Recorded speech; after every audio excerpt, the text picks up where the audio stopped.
The old man lay on the ground, life fading from his eyes as blood soaked his white beard. A young man with an empty gaze stood silently, the familiar bamboo basket on his back. His uncle's body lay there, cruelly severed in half beside the blood-stained sickle. An unidentifiable flicker of emotion, shock, not pain, crossed the young man's face. His eyes remained dry and wide, reflecting a profound emptiness where grief should have been. Jung turned his back on the burning village and the corpses, silently questioning his own callousness. In a sun-drenched memory, a younger Jung joyfully held up a precious herb for his grandfather to see. His grandfather's warm, gentle face showed affection as he listened to his excited grandson recount his discovery. Outside the simple thatched house, the boy recounted his adventure near the fox den while helping his grandfather harvest. A fleeting look of concern crossed his grandfather's face as he posed a loaded question to his grandson. The boy explained with innocent compassion that he couldn't bear to upset the mother fox by harming her kids. A proud smile radiated on his grandfather's face as he praised the boy's kindness before dinner. The memory faded to a final solemn moment, when his grandfather, with a stern expression, asked Jung for a promise. The recollection returned to Jung's stunned reaction to the fateful warning. His grandfather's gentle face hardened with seriousness as he instructed his grandson to conceal his true nature within. Breaking the promise, a cruel smile twisted Jung's face as his eyes flared with a demonic red light. Rage compelled the young man's hand to snatch the cold, sharp sickle from the ground. Amidst the screams of agony, Jung lunged forward, swinging the sickle with all his resentment. The prison cart entered the bustling area of Zhongyang County, a town with closely packed roofs. The heavy wooden wheels of the prison cart made their final rotations before stopping on the dusty dirt road. Through the wooden bars, the bruised and desperate faces of other prisoners crowded inside the cramped cart. The escort procession paraded through the streets under the contemptuous gazes and jeers of the populace. Angry shouts and venomous curses from the crowd rained down on the escorted prisoners. The eyes of observers from above converged on a single cart, escorted separately, sparking curiosity. Behind the iron bars, Jung sat alone in silence, his long hair obscuring his impassive and blood-stained face. The mysterious man on the balcony gently sipped his tea, his sharp gaze resting on the young man's solitary figure. In an inn, a man in a straw hat and a local discussed the dangerous young prisoner being escorted. The local man called for more wine, their conversation revolving around the martial arts world and the fear it instilled. From above, the prisoner escort moved through the bustling market, where Jung's moniker, Reaper Demon, was revealed. The conversation shifted to its main purpose as the man in the straw hat revealed he needed to hire someone for a task. The man in the straw hat's eyes turned cold as he described the requirement for a young person whose death would be unmourned. A violent memory flashed, an image of a stone thrown directly at Jung's head, causing blood to gush. Below the street, an enraged citizen lunged towards the iron cage, shouting curses at the confined young man. From the balcony, the man in the straw hat and the informant witnessed the chaos unfolding directly below. Amidst the jeers, a nearly imperceptible smile flickered across Jung's blood-smeared face. The man in the straw hat's eyes widened, extreme surprise evident as he witnessed the prisoner's unusual reaction. Chained in the wooden stocks, Jung subtly lifted his head, his gaze strangely calm amidst the chaos. Suddenly, the man in the straw hat turned away and decisively cancelled his request, leaving his counterpart completely stunned. Without explanation, the man in the straw hat descended the stairs, leaving the bewildered informant behind and embarking on a new plan. Amidst the bustling street, a cloaked figure silently watched the escorted prison cart. The mysterious man's gaze settled. He had found his target among the crowd. Through the iron bars, the image of the injured young prisoner emerged, a perfect candidate in the observer's eyes. Night fell over Kim Nok Duong, a fortified stronghold in Zhongyang County. Under the flickering lantern light, guards patrolled along the silent prison corridor. 2 guards stood strictly outside the cell, where Jung sat alone in silence. The young man leaned against the cold wall, regret for his thoughtless actions evident on his face. Regret quickly gave way to a cold flicker of resentment in his eyes as he recalled his enemy. In memory, a sinister smile appeared through the visor's bars, his eyes gleaming with impressive amusement. The scarred killer recalled being followed by an unnamed child. The image of the enemy appeared as a true monster. A horrifying truth etched deep into Jung's mind. Painful memories flooded back as Jung confronted his grandfather's killer. But he was completely overwhelmed before he could do anything. Choked in the enemy's hand. Despair enveloped Jung as he realized he had no way to defeat him. The memory of the enemy's taunts echoed, emphasizing Jung's anonymity in bitter defeat. With blood on his lips, Jung gritted his teeth as the thought of martial arts became his sole obsession. The young man's face was etched with despair as he wondered if he could ever gain the strength for revenge. Flickering hope was quickly extinguished by the reality of prison bars and the prospect of never having a second chance. A strange white smoke began to mysteriously seep across the prison floor. Jung's eyes widened in surprise and alertness as he noticed the unusual event unfolding. He recognized the scent was not from a fire but a familiar herbal mixture from the past. With the knowledge passed down by his grandfather, his mind quickly identified each component in the smoke. One guard began to sway. His eyes glazed as the soporific scent took effect. Another guard collapsed to the floor shortly after, completely unconscious before he could react. The chaotic scene from above showed both guards and prisoners falling into a deep sleep due to the smoke. Amidst the pervasive silence, Jung remained fully conscious, his eyes fixed straight ahead with understanding. Finally, his eyes slowly closed, accepting his fate as the anesthetic mist enveloped him. The heavy wooden cell door creaked open, breaking the prison's silence. A cloaked figure silently stepped in, their steady and purposeful footsteps echoing on the wooden floor. Looking down from above, a masked stranger stood tall over Jung, who was shackled and slumped on the floor. The masked man's cold eyes looked down at Jung from beneath his hat brim. His hand extended like a menacing offer. Blood seeped from Jung's bare feet as he struggled desperately, the iron chains clanking together. Jung lifted his head, his eyes hazy from the drug but still showing a flicker of awareness as he faced his captor. Shock flashed in the young man's eyes as he became fully conscious and realized the imminent danger. Suddenly, Jung lunged to attack with all his might, startling the stranger with his unexpected resistance. A powerful counterattack sent Jung flying backward. He stumbled and collapsed in pain. Despite his injuries, a spark of hope flickered in Jung's mind as he realized he was conscious thanks to his grandfather's herbal knowledge. With iron determination, the young man braced himself, preparing for a single chance to escape. In a flash, lightning-fast attacks struck Jung's pressure points, emitting a yellow energy glow.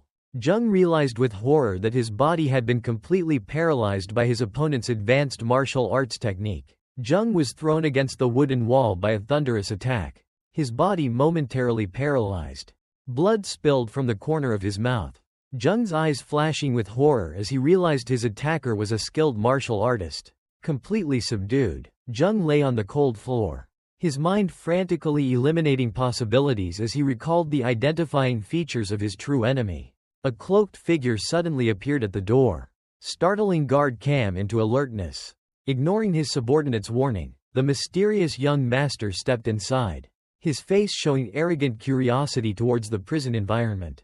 The young master's gaze stopped on Jung's motionless body, and he ordered his subordinate to lift him up to see his face clearly. Guard Cam roughly grabbed Jung's hair, forcing the young man to lift his injured and defiant face. The young master pulled down his veil, revealing a self-satisfied smile as he recognized a startling truth. Jung's eyes widened, filled with horror and disbelief at the sight before him. The mastermind's face was fully revealed, eerily identical to Jung's but bearing a smug and malicious expression. Astonishment remained etched on Jung's blood-smeared face. He was utterly silent before this unimaginable truth. Comfortably seated on the bench, the young master calmly announced Jung's impending death sentence, his fate seemingly sealed. With heavy but unbroken eyes, Jung silently acknowledged his grim fate. Seated opposite his imprisoned doppelganger, the mysterious young master monologued about the cruel injustice of fate. Jung's injured face betrayed no emotion, only steadfast silence in the face of mockery. An unexpected offer was made, breaking the silence and causing a flicker of surprise in Jung's eyes. The shocking offer was revealed, to become a body double for his own doppelganger. Third young master Mok Gyungwon, Confusion and stunned disbelief were evident on Jung's face as he tried to comprehend the incredible opportunity just presented. With a smug smile, Mok Gyungwoon painted a picture of luxury and prosperity to tempt Jung. The promise of wealth and freedom upon completion of the task was offered as the ultimate reward. A hand extended a small red pill, laying out the prerequisite for this life or death agreement. Jung's eyes flickered with suspicion as he questioned the true nature of the pill, receiving a cruel affirmation of mistrust in return. Guard Cam's stern face left no room for negotiation as he explained that the antidote was the reward for obedience. As the pill was brought closer, the image of his deceased grandfather flashed in Jung's mind, solidifying his resolve. In that decisive moment, the young man saw the pill not as a chain, but as the key to his second chance. Without hesitation, Jung accepted the pill, officially wagering his life on the perilous agreement. From behind, the prisoner Jung faced his doppelganger Mok Gyungwoon and his subordinate Guard Cam.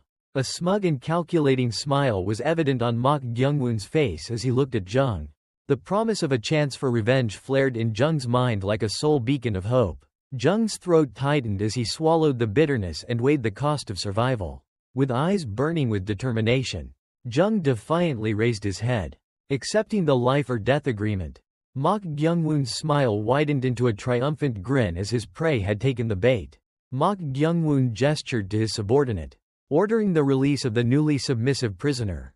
Guard Cam quickly approached, using pressure point techniques to remove the seals on Jung's body. The wooden shackles shattered, freeing the young man's bound hands and feet.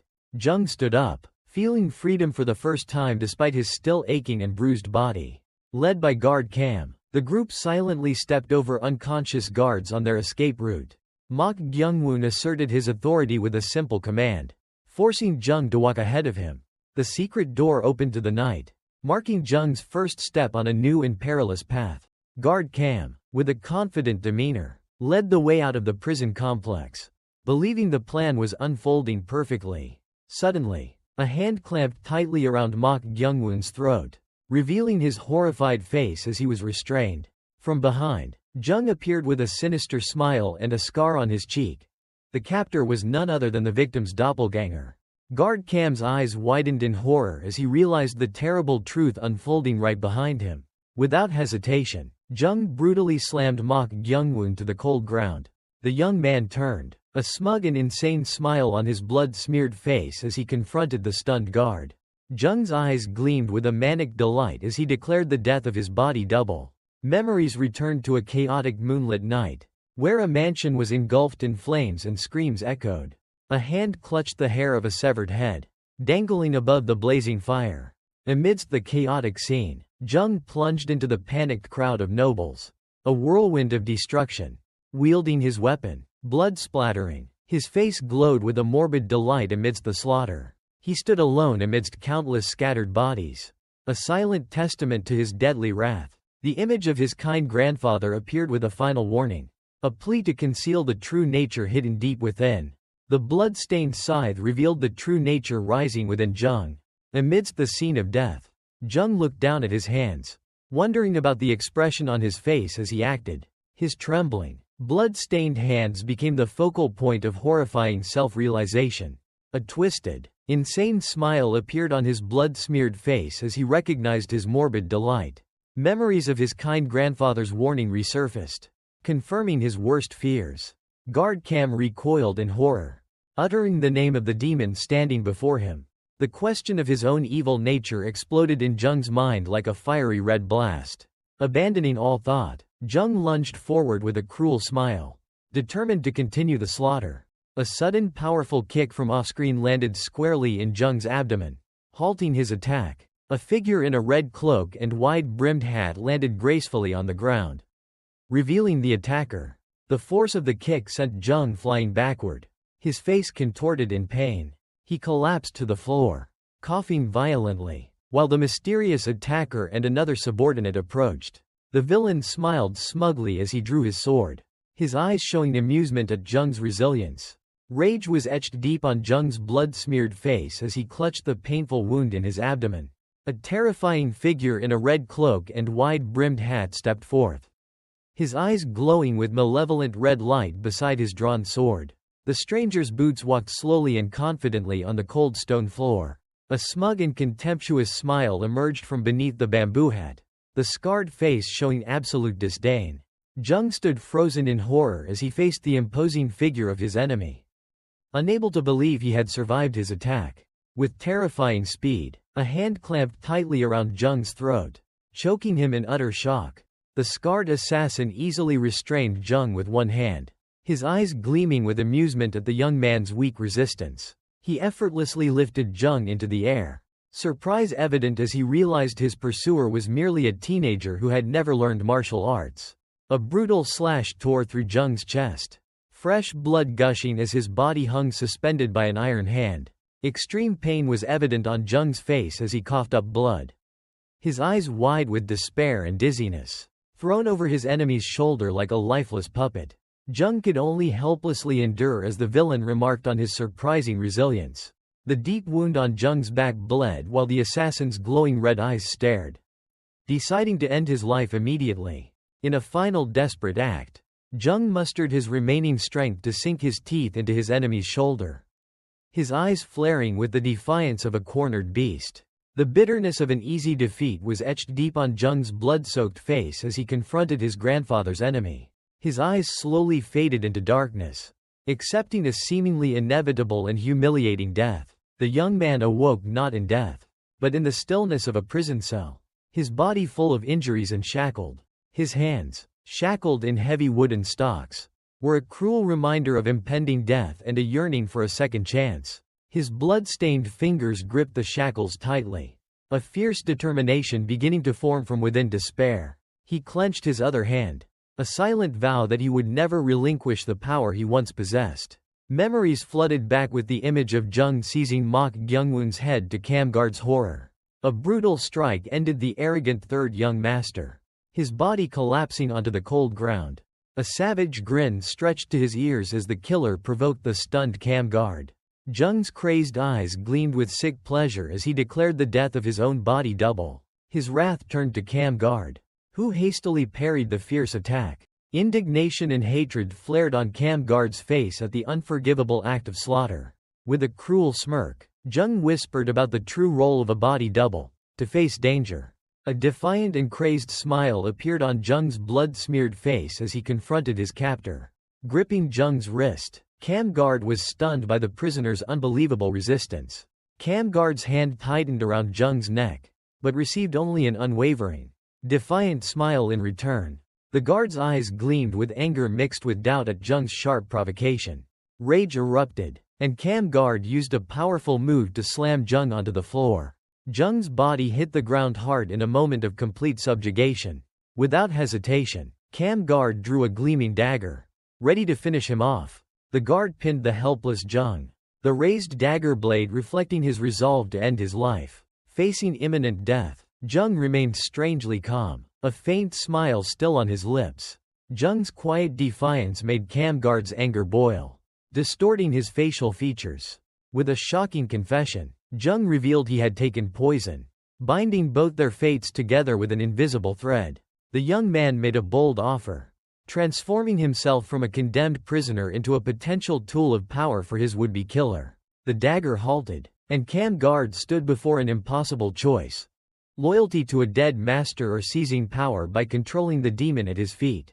Struck down on the ground, Jung lay there with blood on his face but a faint, self-satisfied smile on his lips. Kamgard looked down at the defeated man, his sharp eyes narrowing in suspicion and calculation.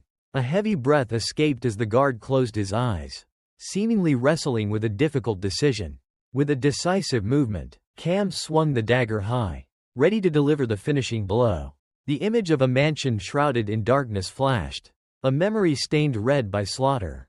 In the quiet confines of the prison cell, the guard pinned Jung to the floor. The dagger pointed directly at his heart. The cold blade rested against Jung's neck, but his face maintained an unusual calm. Kam's weapon-holding hand paused in midair as he began to make a fateful offer. From the guard's perspective, Jung's motionless body became a vessel for the promise of a new identity. A drop of blood rolled down Jung's cheek as he gritted his teeth in endurance. The final gamble had been cast. The facade of weakness vanished. giving way to the master manipulator's eerie, victorious smile. The mock sword manner appeared once more, becoming a symbol of empty power and a dangerous pact. Cam, in his new noble attire, began life with a borrowed identity, isolated from the very world he once served. With a self-satisfied smile on his injured face, Jung calmly listened to the conditions from Cam Guard, who had turned his back. Cam Guard turned to face him, meeting the blue-haired young man's somewhat curious and defiant gaze. Anger was evident on Cam Guard's face as he pointed a threatening finger, vowing to end Jung immediately if he disobeyed. A knowing smirk was Jung's reply to the deadly warning.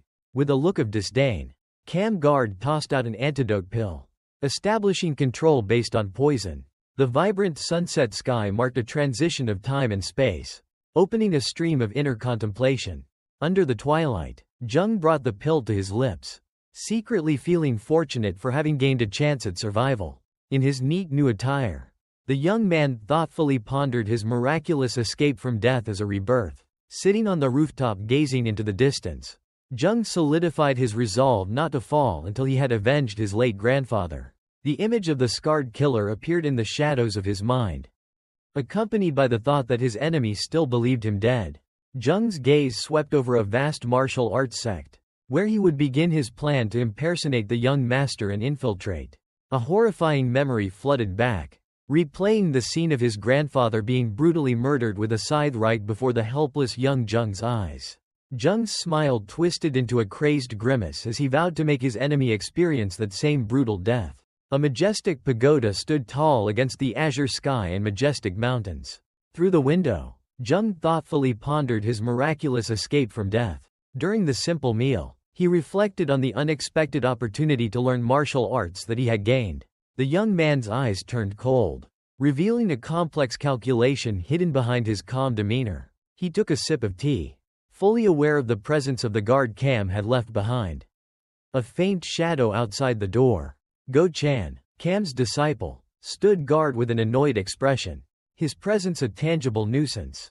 Disdain was evident on Go-chan's face as he silently assessed the situation. He walked with an arrogant swagger, inwardly despising his master's weakness for having to guard someone who knew no martial arts. Go-chan's expression transformed into utter horror upon learning a shocking truth from another person. A higher-ranking guard quickly silenced the panicking Go-chan, ordering him to remain quiet. In the corridor, the higher-ranking guard instructed Go-chan to continue monitoring the target while he outlined a new plan. With a decisive turn, the higher-ranking guard decided to eliminate the person they were serving. Astonishing Go-chan, the higher-ranking guard's cruel eyes gleamed as he decided to betray and follow another power. Go-chan questioned Cam Guard, sowing seeds of doubt about the commander's ability to control. As they walked, the higher-ranking guard coldly dismissed Cam's confidence, asserting that their prey was not simple. With his hands clasped behind his back, the guard analyzed Jung's cunning nature, a condemned prisoner who had spectacularly turned the tables. The higher-ranking guard's sharp gaze locked onto Cam as he delivered a final warning about the deadly danger Jung represented. Left alone in the quiet corridor, Cam Guard sank into thought, pondering the weighty warnings. Dissatisfaction and resentment were evident on Go-chan's face as he had to suppress his arrogance to obey orders he didn't trust. In the new room, Jung quietly ate his meal, his calm eyes carefully observing everything around him. While eating, Jung's mind began to piece together events, realizing the contradiction in Cam leaving only one supervisor without further explanation. His fingers paused slightly as he realized the false security of the place completely contradicted the urgent need for a body double. A finger tapped lightly on the table, marking the pivotal moment when the pieces in Jung's mind began to fall into place. A mysterious and calculating smile slowly spread across Jung's lips as the truth unfolded in his mind. His eyes flashed with a cruel glint, his smile turning cold as he grasped the betrayal plot of Cam Guard himself. In the silent corridor, the higher-ranking guard stood like a phantom, his presence foreshadowing an impending storm. Go-chan slumped in drowsiness, his vigilance completely relaxed. The door suddenly burst open, startling Go-chan awake as he faced Jung standing there. Ignoring the guard's panic, Jung calmly suggested going out for some fresh air. Rage flared, and Go-chan pointed a threatening finger.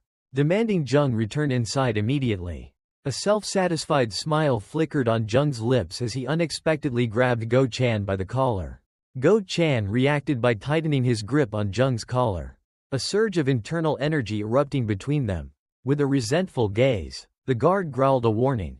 Attempting to intimidate the young man, Jung maintained a cold expression, his sharp eyes analyzing and assessing his opponent's weaknesses. Jung's words struck Go Chan's pride, leaving him stunned for a moment. Seizing the opportunity, Jung executed a perfect throw. Go Chan's body lifted into the air. The young man easily pinned Go Chan to the floor, his cold gaze unwavering. Quick and precise strikes to Go Chan's pressure points flashed like lightning. Horror was evident on Go Chan's face as he realized his body was completely paralyzed. Lying helpless on the floor, Go Chan was horrified to realize Jung had concealed his martial arts and just struck his pressure points. Jung casually experimented with a new technique on Go Chan's writhing body, admitting that replicating Cam's move was not easy. Utter horror was evident on Go Chan's face as he realized Jung was recreating a technique after witnessing it only once. Reflected in the teacup, Jung's sinister smile confirmed Cam's warning that this person was extremely dangerous. In desperation, Go Chan tried to regain the upper hand by reminding Jung of the poison controlling his life. A gruesome illusion of a painful death by poison appeared, illustrating Go Chan's threat. Jung abruptly covered Go Chan's mouth with his hand, brutally cutting off his threat. With a smug smile, Jung licked the blood from his finger and nonchalantly admitted he had forgotten about the poison. A drop of crimson blood slowly dripped from Jung's fingertip, falling directly into Go Chan's horrified mouth. Utter panic engulfed Go Chan as he clutched his throat, realizing he had just been poisoned by Jung's own blood. While Go Chan frantically circulated his internal energy to expel the poison, Jung revealed how his body had become immune to poisons since childhood. A sudden and powerful attack from Jung struck Go Chan's back, interrupting his efforts to circulate energy.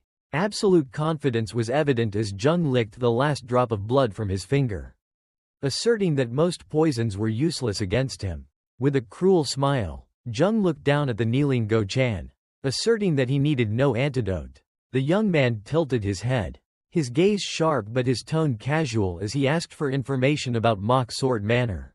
Utter horror was evident on Go Chan's face as he trembled, realizing the demonic nature of his tormentor. The scene shifted to the majestic Mock Sword Manor, a magnificent architectural complex nestled amidst verdant mountains. Inside the manor lord's chamber, an old physician stood by the sickbed, silently observing the motionless man. Manor Lord Mock Inden's face was contorted by violent coughs, showing the exhaustion of a man nearing death. The physician sighed helplessly, despair etched deep into his wrinkles. He gently placed his hand on the manor lord's forehead, his mind heavy with the failure of being unable to diagnose the mysterious illness. The physician's gaze drifted into the distance, his heart filled with worry at the thought of a future without a designated successor. Jung's smug smile appeared against the backdrop of the four sun silhouettes, signaling his clear understanding of the impending succession crisis. Fresh blood splattered across the black screen, an image foreshadowing the bloody fratricidal struggle for power. A noblewoman suddenly entered, her presence immediately startling the physician into alertness. Lady Sok, the manor lord's eldest wife, covered her mouth with a fan, her eyes cunning as she inquired about her husband's condition.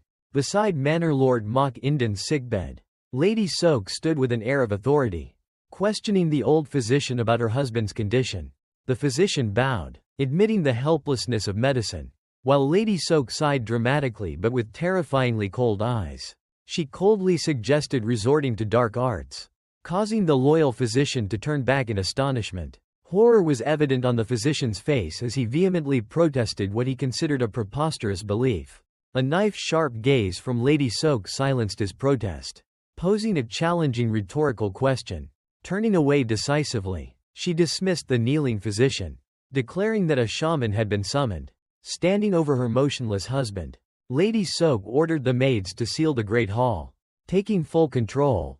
A knowing and cunning smile played on the woman's lips as she emphasized her command. Elsewhere, Go Chan, with a tired face and a dry cough, was reporting on the chaotic situation at Mock Sword Manor.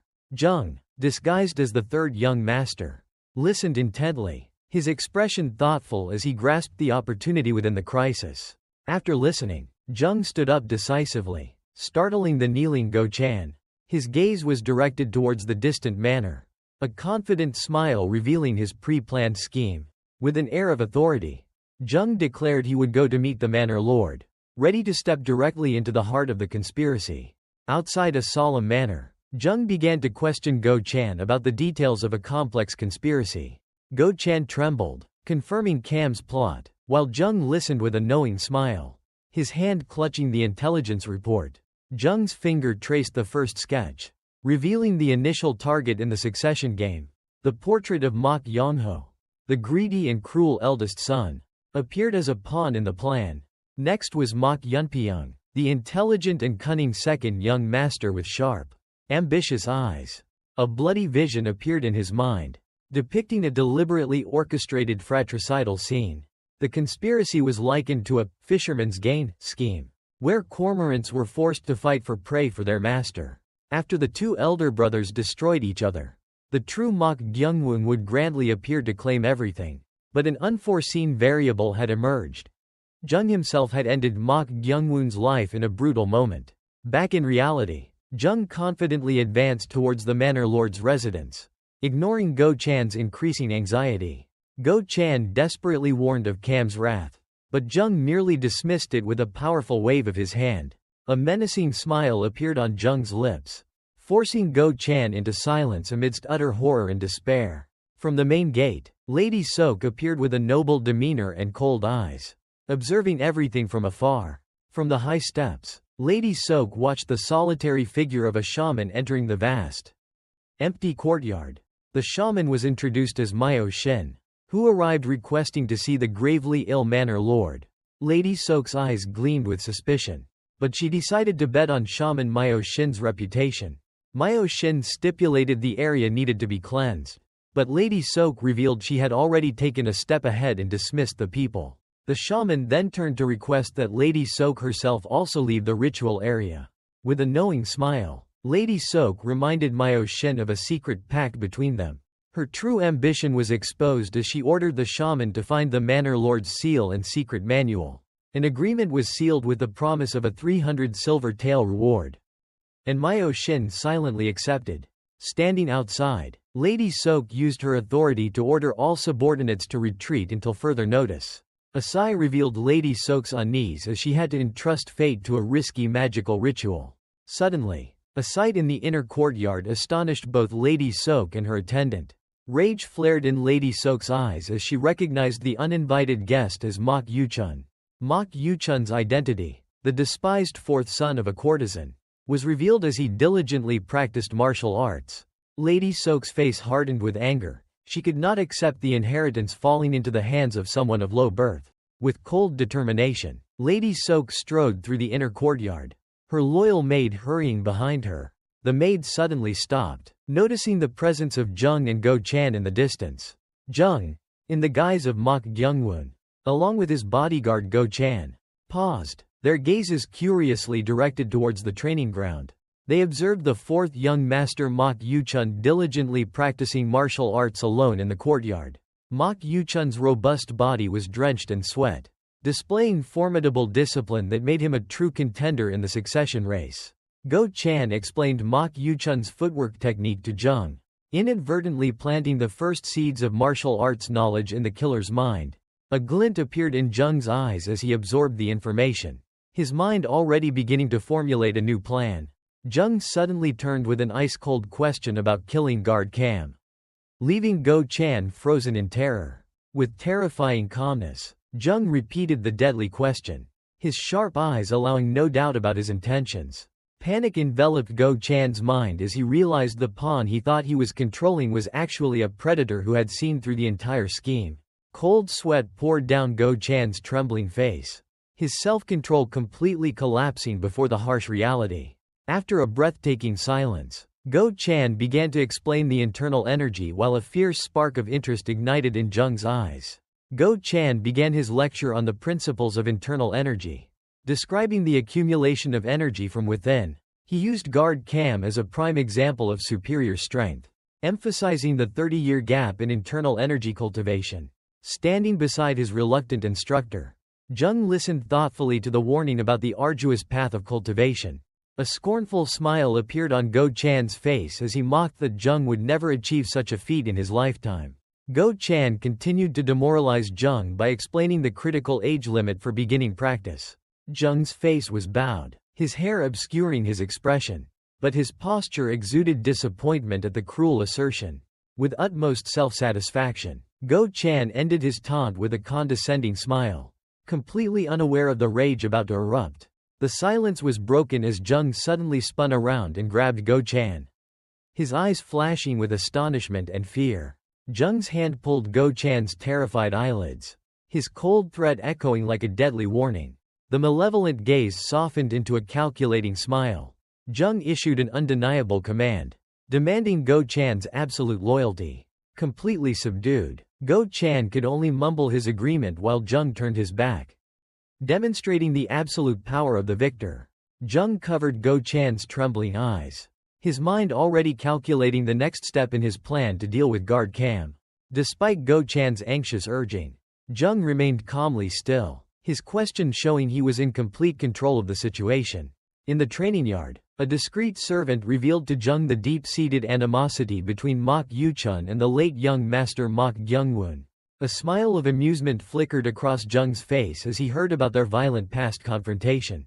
Jung's cold reaction, considering not acting brutally as an act of mercy, astonished and frightened the servant. Feeling uneasy, the servant hastily urged Jung to leave while Mok Yuchun continued to practice diligently.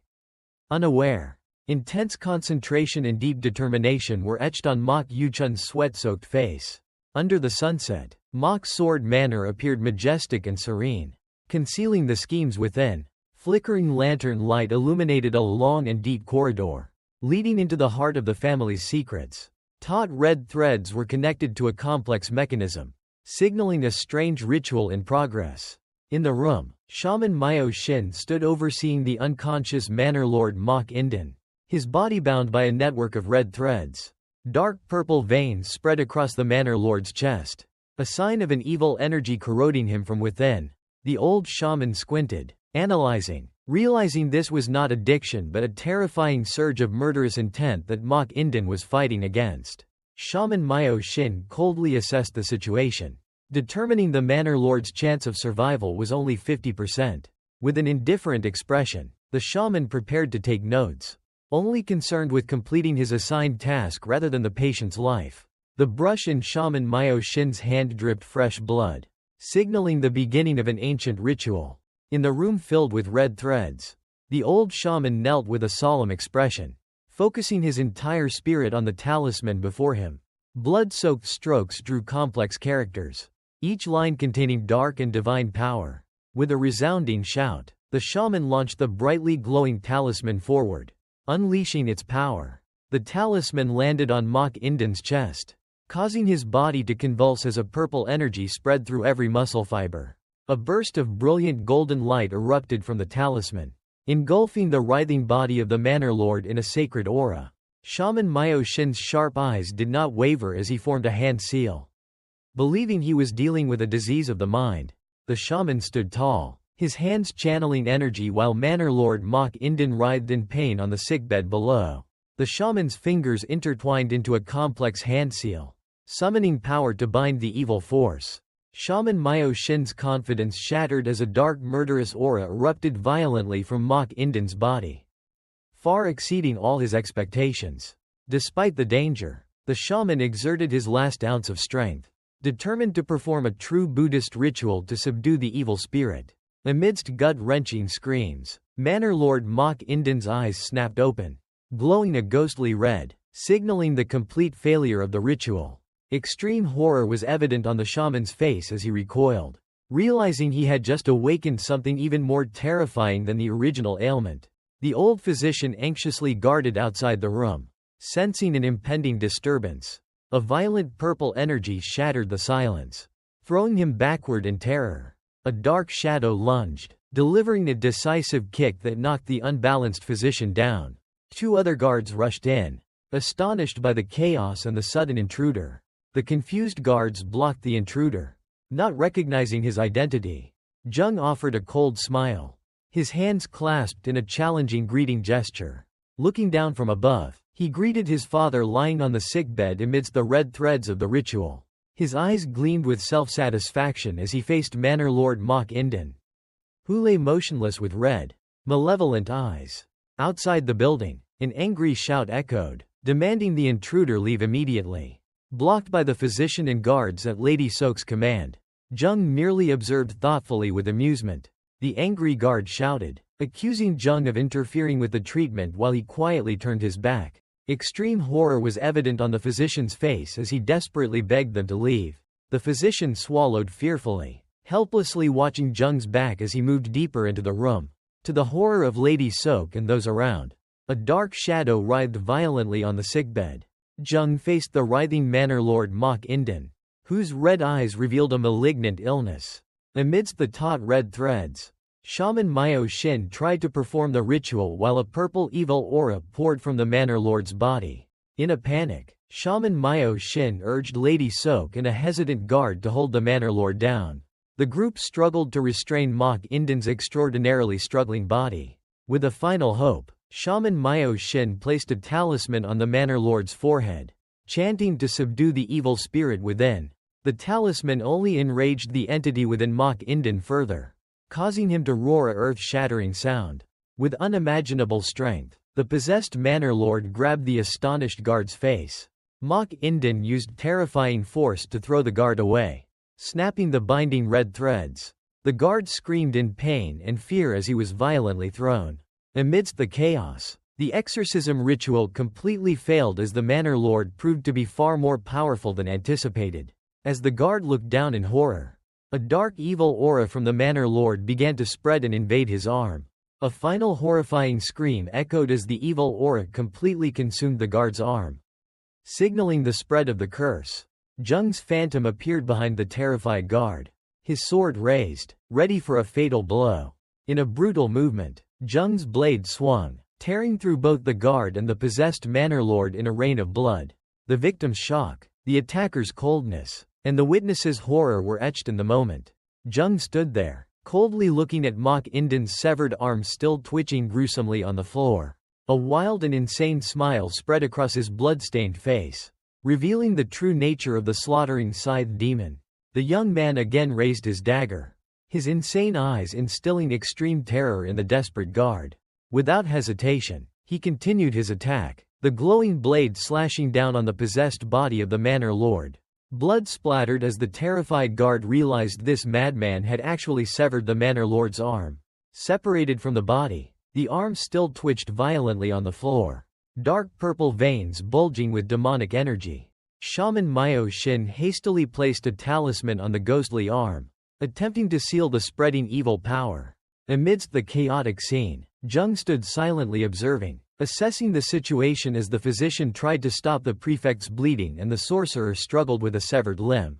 While bandaging his own wound, Sorcerer Myo Shin's eyes darted around, looking for a way to escape the scene and evade all responsibility.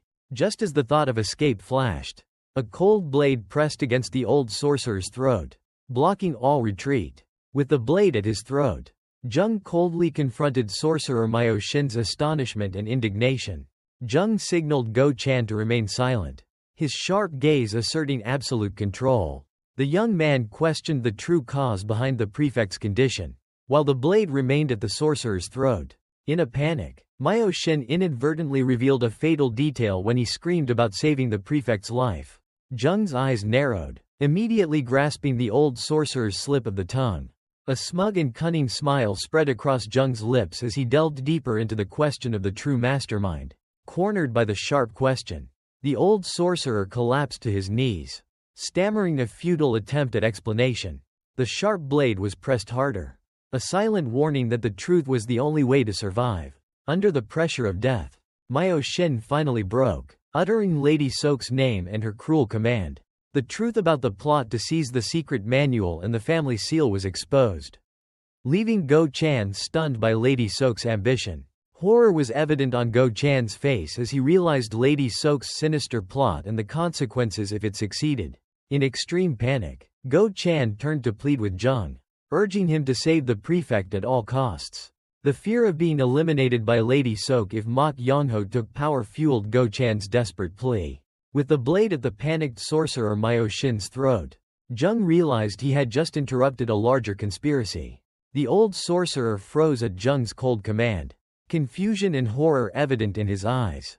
A knowing smile spread across Jung's lips as he ordered the sorcerer to search for the secret manual and the family seal. Horror enveloped Go Chan and Myo Shin as they realized the true intentions of their captor. Despite Go Chan's desperate warning, Jung coldly pressed on, forcing his subordinate to comply with his insane plan. The flickering lantern light cast shadows on the elaborately decorated ceiling, and the atmosphere in the room became eerily silent.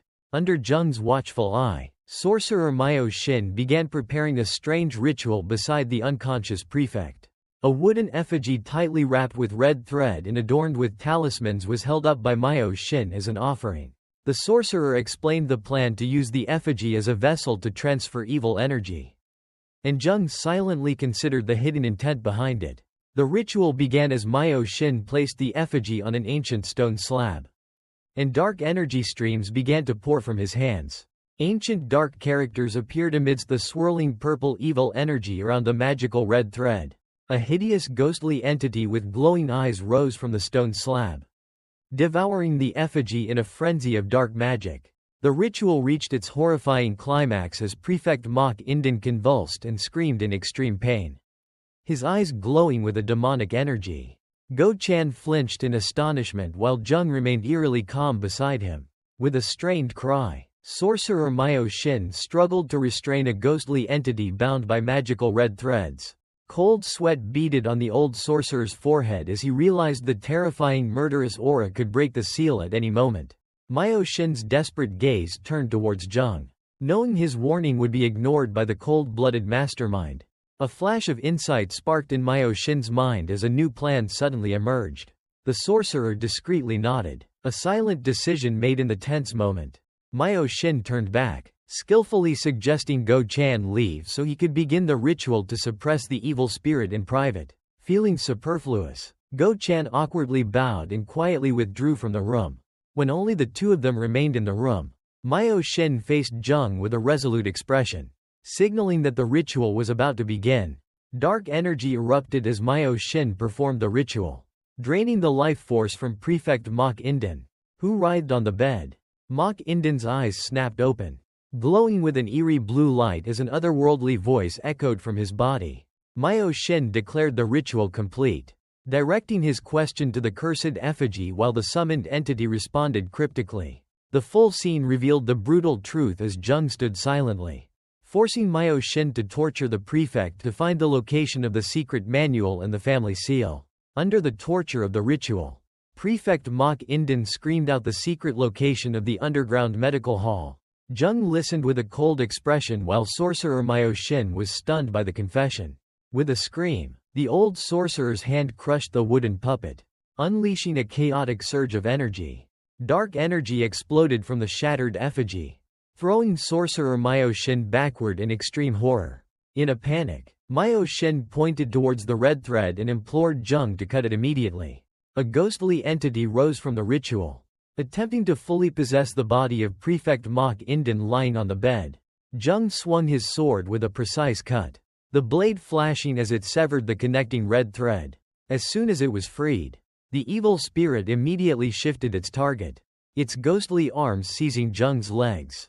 A fleeting look of surprise crossed Jung's face as countless ghostly hands emerged from the darkness, gripping his body tightly. Completely restrained, Jung turned to face the sorcerer. Realizing the truth of the trap, a sinister and triumphant smile appeared on Myo Shin's face as he watched his enemy subdued by the evil spirit. The evil spirit's hideous fingers tightened around Jung's face, his eyes wide in the moment of imminent danger. Jung's gaze turned cold and sharp as he produced a prepared talisman, spectacularly turning the tables. The binding thread snapped as the wooden ritual tool shattered on the floor, completely freeing the evil entity from control. With a smug expression, sorcerer Myo Shin believed he had successfully transferred the danger to Jung, who was kneeling helplessly under the talisman. Beneath the talisman, a surge of dark evil energy began to swirl around Jung as his eyes flashed with fierce defiance. The ghostly entity roared in the unseen realm, its eyes rolling wildly with rage as it realized it had been tricked. In a furious rage, the evil spirit vowed to punish the one who dared to use it as a puppet. Its hideous form twisting in space, the evil spirit finally identified the true mastermind, confronting Jung in a psychic battle that turned his eyes stark white. Jung's body floated aimlessly amidst a chaotic energy vortex as the evil spirit began its invasion. Seeking to imprison his mind forever, Jung's mind suddenly plunged into a serene scene, featuring a young girl with innocent eyes in a sun-drenched forest. The girl's back stood silently amidst the green grass, her eyes directed towards the familiar stream in an unusually peaceful memory. A flicker of recognition appeared on his face as he, subconsciously, identified this as the watering spot he often frequented. The chirping of birds on the branches further enhanced the false tranquility of the world constructed in his mind. The clear stream gurgled over the rocks, a perfect natural tableau constructed to serve as a prison for his consciousness. From afar, the image of the young man stood alone by the stream, completely submerged in the peaceful illusion created by the evil spirit. Jung scooped water from a familiar stream, his mind imprisoned within a serene illusion. As he walked along the path, a vague sense of unease began to creep into the young man's mind. Confusion was evident on his face as an indescribable feeling of forgottenness grew. Suddenly, a column of thick black smoke rose from the forest, shattering the illusion's tranquility. Horror enveloped Jung as he realized the fire was raging from the direction of his own home. The water bucket fell from his hand, water splashing as a desperate cry for his grandfather escaped him. His bare feet frantically dashed forward, churning over the green grass in a desperate effort. Panic and pleading were evident in every line of his face, sweat beading from fear. The boy plunged into an indefinite void, his solitary figure embodying ultimate helplessness. Through the dark forest, Jung ran relentlessly, his cries for his grandfather echoing in despair. His eyes widened in horror as he finally confronted the tragic scene awaiting him. Painful memories flooded back as he saw his grandfather's blood-soaked body lying motionless on the ground. In a distraught state, Jung embraced his dying grandfather, his screams ringing out in ultimate agony. Utter panic choked Jung as reality shattered before his eyes. His eyes wide, he desperately pleaded with an unseen figure not to depart. A memory suddenly resurfaced, the image of his benevolent grandfather placing a hand on young Jung's head. The joyous memory was swiftly replaced by a tragic sight, as he clutched his grandfather's blood-soaked body. Amidst the chaotic expanse of his mind, a colossal spectral shadow emerged from his anguish. The malevolent spirit materialized, a grotesque entity reveling in Jung's torment as he clung to his fractured memories. Its fiendish hand rose, gathering dark purple energy to deliver the decisive blow. Tendrils of malevolent energy extended, coiling tightly around the young man's mind and body. Blackened veins began to spread from his ears and neck, a telltale sign of the invasion. Suddenly, Jung's gaze flickered with surprise as a familiar voice resonated, shattering the illusion.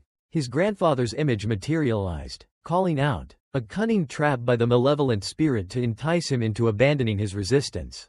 Jung looked up, utterly bewildered by the illogical presence of his deceased grandfather. His eyes flared with an ethereal blue-purple light, reflecting the fierce struggle unfolding within his soul.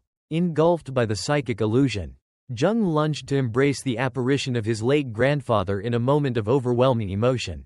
His grandfather's arms tightened, both bewildered by his grandson's sudden action and warmly reciprocating his desperate embrace. Pressing his face into his grandfather's shoulder, a silent vow solidified in Jung's mind, never to lose his sole remaining family member again. Behind the moment of reunion, a shadowy specter began to coalesce from the void, observing its victim with relish. The malevolent spirit manifested as a gruesome demon, reveling as it watched Jung immerse himself in the fabricated happy memories.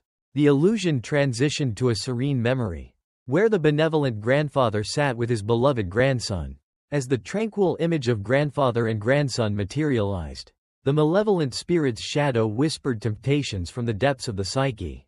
The spectral entity drew near, uttering curses right beside an oblivious Jung, lost within the realm of memories.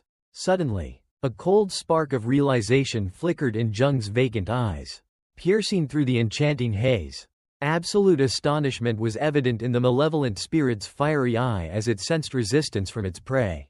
Shattering the illusion, Jung spun around and, with one hand, seized the stunned malevolent spirit's face in an instant. The young man now completely controlled the confrontation, staring directly at the horrifying entity he had just subdued. His veined hand tightened, crushing the malevolent spirit's face in an iron grip of pure wrath. With a defiant smirk, Jung stared directly at the shadowy entity, asserting his absolute control. Scorn was evident on his clenched lips as he exposed the flaw in the malevolent spirit's manipulative tactics. Pure wrath ignited in his frenzied eyes, a burning desire for vengeance for his grandfather's death. The terrified malevolent spirit recoiled as it sensed a horrifying murderous intent invading its consciousness. A gruesome image of skulls materialized, symbolizing Jung's primal malevolent nature that struck fear into even spirits. Jung extended his hand with a cruel expression, leaving the psychic monster frozen in terror at his counterattack. However, an unseen force was restraining the absolute bloodlust surging within him. His grandfather's image resurfaced in his memory, becoming a moral anchor that pulled Jung back from the precipice of brutality. The memory of his grandfather explained the profound meaning behind his name, a blessing for integrity amidst the encroaching darkness. As the final message was imparted, his grandfather's image began to dissipate like ash, completing its guiding role. Jung unleashed his full willpower, overwhelming and stifling the malevolent spirit with an intense surge of energy. Blasted back by an irresistible force, the malevolent spirit shrieked in agony and desperately sought an escape. Now in the role of the hunter, Jung gripped his scythe and charged, pursuing his panicked prey fleeing within his own mind. Hunted within the psychic expanse, the malevolent spirit recognized Jung's madness and sought to flee deeper within. The spectral entity reassured itself that it merely needed to delve deeper into the host's mind to seize control. Its spectral hand, adorned with bizarre patterns, pierced through the lush green grass, marking its presence in a new space. With blazing red eyes, the malevolent spirit gazed up at the clear blue sky, a deceptive tranquility enveloping it. Amidst an endless field of blossoms, its shadowy form contrasted with a majestic gate in the distance. Bewilderment was evident as the malevolent spirit surveyed the serene field, unable to believe this was the deepest layer of its enemy's mind. Its blackened silhouette approached a majestic red gate, a singular structure disrupting the tranquility of the landscape. A sealing talisman on the gate led it to mistakenly believe it had found the repository of Jung's locked memories. Dismissing all doubts, the entity's hand reached out, determined to shatter the gate and complete its mental usurpation from within. The very moment its spectral fingers were about to touch the gate's frame, the surrounding space began to strangely warp. The illusion of the serene field shattered, replaced by a chaotic darkness that made the malevolent spirit realize in horror that it had fallen into a trap. From the darkened ground, shadowy tendrils erupted, coiling tightly around its legs and mercilessly dragging the entity down. Utter panic engulfed the malevolent spirit as it sensed its very essence being absorbed in reverse by Jung himself. Within the psychic expanse, the malevolent spirit shrieked in despair as it realized it was being hunted by an even more sinister will. The spectral entity's existence began to unravel as it realized it was about to be completely devoured. A desperate spectral hand reached out from the profound darkness, a final attempt to escape the abyss that was consuming it. From the hunter's perspective, the malevolent spirit was merely a tiny silhouette being mercilessly dragged into the endless darkness. With a decisive gulp, Jung fully absorbed the psychic entity into his very being. Back in the real world, Jung's eyes snapped open, reflecting the shock of assimilating a colossal source of dark energy. A violent surge of purple malevolent energy erupted from Jung's body, leaving sorcerer Myo Shin stunned in utter disbelief. The complacent look on the old sorcerer's face shattered, replaced by unconcealed horror as he witnessed the impossible. Jung stood firm, clutching the ritual knife with a chilling smile, completely in control of the power he had just usurped. Streams of dark energy, like serpents, slithered from his hands to the floor, obeying the command of their new master. The young man's gaze became sharp and ruthless, signaling an impending purge. He turned to face sorcerer Myo Shin, darkness coalescing before him like a deadly weapon about to be unleashed. Jung's eyes glowed with an ethereal blue light, an unmistakable sign of the supernatural power he had just acquired. Jung stood firm, confronting the monstrous form of a powerful malevolent spirit, surrounded by swirling dark energy. Under the twilight, a warrior sat on stone steps, gazing pensively towards the magnificent mansion. The mansion's butler, Jang Myongin, clasped his fingers tightly, his stern face deeply etched with worry and apprehension. Memories flooded back of the young mansion lord Mok Inden, a true hero with a valiant spirit and a sword in hand. A vivid flashback showed Jang Myongin and the mansion lord fighting shoulder to shoulder against fierce pirates. Back in the present, Jang Myongin gazed up at the night sky, a heavy sigh expressing his weariness and sorrow. His gaze was directed towards a distant watchtower, his mind tormented by questions about the decline of the place he once deeply revered. Lady Sok, with a knowing smile behind her fan, uttered sarcastic remarks, challenging Jang Myongin's faith in the new successor. In another memory, she stood on a bridge, ordering Jang Myongin to leave so the sorcerer could perform the ritual in secret. Jang Myongin's expression became tense, suspicion mounting as he believed the sorcerer was merely a charlatan. The loyal butler suddenly stood up with fierce determination, unable to continue sitting idly by. Despite his oath of loyalty, he strode decisively towards the mansion's main gate, determined to uncover the truth himself. Sorcerer Myo Shin's eyes widened in horror, realizing the entity he had just summoned was no ordinary vengeful spirit. Sorcerer Myo Shin froze in horror as the high-ranking malevolent spirit materialized. Towering behind a completely serene Jung, a smug and powerful smile spread across Jung's lips as he looked towards the spectral entity. With a decisive command, Jung pointed, ordering the evil spirit to attack the very person who had summoned it. Utter disbelief and extreme fear distorted the sorcerer's face as he realized the impossible. A violent burst of energy erupted as the evil spirit lunged, confronting the panicked sorcerer head-on. The evil spirit's demonic hand effortlessly blocked the sorcerer's counterattack, demonstrating an absolute power disparity. Completely overwhelmed, the old sorcerer desperately tried to comprehend why a vengeful spirit would obey commands. The sorcerer's defenses shattered as the evil spirit's hand clamped irresistibly onto his face. Lifted into the air, sorcerer Myo Shin was utterly helpless against the power of the monster he had unleashed. After being violently thrown, the sorcerer stumbled back, his terrified gaze fixed on the encroaching deadly shadow. A cruel and savage smile spread across the evil spirit's face as it savored its prey's fear. In a panic, the sorcerer tripped over a sword rack, his escape route completely blocked. Cornered, the sorcerer raised a trembling hand in a final, desperate attempt at defense against his predator. The evil spirit, now an obedient weapon, roared savagely and lunged forward, its eyes burning with hatred. Absolute horror engulfed sorcerer Myo Shin, his face drenched in sweat as he looked back at what he had created.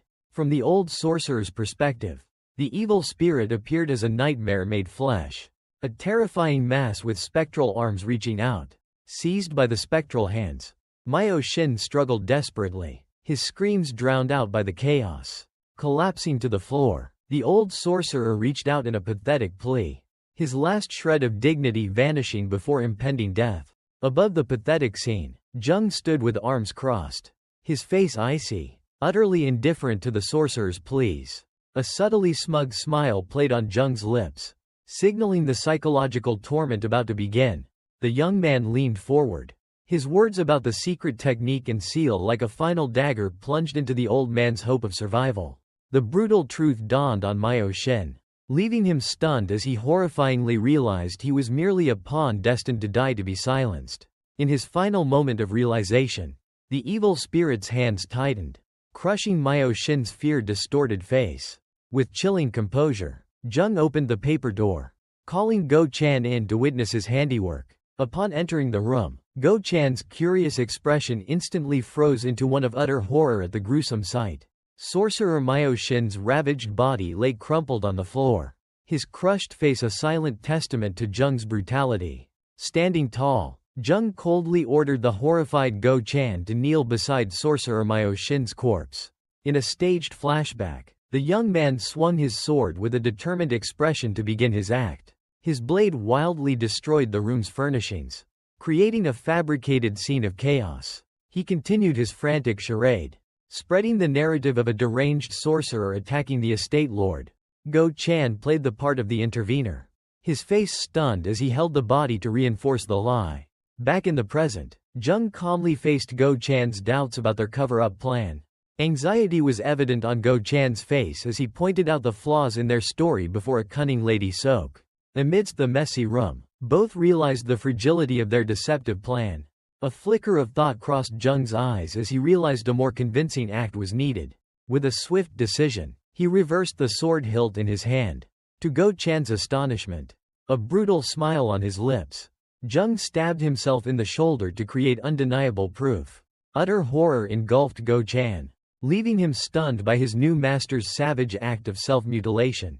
The bloodied sword fell to the floor, a silent affirmation of the revised plan's ruthlessness and effectiveness. With a smug smile, Jung raised his bloodied hand as undeniable proof for his story. Extreme horror was evident on Go Chan's face as he realized the extent of Jung's ruthlessness. Ignoring Go Chan's offer to staunch the bleeding, Jung chose to retain the wound and his pale complexion for added persuasiveness. Jang Myungin burst in abruptly, his presence causing Go Chan's fear to peak. Go Chan froze, his eyes wide with astonishment as he recognized the newcomer as inner estate steward Jang Myungin. Jang Myungin's expression shifted from surprise to horror as he witnessed the chaotic scene before him. His gaze fell upon the bed, where the physician knelt helplessly beside the motionless estate lord Mok Inden. Rage flared in Jang Myungin's eyes. His teeth clenched as he confronted the brutal truth. Overwhelmed by Jang Myungin's anger, Go Chan stammered explanations while Jung played the part of a panicked victim. Amidst the chaos, Jung weakly pointed, skillfully directing Jang Myungin's attention towards the estate lord. Immediately after, Jung dramatically collapsed to the floor, his body lying amidst the red threads of the ritual. Jang Myungin immediately seized Go Chan, his authoritative voice demanding answers about the incident and the young master's presence. Under pressure, Go Chan glanced at the unconscious Jung on the floor, his face contorted with fear and helplessness. The horrifying truth dawned on Go Chan as he realized Jung's smile revealed it was all a calculated act. Under the tranquil night, Mok Sword Estate's medical hall appeared, its flickering lights hinting at hidden secrets. Rare medicinal herbs were carefully dried on bamboo racks, emitting the distinct aroma of the medical hall. A wooden medicine cabinet with countless drawers covered the wall, each compartment holding a potential remedy. Jung lay stretched out on the bed, his wound bandaged, serenely enjoying the medicinal atmosphere while his plot unfolded. In his feigned sleep, the tortured memories of estate lord Mok Inden echoed in Jung's mind, revealing the location of a secret stone door.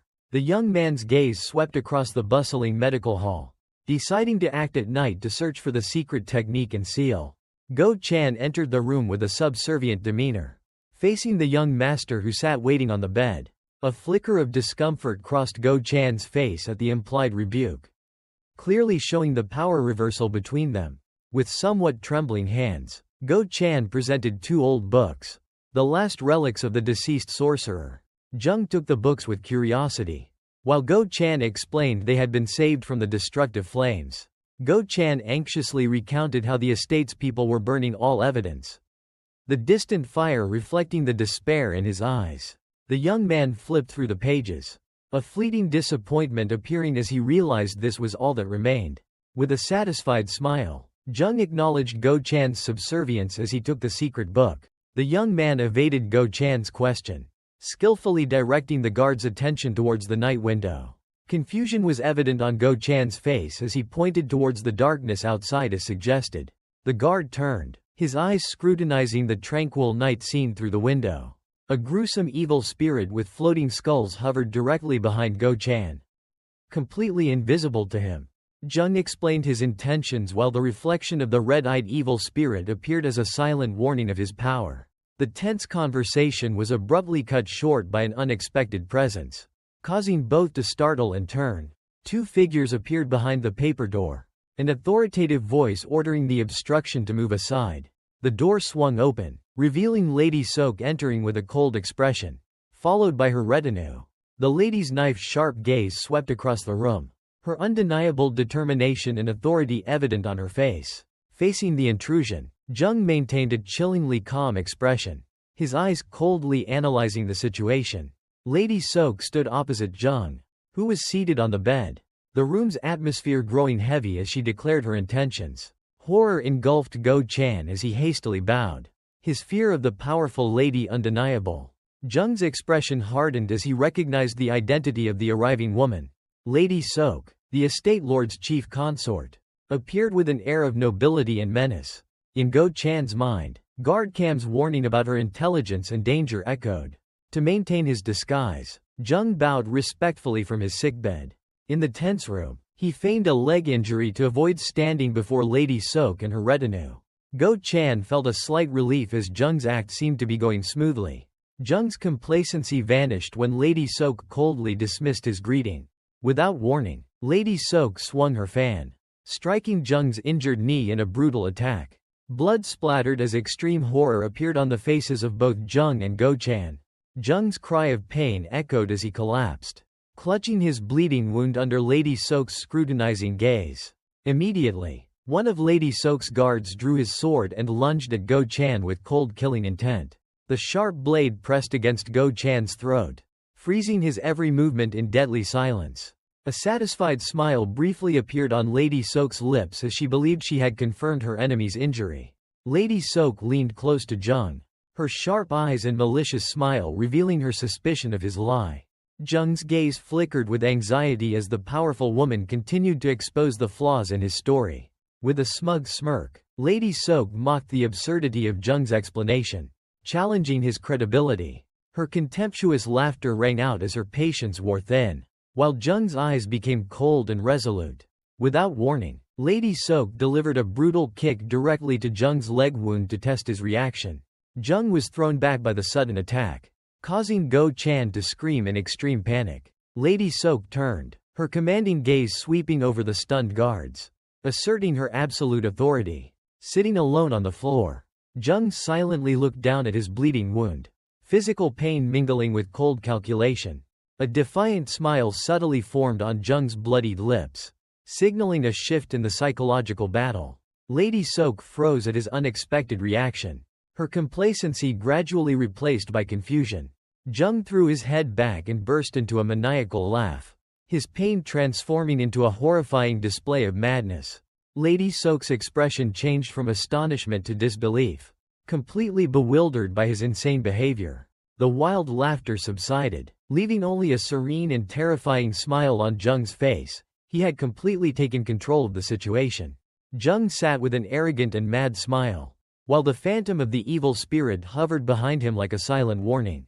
A ghostly purple energy streaked past Lady Sok with terrifying speed, leaving her no time to react. Lady Sok stood stunned in confusion, trying to comprehend the strange presence that had just brushed past her. Suddenly, an invisible force rose from the ground, seizing the maid Sowa to the horror of the witnesses. Terror surged in Lady Sok's eyes as the illusion of Shaman Myo Shin's tragic death haunted her. Jung leaned towards the bewildered Lady Sok, whispering an enigmatic offer about the secret manual and the seal. Amidst the chaos as Sowa was tortured by the invisible force, Jung stood calmly, turning the tragedy into a forced negotiation. Indignation and helplessness were evident on Lady Sok's face as she realized she was being blatantly threatened. Jung's bare, blood-stained feet on the cold ground were a silent reminder of his deception and iron determination.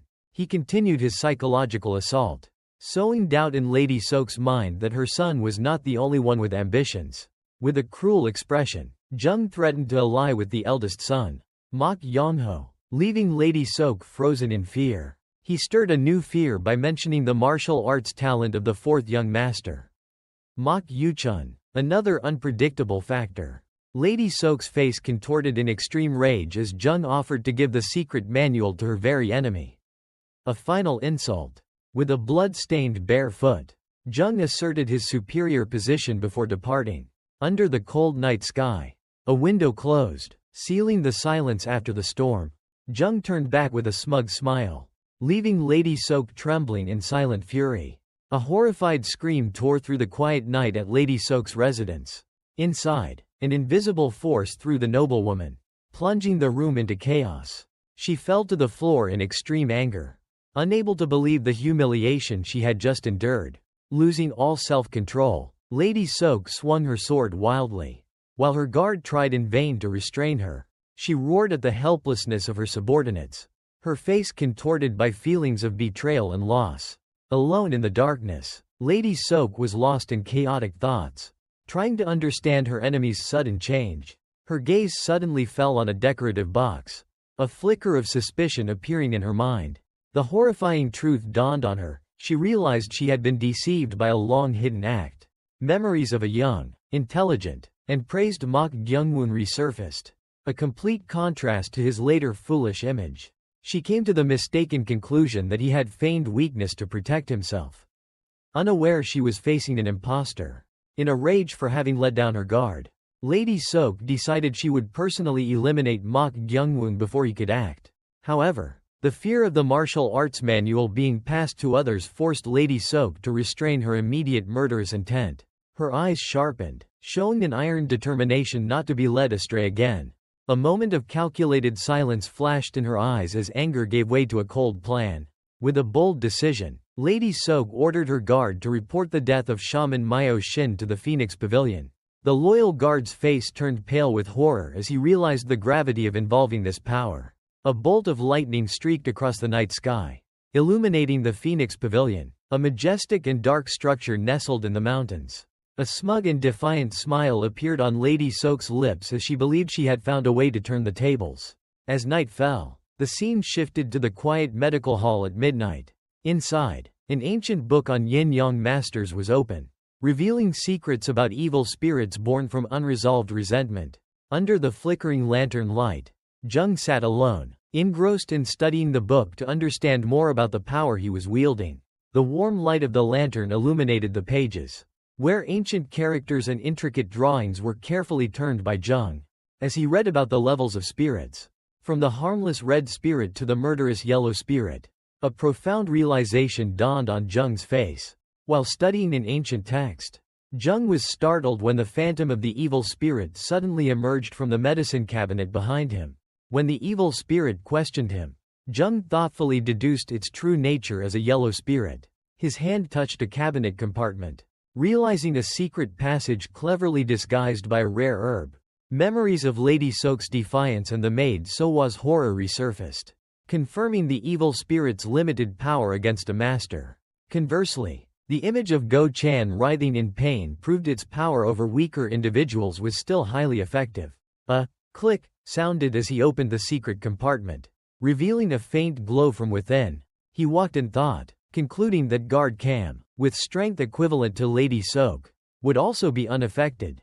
With renewed determination, his fingers quickly flipped through the pages, searching for a more powerful method. A wicked and crazed smile spread across his lips as he discovered information about the green spirit, an entity capable of creating illusions. The page described this entity with a single, weighty warning: extremely dangerous. Despite the warning that it must be eliminated, he calmly closed the book with an unshakable decision. Lantern and secret manual in hand, Jung stood at the threshold of the secret passage, ready to face the darkness below. The light from his lantern illuminated the stone steps as he began his descent to find the secret manual and the seal. Jung's steady footsteps echoed as he descended the dark stone staircase. The warm lantern light illuminated the young man's determined face as he realized the depth of the passage.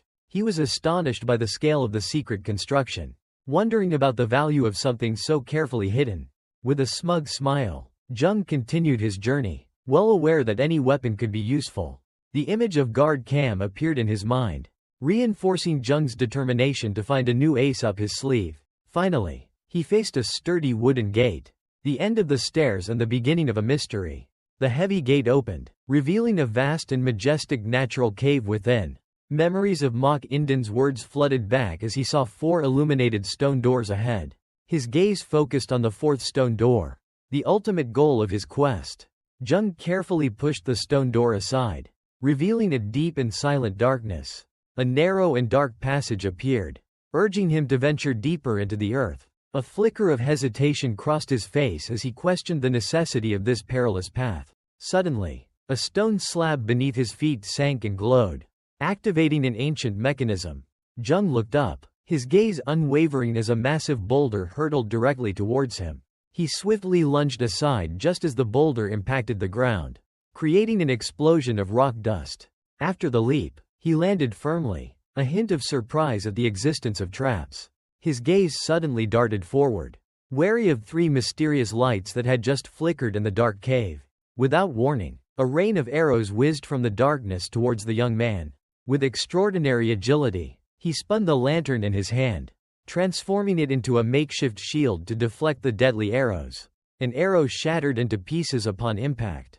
Jung's face alight with intense focus and determination. He effortlessly caught an arrow right in front of him, a faint smirk playing on his lips as he faced the danger. Another massive stone pillar hurtled towards him, but this time, excitement replaced surprise on his face. The assassin ran along the surface of the moving trap, his mind calculating the value of this closely guarded secret. As he continued past a colossal stone pillar, another question began to form in his mind. His vision blurred, focusing on a faint image of a box, raising suspicions of an even greater treasure. His suspicions were confirmed as the image of a charm-sealed chest became clear, containing a secret more significant than any manual. From above, a colossal trap of spiked wheels and axe blades roared down at Jung in a deadly torrent. With a defiant smile, the young man plunged through the shower of debris, the ground cracking beneath his feet. His hand touched the ground, a purple energy ripple spreading out as he landed steadily. Having overcome the obstacle, Jung calmly walked through the rubble, a wooden flute poised at his lips. His gaze suddenly halted, a sudden realization dawning on his face as he examined the object in his hand. The secret passage opened into an astonishingly long and symmetrical wooden corridor, illuminated by his lantern. The warm light from the lantern swept across the surface of a dark red wooden pillar, revealing the intricate structure of the place. Jung cautiously stepped onto the long carpet, his shadow stretching in the silent and ancient space. Signs of life, a book, a small incense burner, lay still on the wooden floor. Piquing curiosity, he scanned the room, his expression thoughtful as he pieced together clues about its mysterious owner. The young man decisively stepped onto the raised platform at the end of the room, heading straight for his objective. Before him, a simple wooden box rested on a pedestal, becoming the sole focal point in the flickering light of the lantern. Jung's eyes lit up with triumph as he opened the box, finally finding what he had been searching for. Inside an elaborately decorated wooden box, 2 blue manuals lay on a red silk lining. A fleeting memory of Go-chan explaining that the manual was divided into 2 separate parts. With a determined expression, Jung quickly hid both books inside his robe. His gaze swept across the spacious room, a sense of suspicion arising as he noticed the strange emptiness. He spotted a suspiciously heavy chest leaning against the red wall and approached it with the lantern in his hand. The young man's sharp eyes analyzed the chest, realizing it seemed bulky and impractical. Faint scratches on the wooden floor beneath the chest confirmed his intuition. After placing the lantern on top, he used all his strength to push the heavy chest out of its position. A self-satisfied smile briefly appeared on his lips as his conjecture was proven correct. The chest was moved to reveal a hidden trapdoor beneath the floor, surrounded by scattered yellow charms. He knelt down and carefully lifted the wooden plank, revealing a secret space beneath. Looking down, he saw a smaller wooden box sealed with charms nestled in an earthen hollow. His hands carefully lifted the mysterious sealed box from its hiding place.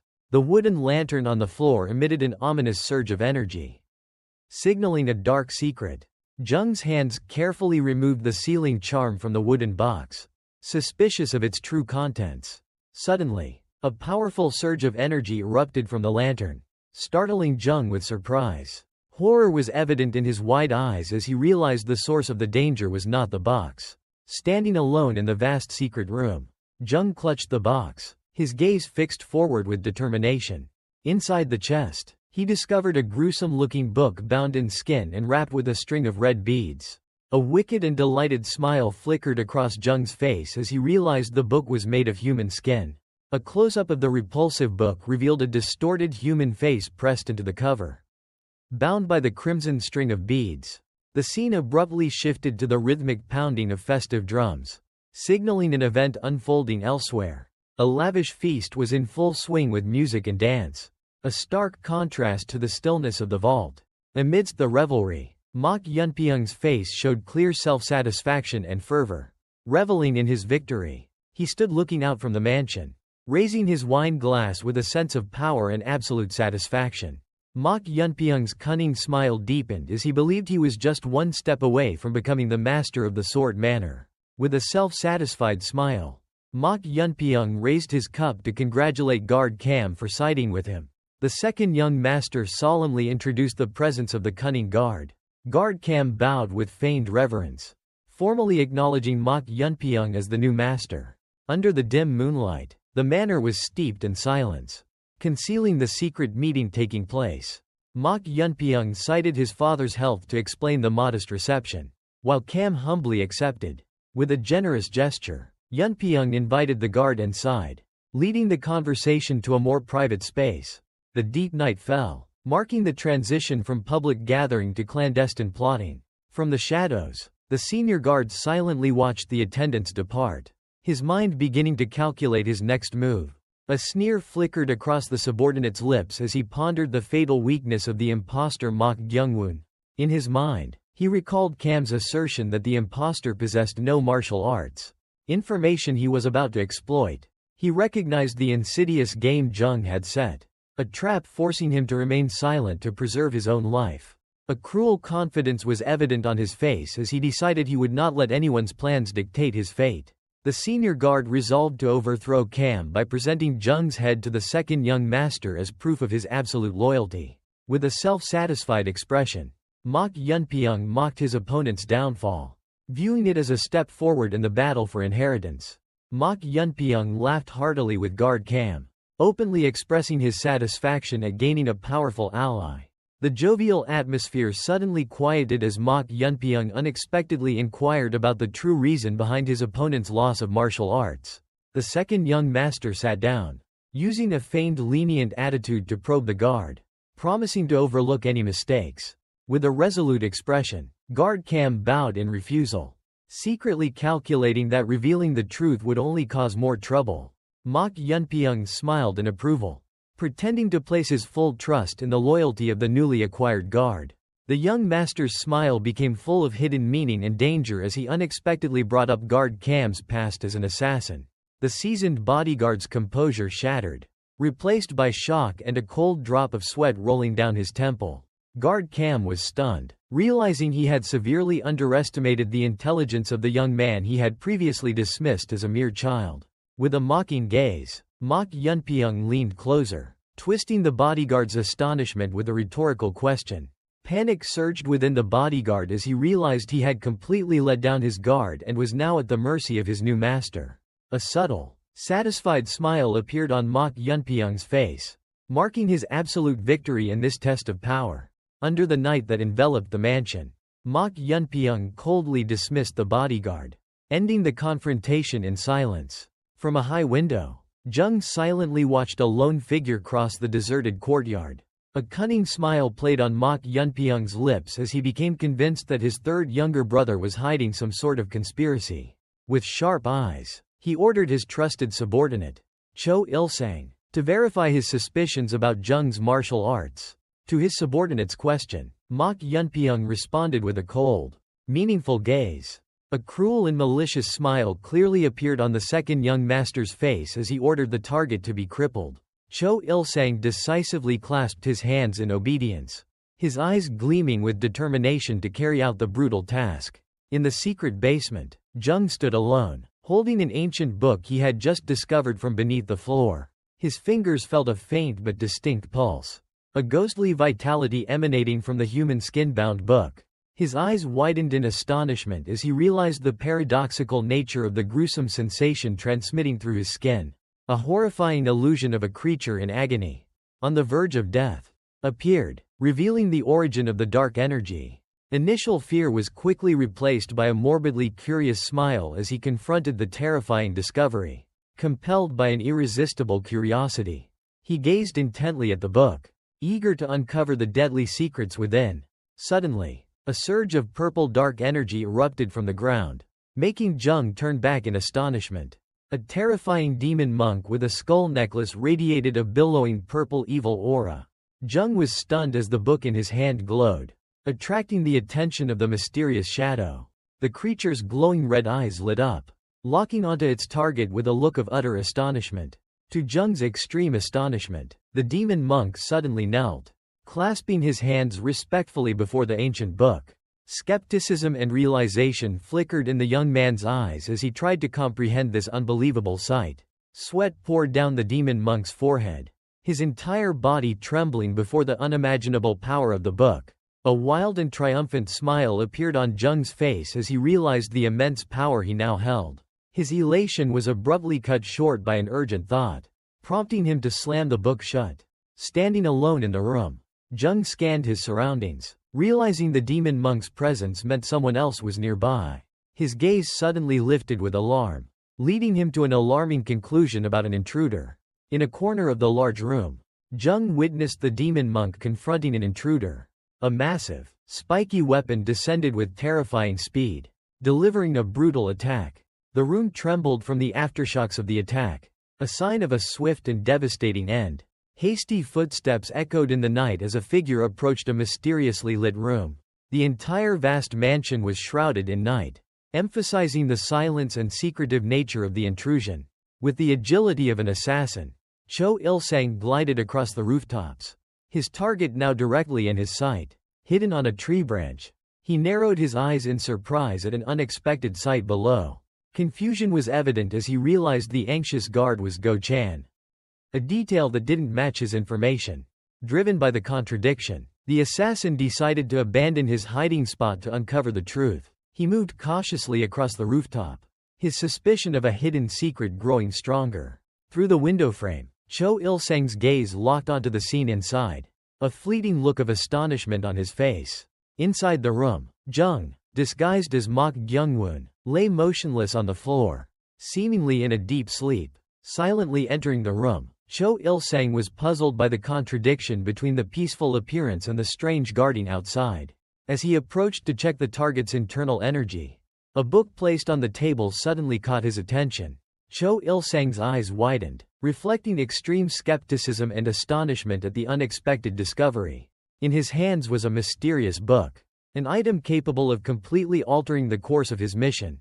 Cho Il-sang tremblingly flipped through the forbidden book, his breath catching in his chest. Cho Il-sang's eyes widened behind his mask as he realized the unimaginable value of the book in his hands.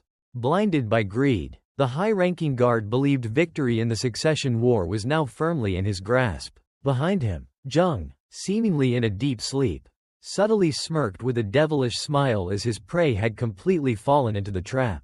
An unexpected hand seized Cho Il-sang's head from behind, his complacency shattering into sudden terror. Jung exploded in a flash, smashing the teacup with his hand and pinning the intruder's hand firmly to the table. Tearing off the hood, Jung confronted a stunned Cho Il-sang, a cruel smile clearly visible on his face. Without a word of warning, Jung slammed Cho Il-sang's head onto the wooden table, demonstrating absolute ruthlessness. Blood gushed from his mouth. Cho Il-sang's mind screamed in panic as he faced the enemy's madness. A series of brutal attacks rained down mercilessly, ending with a splash of blood in the darkness. Cho Il-sang's dull eyes, bruised and blood-smeared, stared blankly into the void. From the defeated man's inverted perspective, Jung's terrifyingly calm face appeared like a nightmare. Cho Il-sang horrifyingly realized he was hanging upside down from the ceiling, completely helpless under the calm gaze of Jung, who was seated, hanging upside down in horror. Cho Il-sang stared at the dagger plunged right next to his head by Jung's cruel hand. With a chilling smile, Jung sat down, signaling the brutal interrogation was about to begin. Unconscious and covered in blood, Cho Il-sang lay sprawled on the floor, his resistance completely extinguished. Go-chan rushed in and froze, realizing the subdued intruder was Cho Il-sang, a subordinate of the second young master. Jung skillfully concealed his triumph behind an innocent, questioning expression, sowing the seeds of chaos. Go-chan, completely deceived, anxiously deduced that the intruder's intentions were certainly not good. A sinister smile on his lips, Jung easily hoisted the unconscious Cho Il-sang, declaring his intention to extract a confession. Terrified by the prospect of torture, Go-chan tried to dissuade him, pleading to release the man to avoid trouble. Jung brushed aside the guard's warning with a painful twist of his hand, casually promising to think about it, leaving Go-chan kneeling in despair. Jung carried his valuable hostage into the mansion's darkness. Helpless and exhausted, Go-chan collapsed onto the floor, resigned to the young master's uncontrollable recklessness. Amidst his frustration, a glimmer of hope flickered as Go-chan tried to reassure himself that the young master's intelligence would prevent a deadly act. However, a persistent worry was evident on his face. Doubts about Cho Il-sang's safety remained. Looking down from above, Cho Il-sang hung upside down in the middle of the large room, facing Jung, who stood below. Jung tilted his head, his feigned innocent expression concealing his amusement at the prisoner's predicament. Despite his blood-smeared face, Cho Il-sang arrogantly uttered threats. Confident in the power of his master, Mok Yunpyeong, he attempted to assert authority, demanding the secret manual and believing he was in complete control of a weak young master. A sinister and calculating smile suddenly appeared on Jung's lips, signaling the brutal game was about to begin. The young man drew a dagger, approached, and mocked Cho Il-sang's deluded confidence.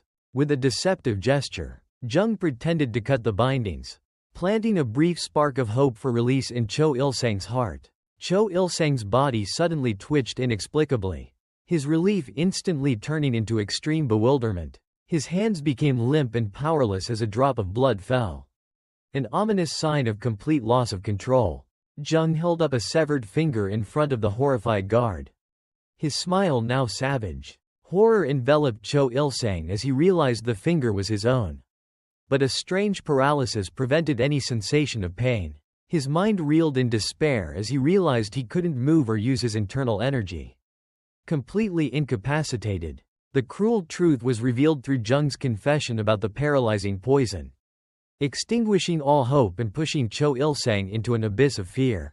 Jung, in the guise of Mok Gyungwon, sat calmly before the inverted Cho Il-sang, explaining the paralyzing poison he had just used.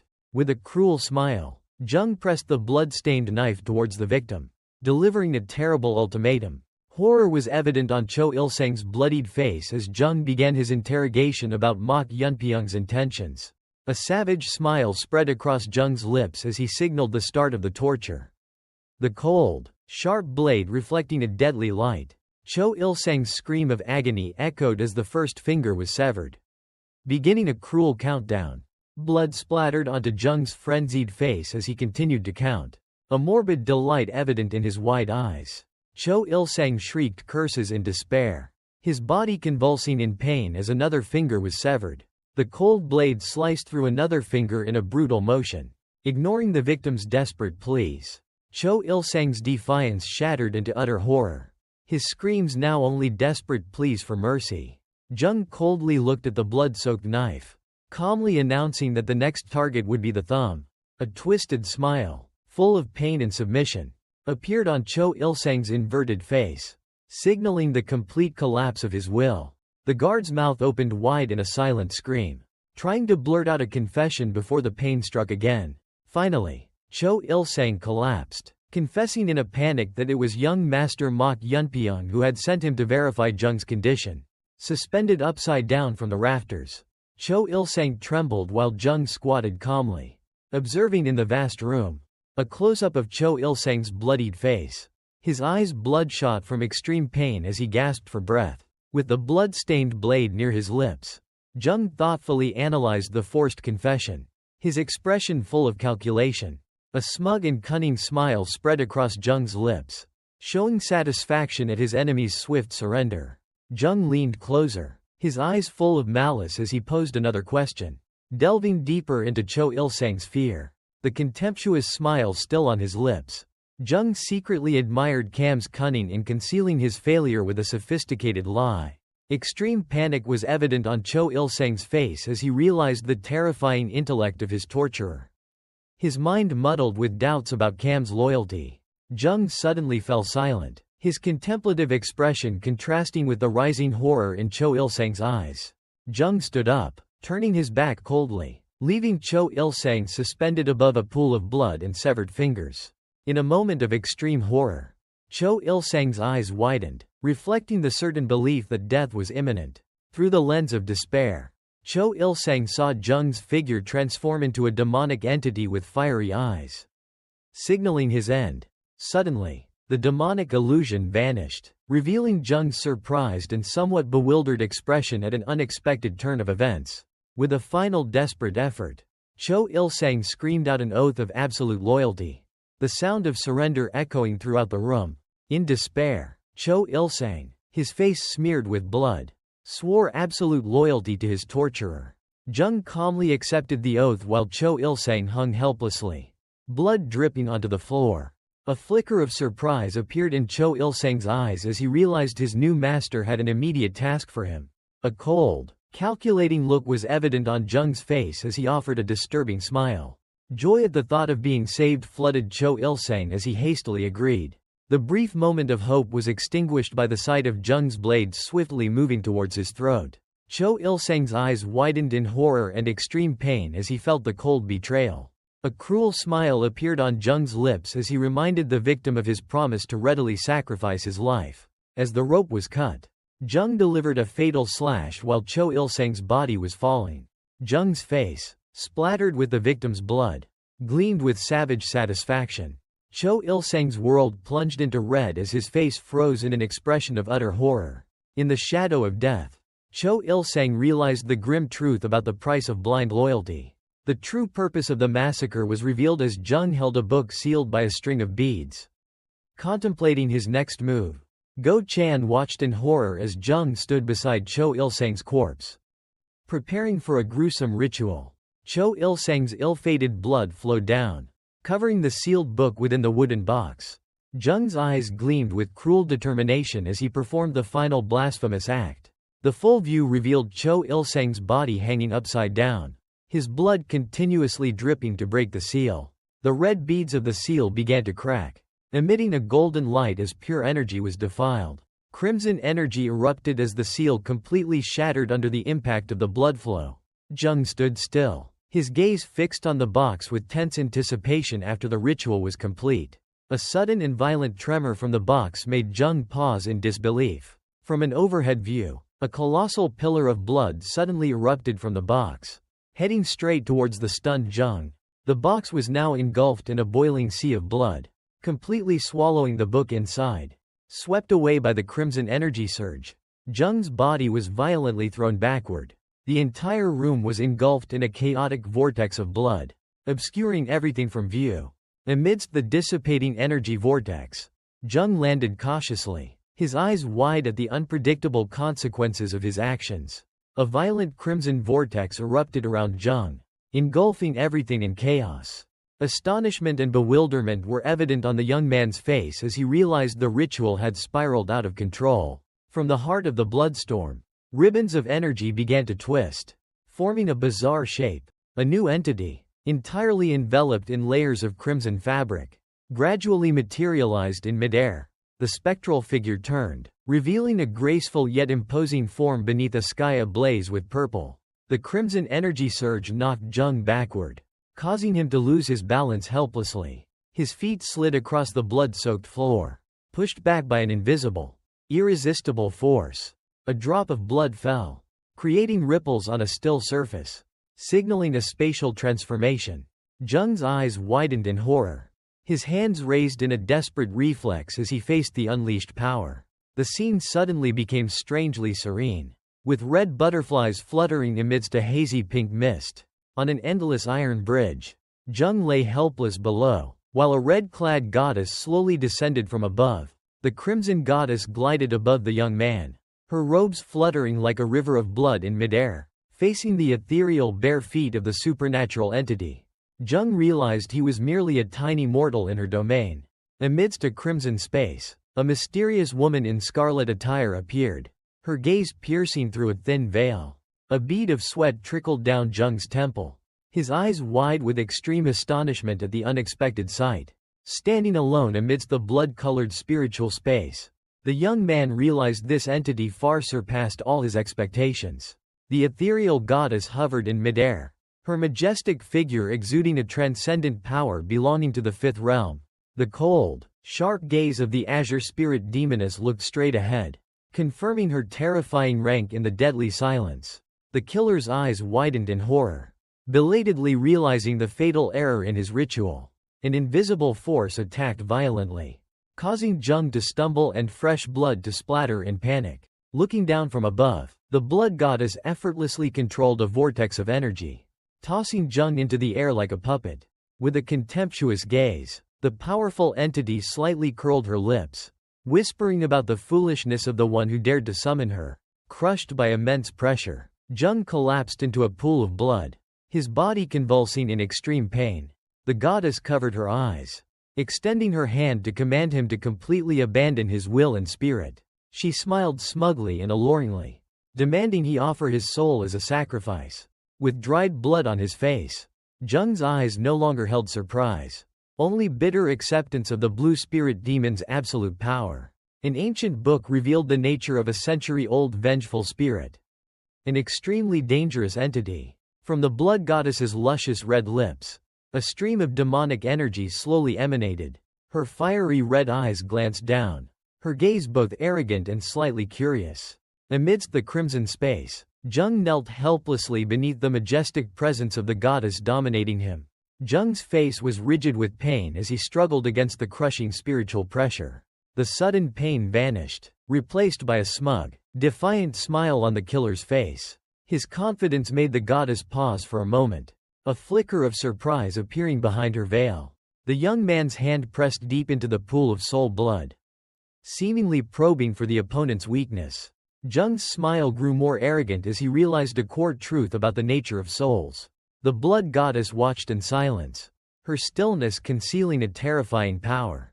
In a provocative stance, Jung challenged the goddess to take his body herself. In response to the provocation, an invisible force from above cruelly flung Jung backward. Shock was evident on Jung's face as a sudden attack pierced his body, leaving him stunned. In the fiery red spiritual space, the blood goddess stood proudly over Jung, who was collapsing in a pool of blood. A brutal attack descended from above, the goddess's blood-stained hand tearing through space with terrifying speed. The tremendous impact flung Jung backward, his body torn apart amidst streams of crimson energy. Extreme pain erupted as blood spurted from the young man's silently screaming mouth. Dark energy corroded one side of Jung's face, but his eyes still gleamed with defiance despite coughing up blood. With a smug expression, the goddess looked down at her victim like a monarch judging a lowly subject.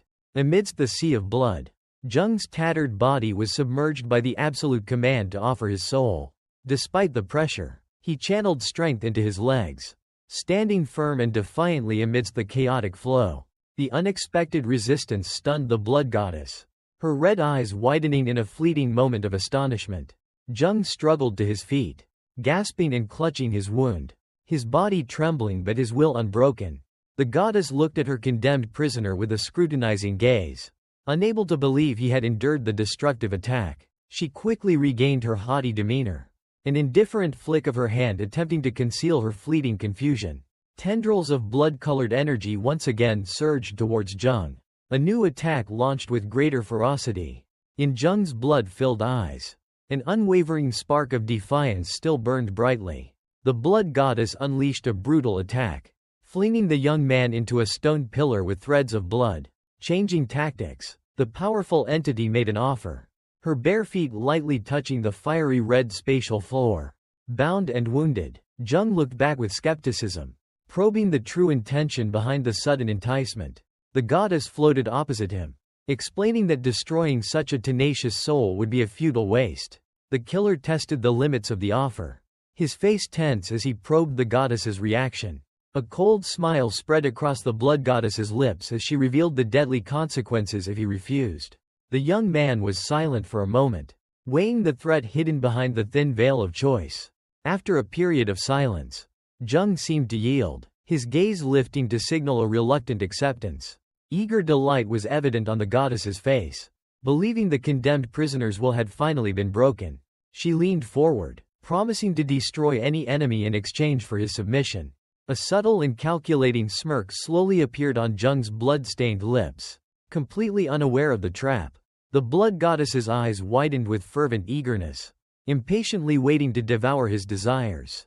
With an arrogant smile on his blood-stained face, Jung revealed his true intention: to turn the blood goddess into his subordinate.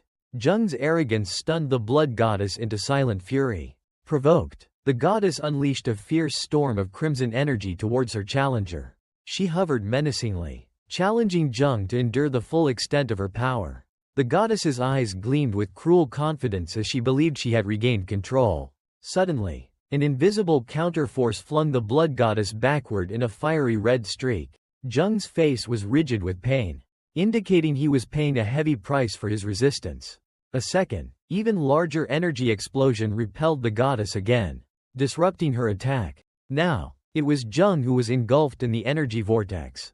Enduring the goddess's mockery of physical pain, the ancient entity's eyes glowed with malicious glee as she witnessed his torment. The goddess looked down at Jung's damaged soul, remarking on his weakening with a smug expression. Overwhelmed by pure power, Jung's body bent, seemingly about to be swallowed by darkness. He hovered motionless in the endless crimson void, his fate hanging by a thread. Submerged in a crimson space, Jung felt a strange sensation spreading through his mind.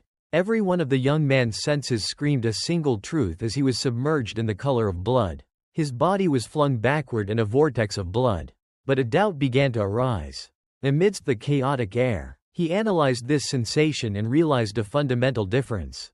Memories flooded back of the slaughter-scythed demon standing amidst a battlefield filled with death energy. His blood-stained hand gripped the scythe's handle, feeling the warmth and tremor of fading life. His eyes flashed with a spark of realization that this sensation was the very definition of life. His eyes burst open with a chilling truth.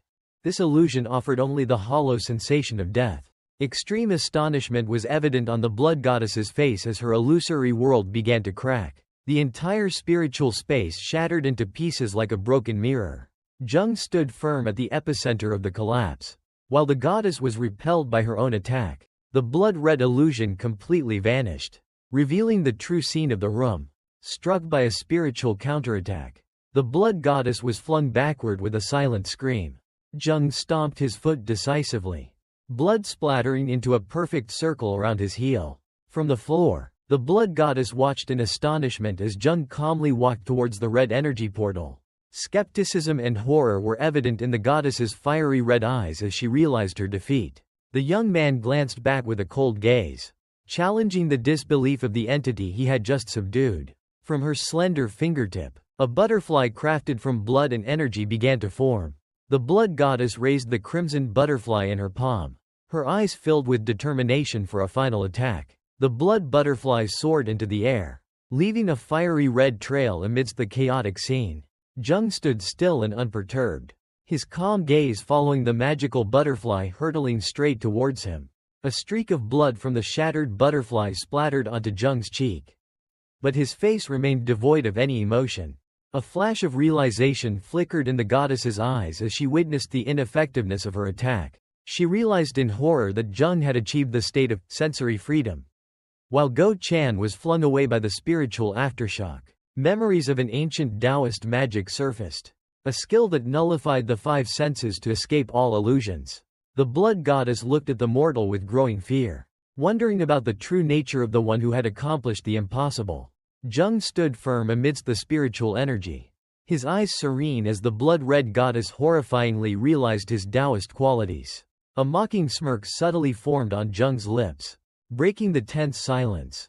The young man threw his head back and burst into a maniacal laugh, the sound echoing like a declaration of absolute dominance. Hidden behind her red veil, the blood-red goddess was stunned, unable to believe the arrogant defiance of the one who had just escaped her illusion. His wicked smile faded, replaced by a calculated focus. Jung's eyes gleamed with a cold glint as he revealed he had just conceived an interesting plan. The blood-red goddess's red eyes widened, confusion and a vague fear rising at his cryptic words. Late realization turned into utter horror. causing the blood-red goddess to recoil in extreme panic. With a triumphant smile, Jung raised an ancient book with a hand-carved cover, revealing his trump card. A brief flashback explained that ancient entities always resided within a physical vessel. Images of the book, skulls, and the goddess's terrified face overlapped, confirming the deadly connection. In an unimaginably gruesome act, Jung bit into the book, directly attacking the goddess's very vessel. Fresh blood splattered onto the blood-red goddess's horrified face, her body convulsing in pain as her vessel was violated. The blood-red goddess shrieked in extreme agony as Jung stood firm against her wrath. With a savage grin, Jung confirmed his judgment was correct as he began to tear apart the goddess's vessel with his own teeth. Disbelief and horror were evident on the goddess's blood-stained face at the unimaginably blasphemous act. In a frenzy, she unleashed a swirling vortex of blood-red energy, engulfing Jung in a desperate attempt to destroy him. Thrown back by a direct attack, Jung resolutely held onto the demonic book even as he was flung away. The goddess suddenly appeared right behind him, her face contorted in a hideous smile as she whispered a challenge. Her eyes blazed with destructive fire. Abandoning all intent to possess his soul and leaving only the desire to crush him into oblivion. Choked by the goddess's hand, Jung still smirked defiantly, questioning her hesitation as fragments of the book remained in his mouth. The blood-red goddess's expression froze in astonishment as the brutal truth in Jung's words slowly revealed itself. Jung's smug smile contrasted sharply with the utter horror in the goddess's eyes as they both realized her fatal weakness. A silent scream of rage and helplessness distorted her face, her dominance now completely shattered. In a final desperate act, she unleashed a surge of energy directly into Jung's mouth, attempting to force him to release the fragment of her soul. Jung tilted his head, enduring the attack, feeling the goddess's own blood surging and merging with his body, transforming pain into power. Jung felt the tearing pain and the blood-red goddess's extreme fury as he continued the ritual. He realized her hatred was as desperate and profound as his own desire for revenge. The goddess's eyes flared with intense hatred as she recognized the mortal's insane act. Despite the pain, a savage and gruesome smile spread across Jung's face as he absorbed her power. The blood-red goddess's wrath erupted at the mortal's insane defiance. A fierce spiritual attack struck Jung directly, causing him to cough up blood. In the moment of impact, their minds merged. Jung's image reflected in the goddess's fiery red eye. He was suddenly thrown into a mental space, standing alone amidst a capital city engulfed in flames. Jung looked around the desolate scene in shock, trying to ascertain his location. The perspective suddenly shifted upwards, revealing he was standing amidst a battlefield littered with countless corpses.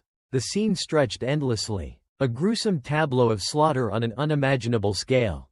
His eyes narrowed in horror as he recognized a familiar figure among the piles of corpses. Amidst the sea of blood, the scarred killer sat there, revealed to be the blue spirit demon in the goddess's memory. The blood-red goddess, in her own memory, clenched a red silk ribbon around her sword hilt with utmost determination. With her golden hair flowing in the wind, she advanced towards the throne under a blood-red sky. From outside the memory, Jung sensed her profound rage even without hearing any words. Tears and blood mingled on her face, expressing extreme pain and hatred. Standing amidst a sea of blood and corpses, the goddess confronted the horned killer, who sat nonchalantly on his throne. The villain covered his mouth, his eyes reflecting indifference and contempt for the tragedy. A smug and cruel smile spread across his lips as he stared directly at the sole surviving victim. The goddess's fiery red eyes narrowed, focusing all her indignation on the enemy before her. Exploding in a silent scream, she lunged forward, her sword ready for a retaliatory strike. The killer's tilted posture showed absolute confidence. Unfazed by her wrath, the goddess swung her sword in a reckless leap, aiming directly at the enemy seated on the throne. The blade grazed past, leaving a streak of blood on the killer's attire. In the next moment, her body was impaled, blood gushing as his counterattack brutally ended the confrontation. In the bloody memory, the blonde swordswoman recoiled in horror from a dark hand reaching for her. Streaks of vivid red blood tore through her vision, etching extreme horror onto her face. Her body was flung down onto the cold stone steps, her sword clattering away hopelessly before the silhouette of the horned killer. She lay motionless amidst a spreading pool of blood, her lifeless eyes staring up at the blood-red sky. An army of cloaked assassins advanced from the sea of blood, led by the horned killer standing at the top of the stairs. The black-cloaked army silently stepped through the sea of blood, their presence staining the entire space red. Surrounded by assassins, the lone body of the swordswoman lay at the center of the carnage.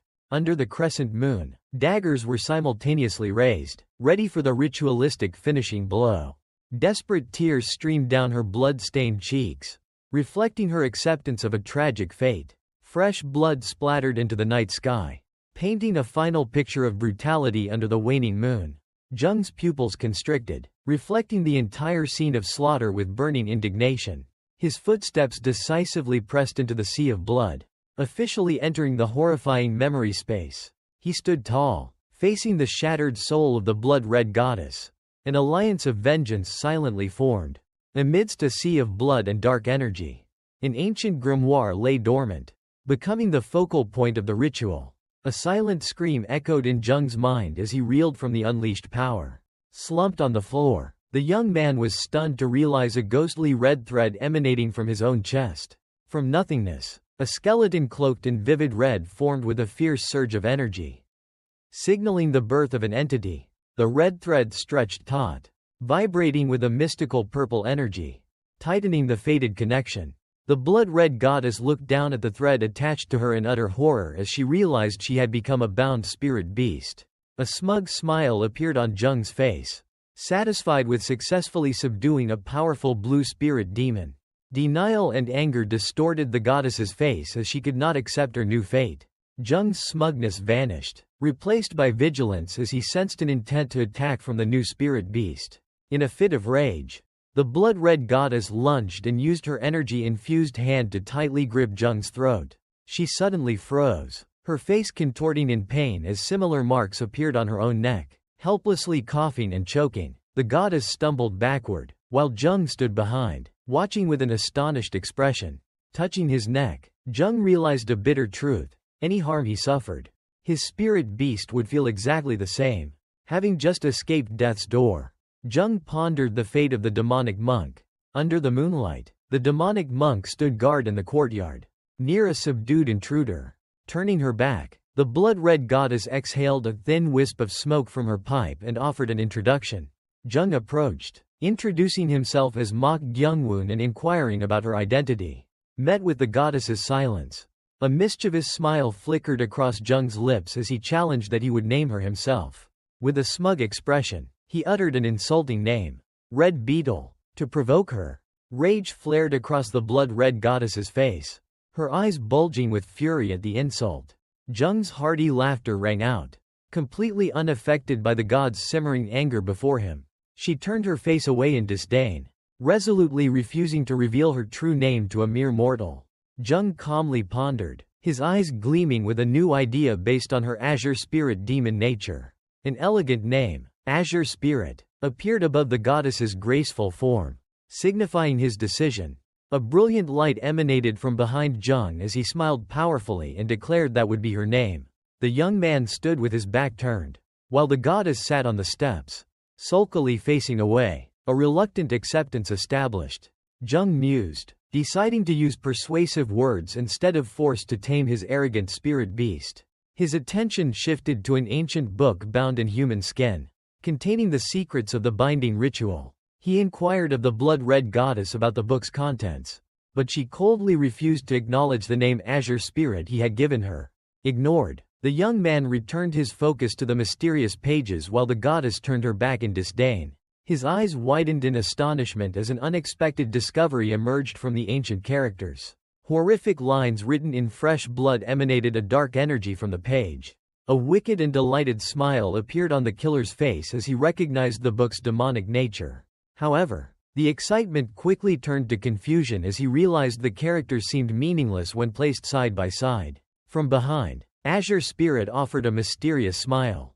Amused by her master's predicament, recognizing her mocking silence, Jung decided to decipher the mystery himself. He stood up, carefully turning each page, his mind fully focused on finding the solution. A crucial line about relying on the mind of another form flashed in his mind like a guiding light. He suddenly turned back, his eyes bright with understanding, startling the blood-red goddess with his insight.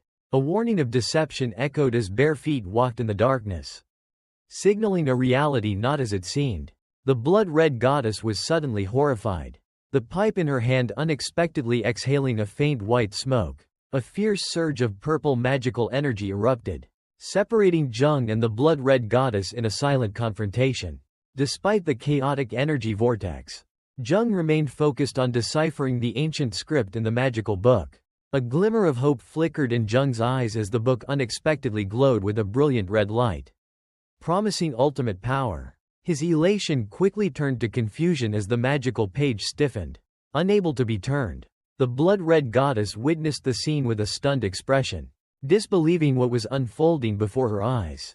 Skepticism and anger flared in the goddess's red eyes as she tried to comprehend Jung's inconceivable actions. Facing the blood-red goddess, Jung clutched the book tightly as drops of blood began to seep from the ancient pages.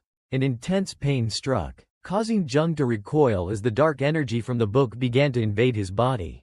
A cunning smile flickered across the blood-red goddess's lips as she realized the true nature of the deadly trap Jung had fallen into. Setting aside her hostility, the goddess urgently ordered Jung to hold his breath immediately to resist the magical assault. With a face strained in pain, Jung gritted his teeth, attempting to empty his mind as per the goddess's warning. Jung stood amidst the swirling dark energy, his face contorted in pain as his hand gripped the magical book. Close up on his hand, dark veins spread from the cursed book, transmitting evil energy into his body. The book's power surged, causing the killer's hand to tremble in a desperate attempt at control. Extreme astonishment was evident on the blood-red goddess's face as she witnessed an unforeseen development. From the goddess's perspective, Jung suddenly broke free of the grip, causing the book to fall to the floor in a chaotic energy vortex.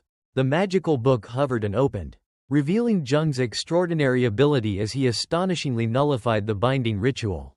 A smile of delight flickered across the blood-red goddess's lips, her surprise turning into fascination at his potential. The young man leaned back, his body engulfed in a fierce surge of energy as he absorbed the aftershocks of the ritual. After the outburst, Jung collapsed onto the steps, panting from exhaustion while the blood-red goddess watched from above.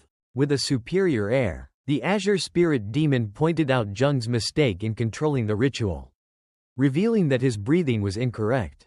Jung looked up with a challenging, smug smile, questioning her delay in explanation. Struck to the core, the blood-red goddess's confident expression crumbled, replaced by confusion and anger. She lost her composure and shouted her excuses, while Jung remained seated with a nonchalant expression, completely in control of the situation. Chaotic dark energy swirled around Jung's hand as the blood-red goddess pointed out the fatal flaw in his technique. With cool confidence, the blood-red goddess gestured for a bewildered Jung to direct his attention towards a new target. Cho Ilsang's body lay motionless in a pool of dried blood, a gruesome sacrifice for the magical practice. Following the instruction, Jung knelt beside the body, preparing to focus on the deceased's energy core. Impatience flickered across the blood-red goddess's face at Jung's naivety, while Cho Ilsang's corpse lay between them as a silent reminder. From a distance, the blood-red goddess ordered Jung to restart the incantation, her eyes observing his every move. The young man took a deep breath, and a mystical purple aura began to gather around him as the ritual commenced. With eyes closed in intense concentration, Jung recited the incantation while the dark energy surged more powerfully. A column of eerie purple energy erupted from Jung, directed straight at Cho Ilsang's body under the goddess's watchful eyes. Astonishment was evident as his hand placed on the corpse began to uncontrollably draw the energy back into his body. Jung's eyes widened, reflecting his bewilderment and awe at the power flowing into him. A warmth spread throughout his body, converging into a brilliant orb of light at his dantian. The blood-red goddess calmly exhaled a wisp of smoke, explaining the ritual's nature was to pull and bind anything, including another's vital energy. Under the blood-red goddess's guidance, Jung felt the eerie energy flow of the binding ritual swirling around him. The blood-red goddess hovered majestically, overseeing Jung as he knelt, performing the dark ritual on Cho Ilsang's body. Astonishment was evident on Jung's face as he first felt the warm qi gathering in his body. A wicked smile spread across Jung's lips as he realized this ritual was a shortcut to absorbing others' internal energy. The young man's fist clenched, enveloped by the purple qi, signifying his determination to become stronger in the shortest time possible. Jung's elation suddenly vanished as the recently gathered energy unexpectedly dissipated, leaving him bewildered. With an indifferent expression, the blood-red goddess explained to a confused Jung that the dissipation of vital energy was natural. A metaphorical image appeared, describing a martial artist who must use special methods to refine and stabilize qi in their energy core. The blood-red goddess smiled smugly, asserting that accumulating qi through the binding ritual was impossible. Disappointment was evident on Jung's face as the blood-red goddess mocked his illusion of becoming a martial arts master. Surprise flickered in Jung's eyes as he heard the reassurance that this ritual still had many other wonderful uses. A powerful new concept was revealed, showing that the recent ritual was just the beginning of the thought-shattering 8 techniques. With a mysterious smile, the blood-red goddess showed Jung how to truly use the temporary qi by circulating and focusing it into his palm. Jung was confused by the explanation from the blood-red goddess, who was calmly gesturing. In the quiet space, the blood-red goddess instructed him to focus on the power of imagination. She revealed that the essence of qi control lay in visualizing a clear image in one's mind. Her eyes gleamed with skepticism, secretly certain that a beginner like him could not possibly succeed. Despite the doubts, Jung focused intently as ghostly purple streams of energy began to converge around his hand. The energy erupted violently, condensing into a brilliant sphere of light in the determined young man's palm. He clenched his hand into a fist, completely controlling and compressing the chaotic flow of power. The blood goddess's confidence shattered, replaced by extreme astonishment clearly visible on her face. With purple energy swirling around him, Jung assumed an offensive stance, his eyes sharp and full of confidence. He unleashed a powerful punch, releasing all the energy into the wooden door, causing it to crack at the point of impact. A terrifying explosion tore through the door, the powerful aftershock throwing the blood goddess backward. Stunned by the unimaginable power, she stared in disbelief at the success of a newcomer. Jung smirked as he felt the achievement, while the blood goddess's astonishment gradually turned into reluctant admiration. The blood goddess pondered Jung's true nature, a bead of sweat trickling down her temple. She watched in amazement as he touched the crack in the wooden wall, a testament to the extraordinary power he had just displayed. A malevolent smile spread across Jung's lips as dark energy swirled around his fist. He had realized the true nature of martial arts was to kill. The blood goddess's eyes widened in horror at the young man's cruel insight.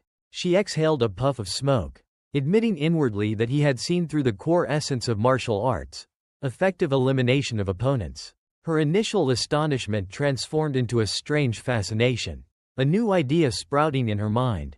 In response to Jung's eager question, the goddess gave a mischievous smile and raised a finger, indicating her readiness to teach. Her smugness immediately shattered into panic as she realized she was being swept away by his enthusiasm.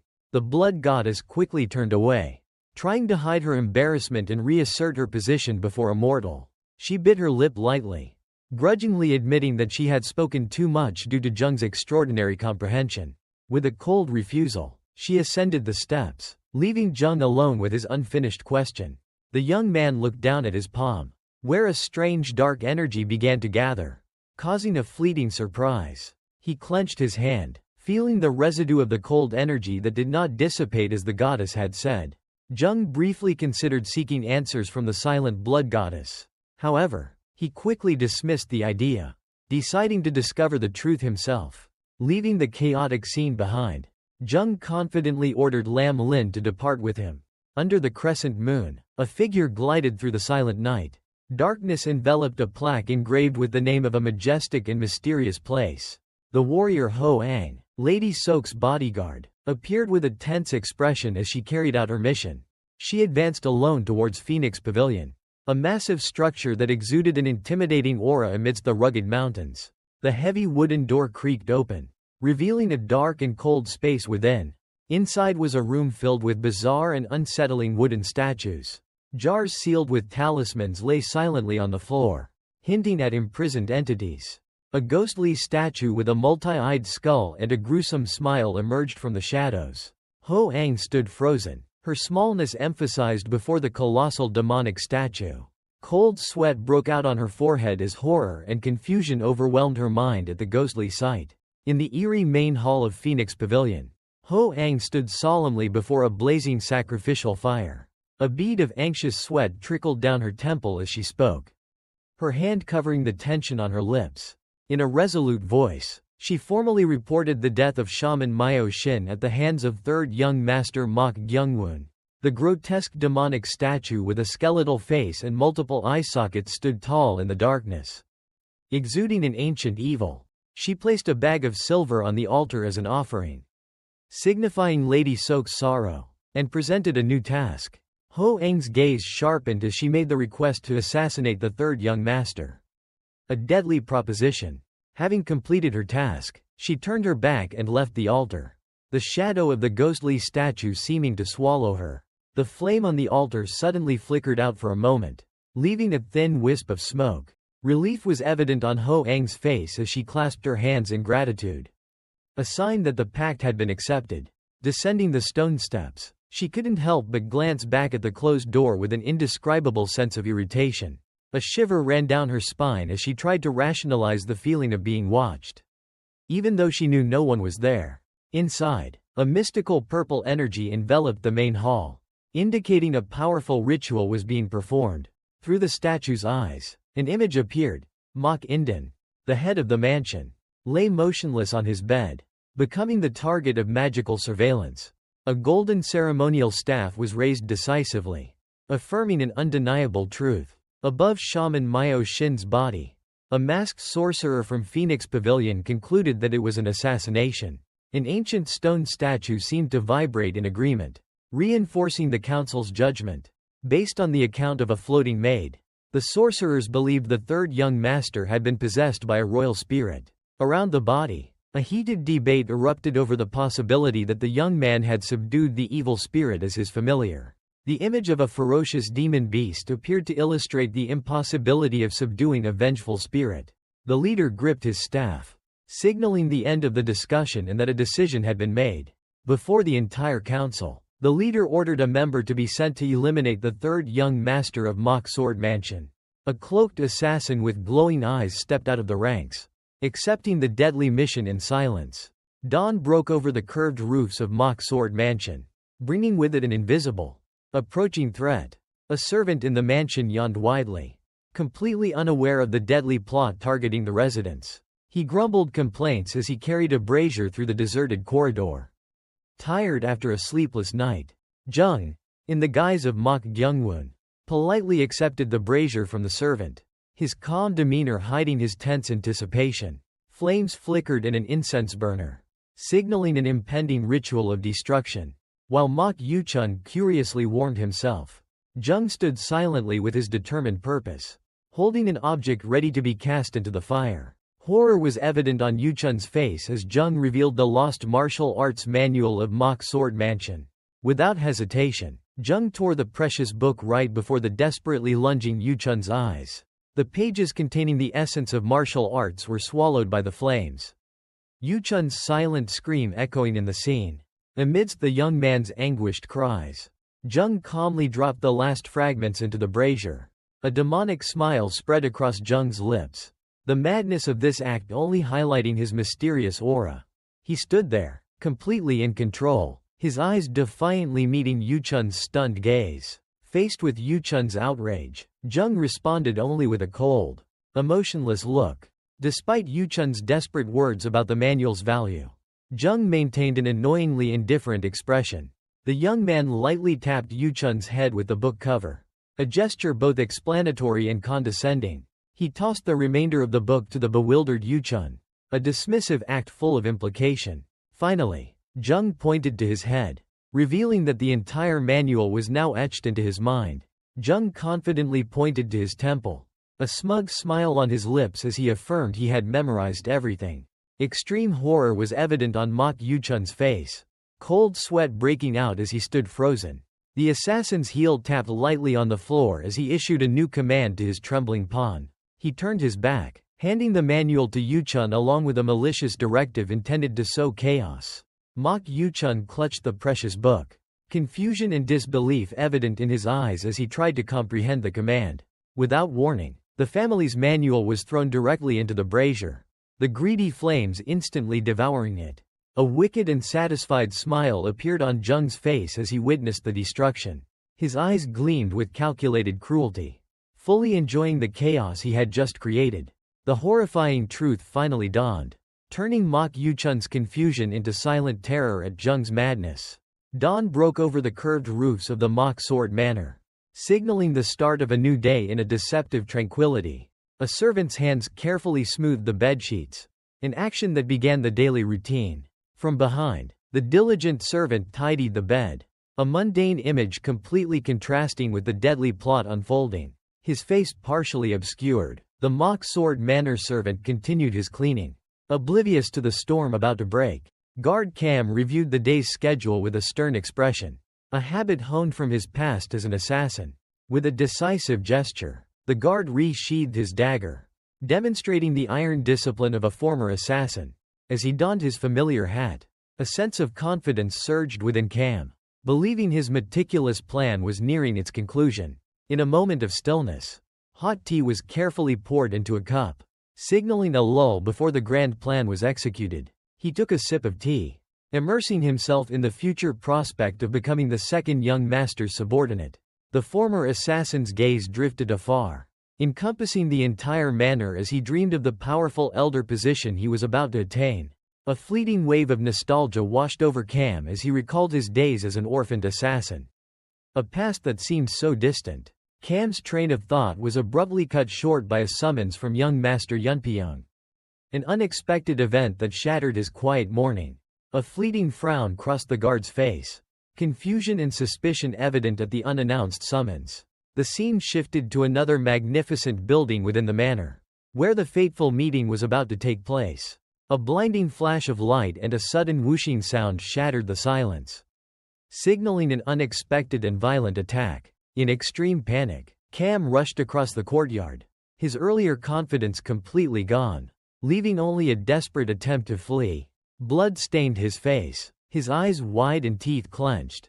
Cam's face showed the extreme rage of someone betrayed and defeated. News of Cho Il-seng's disappearance left Guard Cam stunned in disbelief. Standing before Mok Yunpyeong, Guard Cam reported that his subordinate had gone missing after being sent to scout.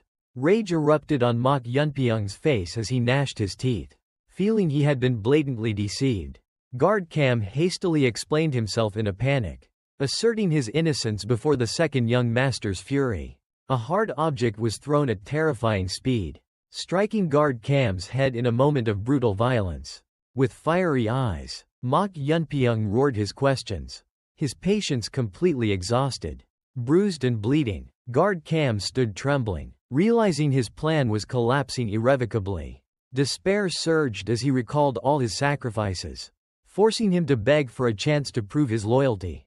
In a final desperate act, the guard raised his fist and wagered his own right arm. Grim determination was etched on his bloodied face as he declared the sacred value of a warrior's oath. The intensity of Cam's oath stunned Mok Yunpyeong, his anger temporarily replaced by surprise. The second young master's expression turned cold and contemplative as he silently weighed his subordinate's life or death oath. With a reluctant nod, Mok Yunpyeong granted Guard Cam one last chance to prove his worth. Mok Yunpyeong's face contorted with rage as he roared a deadly ultimatum within 4 hours. Despite the wounds on his face, Guard Cam bowed, accepting the order with iron determination. Walking alone in the courtyard, Guard Cam was lost in bitter contemplation of the recent string of unfavorable events. Deep suspicion was etched on his face as the guard wiped away blood. His mind focused on a single suspect. With clenched fists, his rage transformed into a silent vow of revenge as he ascended the stone steps. He suddenly stopped, unexpectedly encountering Go Chan, his disciple, standing at the end of the courtyard. Go Chan's face was utterly bewildered and confused by his master's sudden and fierce appearance. Cam's anger erupted into action as he lunged forward, grabbing the astonished disciple by the collar. The veteran guard's eyes blazed as he roared accusations of betrayal into Go Chan's face. Cam pressed Go-chan against the wall, questioning his presence and casting doubt on his loyalty. During the struggle, a strange object unexpectedly fell from Go-chan's clothes, momentarily freezing both of them. Guard Cam picked up the book, his gaze shifting from anger to suspicious curiosity. Horror was evident on Go-chan's face as Cam opened the book, his sharp eyes beginning to decipher a disturbing truth. Guard Cam's disbelief turned into utter horror as he read the book in his hand. The secret manual, Woodheart Sword Transformation Technique, lay in his hands. Undeniable proof of betrayal. Go-chan trembled, stammering incoherently under his master's accusing gaze. Rage erupted on Cam's face, transforming suspicion into a violent condemnation. Utter horror enveloped Go-chan as he realized his inevitable fate. The servants recoiled in surprise as an angry figure strode past them. With a decisive step, Guard Cam advanced, his target clear. His heel delivered a brutal kick, throwing the disciple's body off balance. In the vast corridor, Go-chan collapsed to the floor, witnessed by those around him. Cam lunged for the kill. While at the end of the corridor, Jung silently observed the drama he had orchestrated. The guard's cruel expression remained unwavering as he prepared to deliver the decisive blow. A powerful strike sent Go-chan flying backward, his body spinning helplessly in the air under Jung's calm gaze. Unconscious and covered in blood, the disciple lay motionless on the floor, another victim in Jung's cruel game. A smug and provocative smile appeared on Jung's face as he confronted his visitor. Across the room, Guard Cam stood towering beside Go-chan's motionless body, his eyes locked on Jung. Guard Cam angrily strode forward, each step heavy with determination and rage. In a blur of motion, the guard lunged straight at Jung, who remained defiantly still. Guard Cam's face was etched with angry veins as he roared a demand for an explanation. His patience exhausted, Jung responded to the fury with a feigned contemplative expression, his finger lightly touching his chin as if considering a foolish question. The contrast between Cam's seething anger and Jung's sneering smile created extreme tension in the air. Consumed by anxiety, Cam stepped over his fallen disciple, completely ignoring him in his desperation. Unable to restrain himself any longer, Guard Cam threw a powerful punch towards Jung's calm face. The old guard's face contorted with rage as he delivered a deadly threat at close range. Grabbed by the collar, Jung maintained a defiant smile, his eyes gleaming with mockery at his opponent's fury. A bead of sweat rolled down Cam's temple as disbelief and horror erupted in his eyes at Jung's brazenness. Cam frantically shook Jung, yelling questions about Cho Il-sang's whereabouts, but received only a feigned innocent expression. Grabbed by the collar by Guard Cam and pinned to the floor, Jung faced the guard's fury with provocative indifference. Sweat poured down Cam's tormented face as doubt and confusion gnawed at his mind. A cunning and smug smile spread across Jung's lips. He was clearly enjoying his opponent's turmoil. The young man's eyes widened artificially. He continued his charade of weakness to sow further doubt. The veteran guard faltered, Jung's words striking directly at a contradiction in his logic. Memories of Go-chan's assertion about the young master's harmlessness resurfaced, deepening Cam's confusion. Teeth clenched, Cam's hand tightened on his dagger hilt as a horrifying truth began to dawn on him. Pushed to his limit, the guard exploded in rage, his eyes blazing as he lunged to attack with the dagger. From below, Jung looked up with a mad smile, gloating at Guard Cam's complete loss of control. Close up on the killer's sneering lips, he launched his final accusation that Cam was the real traitor. Jung's eyes gleamed maliciously as he wove a tale of an impostor who had murdered Cho Il-sang. Completely consumed by rage, Guard Cam's eyes flared with a deadly blue light. Blood splattered across Jung's still smirking face as Cam's blade found its mark. Guard Cam's frenzied rage erupted in a moment of violence, blood splattering across his distorted face. The room plunged into chaos as furniture shattered under the force of the recent attack. After the storm, Guard Cam collapsed to the floor, gasping for breath from exhaustion, facing Jung, who calmly observed from a distance. Falling before Jung, the guard began to pour out his bitter heart about his 3 years of futile sacrifice. Despair etched his face as he recounted the life of an orphaned assassin and the arduous efforts to achieve his current position. Bitterness turned to utter agony as he realized his entire life had been staked on a plan that had just crumbled. His eyes, burning with hatred, bore into the one he believed had destroyed everything. Facing Cam's desperate declaration of murder, Jung maintained his composure, his bloodied hand wiping a wound while calculating his next move. Utter surprise flashed in the guard's eyes, breaking his rage at an unexpected offer. Confusion replaced hatred as he struggled to comprehend Jung's recent words. A complete shift in the situation. Driven by a new glimmer of hope, Cam lunged forward, not to attack, but to grasp what could replace his loss. His hand trembled as it touched his chest, a sudden truth dawning as he realized he possessed a part of what Jung was speaking of. Clutching half the secret manual in his hand, Cam's eyes flared with greed and hope, as he looked down at Jung and demanded the rest of the treasure. Guard Cam's eyes blazed with mad greed as he roared his demand for the manual. Jung maintained an indifferent calm in the face of the kneeling guard's aggression. Cam's rage peaked as he seized Jung's neck, pressing a cold, sharp blade to his throat. The steel of the blade reflected in the guard's murderous eyes as he uttered his final threat. With a seemingly resigned sigh, the young man finally agreed to yield to the demand. A smug and contemptuous smile appeared on Cam's face. Believing he had completely broken his opponent's will, Cam imperiously extended his hand, while Jung's eyes flashed with a challenging and cunning glint. Instead of offering a book, Jung unexpectedly lunged forward and seized Cam's outstretched hand, stunning him. Confusion was evident on the guard's face as he looked down at his hand, held firmly by Jung. A wicked smile spread across Jung's lips as he revealed the brutal truth. The manual existed entirely within his memory. Jung stood up, pulling the still stunned guard with him, his eyes now completely in control of the situation. A fierce surge of energy erupted from their clasped hands, signaling the beginning of an invisible attack. As a ghostly purple aura enveloped their hands, Jung began to unleash the terrifying 8 forms of mind-shattering upon Guard Cam's mind. Guard Cam's face contorted in extreme agony as a ghostly purple energy erupted from his body. Jung activated the mysterious technique, his glowing hand becoming the focal point, draining Cam's internal energy to the victim's shock. A wicked and delighted smile appeared on Jung's face as he looked down at Guard Cam writhing in despair. The assassin tilted his head back in mad exhilaration, savoring the opportunity to test his new technique on a willing subject. Tortured by unbearable pain, Cam screamed in panic, begging for release from the energy grip. In a final, furious effort, Guard Cam swung his knife, stabbing Jung directly in the shoulder, causing fresh blood to spurt. Despite the blood on his face, Jung's eyes maintained a cold, unwavering resolve, unfazed by the wound. The two men faced each other in a moment of extreme violence, one screaming in frenzied rage, the other gritting his teeth in pain. Jung pushed his hand forward, releasing a powerful surge of energy that sent Guard Cam flying backward.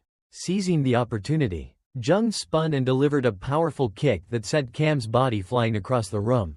Amidst the chaotic scene, Jung gasped for breath from exhaustion but remained standing, while his opponent lay motionless on the floor. Guard Cam's bloodied hand trembled uncontrollably. He could no longer even firmly grip his knife. Utter horror was evident on Cam's face as he stared at his powerless hand. Realizing that all his internal energy had been stripped away, Guard Cam, though exhausted, still struggled to his feet to face Jung, who responded only with contemptuous silence. Cam's eyes gleamed with final determination, realizing he had no choice but a battle to the death. A mad and cruel smile appeared on Jung's blood-stained face as he declared he would find another way to finish off his opponent. Rage distorted Guard Cam's face as he roared a challenge to his enemy's trickery. With a furious scream, the old martial artist lunged forward in a final, desperate attack. Jung easily dodged the blow and counterattacked, mercilessly sending Cam's body flying backward. The old guard lay sprawled on the floor, held down by an invisible force while his sword flashed uselessly. Jung's eyes flared with a demonic red light, signaling the rise of a dark power.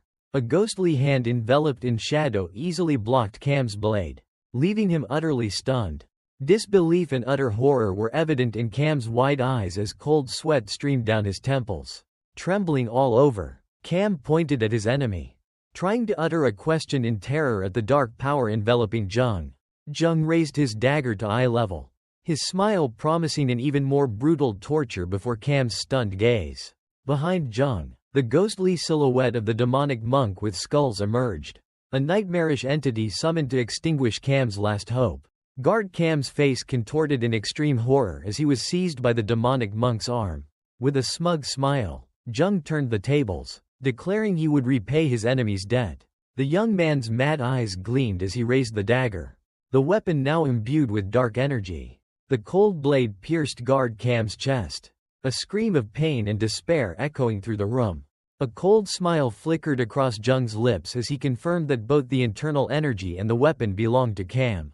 Amidst the chaos, Guard Cam staggered backward, leaving a trail of blood on the floor while Jung stood tall. Fresh blood spurted from the old guard's mouth, splattering across the floor as proof of his fatal wound. Gasping for breath, Cam trembled, clutching the knife hilt, acutely aware that one wrong move would end his life. Bitter regret consumed Cam's mind as he realized the true treacherous nature of the one he had chosen. The despair on Cam's face suddenly transformed into a savage sneer, revealing a final ace up his sleeve. The gravely wounded guard stood upright, his gaze locked on Jung, who showed surprise at the unexpected defiance. With the triumphant air of one with nothing left to lose, Cam revealed the deadly poison he had prepared beforehand. Contrary to expectations, an eerily calm smile appeared on Jung's face, challenging Cam to carry out his threat. Guard Cam, though gravely wounded and gasping for breath, attempted to propose a negotiation with forced confidence. Jung stood motionless, coldly looking down at his enemy, trying to persuade him of a disadvantageous outcome for both. With one hand clutching the wound on his chest, Cam offered an antidote and money while secretly planning his revenge for later.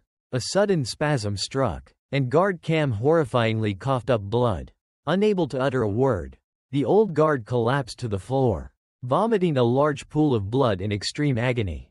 Jung's face remained eerily calm as he witnessed the scene, only a slight cough fleetingly passing. The young man looked at his bloodied hand, a fleeting confusion appearing as he wondered why his body was worsening. From the floor, Cam's eyes flashed with a horrifying realization as he understood that Jung had also been poisoned.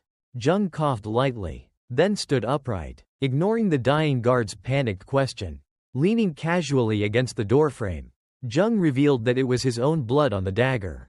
A wicked smile spread across Jung's lips as he declared that his blood was extremely poisonous. Cam's eyes widened in horror as Jung precisely listed every ingredient in the poison he had used. Jung stood tall over his utterly defeated foe, his bloodied hand a testament to absolute victory. Jung offered a cruel smile at Guard Cam's horrified expression, affirming the antidote's futility against him. Absolute horror consumed Guard Cam's mind as the truth of his inevitable demise dawned upon him.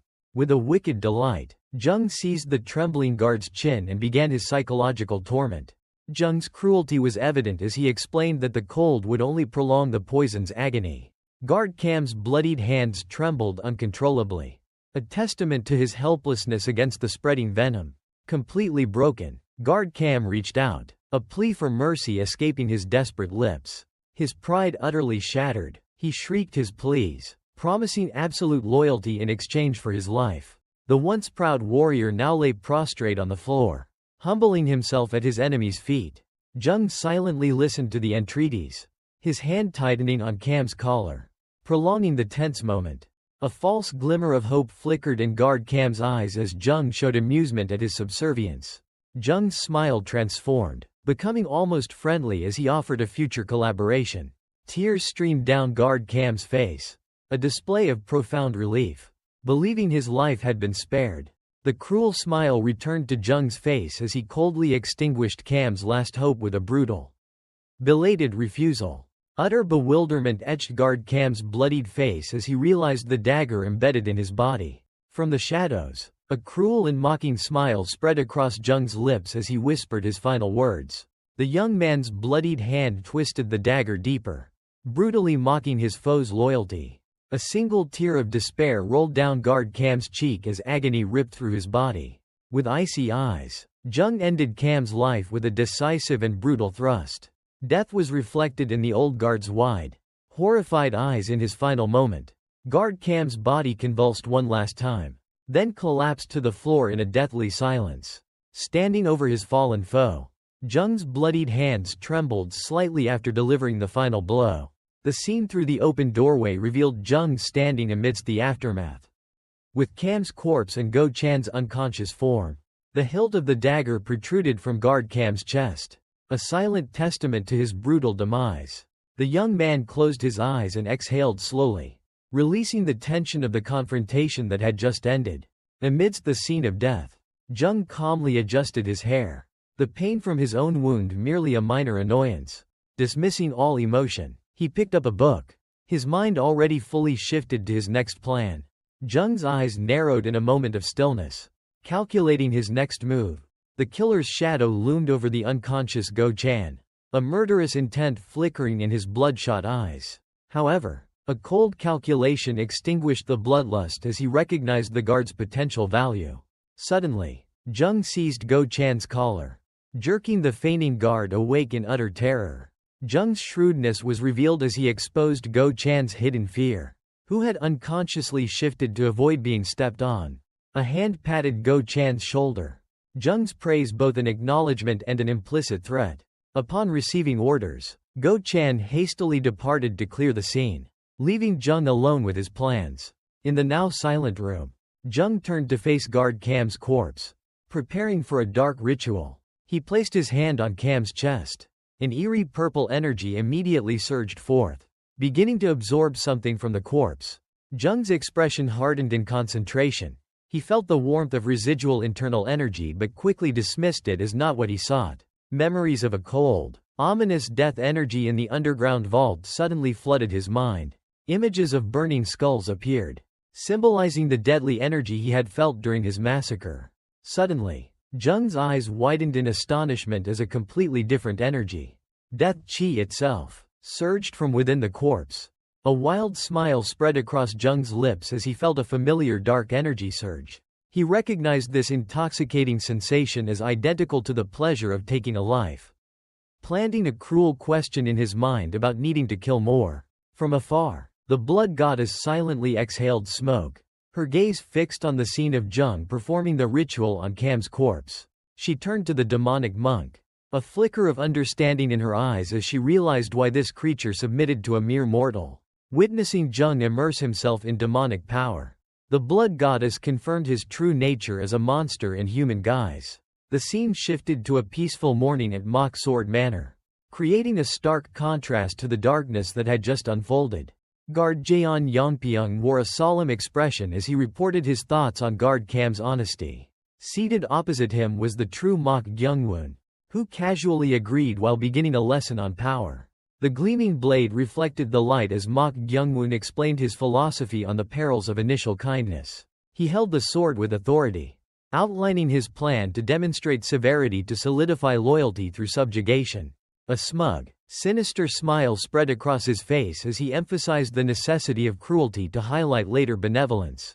Jeon Yongpyeong bowed his head in thoughtful silence, seemingly absorbing the profound lesson from his master. As he turned away, the guard's face showed genuine admiration, completely convinced by the young master's skill in manipulating people. The discussion between Mok Gyungwon and Jeon Yongpyeong was interrupted by a frantic guard bursting into the room. Utter horror was etched on guard Han Sang's sweat-drenched face as he gasped for breath to deliver the news. The shocking report of guard Cam's attempted assassination of Mok Gyungwon left both Mok Gyungwon and Jeon Yongpyeong stunned in disbelief. The young master struggled to analyze Cam's irrational actions while the messenger grew increasingly desperate. Cold sweat beaded on Mok Gyungwon's temples as he heard that the impostor had framed him as the mastermind. Blinded by betrayal, Mok Gyungwon roared in fury and slammed his sword onto the table. Jeon Yongpyeong and Mok Gyungwon stood frozen as they heard the accusation that guard Cam had attacked their young master. Mok Gyungwon questioned Cam's motives, but Han Sang urgently dismissed it, hinting at a more grave issue. The harsh truth dawned on Mok Gyungwon as he realized he had been framed by the impostor as the mastermind of the incident. Mok Gyungwon turned to confront his subordinate, his voice filled with anger, demanding an explanation for guard Cam's whereabouts. Horrifying memories of guard Cam's bloodied face and lifeless eyes surfaced, confirming his tragic end. A chaotic room strewn with bodies was revealed. while a chilling narration announced Cam's disappearance. Mok Gyungwoon's face contorted with hatred as he screamed his own name, now usurped by his enemy. Rage boiled within him as Mok Gyungwoon gripped his sword hilt tightly, determined to show no mercy to the one who had framed him. Desperately restrained by his subordinates, the young master brushed aside their pleas as his fury erupted uncontrollably. Mok Gyungwoon's face contorted with indignation. He roared at his helplessness. Cornered. Amidst the tense atmosphere, Jaeon Yongpyeong, a senior subordinate, spoke up with a potential solution. He proposed a daring plan, suggesting an outside force intervene to resolve the mess. The young master listened in silence, his eyes sharpening as he considered the cunning proposal. Jaeon Yongpyeong revealed the assassin organization of which Guard Cam had once been a member. Emphasizing their strict rules, a gruesome image appeared, illustrating the assassin's iron rule where mission failure was unacceptable. With a determined expression, the subordinate affirmed that he himself would contact this mysterious organization. The organization's name was revealed amidst a chilling backdrop, the Flying Assassin Gate. A name synonymous with death and brutality. Mok Gyungwoon thoughtfully repeated the fearsome name, aware of the power he was about to summon. A cunning and malicious smile slowly spread across the young master's lips as he accepted this perilous path. Meanwhile, elsewhere, Jung sat in absolute stillness under the guard of Go Chan, a complete contrast to the chaos his plan had caused. Jung exhaled with intense concentration, attempting to condense his internal energy according to a secret manual. His eyes suddenly snapped open, realizing the instability in the energy circulation process. The flow of death energy converging around his hand seals suddenly shattered in an instant. Disappointment was evident on his face as he pondered the reasons for his continuous failures. Suddenly summoned, the guard Go Chan startled and turned back with a vigilant and confused expression. The young man casually asked the guard about the energy circulation issue, leaving Go Chan utterly stunned by the unexpected question. A skeptical sneer appeared on Go Chan's face as he secretly mocked Jung's unbelievable martial arts progress. Jung maintained a calm expression, quietly assessing the guard's arrogant reaction. Go Chan's skepticism quickly turned into a challenging attitude. He offered to personally examine the young master's internal energy. With an air of condescending confidence, Go Chan approached and extended his hand, determined to expose the young man's boasting. Go Chan placed his hand on Jung's back, beginning the probing process while Jung closed his eyes, fully focused. As Jung exhaled again, a powerful golden aura unexpectedly surged, replacing the unstable death energy from before. Immediately, chaotic death energy violently erupted from Jung's body, throwing the horrified guard backward. Extreme astonishment enveloped Go Chan as he felt the intense energy flow. Standing behind the meditating Jung, the guard could not believe the incredibly perfect internal energy flowing within him. Through Jung's glowing hand, Go Chan began to believe he was witnessing a true martial arts genius. The guard's astonished expression suddenly shifted to confusion as a sense of unease arose. A cold and ghostly death energy suddenly appeared, swirling deep into Go Chan's perception. Dark energy violently erupted, throwing Go Chan backward while Jung remained steadfastly seated. As the strange energy dissipated, Jung turned to face Go Chan, who was getting up in bewilderment. With an innocently worried expression, Jung asked about his martial arts fate and received a grim affirmation from the guard. Go Chan attempted to explain the existence of a mysterious foreign energy near the energy core, admitting his inability to identify it. Jung bowed his head, putting on a perfect theatrical display of despair at the prospect of abandoning the martial path. Lost in thought, Go Chan realized a significant contradiction. The strange energy seemed to suppress internal energy rather than generate it. Go Chan's conjecture about a completely opposite type of energy awakened a fresh idea in Jung's calculating mind. While Go Chan hastily dismissed his own hypothesis, Jung was completely captivated by the word opposite, an unexpected key to his problem. A self-satisfied smile briefly flickered across Jung's lips as he realized the truth about the opposite nature of death energy. Despite Go Chan's horror, Jung calmly declared his intention to reverse the flow of his internal energy. Extreme panic choked Go Chan's scream as blood spurted from his mouth in a desperate attempt to warn. Go Chan's body was violently thrown backward, while Jung calmly observed the experimental results. Above the guard's motionless body, a ghostly apparition of Jung appeared, gesturing for silence to assert dominance. From the shadows, the blood goddess's fiery red eyes gleamed with contempt as she believed Jung was walking to his own death. The malevolent goddess revealed her plan, hoping Jung's self-inflicted death would break the contract and free her. With a confident smile, the blood goddess turned to the demonic monk, foretelling their imminent freedom. Rage erupted on the blood goddess's face as she realized her miscalculation. Lunging forward in a bloody frenzy, under the crescent moon, night enveloped Blessing Flower Hall, shifting the story's setting to a new location. A mysterious figure in a dark cloak introduced herself as New Moon to those waiting. The figure revealed herself to be a shaman from the Phoenix Pavilion, wielding a powerful staff, known as Shaman New Moon. Skepticism was evident on the lady's face as she assessed the young shaman sent to replace her deceased predecessor. The scene focused on the motionless body of Shaman Myo Shin in the wooden coffin, becoming an object of astonishment and bewilderment. In Lady Soak's presence, the new shaman, Shaman New Moon, revealed her plan to use Myo Shin's body for a tracking ritual. Lady Soak's face momentarily showed surprise and apprehension as she recognized the superior status of this new shaman. Shaman New Moon turned, her veiled gaze directed straight at Lady Soak to state a prerequisite.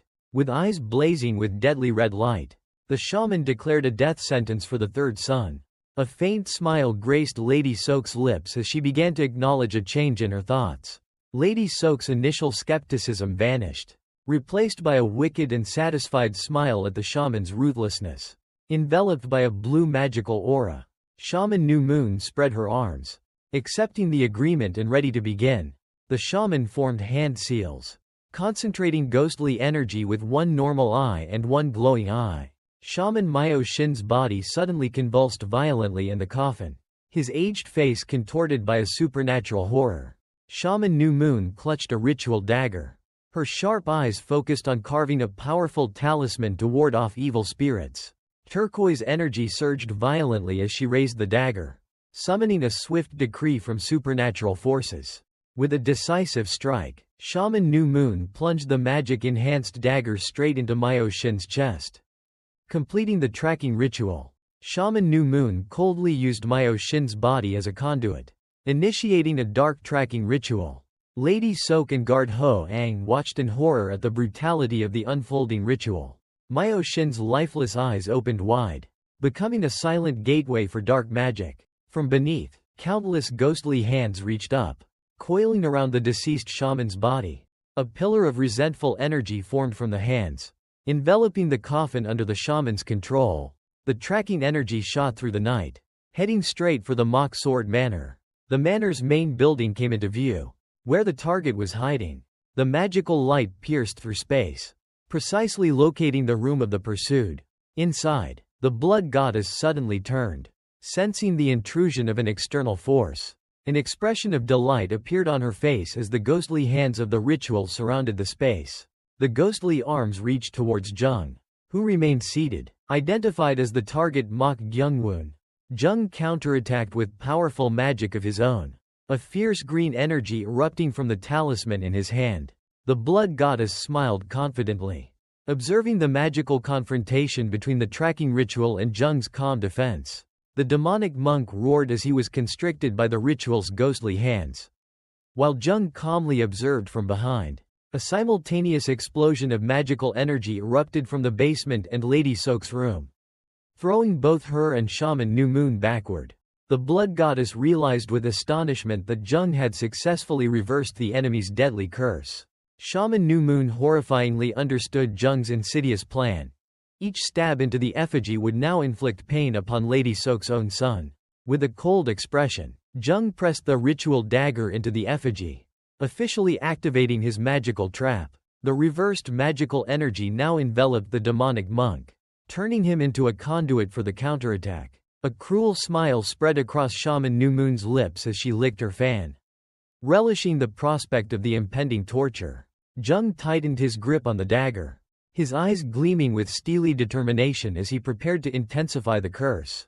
Shaman New Moon's eyes blazed with fanaticism, whispering a single command demanding more power. facing the ghostly image of the demonic monk struggling in her room. Shaman New Moon loudly demanded an even more violent attack. In response to the challenge, Jung stabbed harder into the effigy, unleashing an even more terrifying surge of magical energy. Jung closed his eyes, fully concentrating on controlling the deadly energy flow being amplified through the demonic monk. Shaman New Moon's face twitched in an expression blending extreme pain and pleasure as she shrieked for greater torment. The blood goddess exhaled a faint mist with contempt, viewing her opponent as an inferior being. A vortex of dark energy and fresh blood suddenly erupted, engulfing the blood goddess in a scene of deadly chaos. Countless ghostly hands were torn apart in the violent energy surge, vanishing amidst streaks of bright red blood. The goddess's complacency turned into rage and panic as she realized she was completely overwhelmed. The perspective suddenly shot away at dizzying speed, returning to the mock sword manor where the ritual was taking place. Inside, Shaman New Moon was performing a tracking ritual under the watchful eyes of Lady Sok. Magical energies enveloping her. The blood goddess roared in fury as she was attacked by the very energy. Enraged that someone dared to interfere with her prey. Amidst the rain of blood, she fell, but her eyes remained defiant, uttering a curse upon her unseen foe. The magical assault escalated into a destructive storm, demonic hands seizing the goddess in an even more brutal vortex.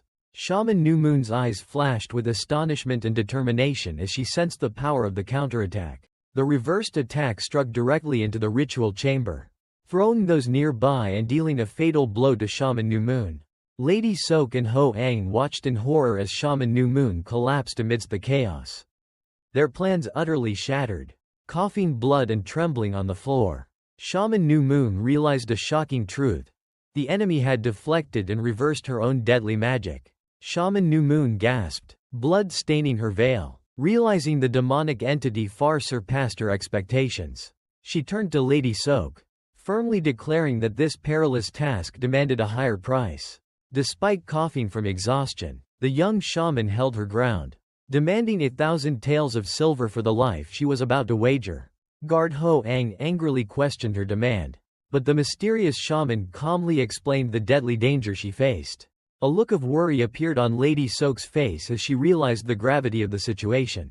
The shaman pointed towards the wooden cart, explaining that it was a high-level evil spirit, a force incomparable to an ordinary imperial spirit. A talisman on the wheel suddenly burst into fierce flames, proving the terrifying power of the lurking evil spirit. With a confident demeanor, she asserted that only a skilled shaman like herself could deal with a spiritual catastrophe of this level. Lady Sok fell silent, a bead of sweat rolling down her temple as she weighed the cost against the existing threat. To guard Ho Ang's astonishment, Lady Sok decisively accepted the demand. Showing her desperation, Lady Sok's eyes turned cold and ruthless, as she stipulated that Mok Gyungwoon must be utterly destroyed. Shaman New Moon began to reveal her true identity, her hand gently pulling back her veil as she explained the hierarchy within the shaman world. She decisively cast aside her disguise, revealing her identity as a powerful, moon-level shaman, far surpassing her deceased predecessor. With heterochromatic eyes, one gold and one red, Shaman New Moon tilted her hat and confidently revealed her rank. Lady Sok's face changed color in astonishment, realizing she had been deceived about the shaman's true capabilities. Utter horror was evident in Lady Sok's wide eyes as she grasped the truth. A surge of dark energy began to pour from Shaman New Moon as she asserted her position within the Phoenix Pavilion. The shaman's demonic power spread throughout the room, engulfing those present in a terrifying display. Shaman New Moon confidently stepped through the threshold, leaving Lady Sok and the guard in a daze. Her eyes glowing ominously, she made a chilling pledge regarding the second young master's inevitable death. Under the crescent moon, the entire Mok family manor was enveloped in silence, sealing the deadly curse that had just been cast. The scene shifted to the secret basement, where the blood goddess observed Jung meditating amidst the chaos after the confrontation. The blood goddess exhaled a puff of smoke with annoyance, secretly regretting that Jung's intervention had saved her from a joint attack. Her complacency suddenly vanished, replaced by surprise as she sensed an unusual energy emanating from Jung. Skepticism quickly turned into utter horror as she realized the nature of that aura was death qi and yin qi. She looked at Jung with an incredulous expression, horrified by the sight of a living person calmly absorbing death qi. The blood goddess's red eyes narrowed in disbelief as a cold bead of sweat rolled down her temple. Her mind replayed Jung's extraordinary process. From an outsider to absorbing death qi while still alive. With heavy eyes, Jung faced a truth he was forced to acknowledge in silence. The blood goddess watched in shock as dark energies swirled around Jung's meditating body. Jung's gaze was fixed on his hands, while the blood goddess's reluctance gradually gave way to an undeniable fascination. Strands of dark energy coiled around his fingers, a tangible proof of his success. A self-satisfied smile spread across Jung's lips as he realized that reversing the flow of qi was the answer. After a moment of regaining her composure, the blood goddess questioned Jung with a query that shook the definition of life and death. Raising her pipe, she tried to explain the utter absurdity of his actions to Jung's innocent expression. Their conversation reached an impasse as Jung's indifference starkly contrasted with the blood goddess's horror. Jung indifferently changed the subject, forcing the blood goddess to notice the chaotic scene around them for the first time. She looked at Go Chan's body with disgust, while Jung merely offered an evasive and cold reply. The demon monk's eyes flickered with a final light before dimming, his body now just an empty husk after being drained of energy. The blood goddess unleashed her fury on the demon monk for not helping her. While Jung coldly observed the scene, the goddess's anger peaked as she attacked the monk, but Jung merely calmly commented on her persistence. With a self-satisfied look, she explained that she had saved him from a reverse murder. A concept that utterly confused Jung. A surge of dark energy suddenly enveloped the room, putting both Jung and the blood goddess on immediate alert. The goddess's eyes flashed with a horrifying realization as she sensed the true nature of the threat. Silence fell as the smoke dissipated from her pipe, and Jung broke it with a worried question. The goddess looked directly at Jung, her words about a dilemma stunning him into a new realization. From Jung's perspective, streaks of inky blackness began to seep from under the door, crawling eerily across the wooden floor. Both turned towards the source of the disturbance. Jung's face filled with bewilderment while the goddess showed disdain. The darkness coalesced into a swarm of gigantic armored creatures with glowing red eyes, identified as mountain river armored beasts. The swarm poured in like a flood, but Jung did not flinch. He stood in front to face the attack. An ancient scroll unrolled, revealing legends of demons and devils, classifying the beasts within a terrifying hierarchy. From the shadows, the true master of the beasts emerged, a mysterious female martial artist with a wide-brimmed hat and a small dragon spirit beast coiled around her arm. Jung's red eyes stared straight ahead, while a crow-like shadow creature with a fiery eye perched on his arm. The shadow creature soared into the night sky, leaving a ghostly black trail. Hovering above the rooftops, the grotesque silhouette of the bird-snake hybrid cast a deadly omen. Shaman New Moon stood at the threshold, silently looking up at the strange creature screaming in the sky. The shaman walked without hesitation, her feet gliding over a gruesome carpet of countless crawling insects. With a cold expression, Shaman New Moon confidently entered the room, ignoring those who watched in horror. A fleeting look of displeasure crossed the shaman's face as she glanced towards the desecrated body of her disciple. With a decisive hand gesture, Shaman New Moon commanded a massive swarm of flying insects, which encircled her like a living vortex. Her eyes glowed with deadly light, her finger pointing forward as she identified the main enemy as the third young master Mok Gyungwon.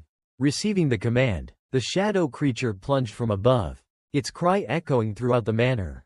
Jung stood surrounded by a surging sea of insects, cornered with the blood goddess and the demon monk. Sweat beaded on his forehead. Jung gritted his teeth, a strained but defiant smile appearing on his face as he confronted the danger. Completely unaware of the deadly attack aimed at the person he believed to be his older brother, Mok Yunpyeong slept peacefully. With a surge of icy energy, Jung's hand gripped Go Chan's face in an attempt to awaken the fallen guard. Amidst the chaotic room overrun by insects, Jung used blue energy to defend himself while Go Chan screamed in terror at the horrifying sight. A sudden sharp pain made Go Chan wince, a cry of agony escaping his lips as the bugs attacked him. Horror was etched on Go Chan's face as he stared at the bleeding bite marks on his palms. Jung, dodging the insects, urged Go Chan to use his inner energy for self-defense, emphasizing the imminent deadly danger. Jung's expression turned pensive as he assessed the desperate situation, ignoring Go Chan's panicked screams in the background, sitting indifferently amidst the chaos. The blood goddess exhaled a puff of smoke from her pipe and mocked Jung's impending fate. Turning towards the entity invisible to Go Chan, Jung implored the blue spirit for help, reminding her of her role as a guardian spirit. The blood goddess whispered a tempting and dangerous offer, but Jung firmly refused, choosing shared death over surrender. Overwhelmed by the increasing number of insects, Jung and Go Chan fought back desperately while the blood goddess merely observed in silence. A confident and cunning smile flickered across Jung's face as he made an unexpected offer to break the stalemate. The blood goddess's indifference vanished, replaced by intrigued curiosity as she turned, considering Jung's proposal. With a smug smile, the blood goddess stated her cruel terms, making Jung's survival the ultimate prize in their wager. Skepticism was evident on Jung's face as he listened to an unexpected offer. From her makeshift throne, the blood goddess made a tempting promise of future cooperation. Jung's eyes sharpened, and he accepted the agreement with an unmistakable warning. The blood goddess exhaled a puff of smoke, her red eyes gleaming with amusement at his audacity. With a self-satisfied smile, Jung crushed an insect in his hand, accepting the challenge and forcing her to keep her word. Go Chan screamed in horror, recoiling on the bed as a swarm of black insects began to flood the room. From an elevated perspective, Go Chan's despair contrasted sharply with Jung's deadly calm amidst the spreading sea of insects. Jung issued a decisive command to set fire, leaving Go Chan stunned in disbelief and fear. The plan was laid out as Jung pointed towards the lantern, the only target that could turn the tide in the cramped room. Go Chan's hesitation became clear as Jung approached, his gaze allowing no dissent. A mystical purple energy enveloped Jung's hand as he performed an ancient ritual to manipulate the object remotely. The room plunged into chaos as the lantern flew through the air towards Jung, knocking Go Chan away in a powerful surge of energy. To Go Chan's astonishment, Jung had the lantern firmly in hand, ready to execute the next step of his daring plan. Amidst the magical energy, a decisive hand dropped the burning talisman into the wooden box, initiating a deadly deduction. A smug and sinister smile spread across Jung's lips as he identified the mastermind as Lady Sok. Beside the terrified Go Chan, Jung prepared to set fire to the room filled with magical insects to create chaos. The killer's insane gaze flared with the flames, his objective now clear: to destroy the sorceress behind it all. From the shadows, a pair of sharp, powerful eyes opened, one glowing like lava, signaling the arrival of the monster's master. Suddenly, a ghostly black smoke erupted violently from beneath the floor, leaving Go Chan stunned in amazement. The dark energy surged forward, forcing Jung to react while Go Chan screamed hysterically at the sudden attack. At the end of the dark corridor, the sorceress's figure emerged, her mocking voice echoing, challenging their plan. A sea of hideous insects with blood-red eyes flooded the floor, their rustling sounds echoing in the silent space. A decisive foot stepped down, and the magical insects immediately parted ways for their master. Shaman New Moon walked imperiously through the sea of insects, a phantom hovering behind her as a warning of her terrifying power. Her expression was cold as she revealed the secret of her white right eye, an eye capable of seeing the unseen. Through the special eye, the world of Qi appeared, showing the entire room where Jung and Go Chan were trapped, completely submerged by a black spectral entity. Standing outside, Shaman New Moon placed her hand on the wall, declaring her absolute power. The sorceress's eyes flared with magical light, revealing an invisible world. Through her magical vision, she saw through the walls, locking onto her targets with threads of energy. The walls suddenly exploded at her command, throwing the astonished Jung and Go Chan backward. Amidst the dust and debris, Shaman New Moon entered majestically, confronting the two survivors. While Go Chan trembled in fear, Jung faced his enemy with a challenging, self-satisfied smile. The sorceress's fiery eyes narrowed, assessing Jung's unusual calm. Her magical vision revealed an unforeseen complexity in the energy flow around the target. The sorceress was stunned to discover the looming presence of the demon monk behind her, forcing her to prepare a suppressive spell. Completing the incantation, Shaman New Moon summoned a destructive pillar of energy that struck directly down upon the demon monk. The powerful magical attack was easily blocked by the demon monk, leaving the sorceress completely bewildered. Taking advantage of the moment of confrontation between the two supernatural forces, Jung quietly drew a dagger, preparing for his own action. Losing all composure, Go Chan suddenly screamed and lunged forward, swinging his knife in a desperate attempt to attack. With a sharp gaze, Shaman New Moon infused lightning energy into a talisman, preparing for a fatal blow. The sorceress unleashed a thunderous decree, striking down Go Chan and throwing Jung back in a violent electrical surge. The attacker's knife fell to the floor, residual sparks flickering on the sharp blade. Mid-air, Jung quickly snatched the falling knife with an expression of intense focus. Without hesitation, Shaman New Moon summoned a swarm of bloodthirsty mountain river armored beasts from the shadows. Jung was completely overwhelmed as a spectral entity and its swarm of insects descended from above. Horror was evident on the young man's face as he was surrounded by the hideous monsters. Jung's body was submerged and violently thrown by the vortex of darkness and insects. A sea of insects with eyes glowing red like embers advanced, forming a formidable army. The sorceress confidently confirmed her target's identity while a demonic spirit hovered over her hand.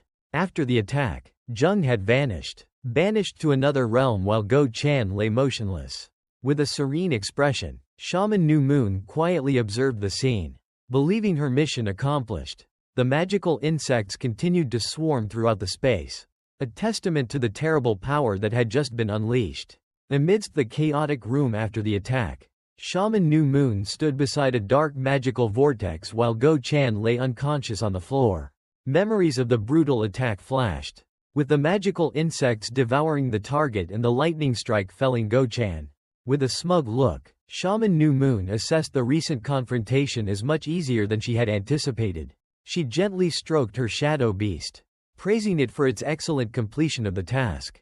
Turning to leave, the sorceress believed her target would be devoured alive by the insects. Her confidence suddenly shattered as an anomaly interrupted her triumph. Her red eyes widened, reflecting extreme astonishment at an unbelievable sight. The sorceress looked down in horror, where the magical vortex was still strangely active. From the center of the insect swarm, a defiant, clenched hand pushed back the magical attack. Shaman New Moon's expression shifted from surprise to genuine horror as she realized the truth. Jung emerged from the darkness, bloodied but with a terrifying smile, his eyes glowing eerily. He coldly crushed a mountain river armored beast underfoot, showing absolute contempt. With the knife in hand and a predator's gaze, Jung confronted the stunned sorceress directly. Shaman New Moon's confidence shattered into utter terror at the unfolding scene. Amidst the rain of blood and insect corpses, Jung stood tall with glowing red eyes and an insane smile. Without hesitation, he plunged the dagger through his own palm in a deliberate act of self-destruction. The killer tilted his head back, seemingly enjoying the pain as his poisonous blood began to take effect. A mountain river armored beast convulsed violently and then exploded upon contact with the deadly poisoned blood. On the floor, the corpses of the magical monsters writhed in pools of blood, a testament to the failure of magic. Completely stunned, the sorceress could only stammer in silence as her plan utterly collapsed. She faced Jung, who now radiated a chilling purple aura amidst the ruins she herself had created. A bleeding hand descended above Jung's gruesome smile as he looked down at his prey. Pure terror was evident in Shaman New Moon's eyes as she realized the true nature of her enemy. With terrifying speed, Jung lunged forward, closing the distance to the dazed sorceress. He extended the knife with a cruel smirk, revealing that his own blood was the weapon used to exterminate the swarm of insects. A powerful kick sent Shaman New Moon sprawling to the ground, ending the confrontation cruelly and decisively. In a panic, Shaman New Moon screamed, summoning a final dark entity. Jung stood firm, his gaze unwavering as he faced the hovering shadow monster. The sorceress's face contorted in fear as she realized she needed to prepare a more powerful spell. Shaman New Moon concentrated brilliant spiritual energy between her palms, beginning a complex ritual. The first technique of the spell was unleashed in a blinding explosion of light. With glowing eyes and a lightning-fast movement, Jung plunged into the heart of the attack. A vortex of dark energy enveloped Jung's body, seemingly attempting to bind his soul. Suddenly, Jung's hand pierced through the magical mist and seized the dark entity with a mocking smile. Shaman New Moon's confidence shattered into utter horror as she witnessed her spell being nullified. At Jung's feet, the corpses of countless mountain river armored beasts lay scattered, a silent testament to his power. The young man stood amidst the purple smoke, clutching the remnants of the monster with a savage smile. Overwhelmed by fear, the sorceress turned and fled from the terrifying predator watching her from behind.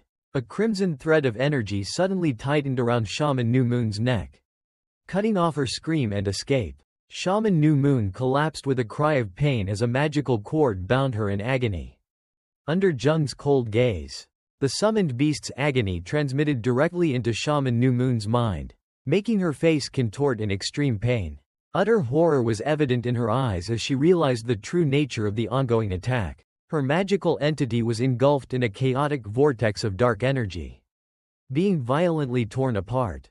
Shaman New Moon watched in horror as Jung absorbed the dark magical energy from the very creature she had summoned. Helpless on the ground, the sorceress could only watch Jung, who was now enveloped in a thick aura of death. A mad and savage smile spread across Jung's blood-stained face as he clutched the entity's glowing energy core.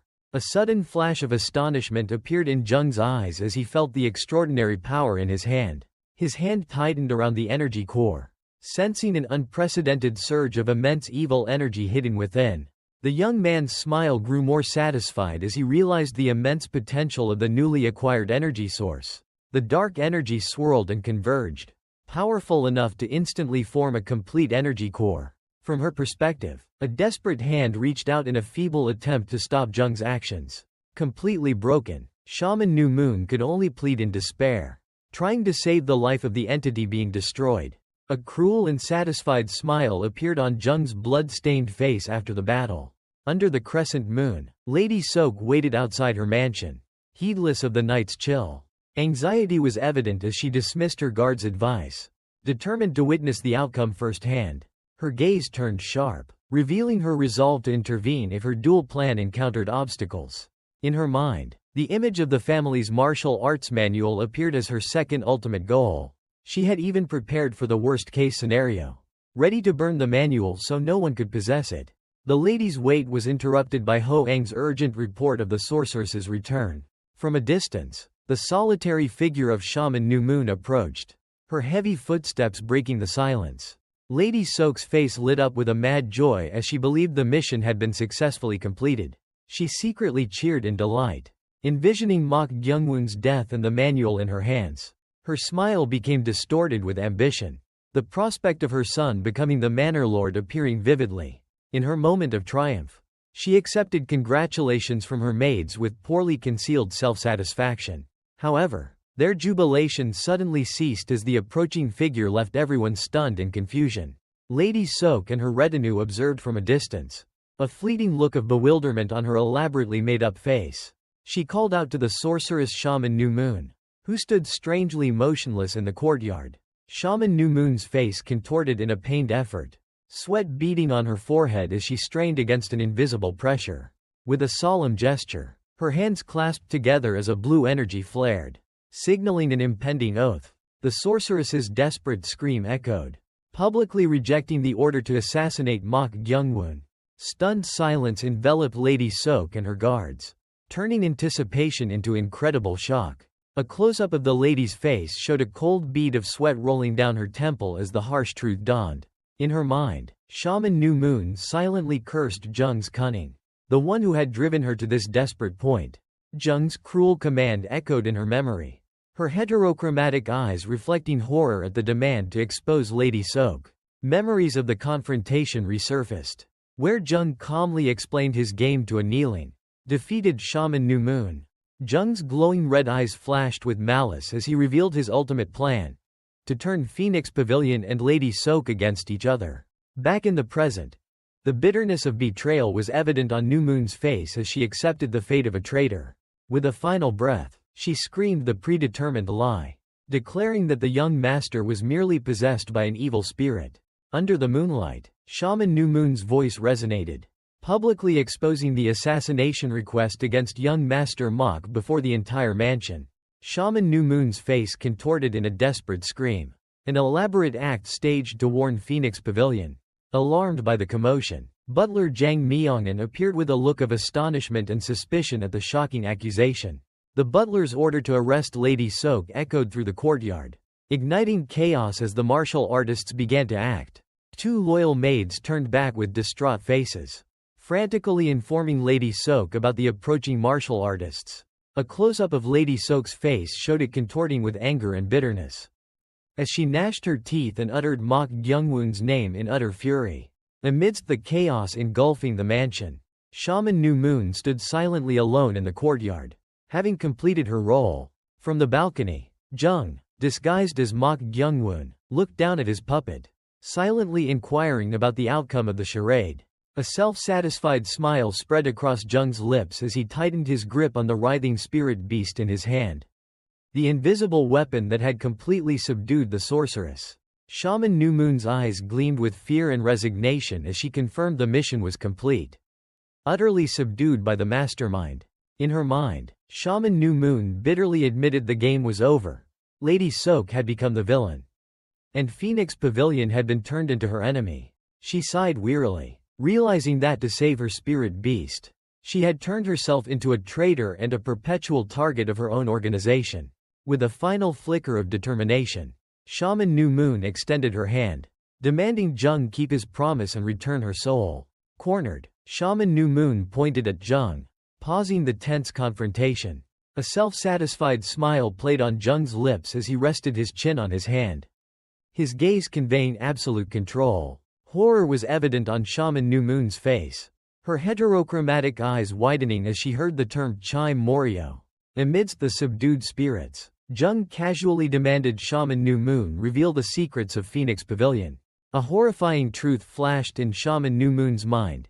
The demon monk was a tamed spirit beast, not a possessed soul. Cold sweat broke out as Shaman New Moon realized an even more terrifying truth was hidden. In the darkness, Jung's eyes glowed a deadly red as he revealed the existence of another powerful entity hidden within. The dark energy orb vibrated in Jung's hand, a deadly warning that made the sorceress tremble and step back, completely overwhelmed by the power. Shaman New Moon closed her eyes, exhaling a breath of surrender to fate.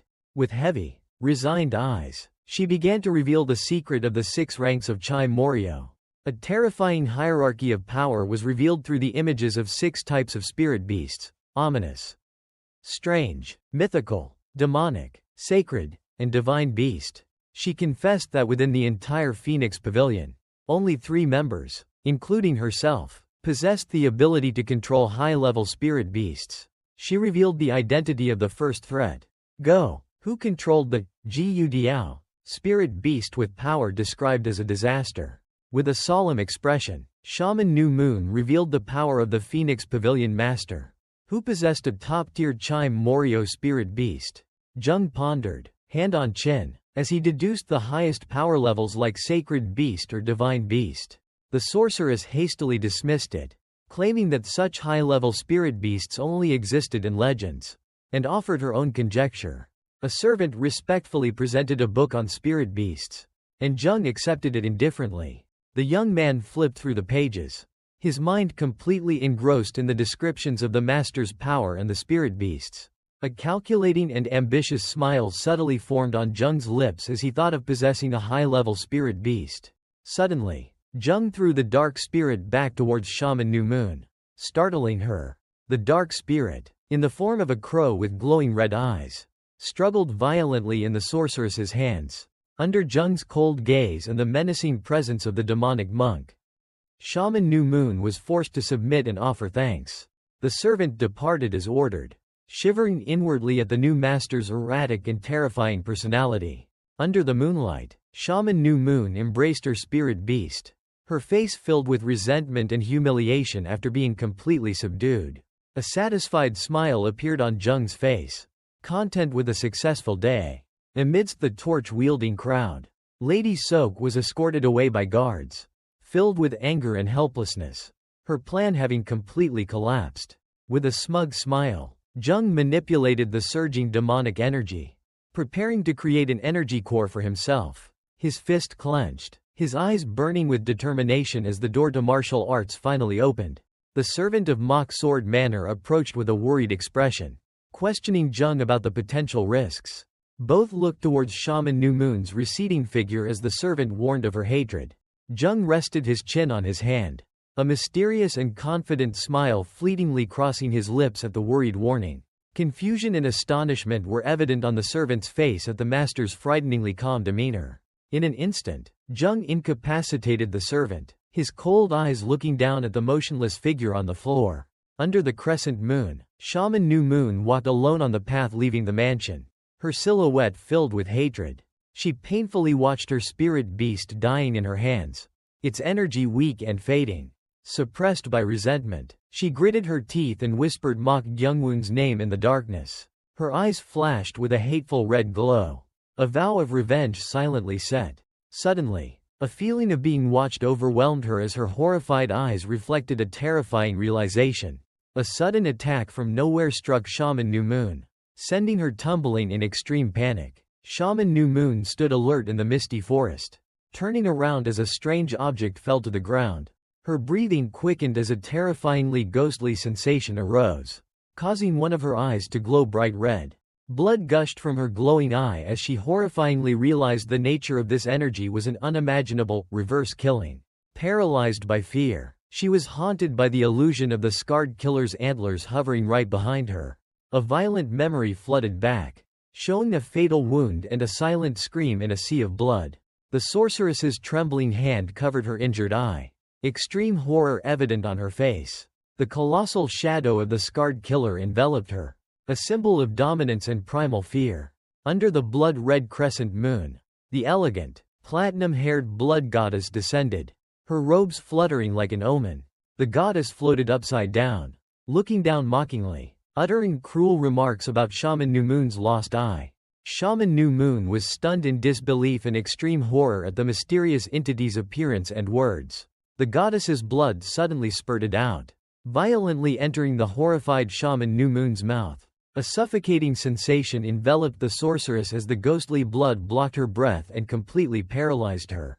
The scene abruptly shifted to Lady Soak's hand slamming desperately on the floor, her screams echoing, demanding the attention of the outer manor master. Lady Soak angrily refuted the accusations, her face contorted with rage and panic. Amidst her frantic justifications, a finger lightly tapped the table, a small gesture of impatience. The tapping grew louder, a sharp and decisive sound cutting through her words like a command. Startled by the sudden action, Lady Soak froze, the defiance on her face replaced by shock. Outer Manor Master Sang Wongbak finally spoke, his sharp eyes exuding undeniable authority. Sang Wongbak began the interrogation calmly, questioning Lady Soak about the disturbance in the medical room. His gaze turned cold as he presented a deadly hypothesis, hinting at her intention to assassinate the manor master. The accusation caused Lady Soak to erupt in a horrified scream, her eyes wide with indignation and disbelief. For a moment, the anger in her eyes gave way to a flash of realization or extreme confusion. Sang Wongbak responded to her fury with a calm but calculating look, showing he was completely in control. Lady Soak's resistance crumbled. She sat silently as Sang Wongbak declared he would not overlook the matter. Under her downcast eyes, a silent rage simmered within Lady Soak as she was forced to listen about the upcoming investigation. With a knowing half-smile, Sang Wongbak promised a thorough investigation, his words carrying a subtle undertone of threat. Beside a defeated Mok Yuchun, Jung meditated amidst purple demonic energy with the ghost of the demonic monk present behind him. Sang Wongbak's sharp eyes narrowed as he pondered the complex conspiracies within the family. Under the silent night, the Mok family mansion appeared eerie with its windows glowing with red light. Sang Wongbak's fingers lightly tapped the table, a sign of rising suspicion in his mind. The outer manor master pondered alone, trying to piece together why Lady Soak and her son would target a seemingly harmless young master. He analyzed possible power motives, but the story of the weak and unprivileged third young master still made no sense. A decisive tap of his hand marked the moment he realized there was a deeper secret he was unaware of. Memories of the confrontation resurfaced, revealing the unusually calm demeanor of the young master who had always appeared submissive. The smug smile that flashed across Jung's injured face in the flashback further fueled Sang Wongbak's unease. Doubt was evident in every line of Sang Wongbak's face as he concluded that something was entirely wrong. With a firm decision, the outer manor master stood up, ready to investigate the truth himself. Meanwhile, Jung remained calmly meditating, unaware that suspicion was drawing near. Suddenly, the blood goddess abruptly appeared from a dark vortex, directly confronting the astonished demonic monk spirit. The blood goddess tilted her head curiously, assessing the menacingly hovering demonic monk spirit behind. She looked down at Jung meditating, his body enveloped in a mystical purple energy flow. A flicker of astonishment crossed her eyes as she realized Jung had absorbed a large amount of evil energy from the mountain river armored beast. In thought, she reconsidered the possibility of creating an energy core from death energy. An idea that once seemed absurd.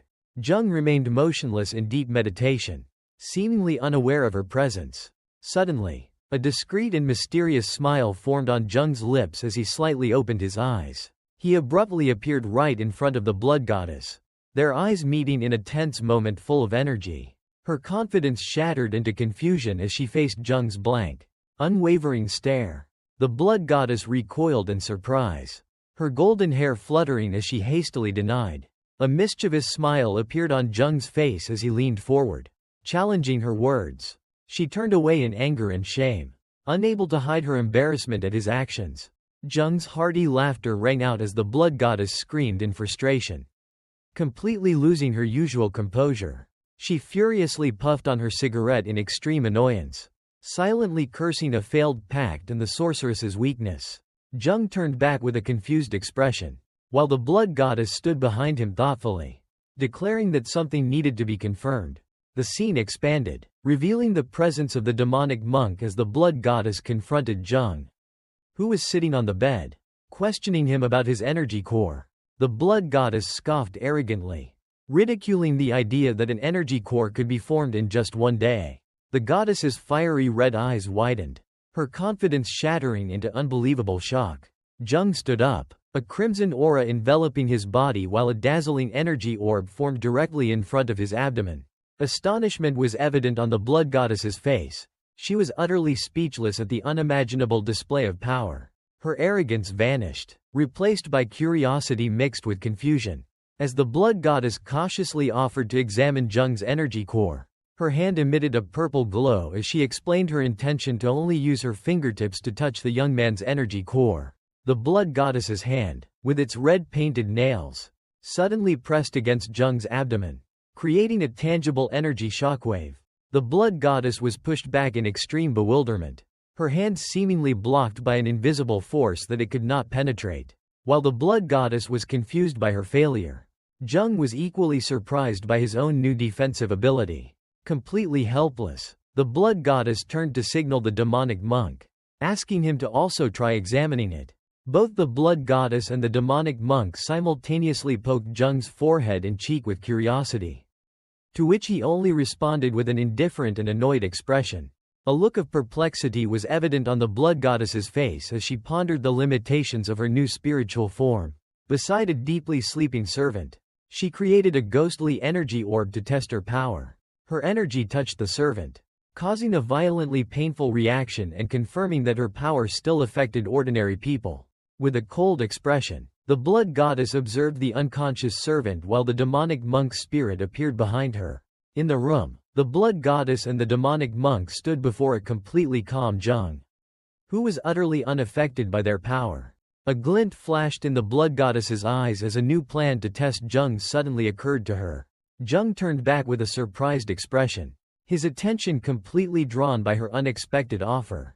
On the balcony, the two faced each other in a tense atmosphere as she prepared to reveal her next method. Their confrontation was abruptly interrupted by a voice from outside the door, identifying itself as Sang Wongbak, the head of the outer manor. Jung's expression immediately became wary and annoyed as he recognized the uninvited late-night visitor. Sang Wonbak appeared as a loyal and authoritative subordinate who had served the family for 2 generations. His authority was emphasized by a memory of a confrontation with Lady Sok, who appeared helpless before him. Sang Wonbak stood right at the threshold, his sharp gaze fixed on Jung as he confirmed that the young man was still awake. Jung, in the guise of Mok Gyungwon, calmly faced the newly arrived head of the outer manor, Sang Wonbak. Suddenly, Sang Wonbak bowed deeply in an apologetic gesture, stunning the young man. Jung hastily extended his hand to stop him, trying to appease the remorseful elder. With a confident smile, he raised his bandaged, blood-stained hand to affirm that he was perfectly fine. Sang Wonbak's eyes narrowed analytically, scrutinizing every detail on Jung's face. The head of the manor reached towards Jung's head, an unexpected action that made the young man wary. As Sang Wonbak's hand approached, Jung's hair briefly shimmered with an eerie red hue under the light. Jung looked up at the descending hand with a confused expression, not understanding the other person's intention. Breaking the tension, Sang Wonbak burst into hearty laughter and clapped Jung warmly on the shoulder. Then, he thoughtfully inquired about the self-defense dagger he had given to the young masters.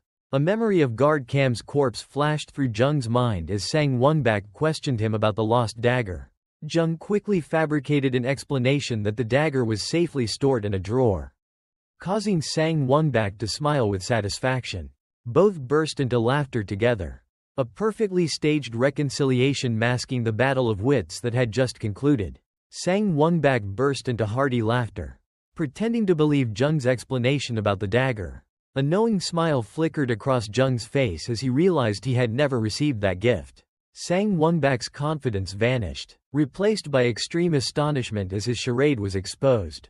In a flash, Sang Wonbak flipped the table and lunged to attack Jung with overwhelming killing intent. Jung was thrown backward by an immense force, his body crashing through the wooden screen. Clutching Jung's hair, Sang Wonbak roared in anger as he realized the imposter's 2 fatal mistakes.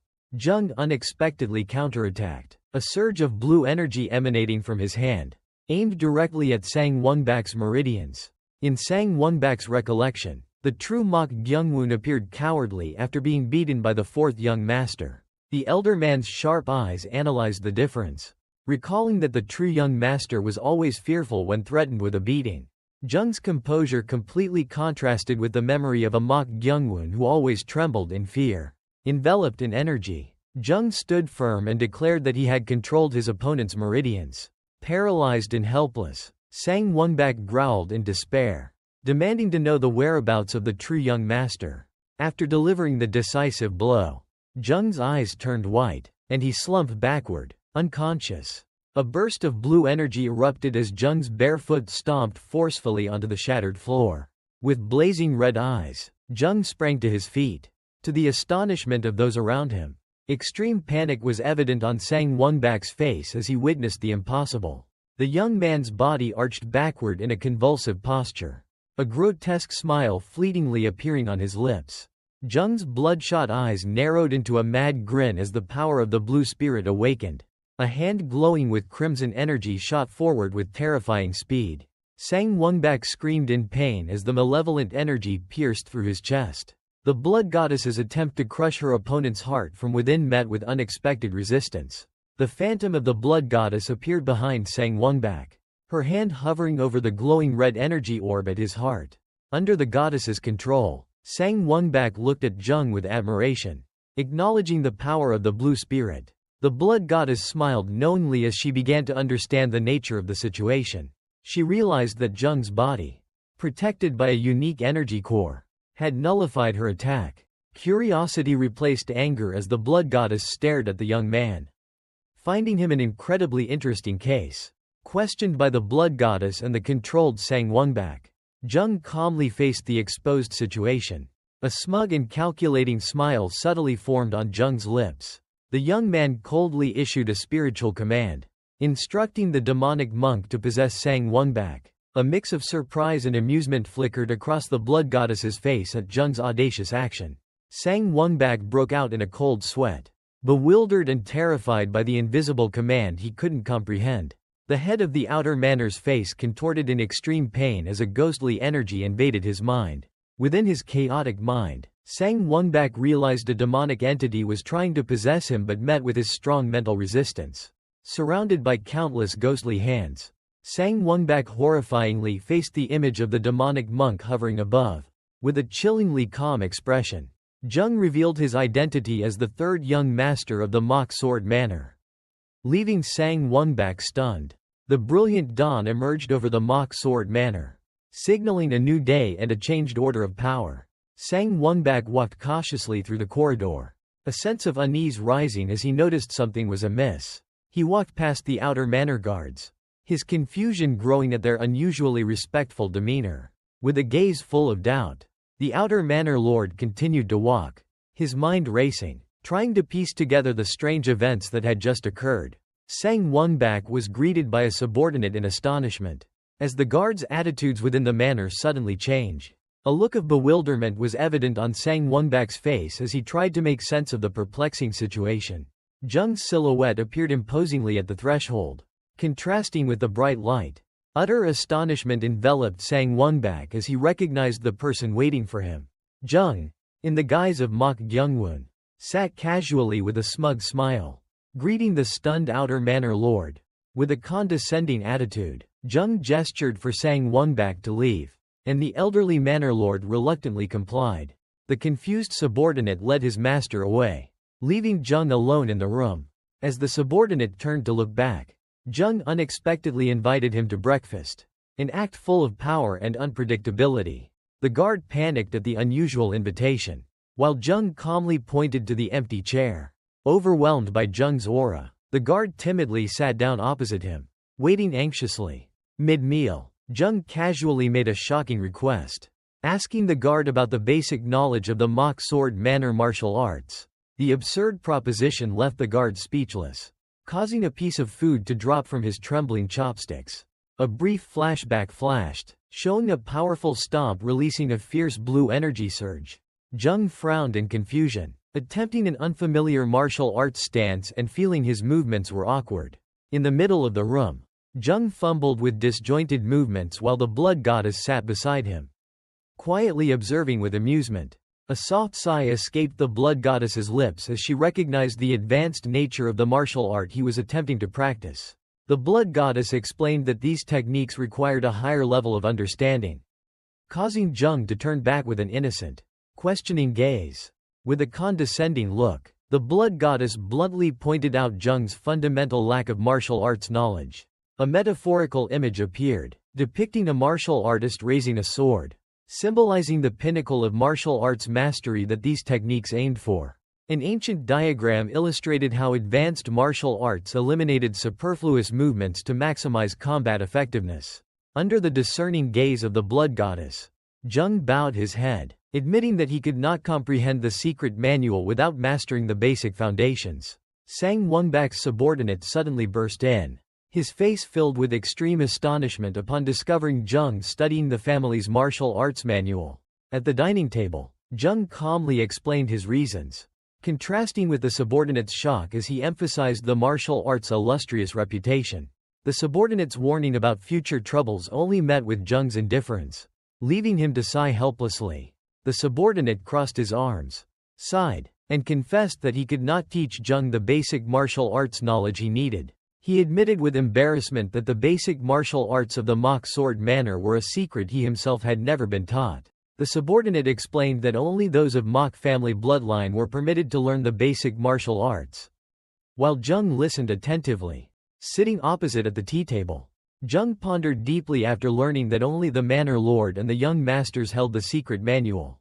Jung's hand decisively placed the teacup down as the subordinate hesitantly confirmed that no one else knew the martial art. A bead of anxious sweat rolled down the subordinate's temple as he realized the danger in the impostor's plan.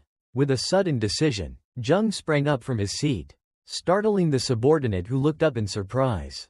The long-haired young man strode decisively out of the room, leaving the subordinate still confused and hastily asking about their destination.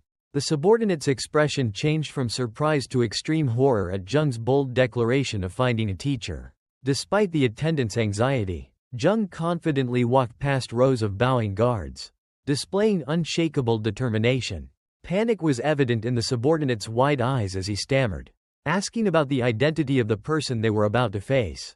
The horrifying truth flashed in the subordinate's mind, causing his eyes to roll back and his face to stiffen as he realized their insane destination. From a distance, the silhouette of a shirtless martial artist diligently practicing appeared in the training yard, confirming the subordinate's worst fears. A close-up revealed Mok Yuchun's sweat-drenched face and robust physique. Who was indeed the youngest young master Jung intended to seek out? Mok Yuchun paused his stance, his gaze directed towards Jung and the newly arrived subordinate, signaling an impending tense confrontation. Jung flashed a smug smile, raising a hand to stop the subordinate's panicked pleas.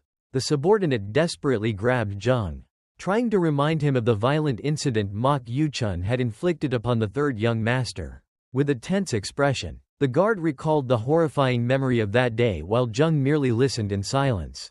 A brutal flashback flashed in the guard's mind, replaying the scene of a merciless beating along with screams of pleading. The subordinate concluded the story of the third young master's bruised body, his eyes filled with fear as he emphasized Mok Yuchun's deep hatred. In the guard's memory, Mok Yuchun appeared as a martial arts monster, a 16-year-old genius exuding the aura of a peak realm. The blood goddess suddenly appeared beside a surprised Jung, commenting on the young man's usefulness with amusement. Looking towards Mok Yuchun who was practicing, the divine goddess praised his rare aura, calling him a genius she had wanted to take as a disciple. The blood goddess glanced at Jung, issuing a warning that her power was limited in daylight. A subtle and confident smile appeared on Jung's lips as he calmly accepted the warning. The subordinate watched in stunned silence as Jung ignored his dissuasion and strode decisively towards the practicing martial artist. Sweat streamed down Mok Yuchun's robust body as he intensely focused on his stance, completely immersed in his practice. The young man's concentration was suddenly broken by a shadow falling over him, forcing him to look up at Jung's towering figure standing before him. Mok Yuchun's face was etched with intense concentration, his body taut amidst a vibrant red energy flow. Jung unexpectedly appeared with a casual smile, placing a hand on the shoulder of the utterly terrified subordinate. His practice interrupted, Mok Yuchun turned with an annoyed gaze, surprised by the stranger's composure. The surprise quickly turned into evident confusion on the fourth young master's face. Mok Yuchun directly confronted Jung, his eyes full of scrutiny and suspicion. Confusion was evident in Mok Yuchun's eyes as he stared at the martial arts manual he had just been given. Jung held out the book with a smug smile, his eyes full of challenge and provocation. In the middle of the training ground, Jung threw the book towards Mok Yuchun, who still stood motionless in disbelief. Mok Yuchun reacted instantly, reaching out and decisively catching the book. The young man's eyes widened in astonishment as a surge of blue energy emanated from the newly opened pages. He quickly flipped through the pages, the skepticism on his face gradually replaced by intense belief as he realized this was indeed the Manor Lord's secret. Every line and character in the secret manual appeared, completely captivating Mok Yuchun's attention. The excitement suddenly faded. Mok Yuchun raised his head, his sharp gaze questioning Jung about the missing pages. With a smug smile, Jung lightly tapped his temple, exuding the aura of someone who held all the cards. Mok Yuchun's face hardened with anger and skepticism, his hand clutching the secret manual tightly as he questioned the person opposite him. Jung crossed his arms, maintaining his condescending expression and asserting that ownership of the book was the only thing that mattered. Rage erupted on the fourth young master's face, and he roared in utter indignation. Standing beside a worried Sang Wongbak, Jung calmly mocked Mok Yuchun's ambition. Losing all patience, Mok Yuchun swung his arm, angrily shouting for the impostor to get out. Jung casually let go, allowing the precious secret manual to fall contemptuously onto the dusty ground. He brushed dust off the book's cover, his gaze turning serious as he declared his true purpose was a negotiation. Confusion and skepticism were evident on Mok Yuchun's face, his anger suddenly dissipating. The fourth young master turned to face him, his tone shifting to mockery as he questioned Jung's indifference. Suddenly, a fist from Mok Yuchun shot straight towards Jung's face with terrifying speed. The powerful punch landed, creating a strong impact upon collision. Sang Wongbak screamed in horror as he witnessed the impostor being sent flying backward by the sudden attack, a tightly clenched fist in a blazing stream of energy, showing uncompromising defiance. Jung faced the astonished Mok Yuchun and Sang Wongbak, promising to evoke a painful memory. Rage was etched deep on Jung's face, determined to extinguish any future defiance. A brutal attack sent fresh blood spurting from Mok Yuchun's neck, leaving him numb with pain. Lying on the ground with a twisted smile, Mok Yuchun horrifyingly realized the enemy's overwhelming power. Amidst the surging aura, Jung stood firm, his gaze fixed on the two people opposite him, his face contorted into an expression of extreme anger. A silent warning. Jung's cruel hand pressed hard against his opponent, leaving a dark red bloodstain on the pale skin.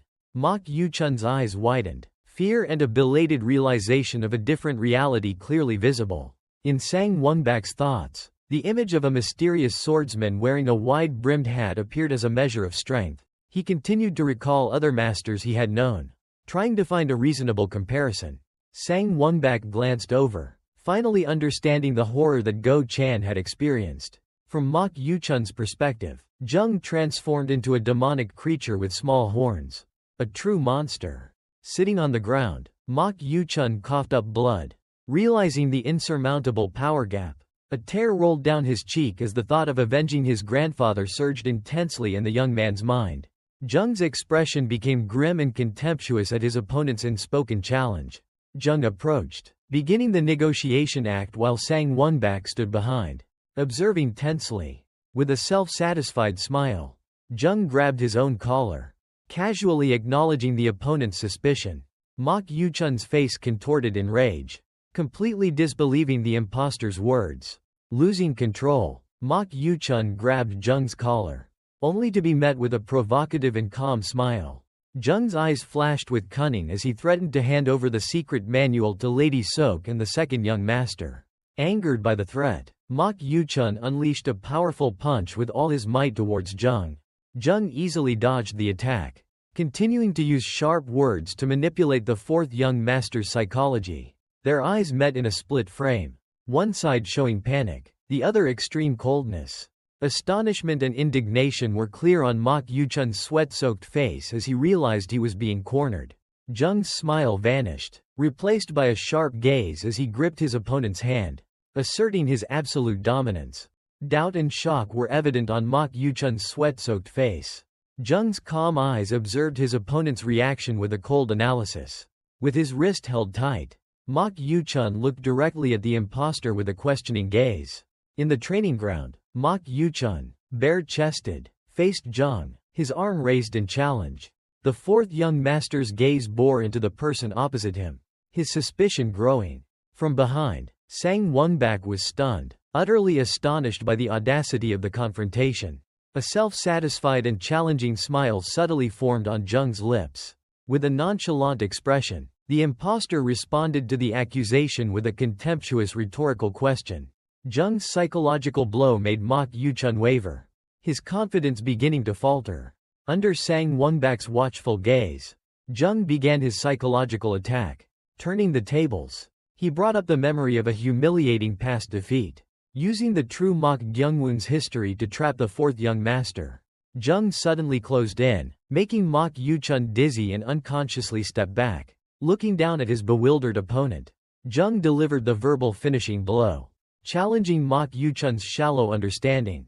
Jung calmly posed a series of personal questions, beginning a battle of wits with Mok Yuchun. Cold confidence was evident in Jung's eyes as he continued his cruel psychological test. Rage flared in Mok Yuchun's eyes as he clenched his fists, ready to retaliate. The young man roared an angry accusation, exposing long-suppressed grievances. He waved his hand desperately, questioning why Jung sought him out after years of being scorned. Jung responded to the rage with a simple yet weighty answer, completely changing the situation. The unexpected praise stunned Mok Yuchun, his anger instantly dissolving into confusion. A bead of sweat rolled down his temple as the young man tried to process the unbelievable acknowledgement. Memories flooded back of a young Mok Yuchun, ostracized and mocked by his entire clan because of his background. Loneliness and isolation became the driving force for him to throw himself into relentless training. All his arduous efforts during those years were directed towards a single goal: to be recognized by someone.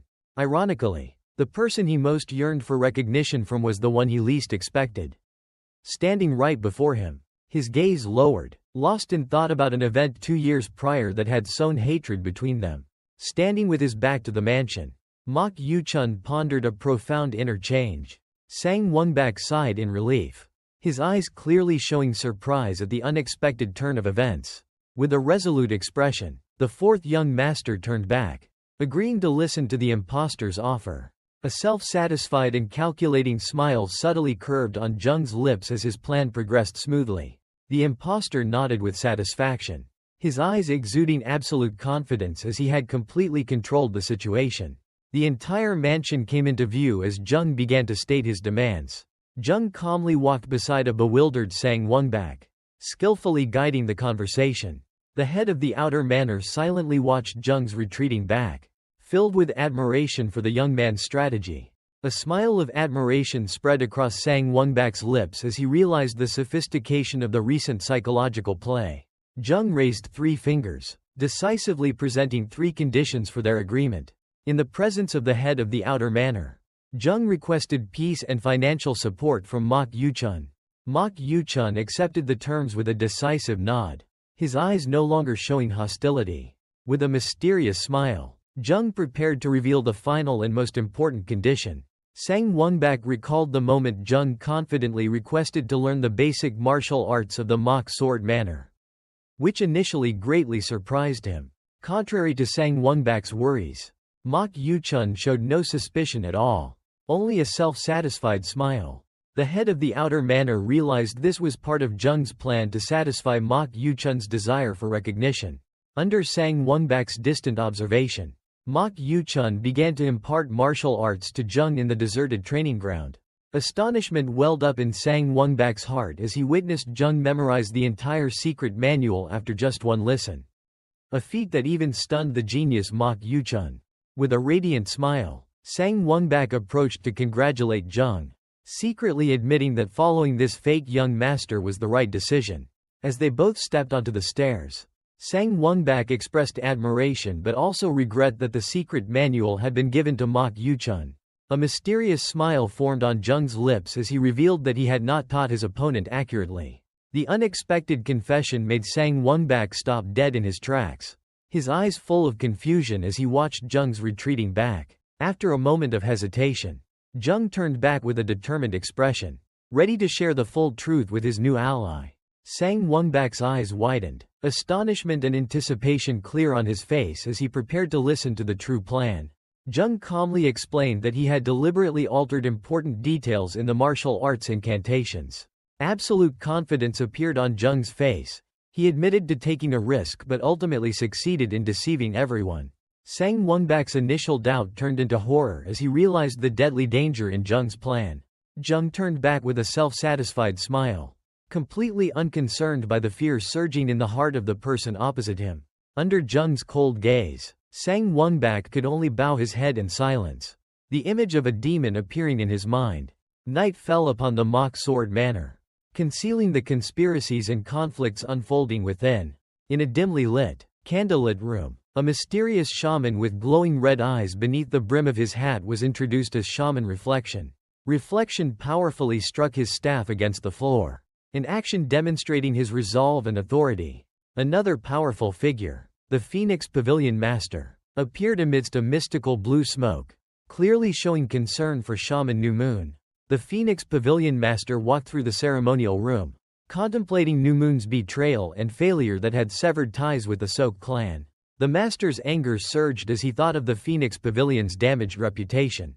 With his staff raised high, the Phoenix Pavilion Master summoned his beloved disciple, Reflection, for an important mission. Reflection's eyes flashed with a red glow beneath his hat as he received the order to find New Moon and restore honor to the organization. Reflection immediately moved, his silhouette swiftly gliding through the darkness to carry out his master's command.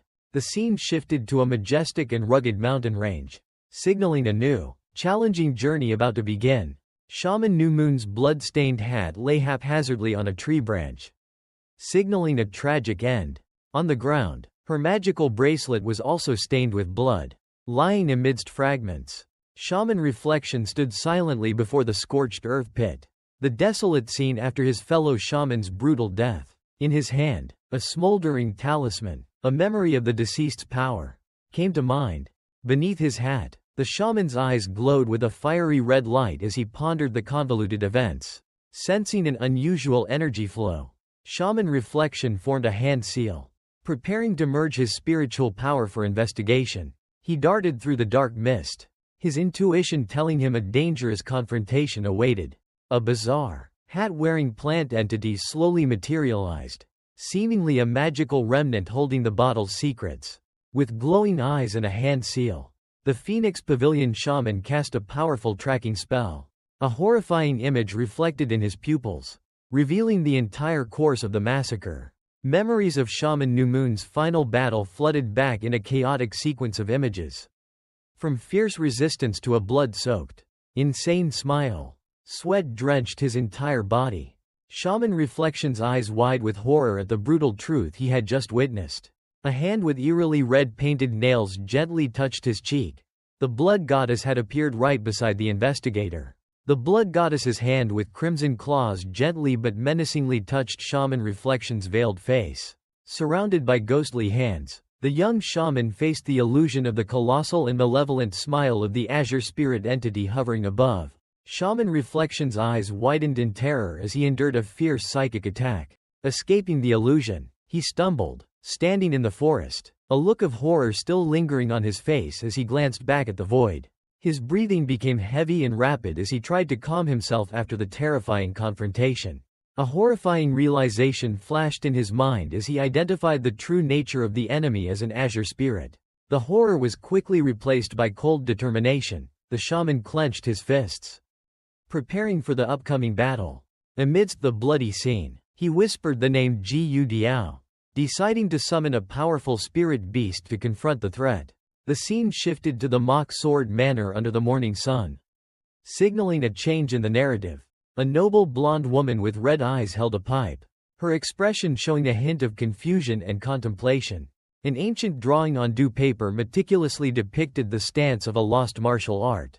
A decisive foot stomped heavily on the floor, creating a spark, demonstrating intense focus in each training movement.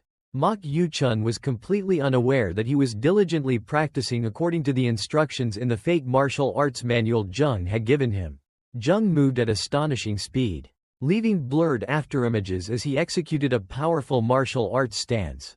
His movements were a perfect yet vastly superior recreation of the basic martial arts illustration.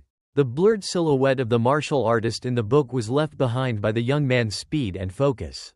A simple drawing on old parchment depicted an initial martial arts stance. A turquoise energy burst around Jung's fist, demonstrating extraordinary power in each movement. From behind, Sang Wongbak watched in stunned silence, his face clearly showing extreme astonishment at the unfolding scene. A diagram explained how individual movements connected to form a basic martial arts technique. In the Manor Lord's mind, he realized Jung was performing the first set of forms without a single mistake. The determined look on Jung's face further solidified Sang Wongbak's thought that this young man seemed to need no practice, only muscle training. Sang Wongbak's eyes widened, admiration evident as he admitted that calling Jung a genius was no exaggeration. The outer Manor Lord bowed his head, a fleeting moment of embarrassment passing as he recalled once expecting Jung to beg him for instruction. A sheepish smile and flushed cheeks appeared on his face as he imagined the young man pleading with him. Sang Wongbak startled out of his thoughts, his alarm causing Jung to turn and look with a questioning expression. Following the summons, Sang Wongbak sought out Jung, who stood with his back to him. Sang Wongbak's face showed a hint of confusion at the young master's unexpected request. The vast landscape of Zhongyang district appeared, bustling and prosperous under the morning sun. From an elevated bridge, Jung observed the city's intricate architecture and the flow of people. Inside the Eternal Orchid Pavilion, Sang Wongbak sat alone, lost in thought, waiting in the quiet space. His expression hardened in bewilderment as he examined the piece of paper Jung had given him. On the paper was a single character written in bold, mysterious ink. A brief flashback showed Jung tasking him with posting a search for this character at an intelligence organization. Returning to reality, Sang Wongbak clicked his tongue in annoyance, silently complaining about the incompetence of the region's sole intelligence organization. He suddenly paused, a flash of realization in his mind as he wondered why he should even bother. With a resigned sigh, Sang Wongbak leaned back in his chair, bitterly realizing he had unknowingly become an absolute subordinate. However, a faint smile of relief crossed his lips as he admitted he didn't mind. For his life had no purpose to begin with. Memories flooded back of an abandoned boy, raised to be an assassin but ultimately discarded due to lack of talent. In his memory, Sang Wongbak recalled Guard Cam, a former master who also saw him merely as a tool. Jung's profile appeared in his thoughts, a current master whom he accepted serving despite also being exploited. With a resigned upward glance, Sang Wongbak accepted his untalented fate and surrendered to destiny. He mused about his current life, a temporary tranquility exchanged for the fear of being abandoned. A terrifying image of Jung with a knife at his throat appeared in his mind, symbolizing control and a constant threat. Dismissing his chaotic thoughts, he decisively stood up, determined to obey the given command. Upon arrival, Sang Wongbak was stopped by the hearty laughter of a strange man, which surprised him. The flushed face and exaggerated smile of Pavilion Master GWAK, an information broker, appeared with a welcoming demeanor. Sang Wongbak sighed in exasperation, realizing his contact was drunk, but still told himself to focus on the mission. He sat down opposite, his gaze stern, ready to begin the important exchange. Pavilion Master GWAK casually put his arm around the young woman next to him, who clearly looked uncomfortable, and introduced her as a newcomer. The man continued his inappropriate behavior, proudly showing off the girl's beauty to Sang Wongbak while she silently bowed her head. With a resolute expression, Sang Wongbak demanded GWAK dismiss the girl so they could discuss important matters. But he was ignored. Sang Wongbak's eyes turned cold as he issued a decisive command. Pavilion owner GWAK ignored the command, acting familiarly as he brushed away the girl's uncomfortable hand. A smug and suggestive smile was evident on Guok's flushed face. The owner extended his hand towards the girl with a sinister promise, completely disregarding his guests. Suddenly, Sang Wongbak's subordinate lost his composure and lunged at GWAK, causing sparks to fly from his weapon.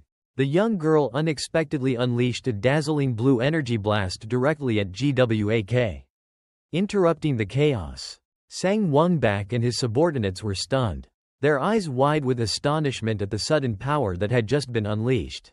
With a look of disgust, the girl rose from the dazed GWAK, her previous subservience completely gone. Rage erupted as the girl grabbed GWAK, her hair seemingly transforming in a moment of extreme fury. With brutal strength, she grabbed Guok's hair and slammed his face onto the wooden table. The girl continued her rampage, yanking Guok's head back with extraordinary force.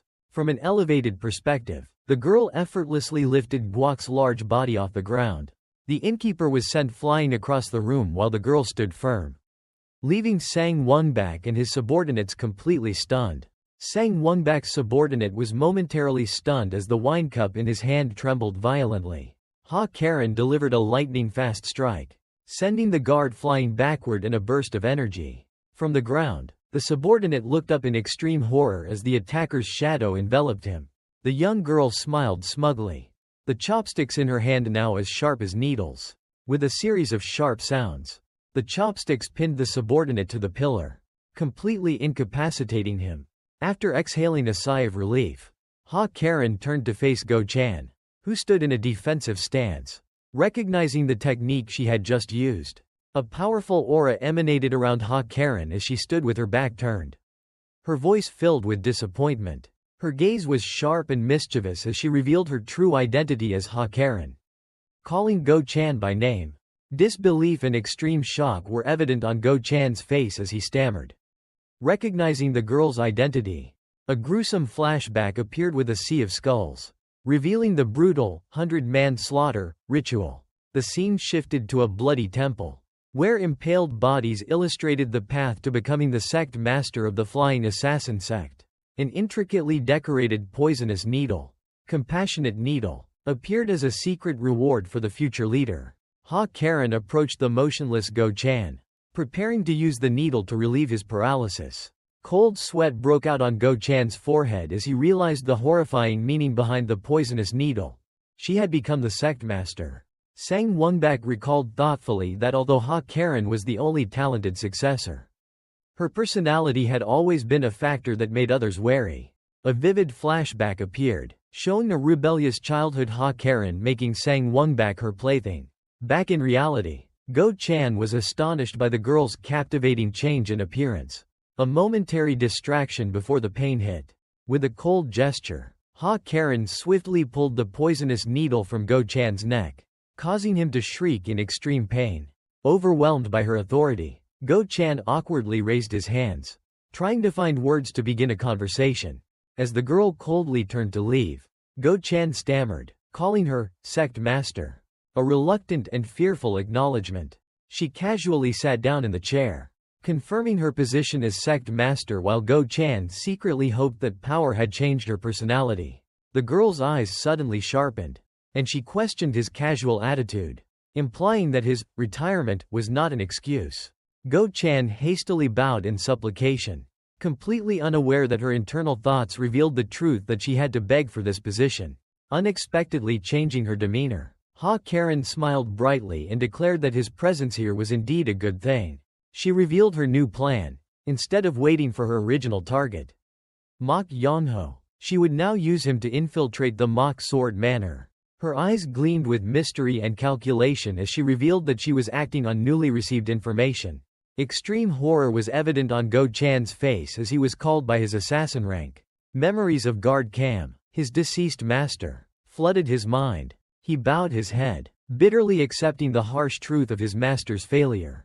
From above, Ha Karen coldly reiterated the Flying Assassin sect's iron rule regarding failure. With a smug smile, she revealed her new target, to take the life of the third young master of the Mok Sword Manor. The cruel declaration dealt a horrifying blow to Go Chan's mind, leaving him stunned. As dusk fell, the Mok Sword Manor appeared peaceful, unaware of the impending danger. From behind, Jung quietly observed Mok Yuchun diligently practicing martial arts in the courtyard. The Crimson Goddess, in the form of a blonde woman, grew impatient with Jung's silence but was stopped by him. Both stood looking into the distance, a tense silence enveloping them after the brief confrontation. The Crimson Goddess broke the silence with an offer of dinner, her eyes glinting mischievously. A knowing and dangerous smile spread across her lips, signaling a plan in the making. Twilight covered the Mok Sword Manor, casting an ominous purple hue over the events to come. A close-up of a maid eating ravenously, showing extreme satisfaction. Meanwhile, Jung turned the pages of an ancient book, a discreet smile fleeting across his lips. His eyes remained fixed on the pages, oblivious to the noisy chewing sounds coming from behind him. A sudden cry of delight rang out, finally drawing Jung's attention away from the book. The maid happily poured wine, while Jung calmly observed her across the table. Her hands tightly held the porcelain wine jug, a symbol of the earthly pleasures she was enjoying. The phantom of the Crimson Goddess appeared behind the maid, her sinister smile reflecting malicious possession. Jung realized this was an experiment by the goddess, a curiosity about human experiences through a borrowed body. Suddenly, the maid's hand twitched violently, purple veins bulging as her body began to deteriorate. With a cold expression, Jung silently assessed the failure of the possession as the human body could not withstand the goddess's power. The Crimson Goddess's spirit escaped with annoyance, leaving the maid's body slumped on the table. The goddess sat opposite Jung at the table, her sharp eyes piercing him, scrutinizing his unusual interest in magic. The answer was in his hand. On the cover of the book titled, Six-Person Spirit Summoning Technique, Jung sat in his chair, a wicked smile fleeting as he flipped through, Six-Person Spirit Summoning Technique. His eyes were pensive, lost in thought about the possibility of summoning the spirits of the deceased. In the quiet of the room, Jung was completely engrossed in the ancient pages. His concentration was suddenly broken as he spun around, facing the Crimson Goddess standing right behind him. The crimson goddess smiled smugly, her red eyes acknowledging his keen perception. Jung's expression became tense, his eyes darting sideways with caution at her sudden appearance. Both sat opposite each other in a tense silence, a wordless confrontation unfolding. The scene shifted. Go Chan carefully presented a neatly folded maid's outfit. Ha Karen crossed her arms, showing disdain for the common clothes while Go Chan stood motionless with a worried expression. Cold sweat broke out on Go Chan's temples, pure horror evident on his face. Extreme fear choked Go Chan. He looked up in despair. Realizing his perilous situation, Ha Karen looked down at the outfit, reluctantly accepting her new role while the thought of Go Chan's betrayal crossed her mind. Haunted by the prospect of a bloody death, Go Chan hastily left, determined to warn Jung about this deadly threat. Ha Karen extended a provocative invitation, catching Go Chan completely off guard. With a charming smile, the pink-haired girl emphasized that such opportunities were rare. Go Chan's face flushed with embarrassment. He was utterly speechless at her audacity. Ha Karen's hearty laughter suddenly rang out, breaking the tense atmosphere as she revealed it was just a joke. In the privacy of the room, she expressed gratitude for his help in infiltrating so easily. Go Chan tried to feign loyalty, hiding the simmering fear within. The girl's face beamed with joy, showing absolute trust in her fellow disciples' loyalty. Suddenly, Ha Karen's eyes turned cold and piercing, signaling a change in her attitude. Feeling uneasy, Go Chan quickly turned away, but a cold drop of sweat betrayed his anxiety. Ha Karen unexpectedly appeared behind him with a sinister smile, exposing his charade to his utter astonishment. Her light footsteps approached as she coldly analyzed his betrayal. She grabbed Go Chan from behind, her voice full of contempt as she exposed his cowardice and uselessness. A horrifying truth flashed in Go Chan's eyes as he realized she had known everything from the start. With a scornful smile, Ha Karen mocked Go Chan, who stood tense in the formally decorated room. The pink-haired girl's sharp gaze bored into Go Chan, her half-smile showing absolute disdain. Ha Karen's eyes widened with murderous intent, reflecting Go Chan's horror as she pronounced his death sentence. Go Chan's hands trembled, clenching into fists as thoughts of betrayal and failure swirled in his mind. Cold sweat broke out on his forehead, a bitter smile briefly appearing on Go Chan's lips as he faced the harsh truth. Agony was clearly visible on the guard's face as he realized his own weakness had led him to this situation. Ha Karen drew her weapon with a cruel smile, ordering Go Chan to accept death as an act of revenge. She lunged forward with a deadly, joyful expression, while Go Chan closed his eyes, resigned to his tragic fate. A sudden burst of purple energy erupted as Go Chan's hand broke free, activating a hidden technique. The situation violently reversed as his counterattack pushed Ha Karen back, leaving her stunned by the unexpected power. Go Chan's fist, glowing with a blue aura, blocked Ha Karen's weapon in a powerful moment of impact. The immense force sent his body flying backward, slamming hard against the wooden wall of the room. Amidst the lingering dust, both Go Chan and Ha Karen stood motionless, looking at each other with extreme astonishment. With a smug smile, Jung drew his sword. Go Chan's eyes filled with admiration. Go Chan's face broke into joy and relief as he realized he had been saved. The young guard was completely captivated by the demonic yet powerful aura of the fake master. Suddenly, a hand from behind grabbed Go Chan's collar, yanking him out of his thoughts. A cold blade was pressed against his throat, stripping him of any ability to resist. Ha Karen revealed herself, her eyes sharp as she used the terrified Go Chan as a hostage. A tense standoff began, with Ha Karen using the hostage as a shield against a chillingly calm Jung. Jung's cold gaze analyzed the situation, realizing his opponent was acting based on misinformation about him. Astonishment was clear on Ha Karen's face as she witnessed what she believed to be supreme martial arts. Jung secretly reveled in the girl's confusion, amused that she mistook him for a martial arts master. Sweat poured down Go Chan's forehead, extreme horror evident as he realized he was just a pawn. Jung stomped his foot on the ground, a surge of energy erupting as a silent affirmation of his power. His expression transformed into pure malevolence, revealing that the hostage's life held no value to him. Facing Ha Karen with a knife to Go Chan's throat, Jung stood there with a quiet defiance. Utter horror was etched on Go Chan's sweaty face as he believed death was imminent. A sudden and lightning-fast attack shot straight towards Jung's head, momentarily surprising him. The colossal blade narrowly missed, embedding itself deep into the wooden floor with terrifying force exactly where Jung had just stood.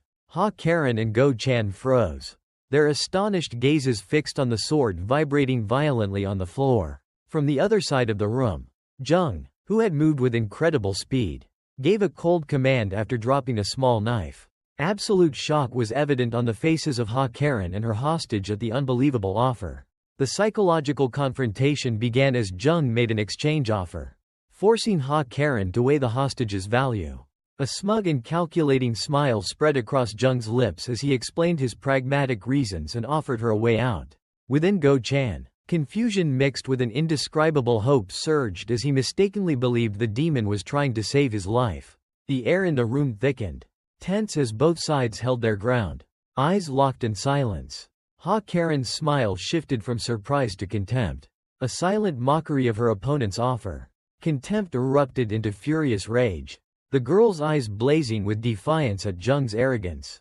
Calling herself the sect master of the Flying Assassin sect, Ha Karen pressed the sharp blade against Go Chan's throat. With a crazed smile, she made a humiliating demand, forcing Jung to kneel and beg to save the hostage's life. Jung and Ha Karen's eyes met in a moment of tense confrontation. One calm, the other arrogant.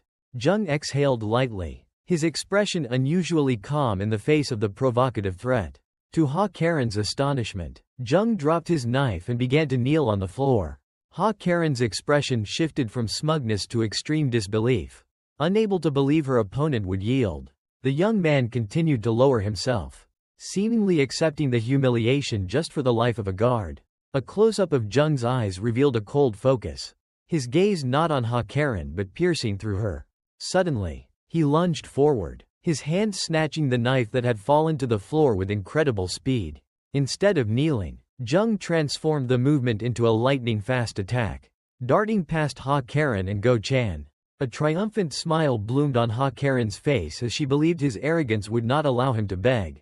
Her joy vanished, replaced by extreme confusion as she realized something was wrong. Horror surged in Ha Karen's eyes as she realized Jung's deadly gaze was aimed at a target behind her. Amidst the crimson space, Ha Karen confidently held the knife to Jung's neck, completely unaware of the blood goddess's ghostly hand reaching down from above. Ha Karen's eyes widened in horror as the evil god's crimson hand neared her hair. From the blood-stained ground, countless ghostly hands emerged, wrapping tightly around the assassin's legs. A blood-stained hand roughly grabbed her hair, instilling utter terror on the sect master's face.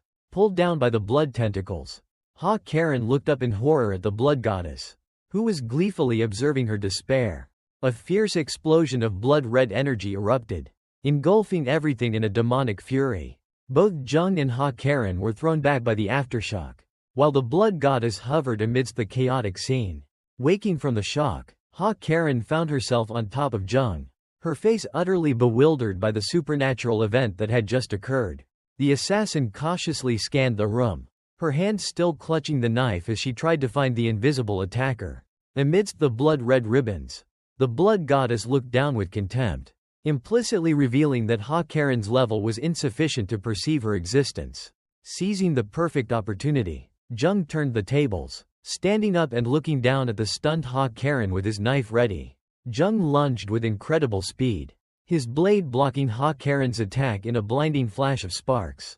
With a powerful kick, he sent the sect master of the Flying Assassin sect flying, completely dominating the confrontation. With a chilling calmness, Jung suddenly appeared right behind a completely terrified Go Chan. Extreme confusion was evident on Ha Karen's sweaty face as she tried to comprehend the situation. In a lightning-fast movement, Jung glided past the assassin, leaving her immersed in unspoken bewilderment. The assassin clearly felt a threatening invisible energy right behind her, but absolutely could not see its source. A dagger dropped, and in that moment, Jung's figure appeared faintly and unthreateningly. Ha Karen's confusion vanished, replaced by a crazed and confident smile as she believed she had seen through her opponent's weakness. A close-up of her eyes, glowing with fanatical purple, reinforced her absolute belief in Jung's weakness. With a powerful stomp, Ha Karen lunged forward, determined to end it quickly before any other incidents occurred. The female gate master charged forward with seething murderous intent, the weapon in her hand aimed directly at Jung for a finishing blow. Go Chan's expression froze in horror as he recognized the deadly weapon she was using. A close-up of Ha Karen's hand gripping a golden hairpin drawn from her side. A sophisticated and lethal weapon. Go Chan's eyes widened in utter horror as he realized it was the legendary ultimate weapon of the Flying Assassin Gate. With a wild smile, Ha Karen unleashed her final attack, the Extreme Execution Golden Needle glowing with destructive purple energy. Jung's eyes flashed a fiery red, his hands accumulating dark energy while a smug smile played on his lips at his opponent's move. Ha Karen retaliated with a furious lunge, her weapon carving a brilliant streak of light in the air with murderous intent. As Ha Karen lunged, Jung quickly performed the binding ritual, dark energy tendrils wrapping around his hands. Jung's and the blood goddess's confidence vanished simultaneously, replaced by extreme astonishment as they realized the true danger. A paralyzing sensation enveloped Jung, rendering him completely immobile just as the deadly needle was mere inches from his chest. The golden needle, specially forged to penetrate internal energy, emitted an ominous aura, revealing its ability to neutralize all defenses. The blood goddess screamed in desperate horror as she witnessed the mortal she protected about to be annihilated. With a wild cry, Ha Karen delivered the finishing blow while Jung could only watch helplessly as the needle flew straight towards him. Suddenly, Sang Wongbak lunged to block in front of Jung, his body taking the full impact of the fatal needle in a stunning moment. The force of the impact pushed both men backward, Sang Wongbak successfully pushing Jung out of the attack's path. Astonishment and disbelief were clearly visible on Jung's sweat-soaked face as he realized the unexpected sacrifice.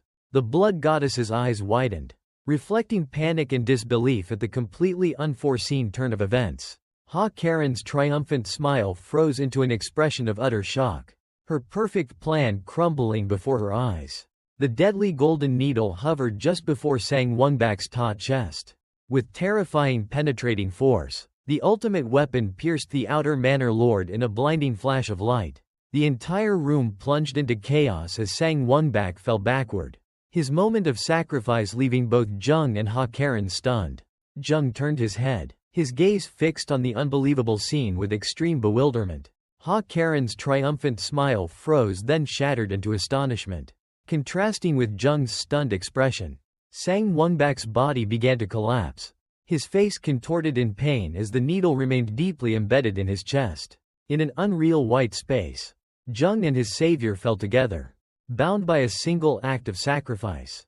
Jung's face remained unable to escape the shock, his wide eyes reflecting extreme confusion. Even the invisible blood goddess was astonished, her fiery red eyes widening at a completely unforeseen development. Ha Karen's confidence completely vanished, replaced by a dazed expression as her perfect plan crumbled in an instant. A close-up of the bloody golden needle embedded in Sang Wongbak's chest, emphasizing the brutality of the wound. From an oblique angle, the chaotic scene was captured as the protector fell with the protected.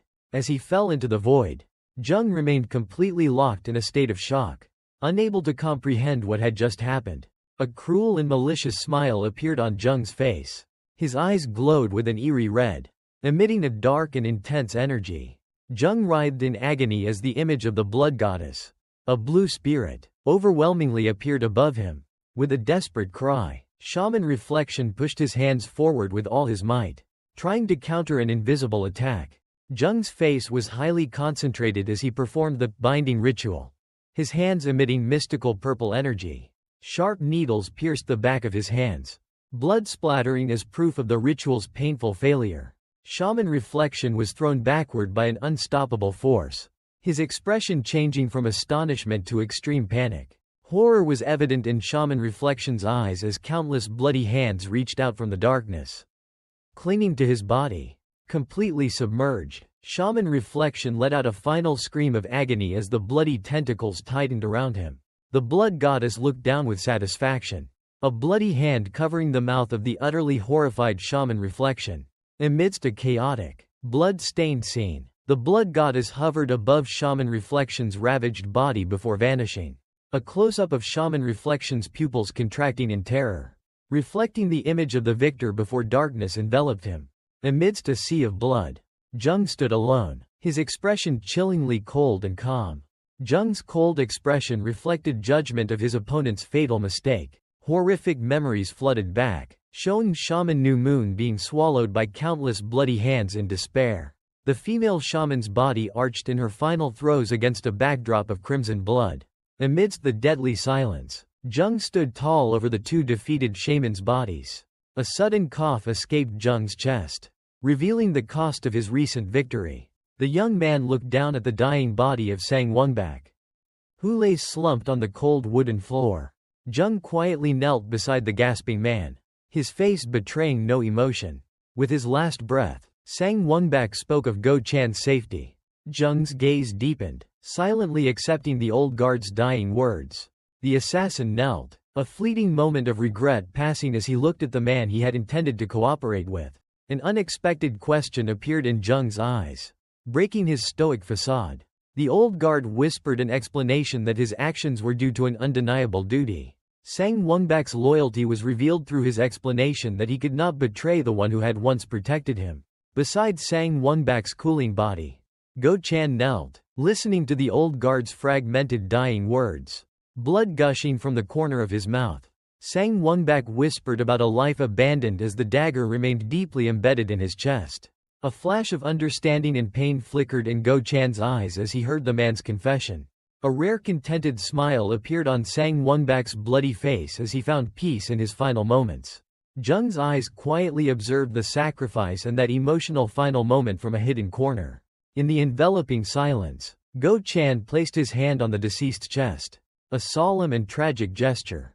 The sudden stillness was broken by the appearance of a strange figure, causing Go Chan to startle and look up. A woman with striking pink hair and a smug smile appeared, her eyes looking down at Go Chan challengingly. The pink-haired woman's smile froze at Jung's cold accusation that she had possessed Ha Karen's body. The phantom of the blood goddess enveloped the new body, confirming the possession with a horrifying satisfaction. Scar-like cracks began to appear on the new host's face, a sign that the body was unable to withstand the terrifying power. The goddess roared in rage and frustration as she realized that even this powerful body was rapidly deteriorating. Amidst her own pain, the blood goddess unexpectedly looked down at Sang Wongbak's body with a complex flicker of regret. The blood goddess commented on Sang Wongbak's peaceful passing, her eyes complex as she looked at Jung. Jung's face fell in silence, his eyes holding a deep calculation at her words. A cold smile subtly curved on Jung's lips as he began to reveal a dark plan. Surprise and disbelief were evident in the blood goddess's wide eyes. Eerie blue energy began to gather around Jung's hands as he explained the nature of vengeful spirits. Extreme shock left the blood goddess stunned as she realized his horrifying intention. Jung's eyes glowed a deadly red. He formed a hand seal and declared he would turn the deceased soul into a tool of revenge. Despite the blood goddess's horrified protests, Jung knelt beside Sang Wongbak's body and began his ritual. His fingers gracefully formed an intricate incantation, releasing powerful purple energy streams. Jung's entire body was enveloped in a powerful aura, his fiery red eyes focusing his entire will on the ritual. A blinding, fierce stream of light suddenly erupted from Sang Wongbak's chest. A pure blue energy sphere swirled intensely over the corpse, drawing life force from the surroundings. The ritual reached its climax as an invisible force violently pulled Jung into the air. His soul forcibly separated from his body. With a mysterious smile, Jung gestured for silence while Sang Wongbak's blue soul hovered above. A thread of blood unexpectedly pierced the glowing soul sphere, signaling an unwelcome interference. The blood goddess stood frozen, watching in astonishment as Jung completed the ritual beside Sang Wongbak's motionless body. Her expression shifted from astonishment to shock as she realized Jung had created a spirit beast from his own death chi. Jung contemplatively observed the fragile soul sphere in his hand, acutely aware that it could dissipate at any moment due to lack of a vessel. A cold decision formed behind the young man's pursed lips as he conceived a solution. Crossing her arms, The blood goddess pragmatically suggested they needed to find a vessel for the soul.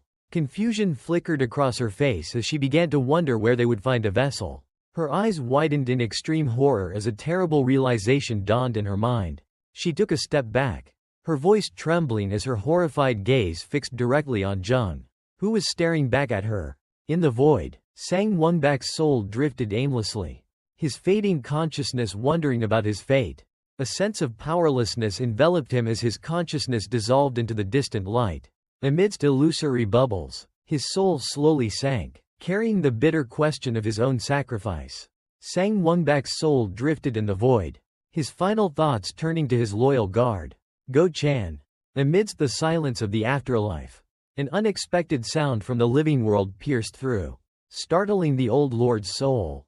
Go-chan awoke in extreme shock, his eyes wide with horror as he recognized the unmistakable voice of his deceased master. Still bewildered about being alive, Go-chan felt Jung's cold presence right behind him as the killer began to speak. With an eerily calm expression, Jung revealed that he had used death chi to bind Go-chan's soul, turning him into his own spirit beast. Jung explained the new soul's weakness while Go-chan, now just a confused consciousness, struggled to comprehend his predicament. Jung's explanation about needing a vessel caused the assassin Ha Karen's body to convulse in extreme shock. A trembling hand appeared in the frame, expressing Go-chan's horror as Jung coldly spoke of there being only one body. Jung's knife-sharp gaze locked onto the space, declaring he had placed Go-chan's soul into the assassin's body. Go-chan looked down at his unfamiliar body, his trembling fingers touching the female chest in utter disgust and panic. An illusion of Go-chan's old form briefly appeared, a painful contrast to the horrifying reality he was facing. Under the twilight sky of the mock manor, a desperate scream echoed, a plea for release from the prison of flesh and bone. Ha Karen's face contorted in agony as Go-chan's soul inside screamed, begging Jung to return his body. While Jung dragged a heavy object, Go-chan in his new body listened in horror to the threat of his own dissipation. Despair enveloped Go-chan as he tore at his hair, realizing he was completely trapped in a hopeless situation. A mysterious shadow holding a pipe appeared, casting a menacing pall over the cowering Go-chan. The terrifying face of the blood goddess with bloodshot eyes appeared, overwhelming Go-chan and making him scream in utter terror. A close-up of Go-chan's face contorting in horror as he clearly perceived his ghostly, imprisoned state. His eyes widened, filled with primal fear as he faced a presence beyond imagination. A surreal vision unfolded, where the colossal image of the blood goddess dominated a blood-red world, contrasting with Jung's small but resolute silhouette. Returning to reality, Go-chan looked at Jung with a new fear, his mind reeling with questions about the young man's true nature. Facing the illusion of the blood goddess, Go-chan blurted out the bitter truth of his true gender being trapped in a female body. The illusion showed contempt, rebuking him for still thinking like a mortal. A hand suddenly grabbed Go-chan's head, signaling an impending violent act. Jung's shu soul swept past Go-chan's horrified eyes. A moment of stillness before impact. Jung delivered a brutal kick, sending Go-chan's new body flying in a powerful display. Surprised by Jung's superior skill, Go-chan staggered back during the harsh training. A cold drop of sweat ran down as Go-chan realized the recent movement could only belong to a superhuman master. Under the teasing touch of the blood goddess illusion, Go-chan's face flushed with shame and indignation. With a cold expression, Jung observed the psychological torture before making a calculated promise of a new body. A fragile hope ignited in Go-chan as he hastily demanded confirmation. But Jung simply walked away without looking back. The tense exchange was suddenly interrupted by a rapid knocking on the door and a call of, "Young master," from outside. A servant named Bak Yun burst into the room, his face both panicked and joyful as he delivered the news. The announcement that the Lord had awakened echoed in the room, immediately making the atmosphere heavy. Jung's eyes narrowed in a fleeting, complex calculation as the unexpected news disrupted his plans. Under the night sky, Master Gu of the Ghastly Spirit Pavilion stood contemplatively on a cliff, his presence signaling a new threat. From the shadows, a female assassin of the Ghastly Spirit Pavilion observed Jung's residence, her mind holding memories of a deceased master. Her fingers tightened around a black silk ribbon, a gesture affirming the danger and complexity of the task ahead. A horrifying vision appeared with a crow-like evil spirit hovering over the body of a defeated sorcerer in its domain. From the cliff, Master Gu sensed a formidable soul barrier emanating from the mock sword manor as he began his reconnaissance. His eyes gleamed with calculating red light. The master weighed his approach before an unexpected sight caught his attention. Through a magical scene appearing in his palm, he witnessed chaos unfolding within the sword manor's courtyard. Mok Yonho, in a drunken state, was being escorted by maids in the courtyard while a servant tried to persuade him. The servant informed an irritated Mok Yonho that all young masters were summoned because the Lord had awakened. Master Gu's eyes widened as he realized the news of this summons was a godsend opportunity. Without hesitation, the masked master turned and dashed away, determined to seize the moment. A sinister plan formed in his mind, to use the spirit beast Gu Diao to separate the blue spirit from Zheng. The vision of a bloody, fatal sword strike appeared, indicating the intention to assassinate Zheng when he was no longer protected. Pulled from his thoughts, Zheng turned to face the servant Bok Yun with a slightly dazed expression. He quickly composed himself, forcing a fake smile of relief to hide his distraction. When left alone, Zheng's expression turned cold, revealing his frustration at the unexpected turn of events that disrupted his plans. Despite accepting the summons, Zheng's inner self screamed about his departure plans being delayed once again.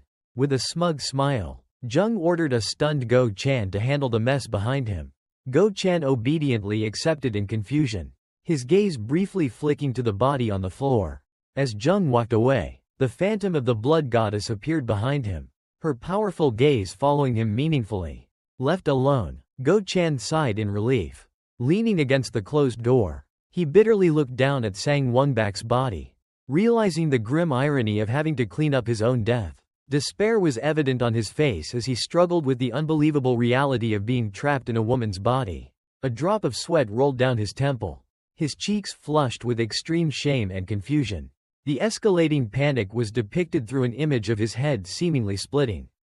Frantically looking around the room, he awkwardly began to undress, feeling incredibly uncomfortable and embarrassed about changing clothes in his new body. From a hidden corner, the blood goddess smiled smugly, her red eyes gleaming with malicious amusement. She exhaled a puff of smoke from her long pipe, casually observing Go Chan's awkwardness beside the corpse. Suddenly, a vortex of dark energy with a glowing purple core appeared from the door, making Go Chan scream in horror. While Go Chan was sinking into despair, Zheng and the blood goddess walked together on the balcony, she admitting she was merely watching a farce. Zheng stopped in the courtyard, his gaze turning in surprise towards Mok Yuchun, who stood with another guard. Rage distorted Mok Yuchun's face as he recognized his enemy and lunged forward with clenched fists. Beside a smugly smiling Zheng, the blood goddess observed with malicious delight the unexpected survival of her prey. Veins bulged on Mok Yuchun's forehead, the failure of his flawed cultivation technique evident on his indignant skin. Mok Yuchun confronted Zheng, his aggression a stark contrast to his enemy's calm, mocking demeanor. He leaned in close, secretly whispering about the cultivation technique, unaware he was falling into a psychological trap. A faint sympathetic smile appeared on Zheng's lips as he provocatively inquired about the results of the practice. Mok Yuchun's confusion and anger peaked as he demanded an explanation for Zheng's safety. The young man's pride shattered as he grappled with the unacceptable thought of being inferior. The blood goddess sighed softly, her red eyes gleaming with pleasure at Zheng's subtle cruelty. Suddenly, her indifference vanished, replaced by intense focus as she sensed an approaching energy source. She turned away, her gaze fixed on the shadows while Zheng remained oblivious to the new threat. A confident and dangerous smile graced the blood goddess's lips as she welcomed the audacious challenger. The blood goddess, amidst her crimson domain, wore a smug smile as she sensed the intruder. Zheng smirked meaningfully, recognizing the presence of someone from the ghastly spirit pavilion. He calmly turned away with a bewildered Mok Yuchun, while the blood goddess vanished into thin air. Mok Yuchun angrily pursued him, demanding an explanation but receiving only Zheng's provocative silence. Under the night sky, the mock sword manor was brightly lit, signaling an important family meeting about to commence. Upon entering the room, Mok Yuchun froze, seeing his elder brother Mok Yonho and Lady Sok enter together. Lady Sok hastily wiped her drunken son's mouth, causing those around, including Jung, to frown in discomfort. She whispered stern instructions into Mok Yonho's ear, attempting to maintain the family's noble facade. From among the young masters, Jung glanced with unconcealed disdain at his elder brother's pathetic display. Jung's gaze sharpened and grew pensive as he began to calculate the true purpose of the summons. A flicker of horror crossed Lady Sok's eyes as she realized the sole reason the Manor Lord had summoned all his sons. Mok Yuchun's face was etched with fierce determination, believing that becoming the heir would solve all problems. Jung looked ahead with a grave expression, feeling for the first time the formidable aura emanating from his newly awakened father. The four young masters stood in a line before the threshold, and a golden, oppressive aura emanating from the room secretly astonished Jung. The sliding door opened with a decisive command, revealing the tense space within. The four sons simultaneously bowed in a gesture of reverence, offering congratulations for their father's recovery. Amidst the felicitations, Jung's gaze remained sharp and calculating as he faced the powerful man for the first time. From above, four small figures bowed before a singular presence, who reigned at the end of the room in a brilliant aura. Manor Lord Mok Inden's face appeared full of authority, his eyes gleaming with satisfaction as he looked at his sons. Though bowed, Jung still felt the Manor Lord's gaze piercing him. A silent confrontation beginning. The entire room seemed to tremble under the weight of Mok Inden's aura. Pressing down on each bowed son, the Manor Lord's gaze swept across his sons, a look both welcoming and bearing the weight of impending judgment. Mok Yonho and Mok Yunpyeong clearly showed anxiety, their usual confidence completely vanishing before their father's authority. Sweat beaded on Mok Yuchun's temples in tension, a stark contrast to the chillingly calm demeanor of Jung standing beside him. Mok Yunpyeong's face contorted with fear, revealing his immaturity when facing true pressure. A flash of realization sparked in Mok Yuchun's eyes as he finally understood that what everyone coveted was not status, but this terrifying source of power. Manor Lord Mok Inden's authority radiated overwhelmingly, commanding respect from everyone in the room. Jung was secretly astonished by the intense vitality of the man who had seemed on the verge of death. Before the majestically seated Manor Lord, his sons stood in a line, awaiting judgment. Silence enveloped the room as a perplexing question formed in Jung's mind. Mok Inden's sharp gaze swept across, seemingly probing for a hidden truth. The young man wondered what entity possessed enough power to push such a figure to the brink of death. Night fell over the vast complex, with flickering lights appearing and disappearing under the cloudy sky. At the outer manor's wooden sword hall, a tense atmosphere prevailed. A hand clutched the fragment of a cylindrical object, its glowing red characters emitting an eerie light. News of Mok Inden's recovery spread amidst a pile of scattered guard corpses. A lone figure stood amidst the scene of carnage, confirming the information with chilling composure. A surviving soldier trembled in horror, unable to comprehend how the Manor Lord had escaped death. From afar, Master Ji Yu recognized the roar of Ji Yu Diao, the spirit beast of the sorcerer Go, revealing an unexpected connection between forces. Amidst the scene of slaughter, the Shadow Leader realized the intervention of a Taoist master who had saved his target. A severely wounded survivor struggled to his feet, determined to carry out one last mission himself. The survivor cringed as a cloaked figure carrying a great saber glided past him. A cruel smile appeared on the Shadow Leader's face as his eyes emitted an eerie light. The survivor's face contorted in extreme horror as a surge of blue energy enveloped him. In a blur of blue slashes, the victim's body was torn apart amidst a rain of blood. Night enveloped a silent building. Bloodstains splattered on the door, a mute testament to the massacre. A body was flung out, and the figure of the saber-wielding victor emerged from the dark doorway. The massive, blood-stained blade emitted a cold blue light, exuding an aura of death. In the deep darkness, countless pairs of blue eyes simultaneously opened, signaling an army ready. The Shadow Leader raised his blood-soaked saber, commanding the shadowy army hidden on the rooftops. The spectral army surged forth into the night, a torrent of shadows and blue light heading straight for the Mok Sword Manor. Inside the manor, Jung and the Mok young masters stood solemnly before Manor Lord Mok Inden. Unaware of the impending danger, Mok Inden began the family meeting, his imposing back casting a shadow over his tense sons. The manor lord's sharp gaze swept across his sons as he began to question the purpose of the summons. The young masters bowed in silence, sweat beading on their foreheads before their father's overwhelming presence. Mok Yuchun suddenly broke the silence with a bold declaration about deciding the heir, astonishing his brothers.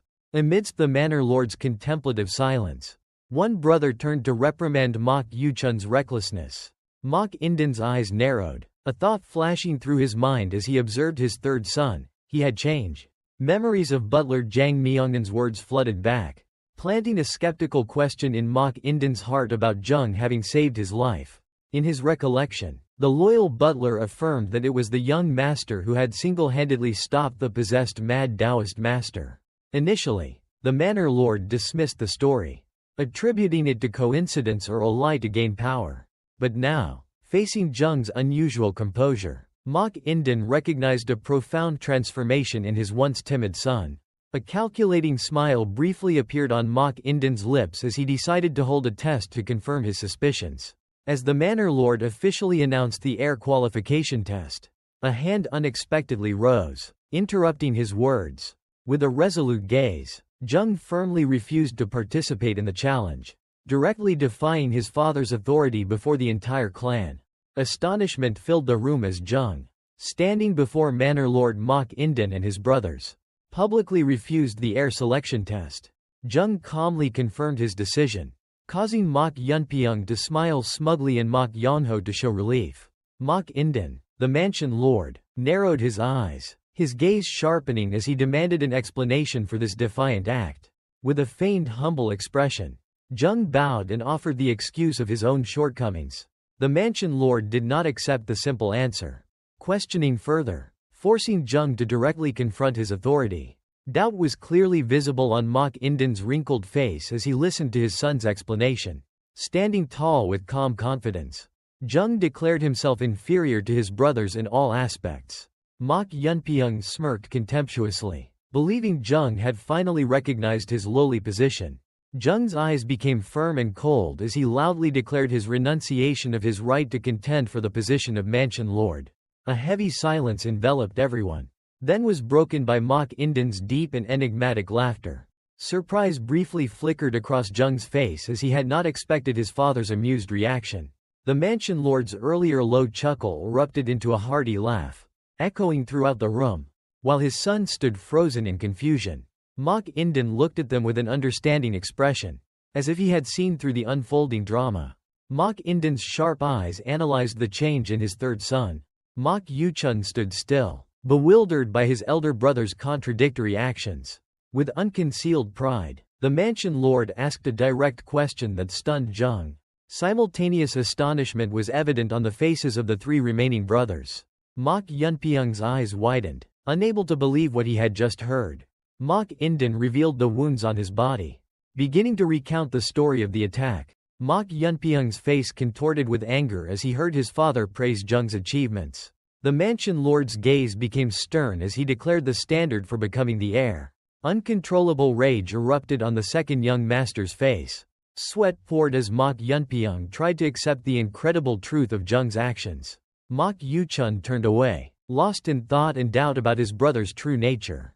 A fierce sea of fire erupted, symbolizing a memory or rising rage. Amidst the fiery scene, a silent face appeared, its eyes posing a question about his prolonged silence. Jung stood motionless before the desolate scene of a burnt village, where bodies lay scattered on the ground. Painful memories flooded back, replaying the scene of him looking down at his dying grandfather amidst ashes and red flames. An image flashed in his mind, sketching the portrait of his sworn enemy, a burly one-armed warrior with a scar on his abdomen. The killer's mark, a brutal cross symbol drawn on a piece of paper, appeared clearly. He relived the horrifying moment of embracing his grandfather's body, which had been desecrated by that very mark. The camera zoomed in on the ghastly glowing cross-shaped scar etched on his brother's chest. A mark of death. Another fragment of memory showed the killer's distinctive mark on another victim. A confirmation of his brutality. With an expression of extreme horror, Jung revealed his own bare chest. bearing eerily identical scars. The cross symbol blazed in his mind, a fiery wound never healing, inflicted by his enemy. Returning to reality, a cold and calculating smile slowly spread across Jung's lips as the final piece fell into place. His smile transformed into a savage sneer, his predatory instincts intensely aroused upon finding his target. His gaze was highly focused, locked onto the guarding demon monk, the final obstacle on his path to revenge. The triumphant madness on his face suddenly vanished, replaced by extreme shock and a tear rolling down in disbelief. Mok Inden, with his bare upper body and a missing arm, began to question Jung, who stood before him. An alarming realization suddenly appeared on the mansion lord's face as he sensed something unusual. Shocked by an invisible threat, Mok Inden sprang to his feet, astonishing Jung and Mok Yuchun standing beside him. The quiet was broken as a guard rushed into the room with a panicked expression, signaling an ongoing crisis. Outside, the piercing sound of clashing metal confirmed that a fierce attack had begun. A shadowy invader with cold, glowing blue eyes pierced through a guard in a flash attack. The wide shot showed a massive army of shadows flooding the mansion grounds like a deadly deluge. The shadow leader, with brutal eyes and a glowing greatsword, led the assault with an unstoppable determination.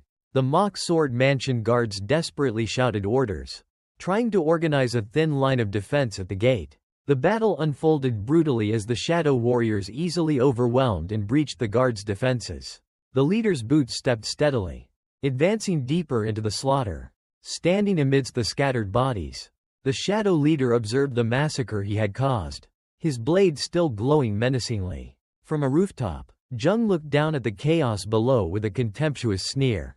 Completely unaffected, the shadow leader with glowing eyes roared, using pure force to shatter the sturdy gate. Extreme terror gripped the guards as a shadow warrior suddenly appeared right behind them. Amidst the rubble and guard corpses, the shadow leader stood tall at the epicenter of a destructive explosion. Blinding white energy erupted violently, spreading throughout the courtyard and demonstrating the scale of the attack's devastation.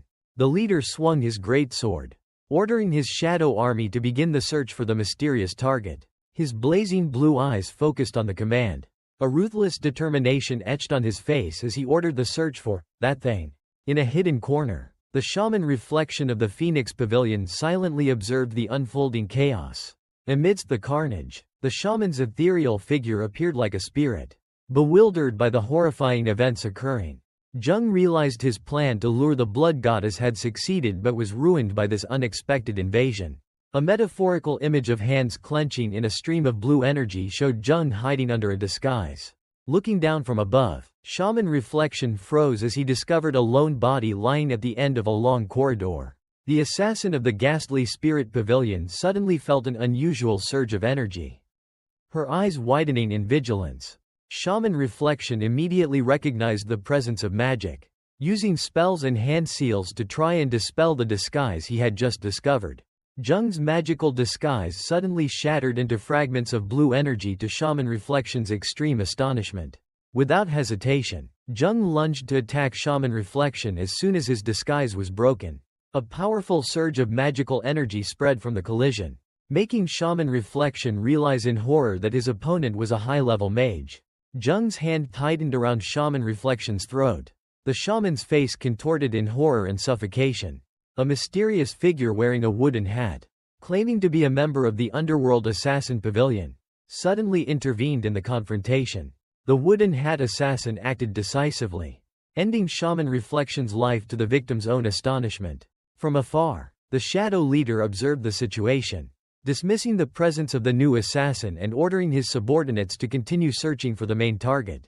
The wooden hat assassin raised a glowing talisman, seemingly having determined the direction for his mission. Leading a small group, the wooden hat assassin crossed the fiery courtyard, where guard corpses lay scattered, heading straight towards Mok Inden, standing defiantly on the rooftop amidst the sea of fire. Mansion Lord Mok Inden drew his sword with seething rage at the blatant invasion.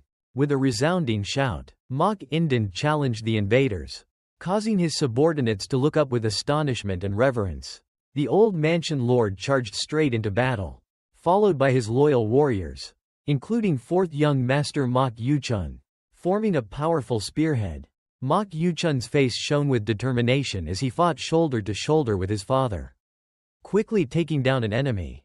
With a powerful, fire-sparking stomp, Jung plunged into the melee. He glided past the fighting soldiers, his long hair flowing in the wind as he headed towards the center of the chaos.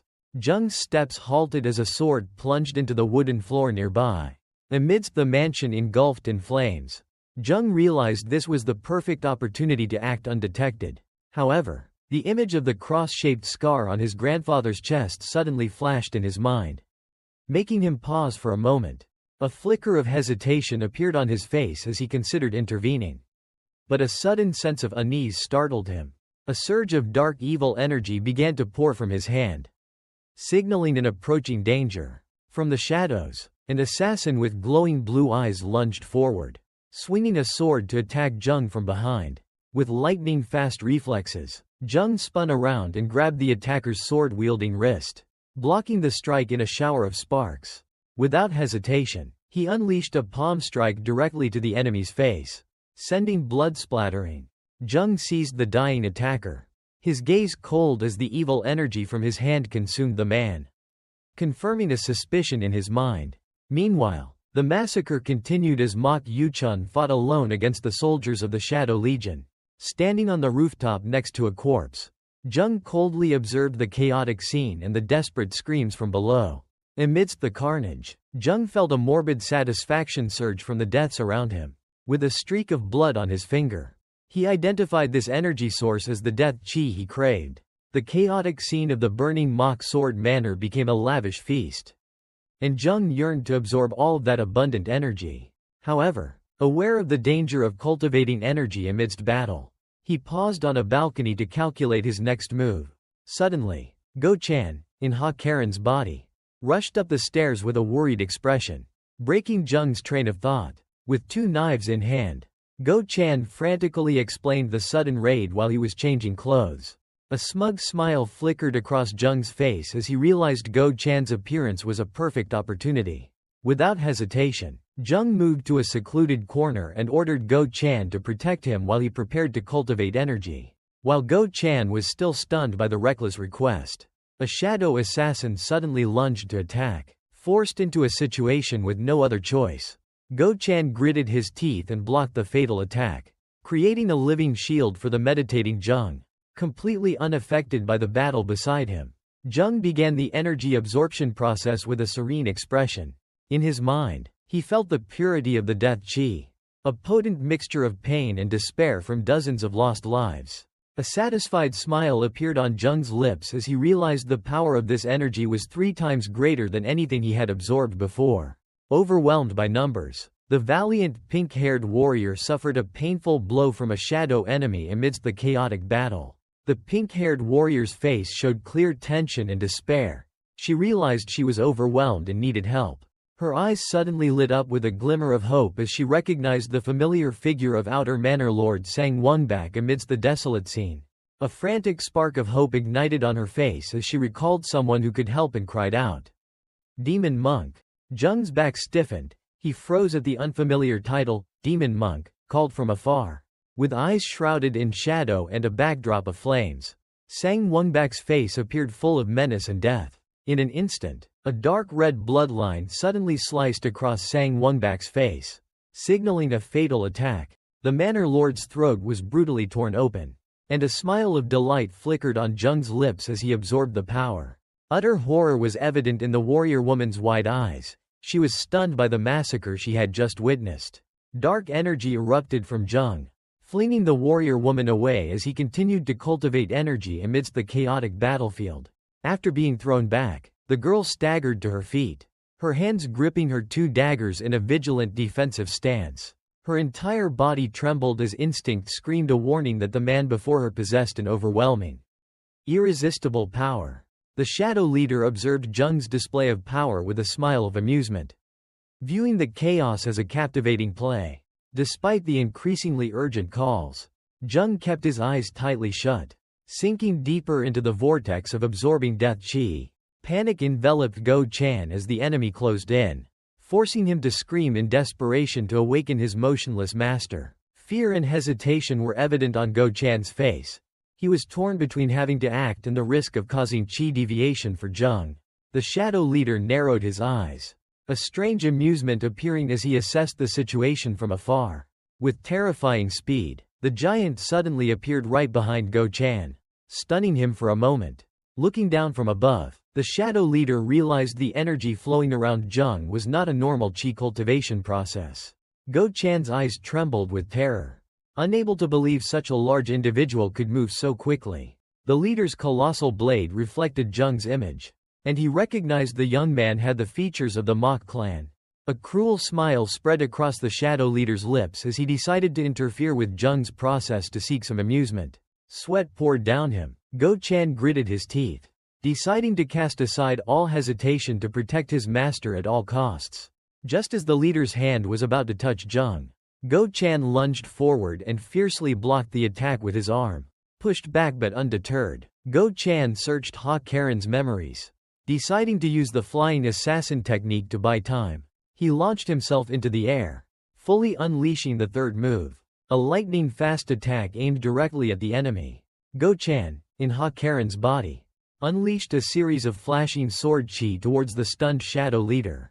With a cruel smile, the shadow leader silently watched the defeated pink-haired warrior. The pink-haired warrior's face was extremely tense as she lunged forward with her two daggers in a desperate attempt. The pink-haired girl fell sprawling to the ground, gritting her teeth and enduring the pain of defeat. A brutal kick from the giant sent the pink-haired warrior flying into the air. The shadow leader easily parried Go Chan's attack, creating a powerful surge of energy while Jung remained motionless in meditation. He pointed a finger at the terrified warrior woman, issuing a silent but menacing warning. The leader swung his great blade, unleashing a destructive attack towards other obstacles. Caught in the wave of destruction, the pink-haired warrior screamed in pain as debris embedded itself in her body.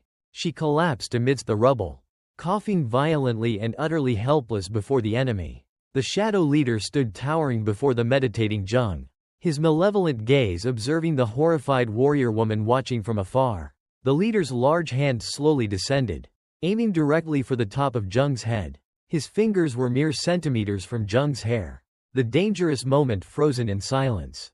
The shadow leader gritted his teeth, sweat pouring down him as he silently concentrated power for the upcoming attack. Towering before the motionless Jung, the giant warrior raised his great blade high, his eyes glowing with malevolent blue energy. With a furious roar, he unleashed his attack, his face becoming a mask of brutal determination as he swung his weapon down. A volley of sharp, icy shrapnel shot straight towards the undefended target instead of a simple slash. Just as the attack was about to reach its target, Manor Lord Mok Inden suddenly appeared, using his own sword to block the destructive blade. The clash between metal and energy erupted into a dazzling burst of light, creating a shockwave that spread throughout the devastated courtyard.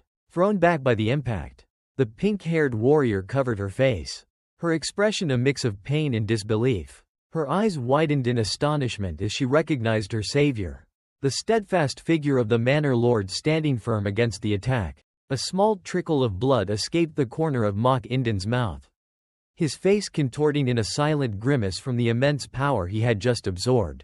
The extremely powerful impact pushed the elderly Manor Lord back a few steps, revealing the opponent's overwhelming strength. Coughing violently, Mok Inden struggled to stand firm while the shadow leader mocked his apparent weakness. The tall warrior extended a hand demandingly, his expression shifting from battle fury to cold, calculated coercion, faced with the ultimatum to surrender something or witness his clan's destruction.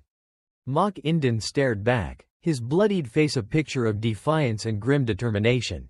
Rage erupted on the shadow leader's face as he roared an accusation about a stolen treasure. From afar, the Mok Sword Manor was engulfed in flames under the ominous night sky. Amidst the tranquil forest, the female assassin of the ghastly spirit pavilion suddenly stopped as a powerful Chime Morio spirit beast disintegrated right beneath her feet.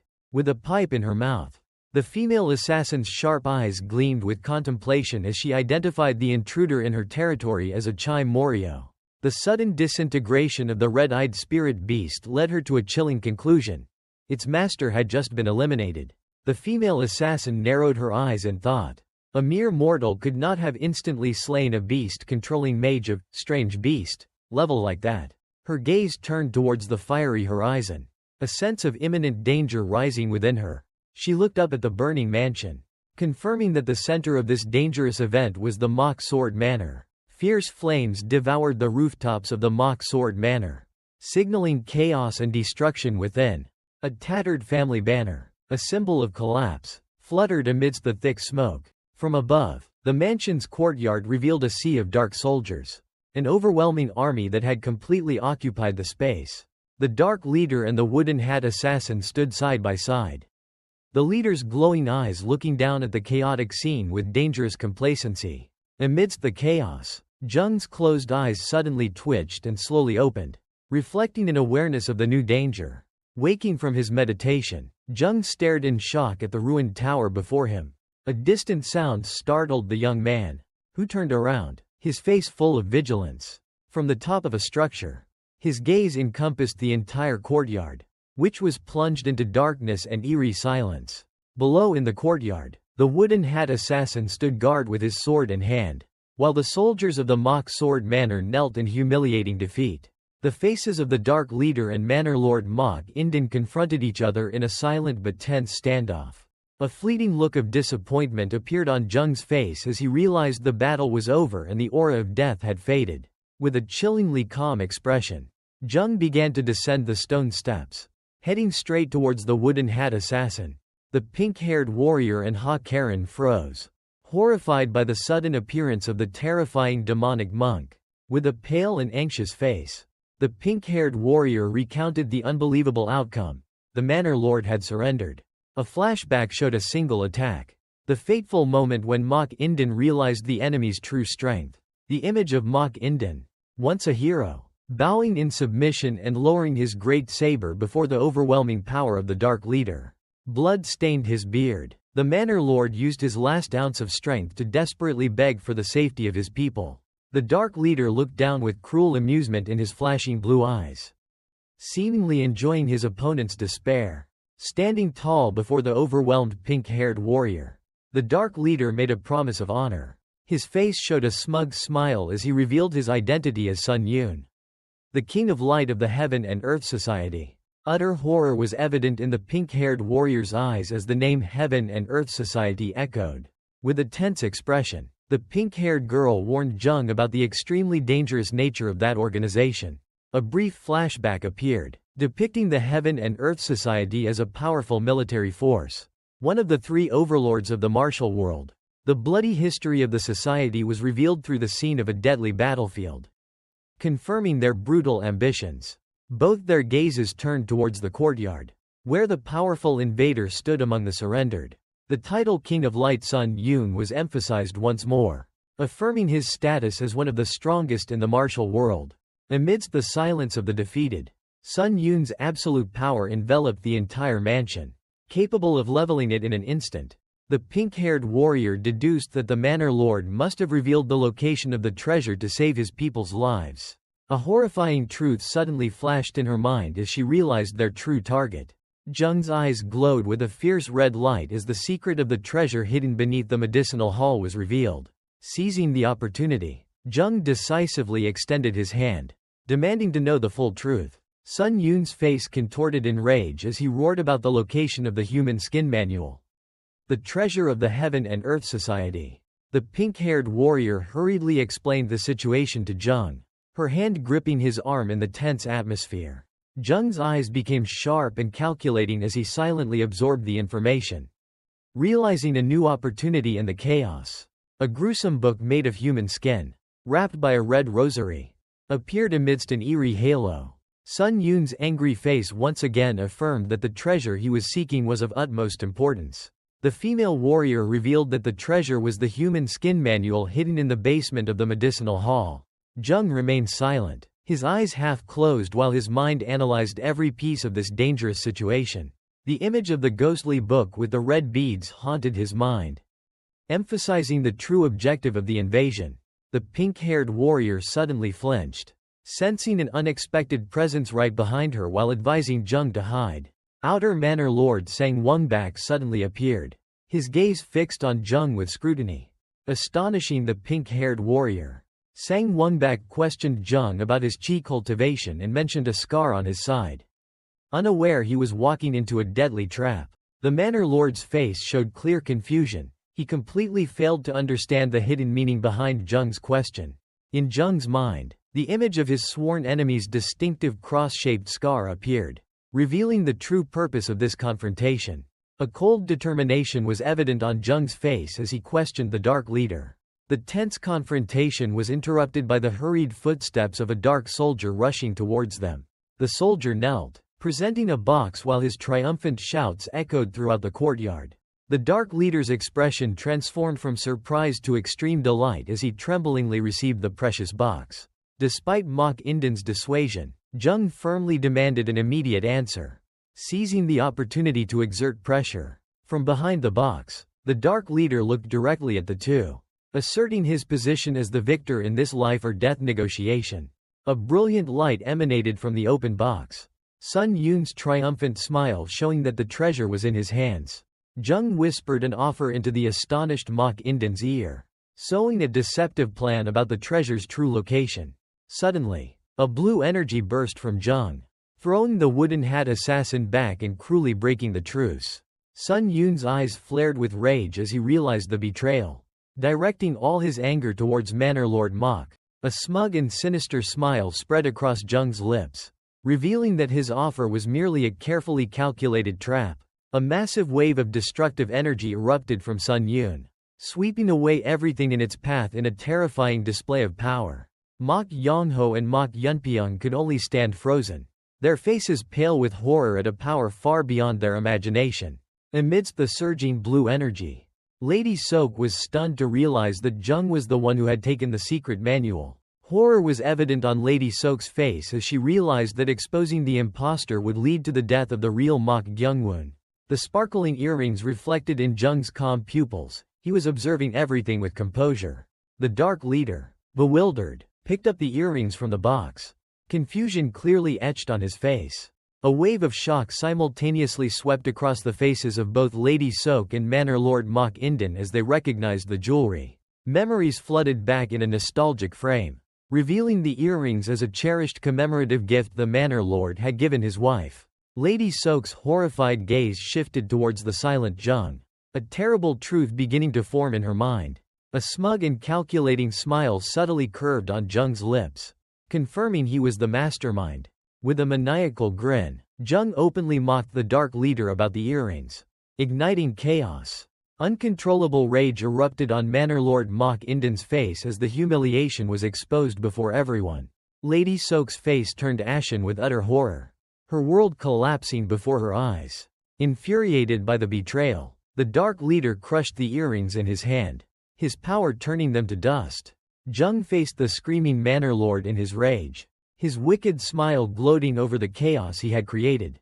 Jung delivered the final accusation, exposing the truth about the earrings to Lady Sok's horror and the Dark Leader's simmering rage. A cruel and satisfied smile was evident on Jung's face as his play reached its climax. Lady Sok turned to the Dark Leader, pleading frantically while his eyes blazed with anger from the betrayal. With a feigned innocent expression, Lady Sok desperately denied all accusations, claiming she was being framed. She continued her weak excuses, her eyes frantically searching for an escape from the perilous situation. A powerful stomp suddenly shattered the tense atmosphere, signaling a violent intervention. Blinded by humiliation, Manor Lord Mok Inden lunged forward, swinging his sword at his unfaithful wife. A brutal attack sent Lady Sok flying, her scream echoing amidst the chaos. Jung coldly stepped forward, the incriminating earrings falling to the floor beside Lady Sok, who was collapsing in pain. The Dark Lord looked down at Lady Sok with contempt, realizing she was utterly useless for his purposes. Flames of fury erupted in the Dark Lord's blue eyes as he decided she was no longer worth living. He turned to his loyal army, preparing to give the order for the impending massacre. The Dark Lord's authoritative voice echoed throughout the mansion, imposing his will on all present. With a self-satisfied smile, Jung faced butler Jang Myeongan, who was stunned and sweating coldly. Dark Lord Sun Yun roared in anger, his eyes glowing as he declared the Heaven and Earth Society had been mocked. A brutal slash from above struck down a guard in a spray of blood. The remaining guards of Mock Sword Manor screamed in horror as fresh blood from the massacre dripped onto them. Jung calmly continued his psychological game, whispering something that further panicked Jang Myeongan. Enveloped in a crimson aura of killing intent, Sun Yun coldly declared that no one would be allowed to leave this place alive. Jang Myeongan's desperate expression contrasted sharply with Jung's cunning composure as he applied pressure. A decisive foot stepped forward, signaling an unexpected intervention in the tense situation. Female guard Ho Ang stepped out, her gaze firm as she prepared to speak in defense of Lady Sok, who stood behind her. Ho Ang loudly made an accusation, trying to convince everyone that there was a conspiracy to harm her mistress. While Jang Myeongan and Mok Yuchun listened, Jung quietly observed from behind with a subtle, knowing smile. Jung revealed a shocking piece of information: another secret manual, exclusively for manor lords, was also hidden in the treasure vault. Jang Myeongan and Mok Yuchun's faces simultaneously changed color, freezing in utter astonishment at Jung's revelation. Jung, disguised as Mok Gyungwon, held out a book with an angry expression, his eyes full of hidden meaning as he looked directly at butler Jang Myeongan. His training interrupted. Mok Yuchun was stunned as he took the book from the butler's hand.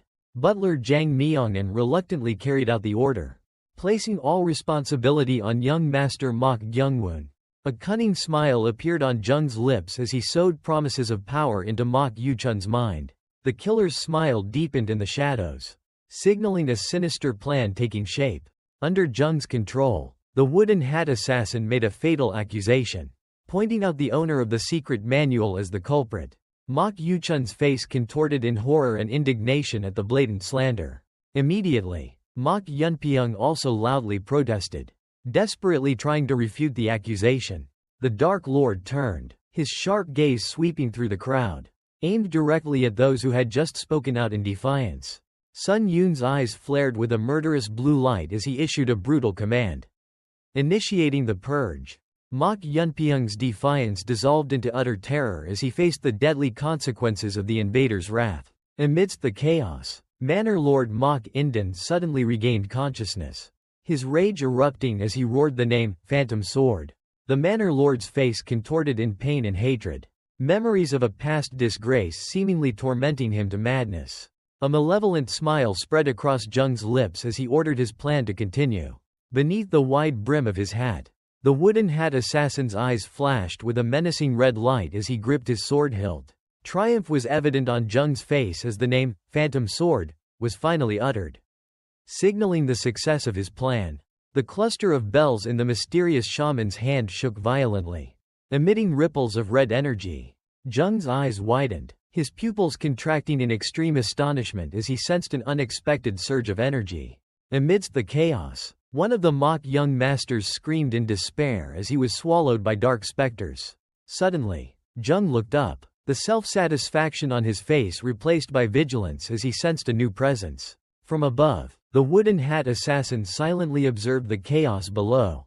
Realizing another individual was deliberately stirring up the situation, the Dark Lord's furious gaze fixated on the hooded figure. Mistaking him for an enemy named Shaman Cho, a powerful footfall landed, cracking the ground and releasing a surge of energy, signaling an impending confrontation. With sharp eyes, Jung assessed his new opponent, a cold smile fleetingly crossing his lips. A powerful, menacing aura enveloped Shaman Cho's body, confirming Jung's assessment. Shaman Cho formed a hand seal, his fingers glowing with dark red magical light, declaring his intent to purify the evil before him. A powerful foot landed, the energy radiating from it cracking the stone floor beneath. Jung glanced at the newcomer, a self-satisfied and cold smile fleetingly appearing on his lips. Enveloped by a dark aura, Shaman Cho stood there, exuding a deadly menace. The mysterious shaman formed a hand seal, decisively declaring his intent to exorcise. Shaman Cho unleashed a powerful spell, forming a swirling vortex of golden energy with ancient characters. Holy energy erupted amidst the battle, sweeping over the Dark Lord and his subordinates. While the pink-haired warrior struggled to withstand the aftershocks, Jung calmly observed the chaos. Shaman Cho maintained his hand seal, determined to purify the demonic spirit he believed was the source of everything. A black arrow suddenly shot forth, easily shattering the shaman's magic to his astonishment. An assassin from the underworld pavilion blocked the attack with his sword, showing his indignation at Shaman Cho's actions. Seizing the opportunity, Jung pointed an accusing finger, skillfully turning Shaman Cho into the aggressor in everyone's eyes. The assassins of the underworld pavilion immediately surrounded Shaman Cho, ready to fight to protect Jung. From above, the Dark Lord looked down, his gaze finally focusing on Jung, the true orchestrator of everything. A self-satisfied smile briefly crossed Jung's face as he confronted the mysterious shaman. A mystical blue light gleamed from behind Shaman Cho's wooden hat, his eyes seemingly seeing through the true nature of his opponent. The shaman stepped forward, closing the distance to Jung, who stood on a raised platform, the atmosphere becoming incredibly tense. With a cunning smile, Jung denied everything, skillfully steering the conversation in another direction. Shaman Cho silently realized a terrifying power, no less than Sun Yun's, was emanating from the young man. He raised his staff, adorned with skull-shaped bells, dark energy gathering around it like a warning. A fleeting image showed the demonic monk roaring in pain as he was torn apart by an unseen force. Memories of the chaos flooded back, revealing the scene of guards being knocked away and Lady Sok standing frozen in horror. Jung listened in silence, his eyes deep and inscrutable, concealing all complex calculations within. The shaman's finger pointed to his own glowing eye, emphasizing an innate talent that could not be cultivated. Jung's eyes gleamed with confidence as Shaman Cho boldly declared that he was born to be a shaman. Despite the shaman's assertion, Jung maintained an indifferent expression, continuing his act perfectly. Losing patience, Shaman Cho formed a hand seal, unleashing a powerful surge of energy to force the truth to be revealed. The name of a powerful technique, Four Peaks Interlocking Technique, echoed through the space, his face hidden behind the wooden mask. Shaman Cho questioned the one who blocked his path with glowing eyes. In his terrifying true form, the shaman unleashed a horrifying surge of fiery energy. The pink-haired warrior and her comrades were stunned, horrified by the magical power that had just been displayed. The old shaman realized an evil spirit was obeying Jung's will, something almost impossible. Columns of magical fire continued to erupt around Shaman Cho, demonstrating his absolute control. Shaman Cho's gaze pierced through the mask, pressuring Jung to reveal the secret of his power. With glowing red eyes, Shaman Cho issued an ultimatum, promising to release Sun Yun if Jung cooperated. Under pressure, Jung calmly formed a complex incantation, his fingers intertwining decisively. The assassin's eyes gleamed with determination as he whispered the incantations, releasing the accumulated energy in his hands. The powerful mage was stunned as he felt a surge of opposing power breaking through his spell. Shaman Cho's Four Peaks Interlocking Technique was directly challenged by an unexpected force. A two-colored explosion of blue and orange energy engulfed the battlefield, marking the magical confrontation between the two mages. A fiery demonic entity roared from within Jung's spell, directly breaking Shaman Cho's technique. Hidden behind his wooden hood, Shaman Cho was stunned to realize that his advanced technique had been blocked and countered. With a calm, almost arrogant expression, Jung posed a rhetorical question, implying his talent was innate. A horrifying truth flashed in Shaman Cho's mind as he realized the stranger had copied the spell after only one observation. The mage was even more horrified to realize that Jung had not only copied a high-level technique but also activated it from within his own barrier. In just a brief moment, Jung's genius intellect analyzed and found the spell's fatal weakness. Shaman Cho's silence contained a terrifying conclusion, acknowledging that the young man's talent far exceeded all predictions. Pushed back by an invisible force, Shaman Cho stumbled in astonishment, facing Jung, who stood firm with an incantation in his hand. The mage's astonishment suddenly burst into a wild laugh, expressing extreme excitement. With a decisive declaration, Shaman Cho dispelled the spell, throwing Sun Yun out of the magical prison like a pawn in a new game of chess.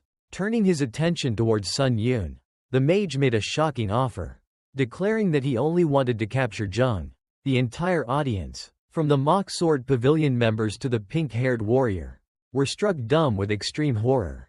Standing in the chaotic courtyard, Sun Yun was free but confused, questioning the power behind Shaman Cho's insane offer. Sun Yun accepted Shaman Cho's deal but made a bloody condition, leaving the assassins of the underworld assassin pavilion frozen in horror. Shaman Cho's complacency vanished, replaced by a stunned and angry expression at Sun Yun's unexpected declaration. Jung sighed thoughtfully, his eyes gleaming with calculation as he decided it was time to intervene. Without hesitation, Sun Yun swung his glowing greatsword, aiming at the utterly terrified assassins. A sharp command rang out, and Sun Yun's eyes flashed with annoyance as his deadly attack suddenly halted. The young man stepped forward, placing himself between the blade and the assassins, asserting that what Sun Yun sought was with him. Despite Sun Yun's murderous threat, Jung remained eerily calm, his finger pointing directly at his own head. A smug smile spread across Jung's lips as he revealed a shocking truth. The book had been burned, and its knowledge now resided in his head. The powerful mage could only stand frozen, sweat pouring down his forehead as he tried to comprehend the audacity of Jung's declaration. Sun Yun fell silent, his lips pressed together for a moment to consider the young man's unbelievable claim. The heavy silence was broken as a slow, mocking smile appeared on Sun Yun's face. The King of Light sneered, taunting Jung's audacity, who still faced him calmly. Sun Yun's eyes blazed with terrifying power as he turned the tables, revealing that what the Heaven and Earth Society sought was an unburnable object. Jung was momentarily stunned as his lie was bluntly exposed by Sun Yun. The King of Light explained that the book was protected by a mysterious power, unable to be burned or destroyed. With eyes blazing menacingly, Sun Yun smirked smugly as he exposed his opponent's naivety. The burly warrior's hand tightened around the hilt of his weapon, a menacing gesture before striking. The King of Light lunged with terrifying speed, his weapon glowing with a blue light as it aimed directly at Jung. Sun Yun's attack suddenly halted, his expression changing from rage to extreme astonishment.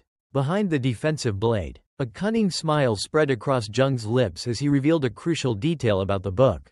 The large leader was completely stunned, unable to believe the explanation he had just heard. A horrifying thought flashed in Sun Yun's mind, realizing that Jung knew a secret only insiders were privy to. Cold sweat ran down his temples.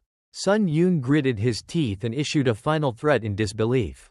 In stark contrast, Jung faced the skepticism with a calm smile, his confidence unshaken. He realized that the information about the blood-written pages was a strictly guarded secret even within the Heaven and Earth Society. Sun Yun's eyes widened, filled with panic and the belated realization that the person in front of him had indeed read the secret manual. From the cursed book wrapped in red beads, deadly dark energy began to pour out. A horrifying scene of death unfolded, countless bodies strewn across the ground under the book's destructive power. Sun Yun looked at Jung with skeptical eyes, weighing the possibility that his opponent's words were true. The warrior's face tensed, his determination to reclaim the book at all costs evident in his eyes.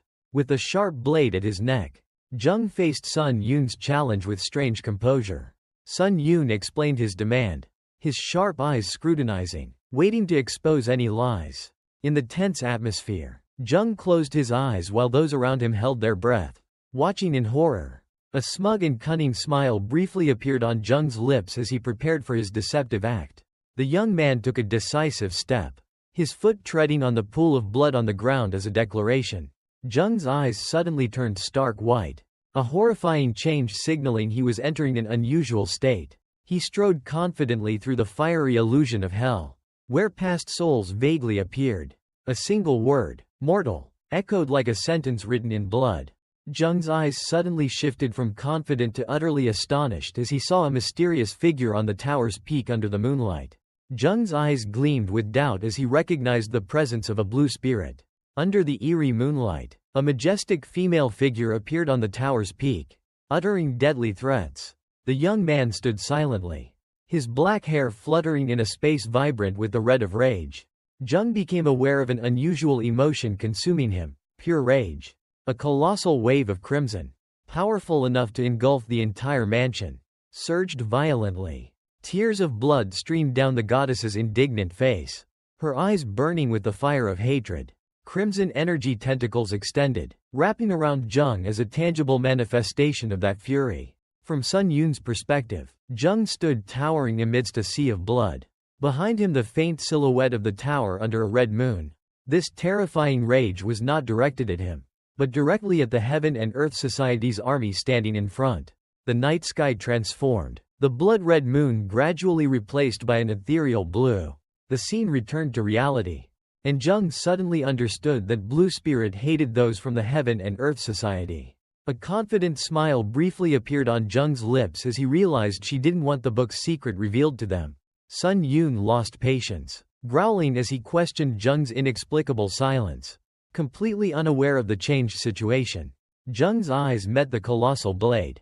Keenly aware of the deadly danger he and Blue Spirit were facing together, a tacit understanding was established.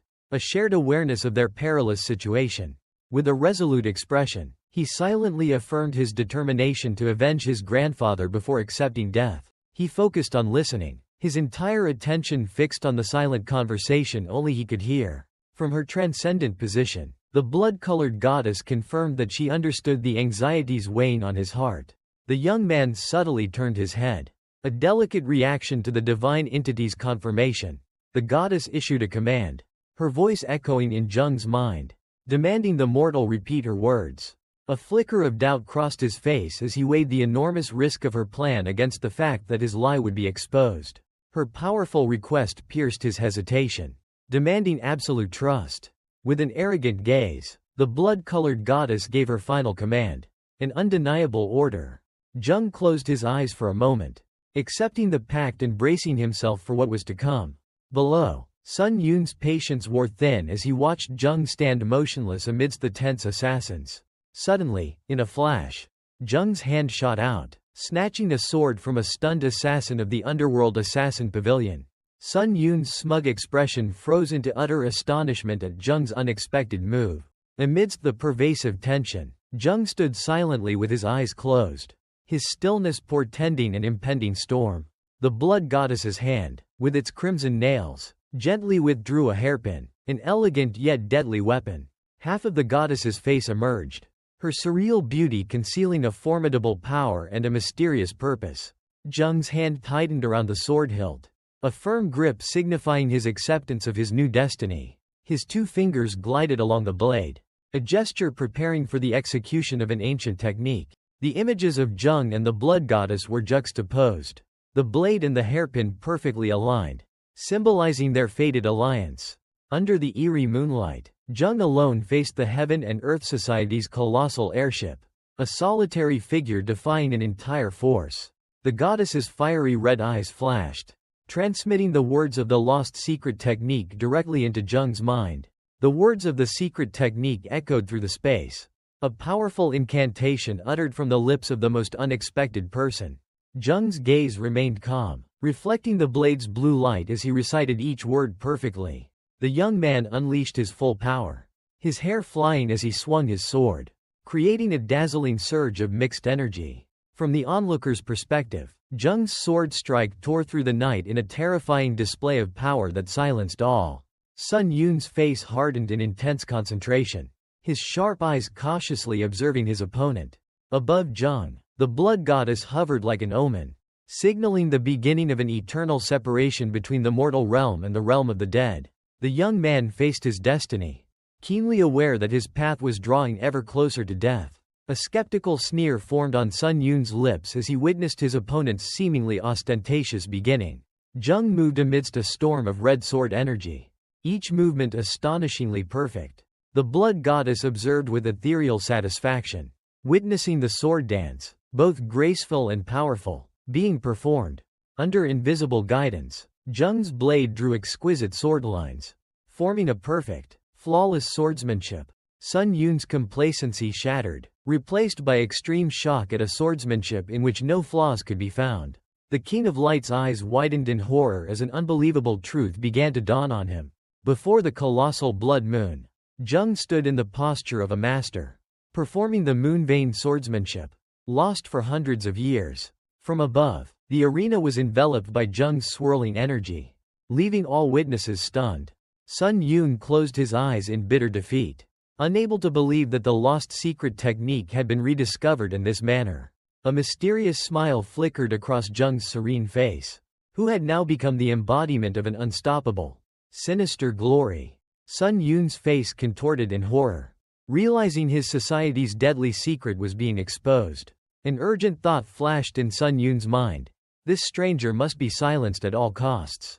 Jung calmly raised his sword, effortlessly blocking Sun Yun's desperate and uncontrolled attack. With a self-satisfied smile, Jung lowered his sword and looked at his opponent provocatively. Sun Yun froze, sweat pouring as he realized he had fallen into his opponent's psychological trap. The King of Light's gaze turned cold.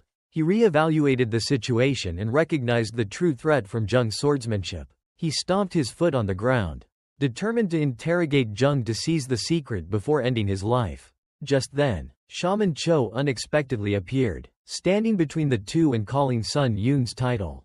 The mysterious shaman shook his wooden hat, a silent yet decisive gesture denying Sun Yun's intentions. From behind Jung, Shaman Cho observed with interest, realizing the young man had accomplished what the Heaven and Earth Society deemed impossible. The perfectly executed moon vein swordsmanship made Shaman Cho unable to believe that someone of this level could replicate it. Jung stood there with an unpredictable calmness, a strange talent far beyond the shaman's comprehension. Sun Yun's gaze shifted from anger to calculation. He realized that killing such a talent would be a waste. Standing opposite Sun Yun, Jung twirled the dagger in his hand, his eyes full of defiance. A self-satisfied and cunning smile flickered across Jung's face as he held the upper hand.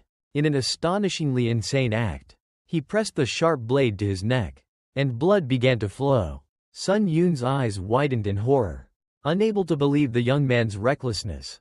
Sun Yun lunged in desperation, his hand stopping the blade just inches before it cut deeper. Shaman Cho and his subordinates were stunned, completely taken aback by this unpredictable turn of events. Jung glanced at his bloodied hand, realizing the true value of the secret technique he possessed through his enemy's reaction. Confusion and anger were evident on Sun Yun's face as he realized he had just been manipulated by an act of self-harm.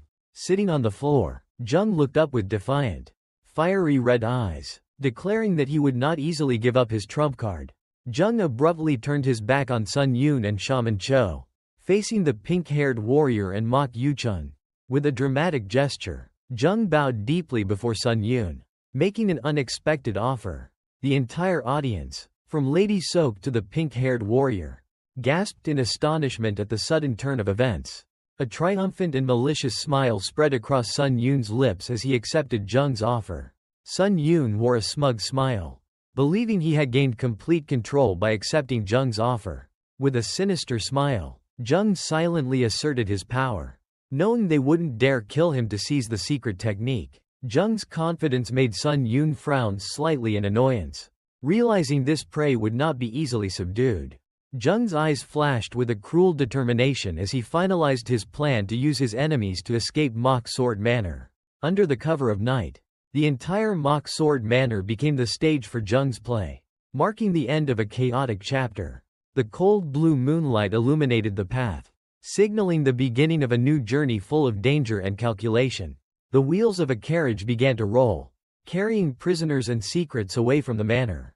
A large escort of the Heaven and Earth Society moved through the hills, escorting their important figures. Heavily armed and discreetly masked soldiers of the Heaven and Earth Society vigilantly guarded around the carriage. From inside the rattling carriage, Jung, in the guise of Mok Gyungwon, sensed the beginning of the next phase. Bound tightly and blindfolded, Jung sat silently, outwardly a prisoner but inwardly a triumphant manipulator.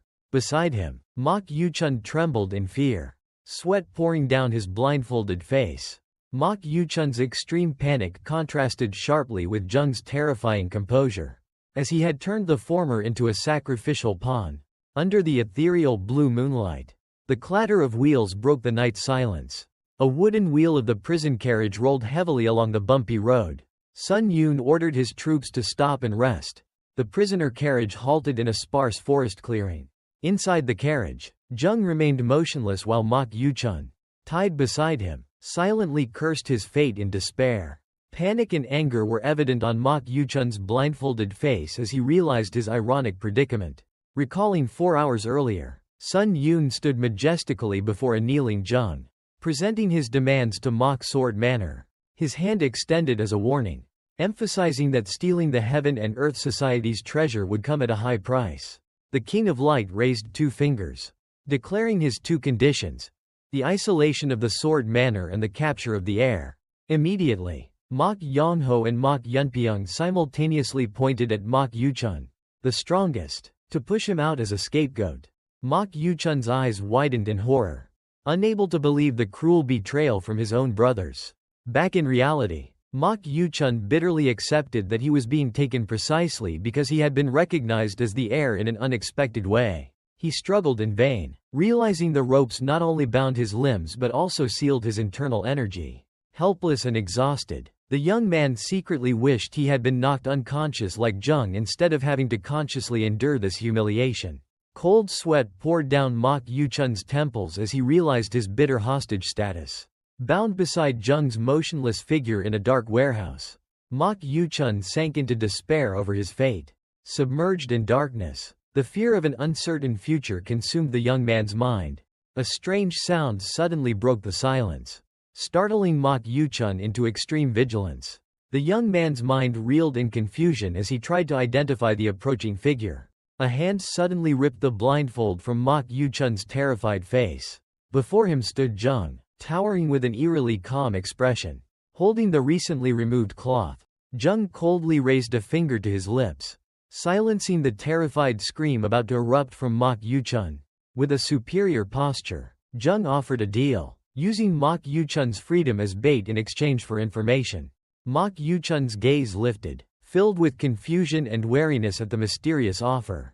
Zheng leaned down, his dagger-sharp eyes boring into the bound young man, preparing to state his demand.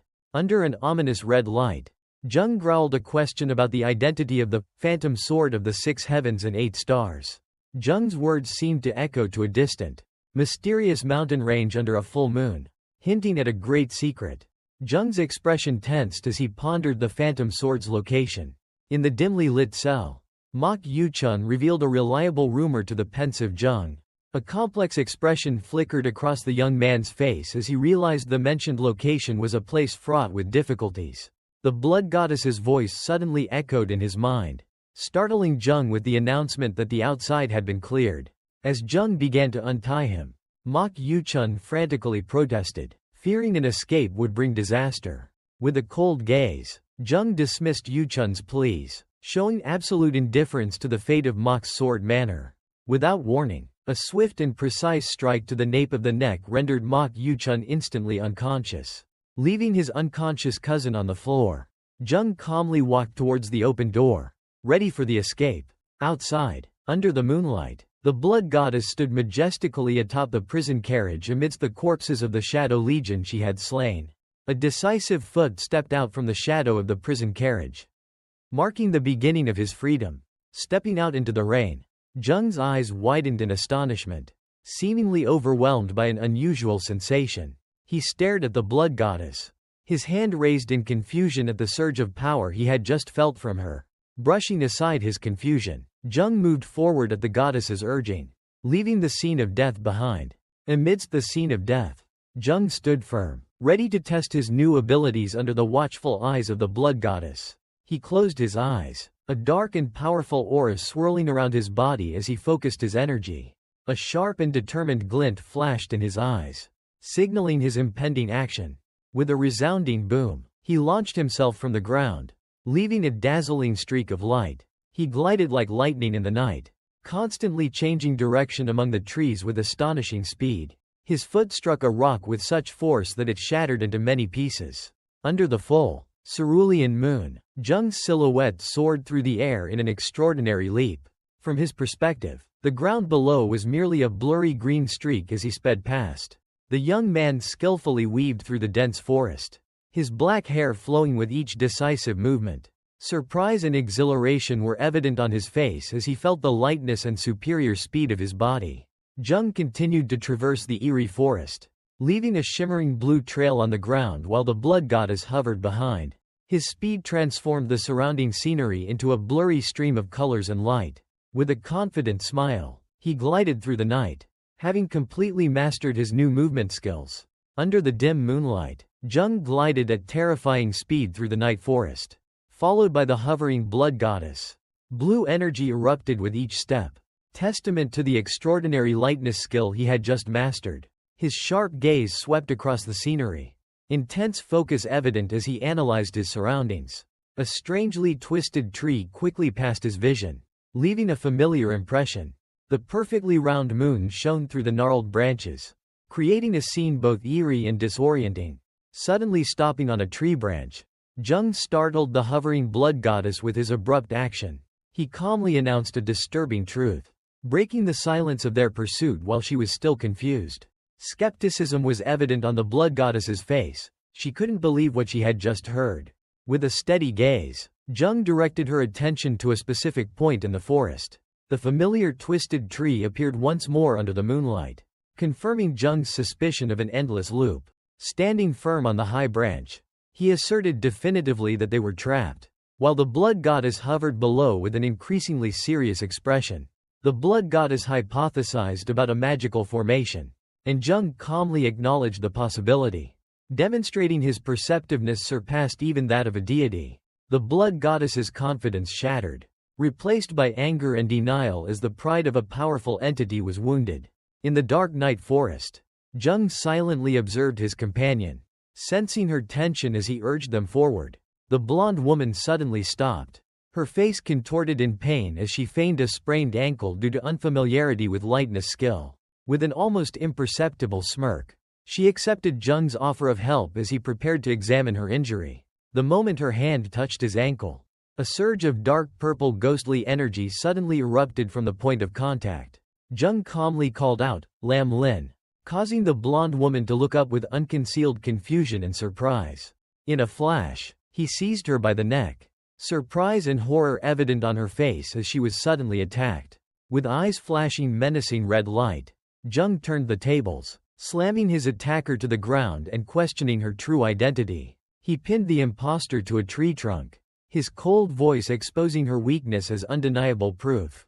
Jung's sharp gaze was highly focused, his purple pupils flashing with a spark of insight as he saw through the charade. His hand tightened, releasing a surge of blue energy that shattered the deceiver's disguise with a cry of pain.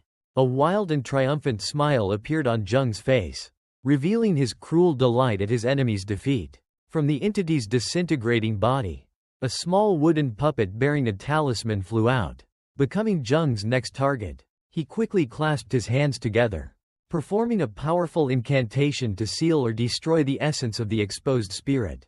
Amidst a vortex of purple energy, Jung clasped his hands in meditation, performing an unyielding mental seal. His spiritual energy focused on a wooden puppet, the source of the illusion, causing it to tremble violently. Standing amidst the illusory forest, the young man continued to exert his power, purple energy swirling around him. His body hovered in midair as he gathered his spirit and will to break the barrier. With a decisive command, the center of the illusory space shattered like a mirror. The fragments of the illusion dissipated, revealing the astonished figure of Shaman Cho standing opposite. The shaman, hidden behind his wooden hat, couldn't believe his advanced spell had been broken in mere minutes. Jung's sharp gaze met his opponent's directly, challenge evident on his face. Deeply impressed by Jung's talent, Shaman Cho unexpectedly extended a recruitment offer. Under the dim moonlight, the offer of discipleship hung in the still air between the two. The killer's eyes flashed with a glint, quickly analyzing the situation and the unexpected offer. He silently assessed the 10-foot distance separating him and the shaman, a space fraught with danger. His fist clenched, Jung decided to strike first before his opponent had a chance to act. A black-booted foot gently landed on the green grass, signaling a silent presence in the forest. Jung froze, his eyes reflecting extreme astonishment as he sensed an unusual energy source. The young man stood motionless in the midst of a complex formation, enveloped by swirling, radiant golden characters. From the shadows, the wooden hat assassin revealed a deadly barrier he had erected. Faced with the sorcerer's offer of tutelage, Jung showed a defiant attitude and flatly refused. In response, Jung unexpectedly held up a small wooden puppet, from which a faint red aura emanated. He meticulously examined the puppet, wondering about the technique that had completely concealed its energy. Shaman Cho drew his sword in warning, emphasizing that becoming a disciple was the only path to survival. A calculating smile briefly appeared on Jung's lips as he considered the ominous offer. The wooden-hatted sorcerer could not hide his astonishment at Jung's sudden agreement. Keeping a safe distance, Jung declared that his acceptance came with a condition. His condition was to be immediately taught the spell for concealing aura on the puppet. Believing he had subdued the young man with his power, Shaman Cho burst into triumphant laughter and accepted the request. Facing each other in the ghostly forest, Shaman Cho demanded an oath from Jung as a condition for imparting his magic. The mysterious sorcerer offered a beaded bracelet, asking Jung to wear it and swear to become a disciple of Zhou Yuigang. Jung appeared skeptical, but Shaman Cho explained that the bracelet was a guarantee against betrayal. With a calculating gaze, Jung accepted the condition and began to put the beaded bracelet on his wrist. As the bracelet was put on, an ancient character on the central bead emitted a brilliant golden light as Jung began to recite the oath. Jung solemnly completed the oath with a decisive hand gesture, declaring himself a disciple of Zhou Yuigang with an almost imperceptible smile. From Jung's perspective, the bracelet on his hand glowed, sealing the oath as Shaman Cho observed from a distance in a blue aura. The power of the cursed oath bracelet manifested, an ancient magic that irrevocably bound the wearer to their vow.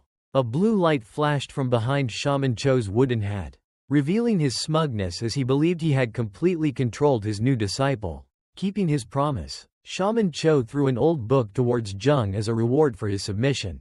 Jung caught the book, its cover clearly showing the words, "Secrets of the Dead," a work Shaman Cho claimed to have written himself. With the book in hand, Jung bowed sarcastically, calling the sorcerer master. While beginning to study the secrets within, Jung realized he was still trapped in the barrier, and Shaman Cho coldly informed him that the way out was also in the book, forcing him to find his own escape. With his back turned, Shaman Cho issued a cold ultimatum, giving Jung 2 hours to escape the barrier. In silence, Jung watched the sorcerer's receding figure, his hand still clutching the magic book while the old man's laughter echoed through the forest.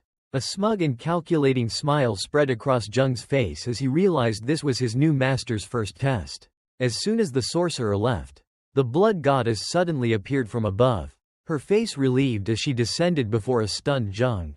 Without warning, Jung unexpectedly reached out and touched the goddess, completely startling her with his sudden and inexplicable action. Facing the goddess's confused gaze, Jung remained calm, explaining his action was merely to check something. The blood goddess burst into hearty laughter, mocking Jung's previous misery and the illusion, while he silently observed with an expressionless face. Her expression turned serious as she pointed to the cursed oath bracelet on his wrist, questioning why he accepted such a binding vow. With a confident smile, Jung held up the magic book, revealing that accepting the oath was merely a price to pay to obtain it, astonishing the goddess. To the goddess's utter astonishment, Jung easily removed the cursed bracelet from his wrist, an act that should have been impossible. Completely disbelieving her eyes, the goddess stammered that a magical oath was only effective when sworn with one's true name, a look of smugness evident on his face. Jung revealed the fatal flaw in the pact. The oath had been nullified from the start because he had used the false identity of Mok Gyungwon. Standing in the forest, Jung looked directly at the goddess and declared that his plan had changed. He would no longer flee.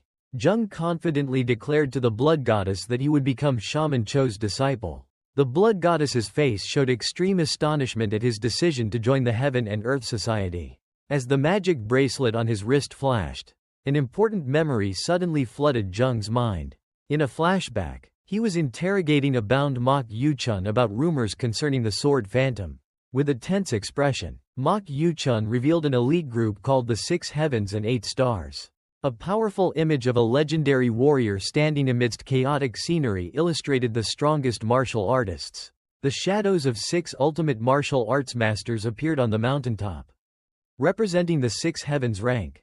8 other figures, the elites of humanity, gathered under the name 8 Stars. Mok Yuchun affirmed that the Sword Phantom was one of the 8 stars. a renowned figure from 17 years ago. The young man explained that due to the massacres of orthodox martial arts sects, people speculated about the Sword Phantom's origin. The final hypothesis was put forth. The Sword Phantom might belong to the Heaven and Earth Society. A cunning and insightful smile appeared on Jung's lips as he pieced the clues together. With the faint image of the scarred killer behind him, Jung realized his path to revenge now led directly to the Heaven and Earth Society. A sly smile spread across Jung's face as he revealed his plan to infiltrate the Heaven and Earth Society to the Blood Goddess. Under the full moon, the silent night enveloped the forest, creating an ethereal scene. The Blood Goddess exhaled a thin wisp of smoke, remarking that this was a fateful coincidence. Surprising Jung, her fiery red eyes gleamed with deep understanding, seeing the recent events not as accidental but as destined. An illusory energy hovered before the moon, illustrating her belief that destiny had led him to the Heaven and Earth Society. She affirmed that this destined connection had existed between them from the moment they met. Confusion was evident on Jung's face at her cryptic words. She who had just called him immortal. The Blood Goddess unexpectedly made a shocking offer, asking Jung to become her own disciple. Enveloped in a crimson aura, she asked him to bear her karma and carry out her revenge. The young man stood silently under the night sky, his hair blowing in the wind as he pondered this life-changing offer. A memory flashed in Jung's mind, the image of the Blood Goddess with bloodshot eyes filled with hatred. And he realized her rage was always directed at the Heaven and Earth Society. His gaze sharpened as the final piece fell into place. Understanding that their common motive was revenge, her red lips slightly parted, affirming with certainty that he and the Heaven and Earth Society had an undeniable connection. The Blood Goddess faced Jung in the night forest, her eyes full of challenge as she questioned his hesitation. The young man bowed his head in silence, immersed in the eerie blue light as he contemplated her words. With cold determination, the Blood Goddess declared their shared hatred, the fiery red background behind her signaling an impending outburst of rage. She looked up at the sky, her beautiful face tinged with pain and resentment amidst a bloody illusion, expressing an unforgivable grudge. Her eyes streamed with tears of blood, a testament to the eternal rage etched into her soul. Jung found himself standing in an endless sea of blood, submerged in the illusion of the goddess's fury. His eyes widened as his face slowly sank beneath the crimson surface. Fully feeling the depth of her hatred, he fell freely through a dark, blood-colored abyss, a space created from Lam Lin's own rage. Amidst the cold and dark chaos, Jung remained calm as he continued to float in the illusory space. He stood alone in the void, facing the hovering magic book, feeling the loneliness of her century-old hatred. The illusion shifted, revealing the body of his deceased grandfather at his feet, a deep empathy for the pain of revenge connecting the two souls. Returning from the illusion, Jung accepted the offer, causing the Blood Goddess's fiery red eyes to widen in extreme astonishment. The goddess stood stunned for a moment, her silence indicating her shock at his sudden decision. The Blood Goddess meticulously applied crimson lipstick, preparing for the fateful conversation. She exhaled a thin wisp of smoke from her pipe, her sharp eyes setting a condition for Jung. Jung demanded to know the origin of her enmity, his face resolute, unwilling to embark on a blind war. The Blood Goddess fell silent for a moment, a deep sadness briefly crossing her face as memories flooded back. Under the bright full moon, she finally agreed to reveal a part of the truth. She revealed the existence of the Moon Division, one of the three branches of the Heaven and Earth Society. The young man began to question her past with the organization, his gaze fixed on the goddess's back. Jung's expression became pensive. He tried to interpret the implied hesitation of the person opposite him. Suddenly, Jung took her hand and boldly declared his real name, breaking the silence with a decisive action. The blood-colored goddess was stunned by his audacity, her golden hair blowing in the wind as he expressed his belief that time would answer all. Under the witnessing moon, Jung solemnly swore to inherit her will and bear the mission of the Moon Division. He performed a master-disciple ritual, his steady gaze swearing to become her disciple. A mysterious and satisfied smile appeared on the blood-colored goddess's lips, her fiery red eyes gleaming with approval. Under the bright full moon, Jung solemnly swore to inherit the blood-colored goddess's mission as her disciple. The blood-colored goddess approved with a smug expression, demanding that he call her master from now on. Jung immediately presented a second condition, refusing the formal address, which left the goddess stunned and indignant. He cleverly mocked her by pointing out that even his familiar spirit didn't call him master, while showing off the subservient devil monk puppet.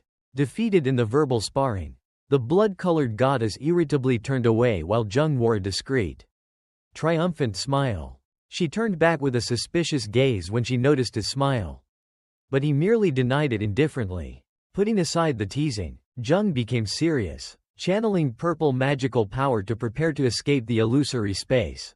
Time passed, and the deep night gradually gave way to the faint light of dawn on the horizon. In the real world, Shaman Cho and his subordinates waited by a carriage, their impatience evident. The wooden-hatted shaman pondered, beginning to suspect that the trial was too much for someone untrained like Jung. Losing patience, Shaman Cho decided to intervene himself and began to move forward. Jung suddenly appeared from the path, astonishing the entire group of assassins with his return. Through the wooden hat, a breath of astonishment and perhaps admiration escaped from Shaman Cho. Under the night sky, Jung faced the astonished Shaman Cho, signaling his earlier-than-expected return. With a hidden smug smile, Jung bowed to his master, while Shaman Cho was secretly amazed by his extraordinary talent. The wooden-hatted shaman could not hide his triumphant expression, believing he had acquired a rare genius disciple. From above, the Heaven and Earth Society's group prepared to depart with the carriage, ready to continue their secret journey. Under the moonlight, the carriage hastily rolled through the dense forest, trying to catch up with the vanguard. Inside the cramped carriage compartment, Jung calmly sat next to Mok Yuchun, who was tightly bound and gradually regaining consciousness. A satisfied smile briefly crossed Jung's lips as he realized his kidnapping plan had succeeded undetected. The devil monk's soul lamented in despair, unable to believe it was imprisoned within a mundane wooden puppet. Jung leaned back relaxed, holding tightly the wooden puppet containing his enemy's soul. Now a trophy, the blood-colored goddess appeared with a worried expression, warning Jung that the puppet, her temporary vessel, was cracking under her power. With an annoyed but resigned expression, the goddess listened to Jung's promise of a better vessel in the future, temporarily accepting the current situation. Dawn light shone on Jung as he looked out the window, holding the puppet and secretly gloating about outwitting the shaman. With determined eyes and a cunning smile, Jung sat on the windowsill, ready for the next phase of his infiltration plan. From above, a convoy of carriages escorted by cloaked figures moved cautiously along a dense forest path. Under the brilliant sunset, the winding path led the convoy through majestic mountains to the headquarters of the Heaven and Earth Society.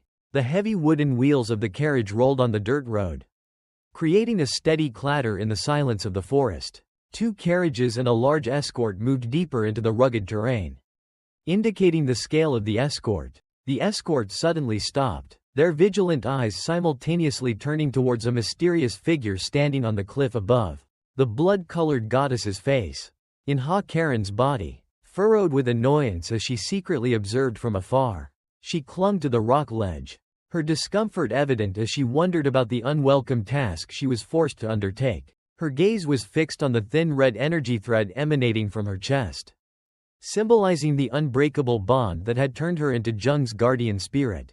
Looking down at the convoy below, she felt an instinctive anxiety, realizing her life now depended entirely on his safety. A determined yet confused expression appeared on her face as she considered how to infiltrate the enemy's heavily guarded ranks. She sighed, huddled on the cliff, a fleeting sense of fear as she faced the prospect of infiltrating a formidable organization like the Heaven and Earth Society. A spark lit up in her eyes as an idea suddenly struck her. She remembered Ha Karen's identity and the useful assassination skills that might be buried in this body's memories.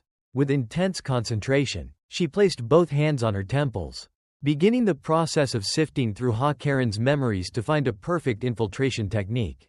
Distracted by an illusion of a seductive woman, the assassin of the ghastly spirit pavilion showed disgust and confusion. She screamed in anger as the illusion tried to engulf her in petals and branches. From within the forest, members of the Heaven and Earth Society were startled into alertness by a fleeting trace of magical energy.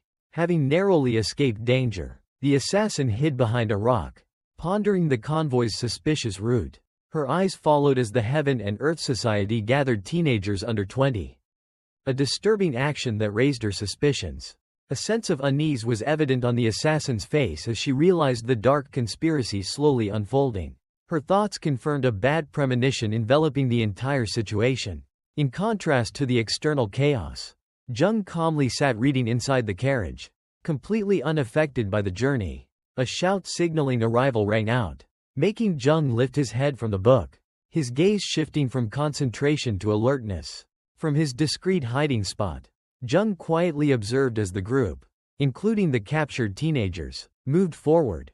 Before them appeared a vast and fortified complex, the headquarters of the Heaven and Earth Society. The carriage stopped before the majestic main gate, a massive structure marking the end of the journey. Sun Yoon looked up at the fortress with a smug expression, astonishment and pride evident in his eyes as he admired the organization's power. From above, the Heaven and Earth Society's headquarters appeared as a colossal fortress, partially hidden by clouds. The convoy of carriages and captured individuals slowly advanced into enemy territory, the clatter of wheels breaking the silence. Inside the carriage, Jung looked out, his hand clutching the wooden puppet while a question of anxiety echoed in his mind. From a distance, the blood-colored goddess, in Ha Karen's body, issued a cold warning, her sharp eyes following every movement. The towering main headquarters became a symbol of the arduous path the young man had to face to achieve his goal. Jung naively suggested a shortcut to increase power, but Shaman Cho immediately dismissed the idea with a master's reasoning. A word of caution rang out as Jung's eyes suddenly flashed with alertness. Sensing something unusual happening, the blood-colored goddess began a confident reassurance but was interrupted by Jung's intense focus on a new danger. The young man turned his back to the inside of the carriage, his sharp intuition telling him there was a dangerous change in the plan. His astonished gaze swept over Mok Yuchun's unconscious form as he realized the convoy was not heading towards the main gate. The entire convoy suddenly diverted from the main road, heading towards a more secluded and secret area of the fortress. Jung turned abruptly, confusion evident as he faced Shaman Cho, who was blocking the doorway. Without explanation, Shaman Cho adopted a defensive stance, signaling an immediate and unforeseen threat. Shaman Cho unexpectedly pressed a magical coin into Jung's palm, stunning him with the action. The young man stared at the artifact, a powerful magical tool now resting in his hand. Defiance flared in Jung's eyes as he faced the shaman, refusing to obey the command decisively. A cold blue light flashed from behind the wooden mask as Shaman Cho revealed the command came from a higher authority. A majestic figure of the Heaven and Earth Society leader appeared, hidden behind a crimson curtain, exuding absolute authority. Standing before a terrifying colossal gorge, the shaman declared their destination to be Corpse Blood Valley. The name Blood Valley Corpse Array echoed in Jung's mind, his face hardening with worry and doubt. A terrifying illusion flashed, showing his own face covered in fresh blood with eyes wide open in shock. He found himself standing alone in a scene of death. Countless bodies strewn across the rocks beside the dark water. Yellow talismans hanging at the cave entrance signaled this was a place of trial. A bloody purge. Jung's gaze turned sharp as Shaman Cho revealed the grim truth about the slim chance of survival. Countless desperate bodies fell into the bottomless abyss under the cold moonlight, a testament to the nearly absolute mortality rate. His bloodshot eyes now held no fear, but gleamed with an iron determination forged from the prospect of death. The gruesome scene of countless bloody bodies piled high signaled a massacre. A command echoed in his mind, a vow to endure at all costs. In the Valley of Death, Jung stood alone on a pile of corpses, his face cold as he confronted the challenge. Shaman Cho's fist clenched with fierce determination as he promised to save his disciple. With a final command, Shaman Cho extended his hand, urging Jung to find a way to survive. A masked supervisor suddenly appeared, blocking the path of the two master and disciple with a definitive warning. Shaman Cho faced the harsh truth as other guards confirmed that only those participating in the trial were allowed to proceed. The supervisor turned to Jung, his eyes fixed on the young man with an implied attention. The supervisor's blue eyes glowed menacingly from behind his mask as he officially welcomed them to the Blood Valley Corpse Array. Under the bright full moon, a fragile suspension bridge spanned the abyss, promising a perilous path. A group of people were herded in a hurry, taking heavy steps across the rickety bridge into the night. Mok Yuchun awoke in extreme confusion, startled to find himself in a strange and terrifying place. Mok Yuchun's astonishment peaked when he saw Jung, his half-brother, calmly walking ahead. Amidst the escorted crowd, Mok Yuchun loudly protested when he was grabbed by a guard. A strong blow to his back from a masked guard silenced him in pain. Struggling to get up, Mok Yuchun bitterly realized that his internal energy had been completely sealed. In contrast to the chaos, Jung maintained a cold expression, his sharp eyes quietly observing the situation. His gaze stopped on a strange blue light at the nape of another prisoner's neck. An acupuncture needle blocking meridians. In a moment of introspection, he felt similar needles embedded along his spine, raising an ominous question about their purpose. He silently questioned Lam Lin, but even the blood goddess seemed confused by the heavenly demon sect's current cruel methods. From his consciousness, the image of the blood goddess appeared beside the wooden puppet, issuing a warning about an unknown danger. A sudden premonition flashed in Jung's mind, making him vigilant as a strange energy enveloped the space. The majestic but terrifying sight of a giant cliff appeared under the moonlight, where a huge crowd gathered by the riverbank. Two guards wearing red demon masks stood motionless like stone statues on either side of a blazing torch, guarding the entrance to the land of death. The path led down to the base of the cliff, where hundreds of torches carried by newly arrived prisoners illuminated an isolated area, signaling the beginning of a life or death trial. With a penetrating gaze, Jung realized the purpose of the journey was not just to capture them, but to gather all these young people here for a single purpose. From behind the glowing red demon mask, a cold voice declared this place a trial ground.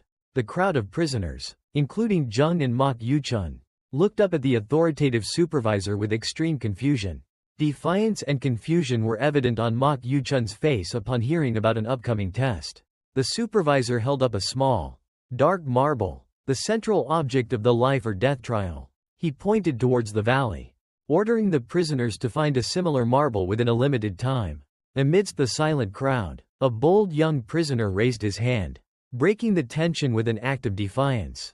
With a smug expression, the young man questioned the absurdity of the test, demanding a clearer explanation. In a flash, the marble flew through the air and embedded itself directly into the forehead of the speaking prisoner. The young man's body fell backward into a pool of blood. A bloody lesson in obedience etched before everyone's eyes. The supervisor casually gestured, asserting that status and power were no longer valuable, only absolute obedience. Looking down at the terrified crowd, he coldly declared that anyone who doubted, disobeyed, or failed would die. In contrast to the surrounding panic, Jung stood silently with sharp eyes, analyzing the situation coldly. The eyes on the demon mask flashed with a cruel light as he officially welcomed them to the Blood Valley Corpse Array. Shaman Cho paced restlessly, his anxiety evident in every step. Sun Yun sat in contemplation, annoyed that Shaman Cho had not reported taking Jung as a disciple. The shaman explained that the heavenly demon sect leader's command was absolute and unchangeable. Sun Yun's face hardened in bitter acceptance, understanding that they had no choice but to obey. Despite the command, Shaman Cho declared his intention to go to Blood Valley to save his precious disciple. A flashback flashed in Sun Yun's mind, recalling the moment Jung had recreated a centuries-lost sword technique. Confusion enveloped Sun Yun as he tried to understand why such a talent would be sent to the most brutal place. A sudden realization dawned, causing Sun Yun to stop and look at Shaman Cho with a completely new gaze. He was horrified to realize that this might be a trial set by the heavenly demon sect leader himself for Jung. In the Blood Valley Corpse Array, a hand held up a burning incense stick, signaling the start of the life or death trial. The Blood Valley supervisor wearing a demon mask declared the scramble had begun, with a limited time and fewer rewards than participants. Immediately, a frantic melee erupted as hundreds of prisoners desperately lunged at each other, caught in the vortex of violence. Mok Yuchun looked back with extreme horror and confusion. Amidst the chaotic water, Mok Yuchun turned and was stunned to see Jung standing strangely motionless. A mysterious smile briefly appeared on Jung's face as he indifferently observed the chaotic scene before him. Driven by the fear of death, Mok Yuchun desperately rushed to find a survival marble. The fateful incense stick continued to burn, each falling ash a reminder of the dwindling time. The chaotic scene unfolded as prisoners frantically searched the cold water, seeking a slim chance of survival. Suddenly, a prisoner's face transformed from despair to extreme astonishment as he found something. The lucky prisoner cheered in extreme joy, holding up the marble like a trophy amidst the stunned gazes of others. The prisoner's face radiated triumphant joy as he waded through the water victoriously. Completely unaware of the impending danger, he clutched the marble in his hand, a smug smile on his lips, believing that fortune had smiled upon him. His brief joy was extinguished when an opponent lunged from behind, determined to snatch his chance at life. A ruthless chase began, the lucky prisoner fleeing in panic from the threats of his pursuer. Gasping for breath from exhaustion, the prisoner looked back defiantly, determined not to give up his prize easily. His escape abruptly stopped when he crashed into a tall, motionless figure, and looked up in extreme confusion. Mok Yuchun froze when he saw Jung suddenly appear before him, exuding an eerily calm demeanor. Horror was evident on Mok Yuchun's face as he realized Jung might have been standing there observing from the beginning. From afar, the Blood Valley supervisor wearing a demon mask silently observed the unexpected confrontation between the two. The supervisor's red eyes gleamed behind the mask, missing no detail of the unfolding drama. Being hotly pursued by another prisoner, Mok Yuchun desperately sought an escape route in the melee. He clutched the lucky marble in his hand, resentment and fear surging in his chest. In a moment of frenzy, Mok Yuchun raised his hand to his mouth, deciding to take a desperate action. He suddenly spat the marble towards Jung, momentarily stunning his pursuer. With a pained but determined expression, Mok Yuchun poured his last ounce of strength into an attack. He lunged towards Jung, both hands outstretched like claws aimed directly at his brother's throat. The pursuer froze, completely astonished by the prey's unforeseen suicidal act. Jung's hand easily seized Mok Yuchun's throat, extinguishing the attack coldly and efficiently. With a chilling smile, Jung gripped Mok Yuchun tightly, his discomfort evident in his eyes. Mok Yuchun's face contorted in a scream of extreme pain under the killer's control. The crowd of prisoners, including the two Mok brothers, stood frozen in horror at the brutal scene. The two demon-masked supervisors remained motionless, observing, their presence casting a silent shadow over the arena. The Blood Valley supervisor's only glowing eyes shone behind the red demon mask, silently judging the unfolding violence. A hand was crushed in a gruesome explosion of flesh and blood, demonstrating terrifying power. Jung coldly inverted Mok Yuchun's limp body, letting his fresh blood pour profusely onto the ground. Under the crimson sky, Jung's shadow delivered a fatal blow to the victim, blood gushing like a fountain. From afar, the remaining people could only helplessly witness the silhouette of the execution taking place in deadly silence. Extreme horror was etched on the face of a prisoner, his eyes wide in disbelief at what he had just seen. Before the terrified eyes of the dying Mok Yuchun, his own blood-stained marble was ironically returned, leaving the crumpled corpse behind. Jung stood upright, facing the Blood Valley supervisor waiting on the high platform. Jung's blood-soaked hand clutched the marble, the fruit of the massacre, while the Blood Valley supervisor watched in silence. From within Jung's robes, the demon priest imprisoned in the wooden puppet sensed a formidable presence approaching. The Blood Valley supervisor's glowing red eyes flashed behind the grotesque demon mask, exuding absolute authority.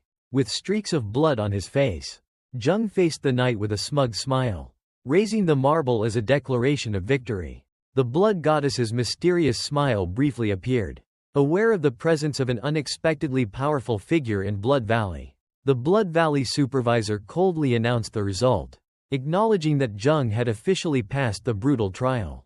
A subtle but calculating smile appeared on Jung's blood-stained face, indicating that his plan was progressing favorably.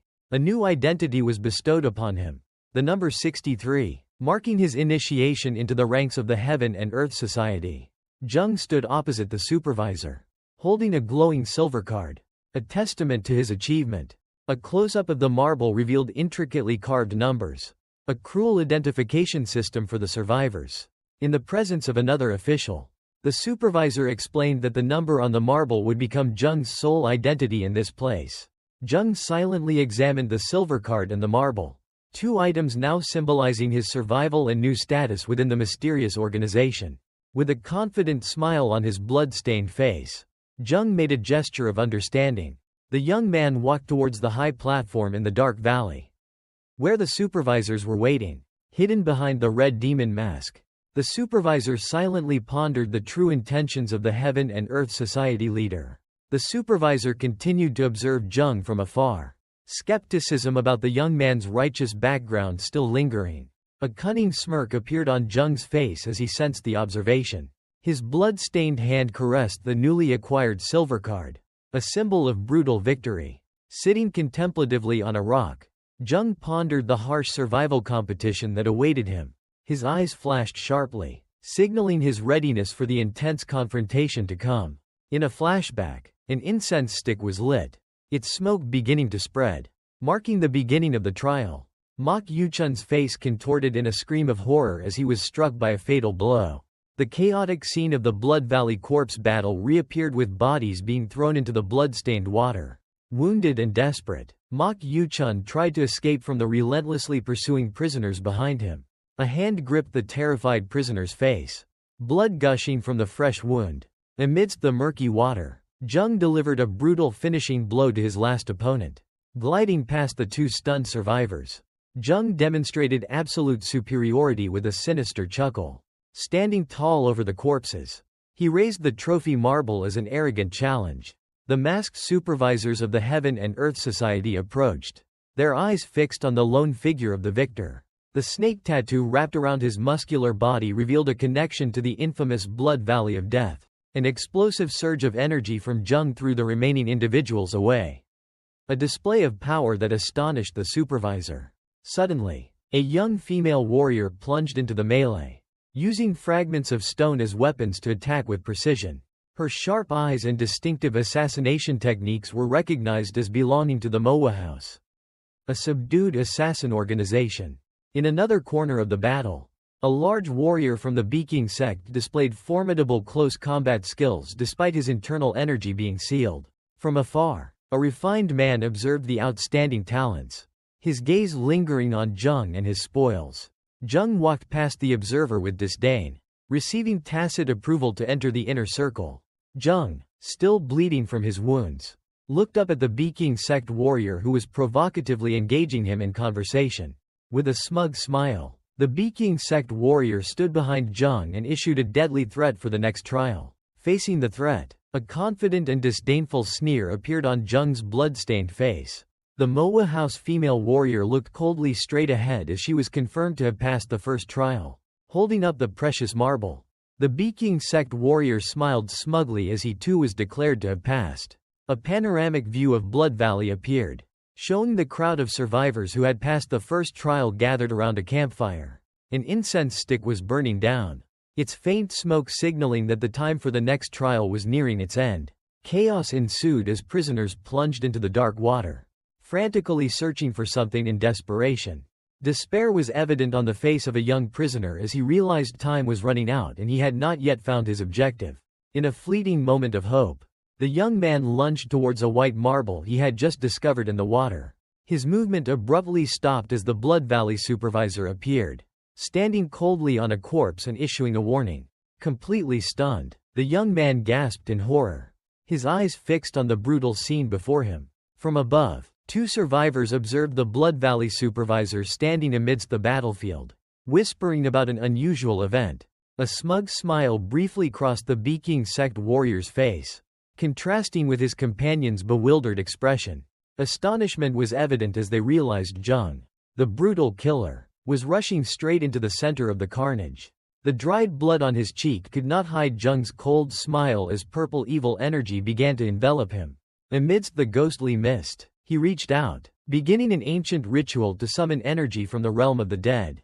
Magical energy intensely converged into the hand performing the incantation, initiating the binding ritual. A vortex of dark energy and purple light erupted from his body, engulfing the entire area in spectral power. Purple light flashed in his eyes, reflecting the immense death energy being absorbed into his body. Death energy from countless corpses below converged, forming swirling rivers of power flowing towards him. The blood-stained water boiled around a rock, reflecting the insatiable thirst for power rising within him. His face contorted into a mad smile, one eye glowing red like a demon's as his killer instincts awakened. Amidst the chaos, a time candle flickered, silently signaling that the trial was nearing its end. As the clock counted down the final minute, Mok Yuchun gritted his teeth under intense pressure. A furious scream erupted as Mok Yuchun's fist slammed into Jung's stunned face. Amidst the splashing water, Mok Yuchun pinned Jung down and unleashed a merciless barrage of blows. Driven by sheer madness, his punches rained down relentlessly with clear intent to kill. Pure rage distorted every feature on Mok Yuchun's face, his eyes burning wildly. Mok Yuchun's blood-soaked hand trembled as it reached for the precious marble in his opponent's motionless palm. His blood-stained fingers tightened around the marble, a cold sense of victory spreading through him. Kneeling amidst a sea of blood, Mok Yuchun looked up with a crazed smile, raising his trophy high. Suddenly, a plume of smoke rose from a crimson chimney high above, signaling the end of time.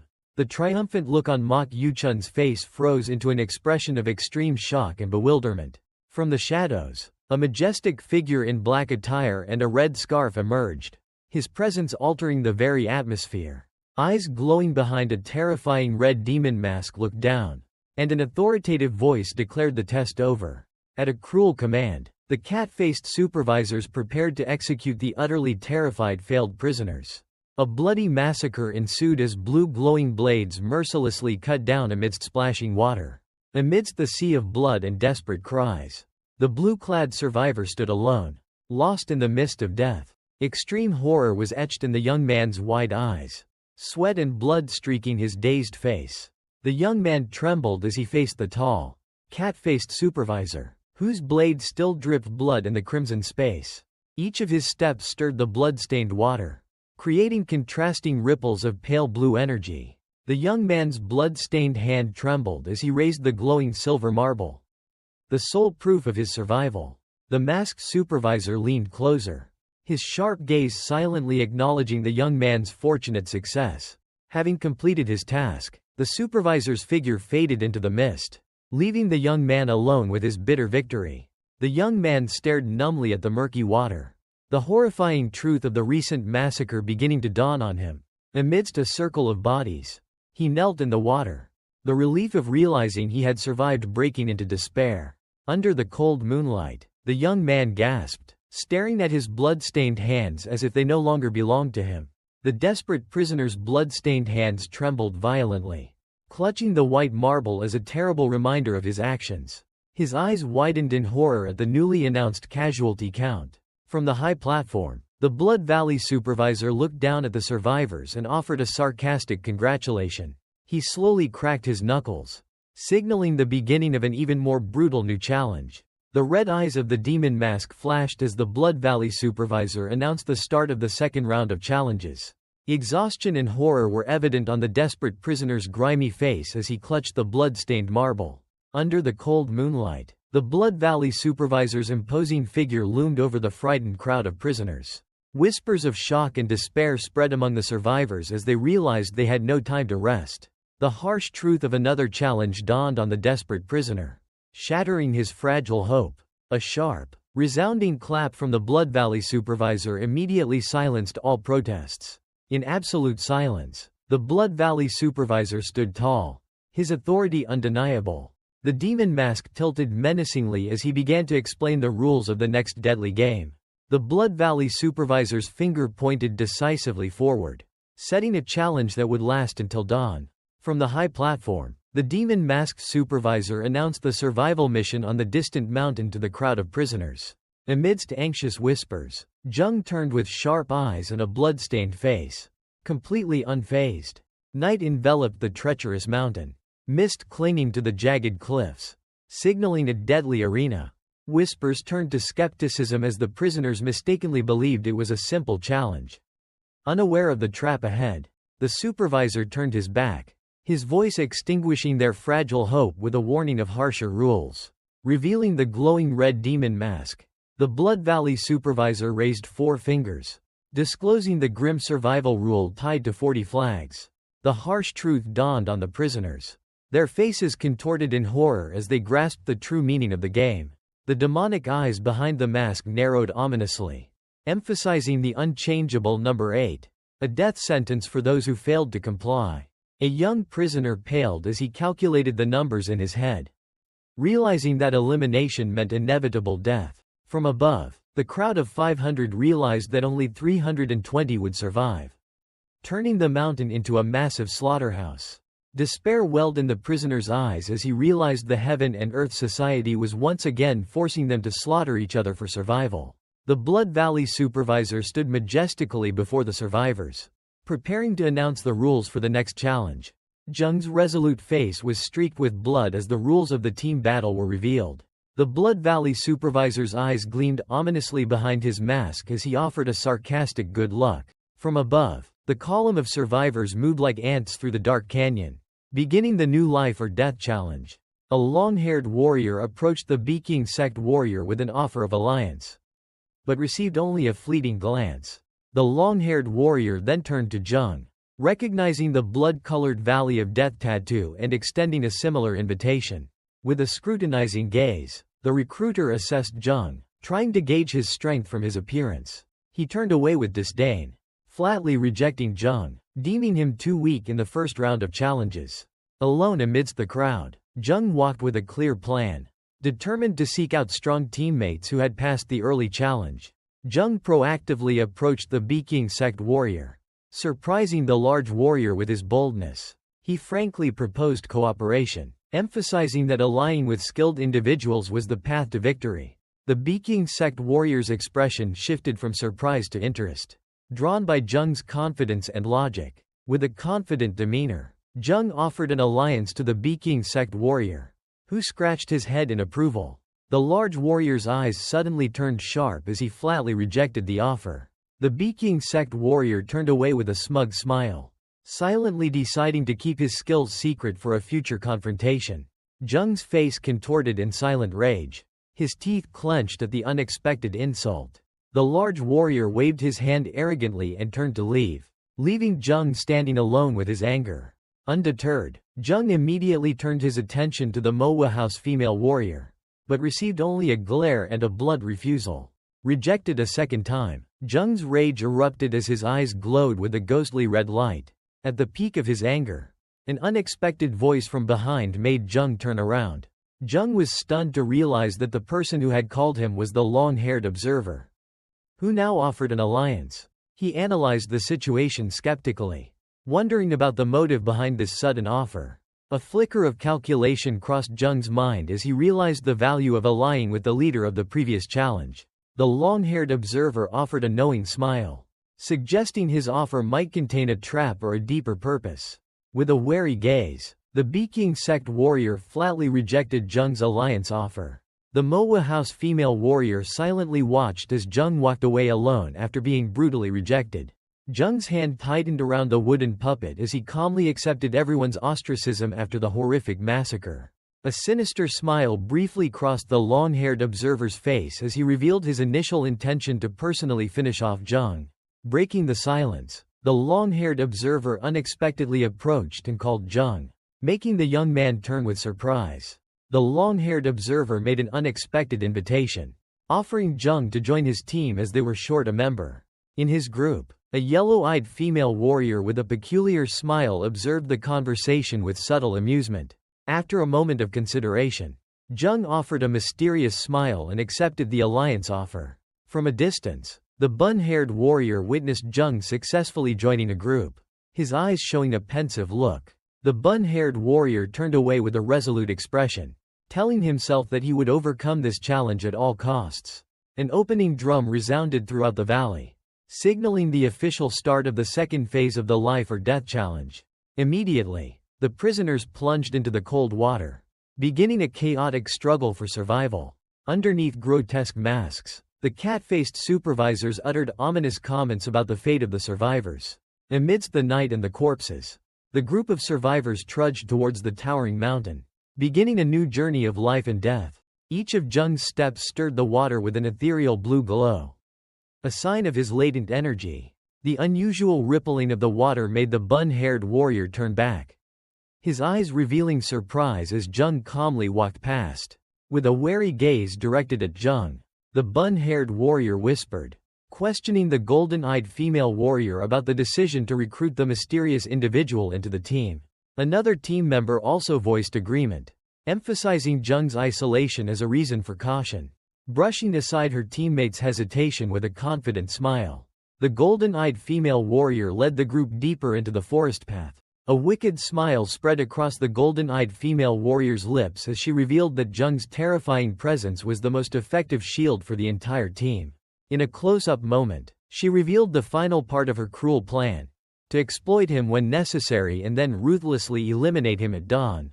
In the long-haired observer's mind, the plan was perfectly set. 7 individuals would easily eliminate a solitary Jung whose energy channels were sealed. The golden-eyed female warrior glanced towards the long-haired observer, a silent agreement on their perfect plan confirmed. However, the golden-eyed female warrior's smug smile suddenly faded, replaced by a fleeting moment of contemplation, signaling an unforeseen variable in the plan. A smug and cold smile briefly appeared on Jung's face as he assessed the situation. The golden-eyed female warrior, Sowa, approached him from behind with a charming and calculating smile. She moved closer, her golden eyes attempting to pierce his cold facade. The other team members watched in a mix of confusion and discomfort at the blatant seduction. Suddenly, Jung grabbed her wrist, Sowa's confidence shattering into utter astonishment. A sly smile appeared on Jung's lips as he responded to her flirtation, making Sowa blush in embarrassment. Sowa's expression turned icy as she realized the true intent behind his words. Anxiety enveloped the entire group as they sensed the spreading aura of death. Without a word of warning, Jung tightened his grip on Sowa's neck, his eyes emotionless and cruel. The entire group froze in horror as Jung easily slammed Sowa to the ground, revealing his true nature. Screams of horror erupted from her teammates as they realized Sowa had been murdered right before their eyes. Amidst a scene stained red with blood, Jung stood alone over the corpses, preparing to absorb their energy. The faces of the team members contorted in extreme horror in their final moments. Under the crimson light, a satisfied and malevolent smile appeared on Jung's face as his eyes glowed ominously. Jung stood amidst a circle of his former allies' corpses, those he had betrayed and massacred. Witnessing the horrific scene, the Beking sect warrior roared a threat while another survivor struggled to suppress his rage. Jung merely observed their reactions silently with a chillingly calm expression. The remaining survivors regrouped, realizing that Jung's provocation was a psychological trap, and tried to remain calm. A young warrior with spiky hair gritted his teeth, his determination to avenge Sowa clearly etched on his face. The others agreed with indignant expressions, reinforcing their resolve to unite and eliminate their common enemy. 6 warriors formed a tactical encirclement around Jung, the atmosphere growing tense beside the fallen female warrior's corpse. Jung faced one of the survivors, leaving the warrior stunned by his unexpected words. A smug smile appeared on Jung's lips as he mocked their surprising composure after losing their leader. Unable to endure the humiliation, the Beking sect warrior lost control and charged forward in a blind rage. A wicked and confident smile appeared on Jung's face as he confronted his enemy. Utter horror enveloped the Beking sect warrior as he realized the terrible truth. Despite their confusion, the alliance of remaining survivors still recklessly charged to attack Jung, who stood alone. With blazing eyes, Jung blocked the first attack with a lightning-fast movement, demonstrating superior strength. Blood splattered as Jung coldly finished off an opponent, sowing terror among the attackers. Pure fear was evident on the faces of the 2 young warriors as they witnessed his unstoppable brutality. In desperation, the remaining survivors launched a full-force attack on Jung from all directions. He moved like a ghost, easily dodging the Manhwa House female warrior's dangerous kick, leaving her stunned. His hand clamped onto a warrior's ankle, stopping his attack with unyielding strength. Amidst the chaos, a casual and contemptuous smile appeared on Jung's lips, showing his complete control of the situation. He spun and delivered a devastating kick, its power sending another warrior flying in a streak of blood and energy. Amidst the fallen bodies, Jung stood firm like a god of death, his cold gaze sweeping across the battlefield he had just created. A burst of blue energy erupted as Jung directly confronted the Beking Sect warrior's punch. At the Beking Sect warrior's command, the alliance of remaining survivors simultaneously charged to attack Jung from all sides. Viewed from above, Jung became the epicenter of a whirlwind of attacks, his body radiating blue energy to neutralize every blow. A look of smugness was evident on the Manhwa House female warrior's face as she believed the alliance was gaining the upper hand in the fight. Attacked simultaneously from 3 directions, Jung calmly parried the blows of the Manhwa House female warrior and 2 other warriors. Jung's cold gaze pierced through his opponents as he easily blocked the attacks, a deadly dark aura beginning to emanate from his fists. The Manhwa House female warrior's confidence shattered, replaced by utter astonishment as her attack was completely nullified. Without hesitation, Jung unleashed a devastating counterattack, his black hair flowing with the deadly movement. Blood spurted as the Manhwa House female warrior was knocked back, her life extinguished right before her teammates' horrified eyes. He stomped his foot hard on the ground, creating a yellow impulse, and lunged towards the stunned Beking Sect warrior. A series of fiery and ruthless attacks from Jung pierced through the Beking Sect warrior's defenses. The Beking Sect warrior's screams of pain and despair echoed as his body was completely overwhelmed by Jung's power. Amidst the deadly forest, the last survivor trembled as he faced Jung, who stood towering over the corpses. Despair was evident in the young man's horrified eyes as he realized the harsh reality that victory was impossible. A cruel, blood-stained smile spread across Jung's lips as he savored his opponent's fear. Utter horror choked the warrior's mind, transforming the killer before him into a true monster. Driven by survival instinct, the young man turned and fled with a desperate scream as another teammate fell. Despite the despair, a spiky-haired warrior steadfastly faced Jung, his eyes burning with hatred. Streams of dark death energy began to coil around Jung's hands, signaling an eerie technique about to be unleashed. The spiky-haired warrior's scream shattered in the air as the invisible energy tightened its grip on him. His body was mercilessly flung backward, his life extinguished by a ghostly attack. From a distance, Jung coldly manipulated threads of dark energy, turning his victim into a helpless puppet. His hand reached out, mastering an inexplicable power, an ability far beyond any conventional understanding of martial arts. Crawling on the ground with blood-stained hands, the last survivor cried out, begging for his life in vain. Amidst the storm of dark magic, the desperate prisoner's horrified scream echoed through the forest as he collapsed. Turning his head, the long-haired observer froze at the sight of the massacre, regret and horror clearly visible on his face. A cold and ruthless heel pressed down on the defeated one's back, extinguishing any remaining glimmer of hope. Bitter regret consumed the long-haired observer as he realized his fatal mistake in trusting Sowa. As Jung's back receded, the long-haired observer sat helplessly on the ground, realizing that their fate had been sealed from the very beginning. Suddenly stopping, an almost imperceptible smile flickered across Jung's lips as he sensed something. In the deadly silence, Jung stood amidst the corpses, while the long-haired observer was the sole survivor of the purge. With the thought of a rat hiding, Jung dashed through the night forest, beginning the final hunt. A memory flashed, and the long-haired observer horrifyingly recalled Sowa's smug smile. Realizing their plan had been seen through long ago, facing the last survivor, Jung made a cruel offer, allowing him to run and spread the tale of their destruction. Jung raised the wooden puppet of the demon monk, a dark trophy now a tool for his purpose. Dark energy swirled around the puppet as Jung prepared to unleash a magical message, a truth distorted to serve his plan. Amidst a vortex of dark energy, Jung stood towering over the last survivor, who was kneeling in despair. Utter horror was evident on the bun-haired warrior's face as tendrils of dark energy forced him to speak. Under the blood moon, Jung's image appeared like a demon with fiery eyes, instilling extreme fear in the mind of the defeated. Freed, the warrior ran headlong into the depths of the dark forest. He frantically crashed through dense bushes, his desperate gasps echoing in the silent space. A fleeting moment of extreme panic swept through his mind as he realized his perilous situation. The image of Jung with burning demonic eyes haunted his mind, confirming the inhuman nature of his pursuer. Despite the fear, a glimmer of determination urged him to warn others before it was too late. His eyes suddenly widened in horror, sensing something unusual and terrifying. A chilling sensation spread from a fresh wound on his back as he continued to flee.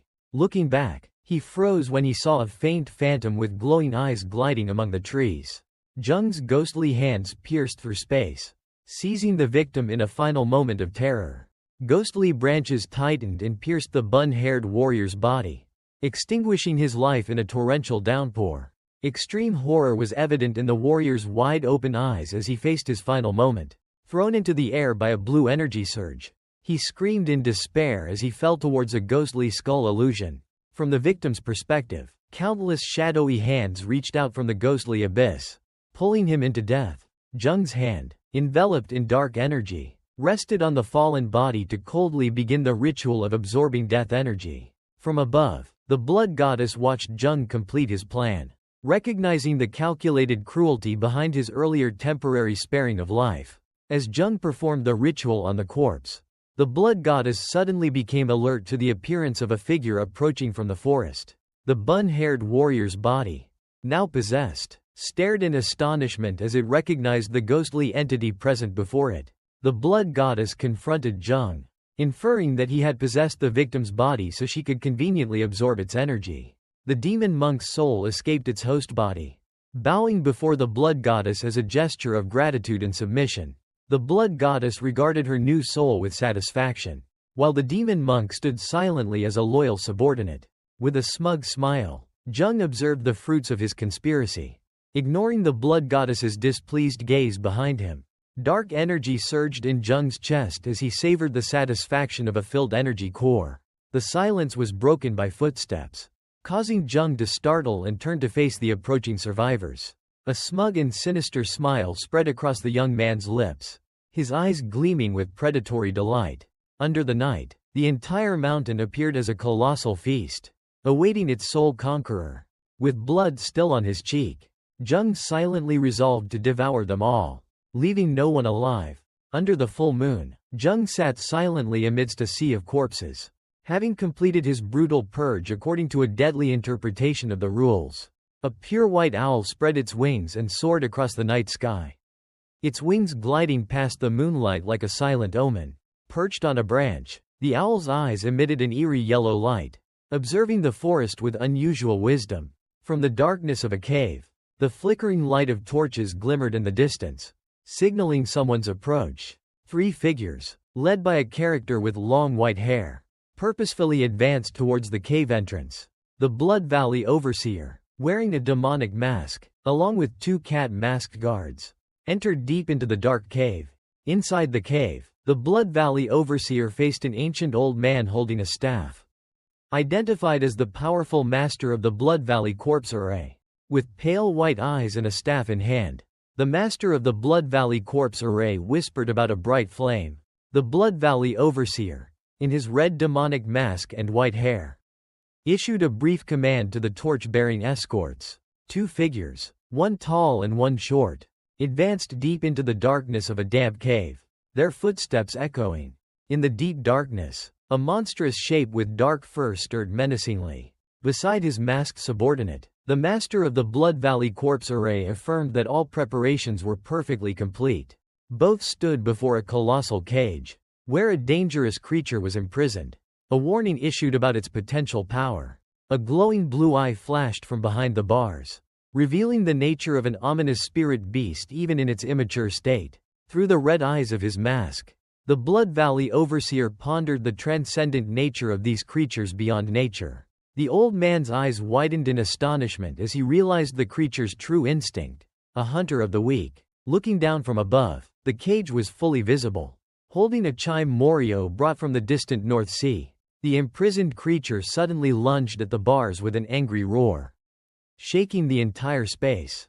After completing his inspection, the Blood Valley Overseer turned and walked away decisively, leaving the master of the Blood Valley Corpse Array behind. The Blood Valley Overseer's red eyes gleamed behind his demonic mask, signaling an impending command. At the signal, a mysterious object plunged from the night sky, cutting across the full moon and startling a flock of birds. Amidst the gloomy forest, a lone red banner fluttered in the wind, marking the objective of the trial. Amidst a battlefield full of corpses, Jung stood tall beside the flag, the only survivor of the swift engagement. With blood still on his face, Jung silently conversed with the blood goddess about the impossibility of moving the flag. A close-up revealed the flagpole was firmly attached to a heavy metal block, forcing Jung to consider another solution. Jung's gaze suddenly paused, a flicker of surprise in his eyes as he discovered something unusual on the flagpole. Amidst the scene of death, the young man focused entirely on the mysterious characters carved into the flagpole. Jung's face was full of concentration as he carefully deciphered each ancient yellow character carved into the wooden shaft. A flash of enlightenment sparked in the young man's eyes as he pieced together the disjointed words into a complete idea. A faint, smug smile appeared on Jung's lips as he realized he had just discovered the beginning of a lost sword array. Jung turned his back, his gaze thoughtfully fixed on the flag, aware that this was just one piece of a larger secret. Through telepathy, the blood goddess analyzed the incomplete sword array while holding the wooden puppet. With a pensive expression, Jung considered the goddess's words. Dried blood streaks on his cheek. A flash of realization struck him as he looked towards the tattered flags in the distance. Speculating about their fragmented secret, the blood goddess nodded slightly in agreement, her sharp eyes recognizing the deep intention to force the survivors to confront each other. Jung's fingers traced the characters carved on the flagpole, confirming it was a hidden quest. A smug and dangerous smile spread across his lips as he understood the brutal nature of the trial. Malicious delight was evident in his eyes, turning the life or death trial into an enjoyable game. With newfound understanding, he gripped the flagpole, his body tensed like a predator who had grasped the rules of the hunt. The flagpole suddenly shattered in his hand with a dry snap, breaking his moment of triumph. Astonishment was evident in Jung's wide-open eyes as blue magical energy suddenly erupted. Kneeling on one knee amidst the magical energy, he realized the flagpole had been enchanted with a spell. From the spiritual realm, the blood goddess's expression became tense. She immediately suspected it was a pre-laid trap. Jung's blood-stained face hardened in thought, his hand clutching the wooden staff carrying the demon monk's puppet. Under the full moon, he suddenly realized the spell on the flag had been broken the moment he touched it. Like a phantom, Jung sped through the dense forest at an extraordinary pace to confront the remaining ones. Standing among the corpses, he stared at the flag planted in the ground and affirmed that another force was interfering with the trial. A desperate prisoner was thrown backward in a stream of blue energy, blood splattering from his mouth. From Jung's perspective, the defeated prisoner collapsed onto the ground before his horrified comrades. Jung removed his outer garment, revealing the tattoo of the bloody valley of death, and raised the red flag high, leaving the others stunned. Horror was evident on the faces of the two prisoners as they realized his terrifying power stemmed from his membership in a notorious cult. The young man stood alone amidst the encirclement, his defiant gaze sweeping over the hesitant survivors. Cold sweat beaded on the survivors' foreheads as they realized that confronting him meant the entire team would be annihilated. Perceiving the insurmountable power disparity, the remaining individuals panicked, turned, and fled to save their lives. A cruel smile spread across Jung's lips as he prepared to pursue, determined not to let anyone escape. With the demonic tattoo on his back, Jung lunged like a beast to finish off the terrified fleeing bun-haired warrior. A cruel smile spread across Jung's face as he roared his intention to turn everyone into sacrificial offerings to assert his dominance. Driven by extreme terror, the bun-haired warrior plunged headlong into the depths of the dark forest. The young man suddenly froze, his face showing extreme bewilderment as an unexpected event unfolded before his eyes. Jung also abruptly stopped, his gaze stunned by a sudden streak of blood shooting out from the darkness. From within the bushes, a colossal spirit beast with pure white fur slowly emerged, its cold eyes staring intently at Jung. In another area, a pitch-black boar-like monster was wreaking havoc, scattering the remaining prisoners in despair. A close-up of the monster's bloody fangs as it snarled over a helpless victim. Displaying primal ferocity, fear enveloped all the survivors. But Jung faced the danger with a tense and calculating expression.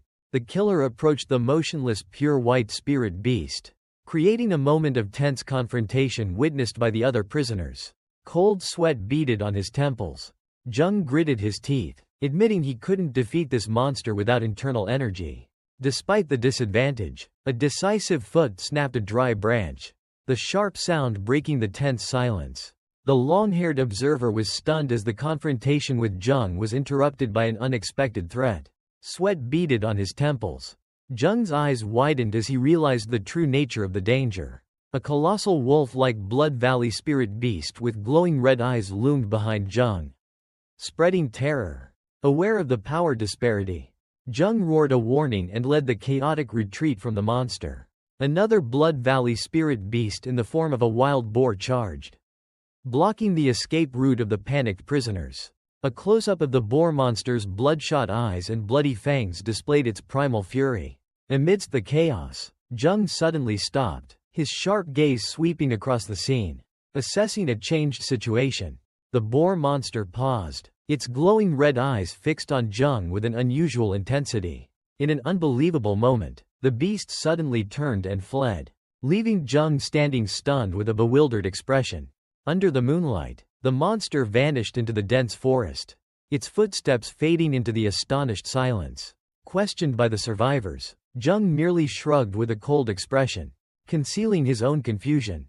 Jung glanced behind him, a flicker of realization in his eyes as he sensed an invisible presence even more terrifying than the beast's. A spear plunged the crimson flag into the ground, marking the beginning of a new challenge under Jung's calm gaze. Jung's sharp gaze swept across the scene, assessing the potential threat with intense focus. The mysterious red flag fluttered in the wind, becoming the focal point of attention and bewilderment. A gasp echoed as a desperate prisoner dashed into the night, his legs struggling to flee. Immediately after, a colossal murderous set of claws from an unknown beast slammed heavily onto the ground. A ferocious Blood Valley spirit beast with glowing red eyes appeared, its roar making the desperate prisoner scream in extreme terror. Amidst the chaos, a blood-stained hand reached out, blocking the beast's attack to the astonishment of the fleeing prisoner. Stripped of his internal energy, the prisoner could only flee headlong and hopelessly through the dense forest. He looked back in panic, unable to comprehend why such a terrifying creature had appeared here. His desperate flight abruptly halted as a tall, motionless figure appeared directly in front of him. The horror on the prisoner's face was replaced by a frantic glimmer of hope as he realized it was another person. He lunged towards Jung as if finding a final savior, desperately pleading for help from the monster pursuing him. Jung's blood-stained face showed a fleeting hint of surprise as he sensed a new presence. A colossal bloody claw heavily stepped onto the leaf litter in the gloomy forest. Jung's iron hand tightened around the bun-haired warrior's throat, stifling his desperate cries. A sudden savage roar echoed, causing Jung to stop, his attention immediately diverted. From the darkness, a colossal spirit beast with glowing red eyes emerged, towering before Jung and his prey. The monster's eyes flared with a malevolent fire, focusing all its hostility on the stranger. Before the deadly threat, an almost contemptuous smile briefly appeared on Jung's lips as he assessed the situation. The spirit beast inexplicably faltered, creating a suffocating moment of tension in the forest. Jung's cold gaze followed the seemingly retreating beast, analyzing its movements like a seasoned predator. The image of the bloody goddess appeared in his mind, her voice echoing to explain the nature of the mysterious creature. Enlightenment flickered in Jung's eyes as he received the telepathic information, understanding the true danger. Ignoring all hesitation, the Chime Morio let out a final roar and charged directly at Jung in a fierce attack.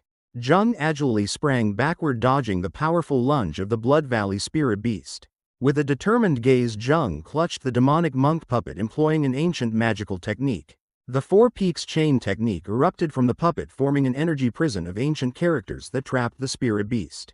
Jung's face was extremely tense as he exerted his entire will to compress the energy prison. Imprisoned within the brilliant column of light, the Chime Morio roared in agony and fury. The young man stood firm, facing the monster, completely confined within the magical column of light. His fist clenched, the last rays of energy were channeled into the attack. The spirit beast struggled desperately, its roar echoing throughout the valley as the energy reached its peak. Jung's eyes widened in astonishment as he sensed an unexpected transformation from within the explosion. A terrifying energy explosion threw Jung backward, the attack's power beyond control. He landed awkwardly, using his hands to brace his body as the remnants of golden energy dissipated. From his bleeding hands, Jung looked up and was stunned to realize the spirit beast was still standing seemingly unharmed after the devastating attack. The spirit beast's spiky fur vibrated violently, scattering fresh bloodstains after Jung's failed attack. With fiery eyes and sharp fangs, the monster let out a menacing roar. Defiance was evident on Jung's blood-stained face as one of his eyes glowed with an eerie red light. The spirit beast's glowing red pupils focused all its energy, locking onto its target. In response, Jung's eye also flared with a crimson energy, creating a silent confrontation. Suddenly the colossal monster paused, then slowly turned and walked away. The young man stood frozen for a moment, astonished as he watched the retreating back of the creature. Alone in the silent forest, Jung listened to the bloody goddess's explanation that the beast considered him too difficult a prey. He looked at his hands, contemplating the failure of his magic while the goddess analyzed the beast's power. With a bewildered expression, Jung turned away when the bloody goddess asked about his fear. He sighed in relief, not because of the goddess's reassurance but for an entirely different reason. Amidst a scene full of corpses, Jung's true concern became clear. He worried that his new ally would steal his prey. Under the moonlight, Jung pondered his next move, fearing his prey would be snatched by others. Night shrouded the secluded mountain where another life or death challenge was silently unfolding. Two prisoners struggled to carry a heavy flag stand, questioning the necessity of this strange task. With a body full of tattoos, Jung silenced all whispers with a decisive command demanding absolute obedience. Confusion and fear were evident on the faces of his companions as they silently followed his cryptic instructions. From the shadows of the forest, a ferocious spirit beast with glowing red eyes suddenly appeared, spreading terror. While the others froze in fear, Jung remained calm and steady, signaling them to stay silent. The monster's glowing eyes focused on the group, seemingly assessing the threat before it. To the group's astonishment, the spirit beast suddenly turned and vanished into the night. A self-satisfied smile flickered across Jung's face as his plan succeeded, asserting his superiority. The astonished survivors gazed at the red flag, finally realizing it was their talisman. Jung's gaze turned sharp as he urged the group to act quickly before this secret was discovered. Under the moonlight, the blood goddess in Ha-Karen's body analyzed the powerful flag while the surviving prisoners, including the top-knot warrior, watched her with awe and fear. Under the full moon, Jung led his makeshift group into the night, the flag carried as a talisman. From above, a deadly scene unfolded with dozens of carts filled with corpses neatly arranged by the guards of the Heaven and Earth Society. Wearing a red demon mask, the Blood Valley overseer coldly inspected a pile of corpses, unaware of a watchful gaze observing him from within. The heavy wooden wheels began to move, dragging a blood-soaked hand dangling lifelessly from the side of the cart. A faint ghostly aura silently rose from the depths of the Blood Valley corpse array, signaling a mystical purpose. The somber procession moved slowly along the precarious cliffside path under the night sky. A hand carefully placed a yellow talisman on Jung's motionless chest, marking him for a mysterious ritual. With a cruel expression, the master of the Blood Valley corpse array raised a talisman and ordered his subordinates to perform the final disposal. Two guards without hesitation threw a marked corpse over the railing into the abyss below. A subordinate guard whispered his doubts about the strange ritual but was immediately ordered to silence by his superior. Countless bodies fell into the hazy mist below the cliff, becoming sacrifices for an unfathomable dark purpose. Under the night sky, the Heaven and Earth Society guards disposed of a corpse, one of them reluctantly obeying the silent command. Another guard threw a corpse into the abyss while his comrades silently watched, pondering the gruesome purpose of the ritual. The abyss revealed itself with a rising dark aura hinting at hundreds of bodies already cast below. Horror was evident on the guard's face as a ghostly energy from the depths began to invade his mind. A ghostly hand emitting a cold blue light suddenly seized the guard from behind in a shocking moment. The guard found himself inexplicably teleported to the very edge of the abyss, horrified to realize the presence of the master of the Blood Valley corpse array beside him. The master of the Blood Valley corpse array coldly gazed at the trembling guard, reminding him of the deadly carelessness of looking into the abyss. With a gnarled staff in hand, the powerful old man delivered a final warning, his sharp eyes fixed on the silent guard. The old man's face contorted into a demonic grin, with glowing eyes and sharp fangs revealing the true nature of the possessing threat. From the depths below, swirling ghostly energies rose, confirming the existence of countless imprisoned souls. Hidden in the valley's shadows, a ferocious Blood Valley spirit beast with glowing red eyes was devouring one of the discarded corpses. The memory shifted to another group of prisoners led by a young flag-bearing warrior, their faces etched with desperate resilience amidst a similar ordeal. A gigantic boar monster emerged from the deep forest, striking extreme terror into the group of prisoners. With glowing red eyes, the beast charged directly towards the group, forcing them to prepare for an uneven battle. The monster suddenly stopped its murderous gaze, unpredictably observing the survivors. To the group's astonishment, the colossal beast turned and leapt into the darkness, vanishing without a trace. The young man in green collapsed to the ground, exhausted and bewildered by the monster's mysterious retreat. Gasping for breath, the desperate prisoner tried to understand why their lives were spared, confusion evident on his face. Despair enveloped him as he thought of his lost comrades and the relentless threats surrounding them. Burying his head in his hands, he sank into the darkness, wondering if survival was possible in this hellish place. A strange thought flickered as he noticed the difference between bodies torn apart by monsters and other deaths.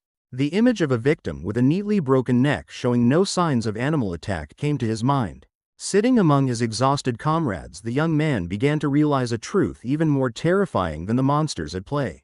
Under the cold moonlight, the mountain appeared as a silent entity, concealing an even more dangerous predator. Jung's hand, enveloped in dark energy, was draining the remaining death chi from a corpse. The blood goddess in Ha Karen's body coldly assessed the weak energy source. She felt disgusted, having to absorb residual energy left by another. After a sigh, she turned away, her mind connecting with the hidden Jung. Jung's eyes gleamed with steely determination as he identified his new target. Standing amidst the gloomy forest, the blood goddess also arrived at the same deadly conclusion. Suddenly, the wooden puppet on her neck glowed as the imprisoned soul within spoke. Jung's hand gripped the puppet, listening to the devil monk's plea for release. He formed a hand seal, invoking an ancient incantation to unleash the sealed power. A surge of crimson energy violently erupted from Jung's position, stirring the entire forest. From the ground, a thick pool of blood began to gather and take shape beneath his feet. In a dance of fire and blood, the blood goddess was reborn in her original powerful form. The blood goddess's new incarnation stretched luxuriously, reveling in her freedom after being summoned by Jung. With a promise to return soon, the goddess soared into the sky, her golden hair flowing in the wind. Her graceful figure in crimson attire glided elegantly across the night sky. She flew past the misty mountains, a vibrant red streak against the tranquil expanse. The goddess's expression suddenly changed, a flicker of confusion appearing as she sensed something unusual. Hovering in the air, she carefully scanned the forest below, searching for traces of a powerful creature that had mysteriously vanished. Her red eyes suddenly widened as a sudden realization flashed in her mind, replacing confusion with astonishment. Before her, a colossal pillar of green and blue magical energy violently erupted, tearing through the stillness of the night. Initial astonishment quickly gave way to a silent smile, her eyes gleaming with mysterious delight. A confident and somewhat arrogant smile formed on her lips, judging the cause of the chaos as a madman who didn't know his own limits. The goddess hastily returned to the forest landing before the waiting Jung.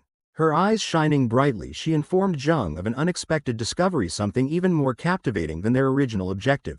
Jung's expression shifted from confusion to alertness as an unseen voice commanded him to follow. Night enveloped a secluded mountain path where thick fog obscured the scenery. The blood goddess's incarnation, with golden hair and a vibrant red cloak, glided through the forest, leading the way for Jung walking below. The ethereal entity flew forward while Jung paused at the beginning of a creaking wooden bridge spanning an abyss.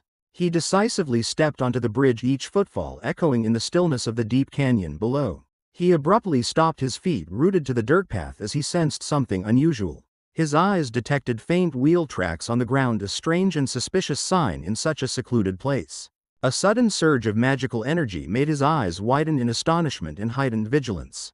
A vortex of dark green energy swirled up from the ground right in front of him, blocking his path. He quickly identified the source of the magic as talismans tied to trees and bridge railings, forming a ritualistic barrier. The goddess's avatar appeared beside him, her expression serious as she asked him about the ancient venomous art known as Gu poison. A gruesome illustration revealed the nature of Gu poison, a brutal ritual where venomous creatures are sealed in a jar to slaughter each other. A colossal python with fiery eyes was revealed to be the embodiment of Gu poison, the ultimate venom. Standing on a cliff, the blood goddess's avatar pointed down to the abyss below where the Gu poison ritual was taking place. Jung's eyes flashed red as he analyzed the intricate magical barrier before him. A ghostly blue energy vortex suddenly erupted from the depths, carrying the agonizing screams of countless souls. The distorted faces of imprisoned souls appeared within the energy stream, desperately crying out for help.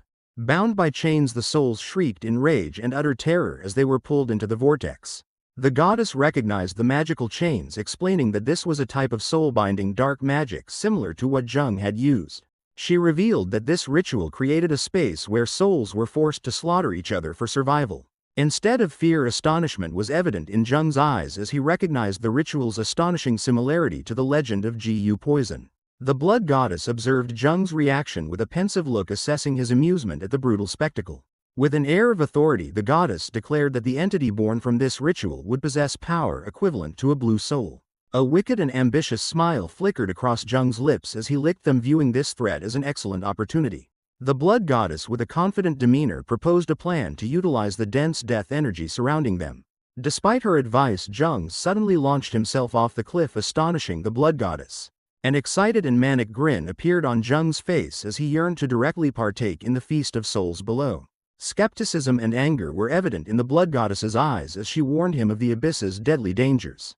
A horrifying vision of a chaotic mass of souls screaming and devouring each other appeared to illustrate her warning. Jung casually looked back, using her own previous warnings to justify his reckless actions, leaving her speechless. With a calculating smile, he skillfully transformed his recklessness into an unmissable opportunity for their shared vengeance. Strongly affected by Jung's argument, the blood goddess stood frozen, speechless at his audacity. His feet landed on an invisible surface, dark energy swirling around him as he prepared for his decisive move. Jung's gaze lifted, filled with pure delight at the irresistible allure of power and chaos. Decisively plunging into the ghostly vortex, he ignored the blood goddess's desperate calls from above. Below, countless hungry souls with glowing eyes simultaneously turned, recognizing the presence of new prey. Jung's intrusion into the Gu poison barrier was immediately recognized by the hungry souls. They regarded him as a potential vessel and began to rush towards him with the intent to possess. A memory flashed, revealing the moment Shaman Cho bestowed a magical ring upon Jung. The ring's power, which the blood goddess had confirmed, began to flare on his finger. Jung performed a complex sequence of hand seals, combining precise gestures to prepare for a grand technique. He unleashed the 9-syllable true word technique, creating a brilliant golden barrier that repelled the throng of souls. Standing firm within the protective circle, Jung calmly felt the external pressure and acknowledged its effectiveness. A confident and calculating smile spread across his lips, signaling his true intentions. Looking down from above at the endless sea of souls, Jung decided to begin his hunt. Without hesitation, he surged forward, actively attacking the ghostly multitude. His golden energy sphere expanded, creating an increasingly large safe zone amidst the storm of souls. Enveloped by the barrier, Jung calmly sank deeper into the abyss of souls, ready to confront the ritual's core. A horde of screaming Gu poison souls surged forward with primal fury. Within the 9-syllable true word technique barrier, Jung stood firm, calmly repelling their initial assault. From above, desperate souls surrounded his sphere of light, determined to overwhelm the intruder. A memory flashed of the Onmyoji's book warning of the dangers of water demons. With glowing eyes and a newly formed hand seal, Jung focused his energy for a decisive counterattack. A blinding explosion of light from his Vajra finger technique tore through the darkness, annihilating the besieging souls. In the brief silence that followed, the calm surface of the water concealed a rising threat from the distant pile of death energy. The water's surface suddenly burst into a colossal pillar of water, signaling a new and more intense attack. Caught off guard by the explosion's force, the young man was thrown backward, losing his firm footing. Soaked and gasping, a fleeting moment of relief crossed his face as he realized he had narrowly escaped death. The relief vanished as a ghostly hand suddenly emerged from the water, seizing his ankle. Pulled down into the depths by countless arms, Jung desperately pointed a finger forward, attempting to cast one last spell. A pale hand with crimson nails swung a thorny smoking pipe, unleashing a surge of furious energy. The blood goddess descended like a crimson meteor just as Jung was about to be dragged into the depths by the ghostly souls. Her bare feet lightly touched the ground, asserting her dominance over those who dared to touch her possession. A wave of invisible power erupted, causing the horde of Gu poison souls to shriek and disintegrate in the chaotic water. With a smug smile, the goddess turned to look at Jung, who was now safely behind her like a trophy. She unleashed a devastating sweeping attack, completely eradicating the remnants of the souls in a vortex of purple and red energy. The blood goddess casually brought the smoking pipe to her lips, her eyes glinting with mockery at the young man's recklessness. She turned to Jung with a superior air, unaware that she was the one falling into a trap. A confident and cunning smile spread across Jung's lips as he revealed that her appearance was entirely within his calculations. The blood goddess's smugness shattered, replaced by an expression of stunned indignation as she realized she had been tricked. The goddess's fury erupted at Jung's calm laughter as he had completely turned the tables. Amidst the remaining blue energy streams, Jung calmly assessed the situation, his control over the outcome absolute. Jung skillfully flattered the blood goddess, suggesting that her power caused the surrounding souls to fearfully keep their distance. The blood goddess disdainfully dismissed his compliment, her eyes arrogant as she claimed the true danger had yet to appear. With a serious expression, she gestured for Jung to observe the ghostly landscape around them where new shadows lurked. Malformed souls with glowing blue eyes and decaying bodies emerged from the darkness, exuding an aura of death. Countless distorted, gruesome entities loomed on the cliffs, each form a distinct nightmare. Surrounded by an army of fearless, vengeful spirits, the goddess admitted that even she would struggle to protect him. The goddess's crimson eyes gleamed with warning as she prepared to reveal the greatest threat. She pointed down to a furious vortex of dark energy below, warning that it was a point of no return. Despite her warning, Jung unexpectedly interrupted with a calm expression, decisively grabbing his collar.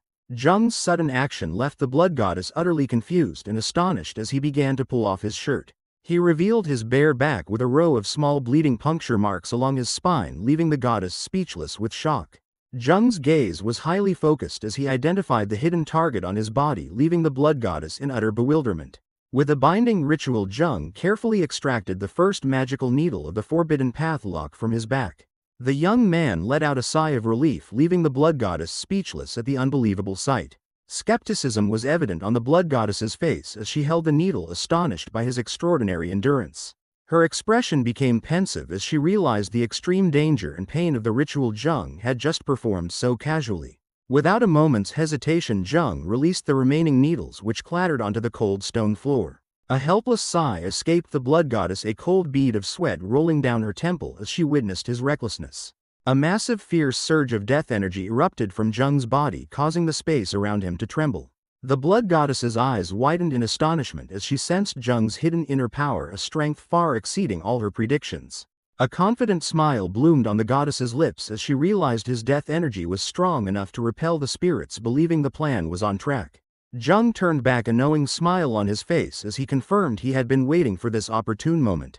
The blood goddess finally understood. He had deliberately chosen the isolation of this abyss to conceal the release of his power from external enemies. He brushed aside her warnings about the surrounding dangers, asserting that removing the seal was the top priority and could not be delayed. Jung clenched his fist with a smug smile, determined to target the leader of the spirits.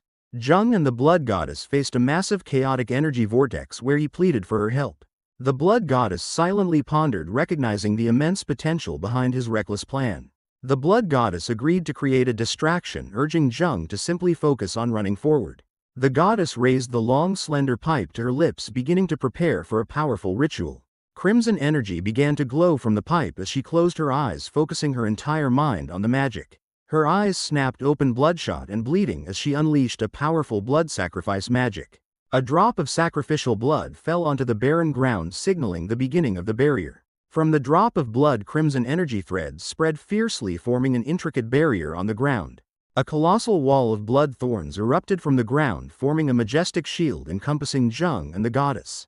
Within the chaotic vortex, a single bloodshot eye opened, focusing its hostile attention on the barrier. Blue magical chains shot out from the blood barrier, hurtling straight towards the eye in the vortex to bind it. At the blood goddess's command, Jung plunged into the abyss, enveloped in a surge of dark energy. The young man fell freely amidst the colossal chains, plummeting deep into the endless darkness. At terrifying speed, he glided through a dim tunnel formed by the chains and chaotic energy. Jung plunged straight into the heart of the ghostly energy vortex where the spirits converged. A monstrous entity formed from countless spirits appeared with jaws agape, letting out a silent roar. Standing before the colossal mass of vengeful spirits, Jung faced their collective wrath. The desperate cries of the spirits echoed in his mind, a fierce psychic attack that stunned him. Engulfed in the ghostly energy, Jung struggled in pain as his consciousness began to unravel. A blinding explosion of light erupted from deep within him, shattering the chaotic darkness around him. From the wreckage of the spirits, Jung rose with a steady stance, dark energy now swirling around him like a cloak of power. Amidst the silence after the storm, Jung stood motionless, the dark energy gradually dissipating, leaving behind a desolate scene and a lingering question in the air. Astonishment was evident on Jung's face as he witnessed a newly formed colossal entity devouring a small spirit. A chilling grinding sound echoed as the monstrous entity's colossal teeth crushed a writhing spirit. Jung observed silently, his cold expression momentarily tinged with confusion at the unexpected sight. The full scene revealed a colossal chained infant-like creature rising majestically from the abyss, to Jung's astonishment. The blue magical chains stretched with immense force, emitting a piercing metallic sound. A vengeful spirit shrieked in despair as it was bound by the chains and mercilessly dragged away. A fleeting look of astonishment crossed Jung's face as spiritual fragments scattered from the carnage. Standing alone amidst the chaos, Jung faced the colossal monster that continued its gruesome meal. Beneath the giant's feet lay a pile of skulls, a gruesome testament to its consumption of the vengeful spirits themselves. The colossal creature's lifeless golden eyes suddenly moved, focusing on a new target. The giant turned its gaze, now fixed on Jung, who stood motionless before it. Saliva dripped from its chain-crushing teeth, revealing a hungry living entity rather than an inanimate construct. Jung's eyes widened, his confidence vanishing, replaced by extreme shock as he realized he had created something alive and uncontrollable. The colossal abyssal entity's golden eyes widened in the darkness, its deformed infant face recognizing the presence of a human. Roaring savagely, the entity lunged forward with its mouth wide open, determined to devour Jung, who stood firm in defiance. Eerie chains tightened around Jung, but his gaze remained unwavering and resolute. Pulled violently and mercilessly, Jung's body floated in midair as he was sucked into the monster's colossal mouth. Suddenly the chains tensed, applying terrifying force to the entity's jaws, forcing its gaping mouth to snap shut. Bound by its own chains, the entity roared in rage and confusion, struggling hopelessly. A fleeting memory surfaced, two fingers lightly touching, releasing a stream of mysterious golden energy. Red magical energy began to pour from the chains, flowing into the confused entity's mouth as it realized they both shared a common intention. A smug and cruel smile spread across Jung's lips as he raised his glowing hand, unleashing a powerful royal curse.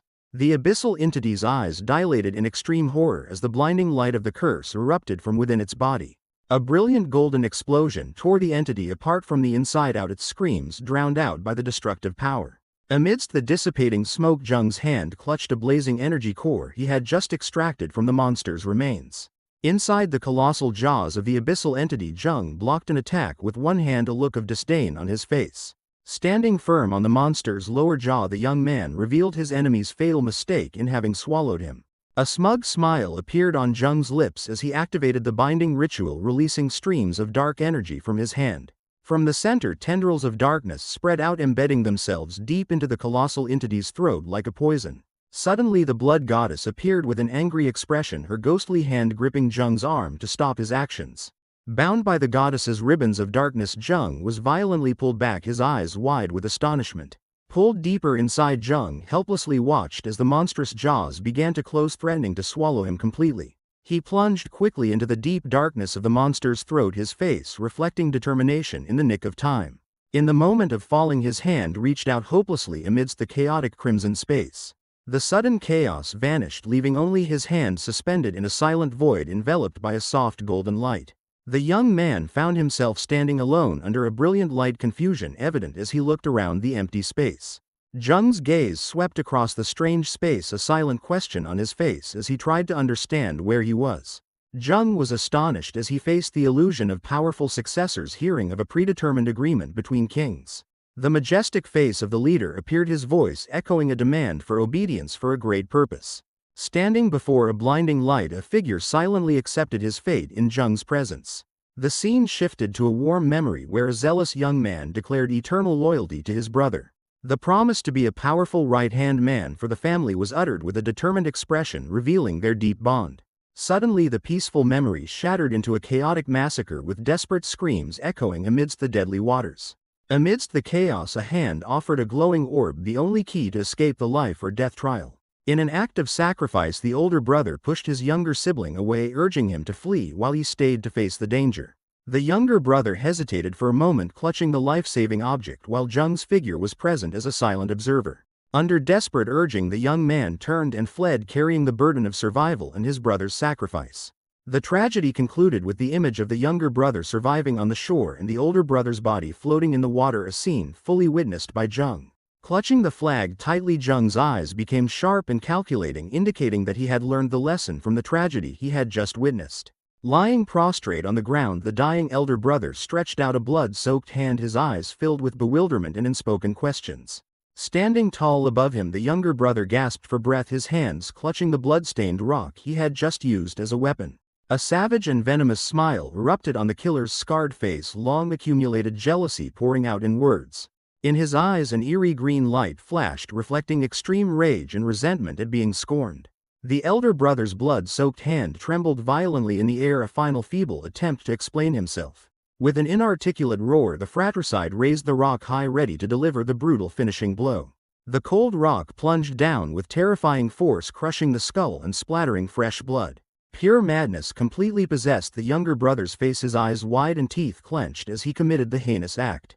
Drops of blood splattered into the air like an abstract painting of violence, marking the end of a life. From above, the elder brother's body lay motionless in a pool of blood, while the killer stood silently observed by a distant figure. The memory shifted, revealing the fratricide standing next to the vehicle carrying his own brother's body, a chilling reminder of betrayal born of envy. The elder brother's body was thrown into the bottomless abyss, his wronged soul beginning its journey to become part of the horror Jung was facing.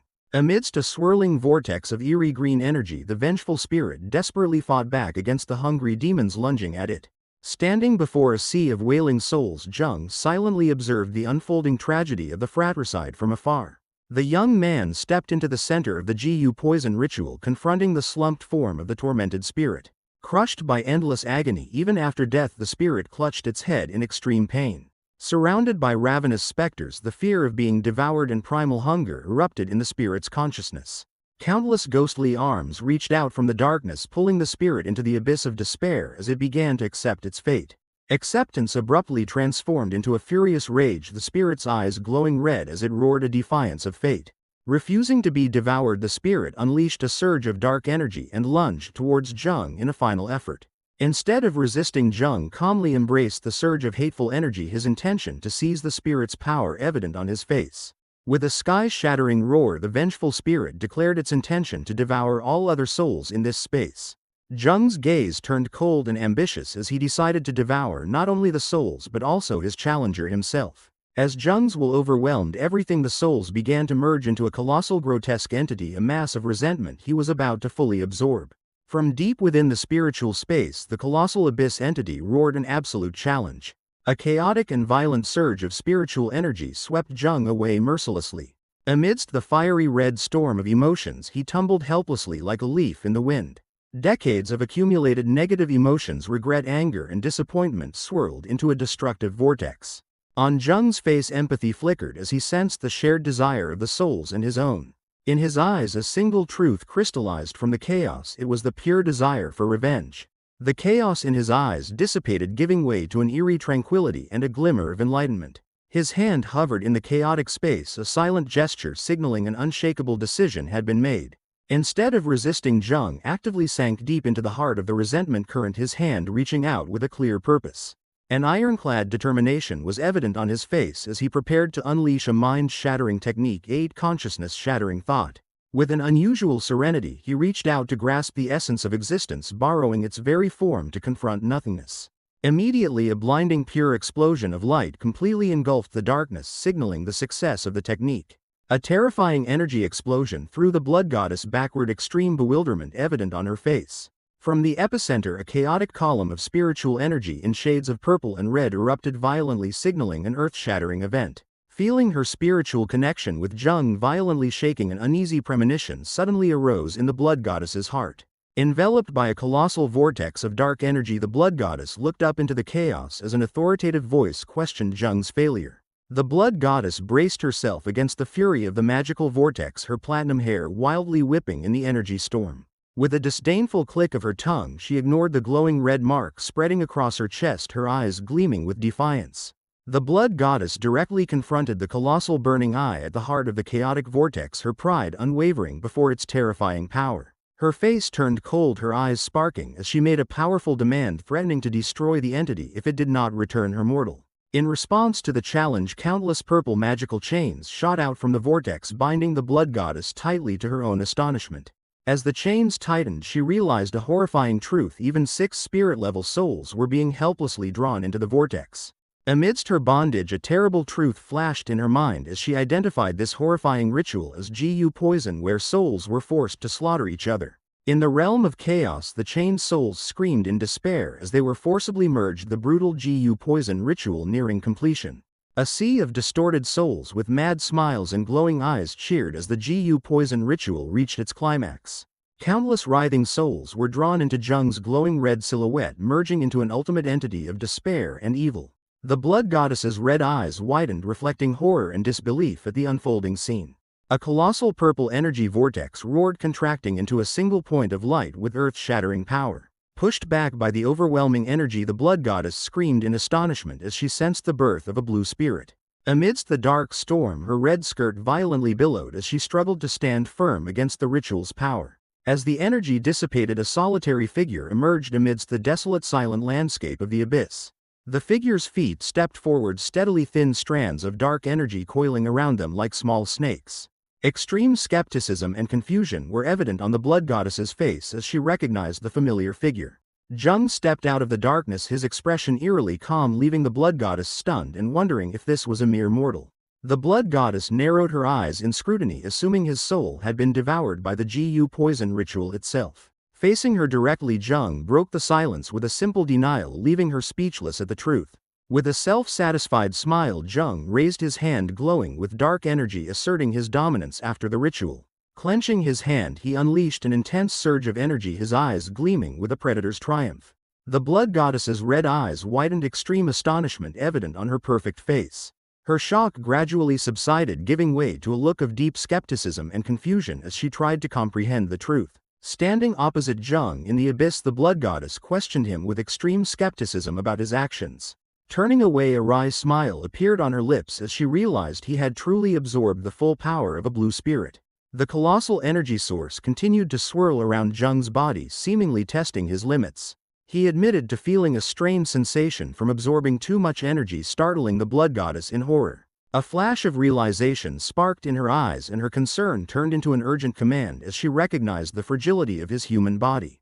Before Jung's bewildered expression, she turned away and began to explain the deadly limitations of a mortal vessel. With a decisive gesture, she emphasized the danger of accumulating too much qi, urging him once again to release it immediately. Suddenly, Jung shot towards the energy lake below, proposing an unthinkable solution that left her utterly stunned. Amidst a sea of skulls, Jung carefully searched for a specific relic under the blood goddess's questioning gaze. His hand grasped a glossy black skull, an old yellow talisman still affixed to its forehead. Jung calmly raised the relic, facing the blood goddess's unconcealed confusion. A mysterious smile flickered on Jung's lips as streams of blue energy began to pour from his hand, enveloping the skull. Astonishment was evident on the blood goddess's face as the skull erupted with an eerie blue and dark aura. From the hovering skull, a spectral energy spine intricately formed, vibrant and alive. The energy converged intensely, creating a ghostly form right in midair in a blinding flash of light. Jung gestured towards the newly reborn small spiritual entity hovering within a protective blue orb. The blood-colored goddess's eyes were filled with doubt, while Jung only responded with a smug smirk. The spiritual entity was engulfed in a vortex of cosmic energy, its body contracting and transforming violently. A pure white-blue light erupted, obscuring everything in a moment of power's apotheosis. As the light dissipated, a muscular warrior with long white hair emerged, coiled in a deep blue aura, ready to serve. Jung and the blood-colored goddess stared in astonishment at the revived entity, a small form curled in magical light. Energy erupted as the small creature suddenly stood, startling both observers with its unexpected transformation. With fiery eyes and chains wrapped around his body, the pale green-haired boy roared defiantly, asserting his male gender. An awkward silence filled the space as the demon monk in his new form stood opposite the two powerful entities. The boy's face was sullen and scowling, displaying childish annoyance at the surrounding confusion. The blood-colored goddess leaned closer, her gaze filled with skepticism and mockery at his vehement assertion. Turning to Jung, the goddess expressed her disappointment in this new unstable-minded subordinate, while the boy behind them made an angry face.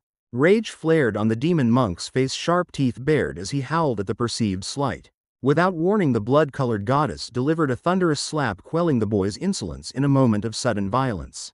The goddess's eyes glowed with a deadly red, casting a devastating threat upon the recently punished one. Choked and utterly subdued, the demon monk could only utter a weak reply in utter horror. With order established, Jung turned his gaze fixed on the blood-colored goddess, ready to reveal the true reason behind his act of revival. Jung held up the demon monk's skull, a surge of dark energy swirling from it. With a smug smile, he crushed the skull in his hand, releasing a burst of golden energy. Under the blood-colored goddess's control, blue lightning bolts struck, tormenting the newly revived demon monk in the form of a boy. The blood-colored goddess mocked Jung about his intentions, leaning condescendingly on the writhing demon monk's head. Jung's hand opened, revealing the remaining fragments of the skull, now reduced to dust. A sudden dizziness overcame Jung, forcing him to cover his mouth, astonishing both the blood-colored goddess and the demon monk. His face tensed as he struggled to suppress a surging purple energy from within. The demon monk horrifyingly felt a glowing red thread of energy being drawn from his chest. That ghostly red thread stretched forcibly, connecting the demon monk's soul to Jung. Energy flowed from the blood-colored goddess, passed through Jung, and finally bound the demon monk's soul. The energy thread crystallized into a glowing red cube in the demon monk's trembling hands, signifying an unbreakable bond. The blood-colored goddess realized Jung had just performed a daring soul-binding ritual, turning the demon monk into his subordinate. The blood-colored goddess horrifyingly realized the glowing red energy thread binding her soul, understanding her fate had been determined by a mortal. Doubt and astonishment surged in the goddess's mind as she tried to comprehend the true nature of the mortal who had subdued her. With a smug smile, Jung gently twisted the magical thread, powerfully completing the binding ritual. In the form of a chained young girl, the demon monk also felt a similar binding burning in her chest, her eyes reflecting fear and helplessness. Under the azure moonlight, a tall tower stood majestically in the night, signaling a place of power and mystery. Inside the quiet candlelit room, a silver-haired old man was deep in thought when he was suddenly startled by an unusual sensation. The dignified expression of Enrollment, a high-ranking assassin of the underworld assassin pavilion, became pensive for a moment.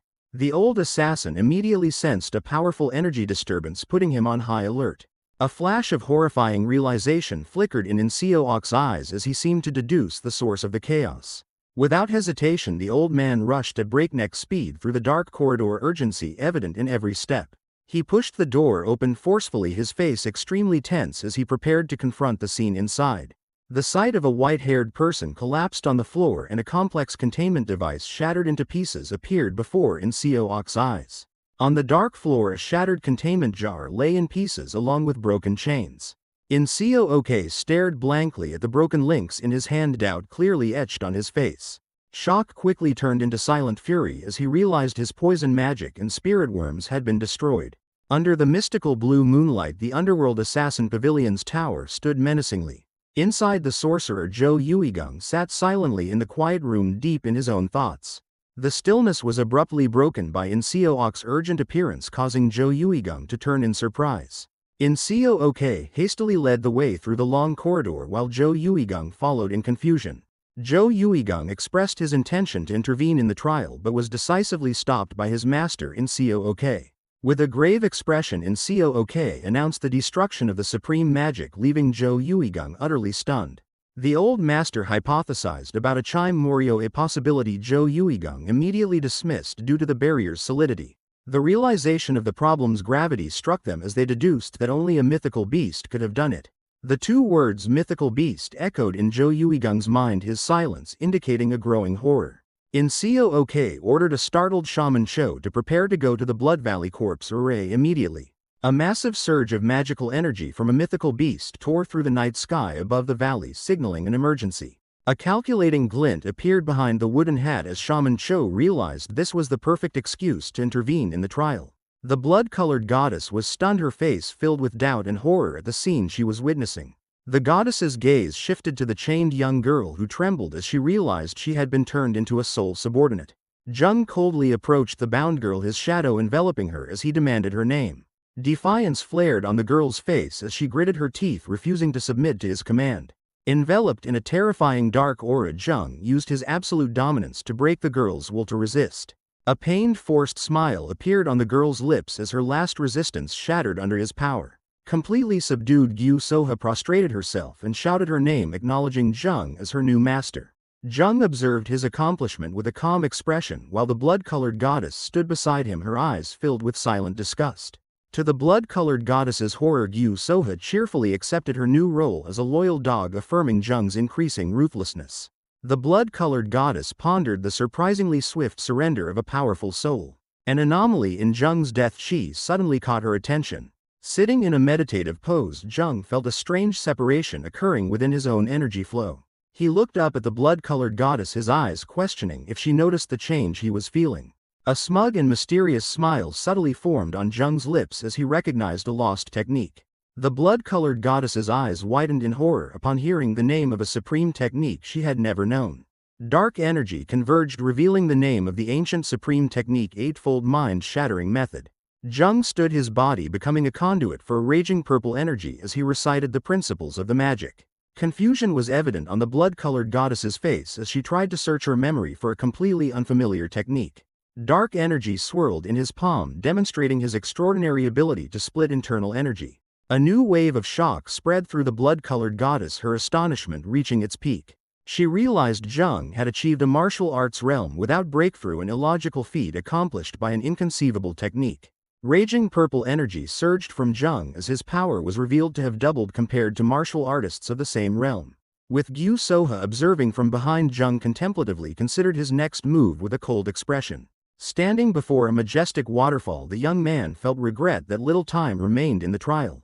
A fleeting look of disappointment crossed Zheng's face before he decided he would slaughter anyone who stood in his way from now on. A terrifying scream echoed throughout the forest at dawn, mixed with the gruesome laughter of a predator. Zheng approached a group of terrified contestants, his cruel smile sowing terror among the survivors. Another group of warriors led by a muscular man with tattoos appeared with hostile intent and ready for battle. The leader of the first group angrily confronted the tattooed man, questioning him about attempting to steal their flag. The tattooed leader smirked arrogantly, showing no concern for the accusation. He turned to mock the Manhwa clan warrior, reminding her of her refusal of his alliance offer. Cold sweat beaded on the young leader's forehead as he realized his opponent's cruel intention to eliminate all competitors. The pre-dawn sky signaled the approaching sunrise, marking the final moments of the life or death trial.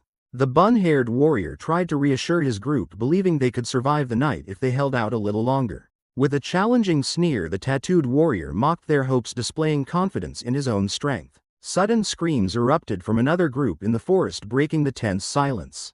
Mo Harang's group and the bun-haired warrior turned back with bewildered expressions, trying to pinpoint the source of the chaos.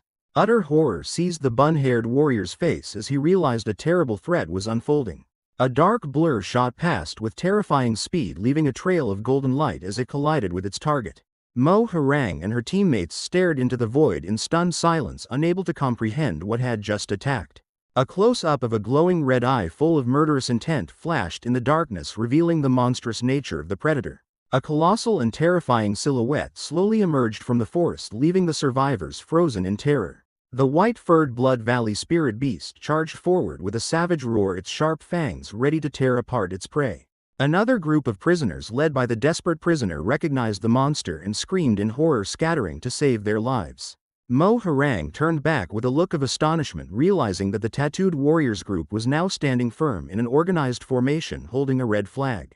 Mo Harang turned back in confusion, not understanding why their opponents clung to their flag instead of fleeing. In a flash, the beast lunged directly towards her group, causing a teammate to raise a hand in despair. Amidst the chaos, a flicker of realization sparked in her eyes as she whispered about the flag's importance. Mo Harang screamed in desperation, ordering her panicked teammates to cling tightly to the flag. Before they could react, a colossal dark shadow descended, shattering all hope of defense. The gigantic beast obscured the sky as it plunged down, leaving Mo Harang's teammate to look up in utter horror. The teammate's scream was abruptly cut short as a brutal claw swipe from the beast sent him flying in a spray of blood. The beast's impact shook the ground, and a desperate cry of Mo Harang's name echoed as she fell. Standing safely by their flag, the tattooed warrior and his faction watched Mo Harang fall with contemptuous smiles. Wounded and desperate, Mo Harang collapsed to the ground, the humiliation from the taunts more painful than her physical wounds. Amidst the deathly silence, Mo Harang sat up directly facing the Blood Valley spirit beast that stared at her with fiery eyes. With bleeding wounds on her back, she gasped, realizing her time was running out as dawn approached. The desperate prisoner risked screaming to attract the beast while his teammates tried to attack it in vain. Facing the beast's sharp fangs, Mo Harang believed her final moment had arrived. The desperate prisoner's face contorted in horror and despair as he helplessly watched his teammate about to be torn apart. Amidst the darkness, a magical command echoed, ordering the beast to be bound. Glowing purple energy chains shot out from a spatial rift, hurtling towards the target. The beast roared in fury as the magical chains began to wrap around its head and neck, restraining it tightly. The Blood Valley spirit beast was completely bound by countless magical chains, hanging helplessly in mid-air to the astonishment of the prisoners. Slow, confident footsteps echoed in the silent forest, signaling the arrival of the mysterious savior. Jung calmly stepped into the chaotic scene, his gaze sweeping over the bound beast and the surviving prisoners.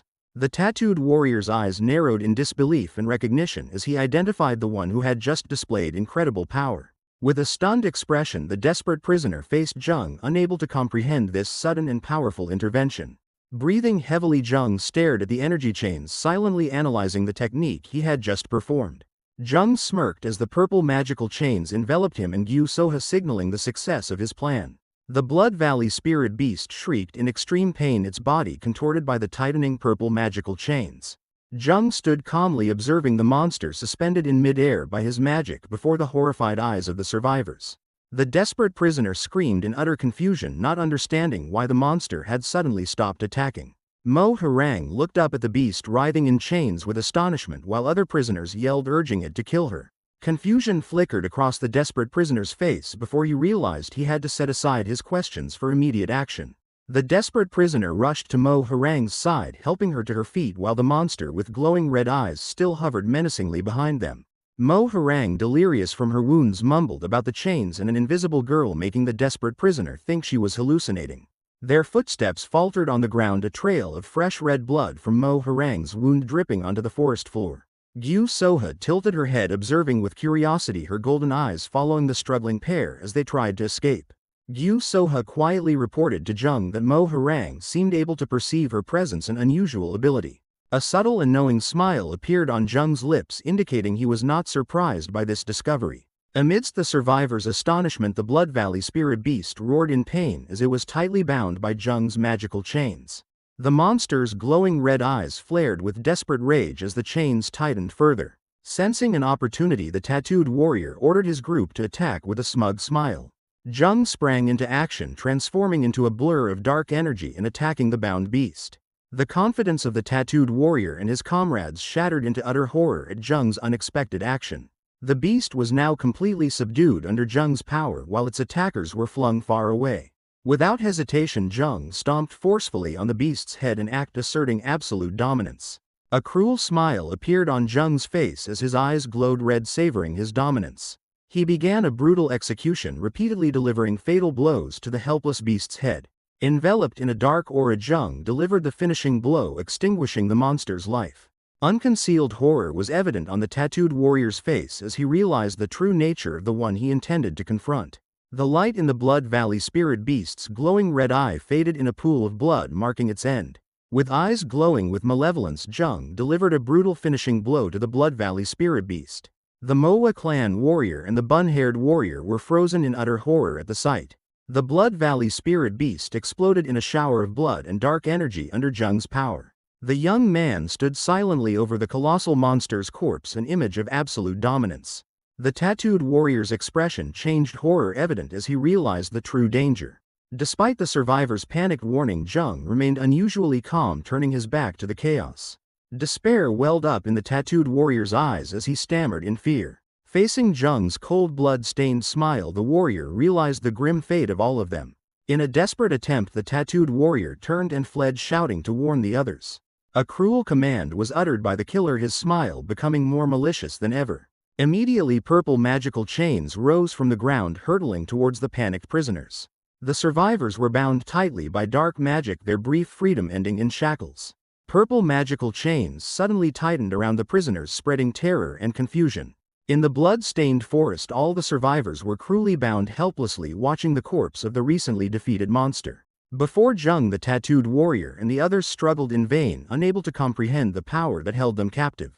The tattooed warrior's initial defiance quickly turned into a gnashing despair as he realized the absolute disparity in power. Under the eerie blue moonlight, a cruel smile spread across Jung's blood-soaked face as he savored the spectacle of despair. He strolled leisurely across the blood-splattered ground, each step an affirmation of his absolute control. The tattooed warrior's muscles tensed as he strained against the magical chains, but they remained unyielding. Rage and disbelief were evident on his face as he tried to comprehend the unimaginable betrayal of the one who had just saved their lives. Jung stood silently, his cold gaze confronting the helpless fury of his new prisoners. Ignoring the furious shouts, he approached and snatched the red flag, their group's symbol. He glanced at the flag with indifference, seemingly finding nothing of value in his spoils. With a crisp snap, Jung broke the flagpole before the horrified eyes of the survivors, extinguishing their last spark of hope. Leaving behind the furious screams, Jung coldly walked away after destroying the symbol of the first group of prisoners. Bound by magical shackles, the Beking sect warrior bravely confronted Jung, questioning the intentions of the one who had just sown terror. A flicker of defiance appeared in the Beking sect warrior's eyes as he asserted that searching for another flag would be futile. With a blood-stained, impassive face, Jung replied cryptically, sparking surprise and suspicion in his interlocutor.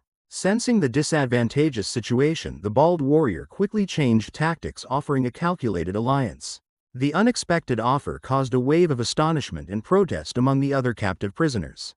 Brushing aside his comrades' protests with an angry shout, the Beking sect warrior displayed his desperate resolve. He approached Jung with a false smug smile, offering to sacrifice a group member to gain Jung's power. Completely ignoring the offer, Jung stepped past the warrior, his sharp, cold gaze revealing absolute contempt.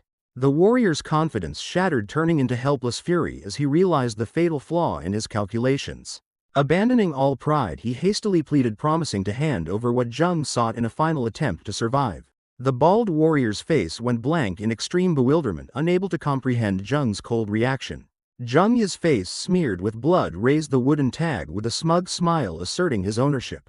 Bound tightly by magical chains, the tattooed warrior roared in helpless rage. Completely ignoring his opponent's fury, Jung casually raised the newly acquired flag, his expression still eerily calm. Anger and resentment were deeply etched on the tattooed warrior's face as he gnashed his teeth. From behind, the desperate prisoner shouted an urgent warning, trying to dissuade Jung from believing the opposing group's words. He continued to plead desperately, offering an alliance, while Mo Harang stood beside him, exhausted and silent.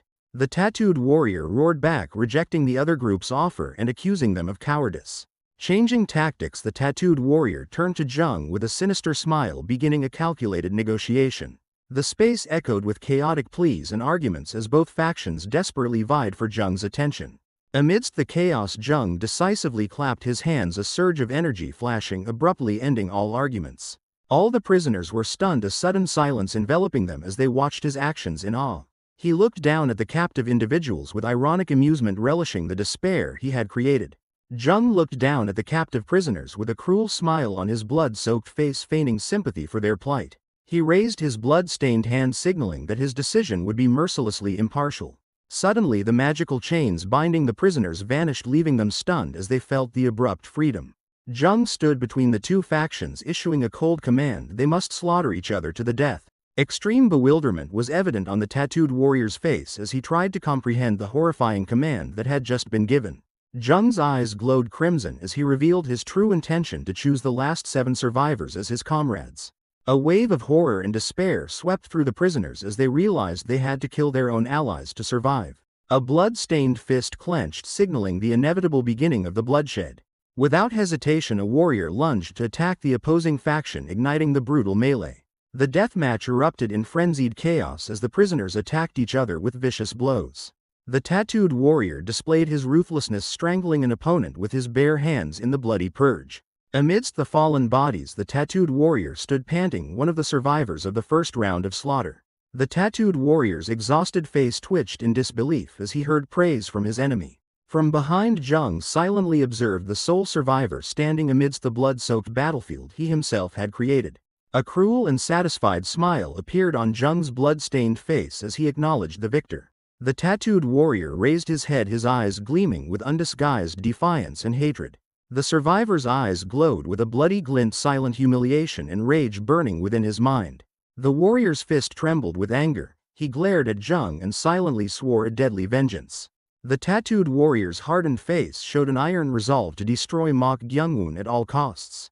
Dawn broke over the mountains, the first rays of sunlight illuminating the forest after a long night of slaughter. A group of Heaven and Earth Society supervisors in black attire and masks appeared, their presence signaling the end of the trial. A horrifying flashback flickered, showing a prisoner frantically smashing another's head in a bloodthirsty frenzy. Amidst the melee, a prisoner named Masong cruelly attacked another, brushing aside desperate pleas to fight for survival. Back in the present, the tattooed warrior knelt beside a corpse, seemingly still immersed in the madness of the recent battle. Awakening amidst the scene of death, the tattooed warrior harbored thoughts of revenge as memories of the slaughter and the victor resurfaced. The Blood Valley supervisor, wearing a red demon mask along with a subordinate, quietly approached the scene, their presence signaling an important assessment. The master of Blood Valley Corpse Array, an authoritative old man, approached his subordinate, a fleeting look of astonishment on his aged face. Before the two high-ranking officials lay the corpse of the colossal Blood Valley spirit beast, and further away Jung sat calmly amidst the battlefield. The Blood Valley supervisor's eyes gleamed with recognition as he assessed that the once weak prey had now become a true hunter. The Blood Valley supervisor turned to question his subordinate about a crucial technical detail, asking whether the victor's internal energy had been sealed. Caught off guard by the question, the subordinate supervisor with the half-mask appeared flustered, unable to answer the difficult question immediately. The supervisor approached Jung, who was motionless, carefully confirming his condition to provide an accurate answer to his superior. A brief affirmation was given, confirming the unbelievable truth that Jung had won without using internal energy. With sufficient information, the Blood Valley supervisor abruptly ordered a retreat, leaving his subordinate bewildered by the swift decision. Noticing his subordinate's hesitation, the Blood Valley supervisor turned back with a sharp, cold question, quashing all his inquiries. The two powerful figures gradually disappeared into the forest, leaving Jung sitting alone in silence, his gaze following them meaningfully. In the gloomy forest, Jung sat on a rock, feeling the warm flow of energy from his unsealed dantian. The Blood Goddess explained the peculiarity of the sealing technique while also acknowledging his extraordinary ability to easily defeat the weak hunter. The blood-stained young man's eyes suddenly sharpened, wary of a newly appeared presence. A formidable figure with white hair and a glowing red demon mask appeared, emanating the aura of a martial arts master. A blue aura of power swirled around the masked figure, revealing a martial arts level comparable to even the King of Light. Standing before the imposing figure of the stranger, Jung thoughtfully listened to the warning about the unnecessary attention he was drawing to himself. The glowing eyes behind the demon mask stared straight ahead, a silent warning of the troubles that prominence would bring. With an arrogant smirk, Jung dismissed the warning with an indifferent demeanor, seemingly unconcerned.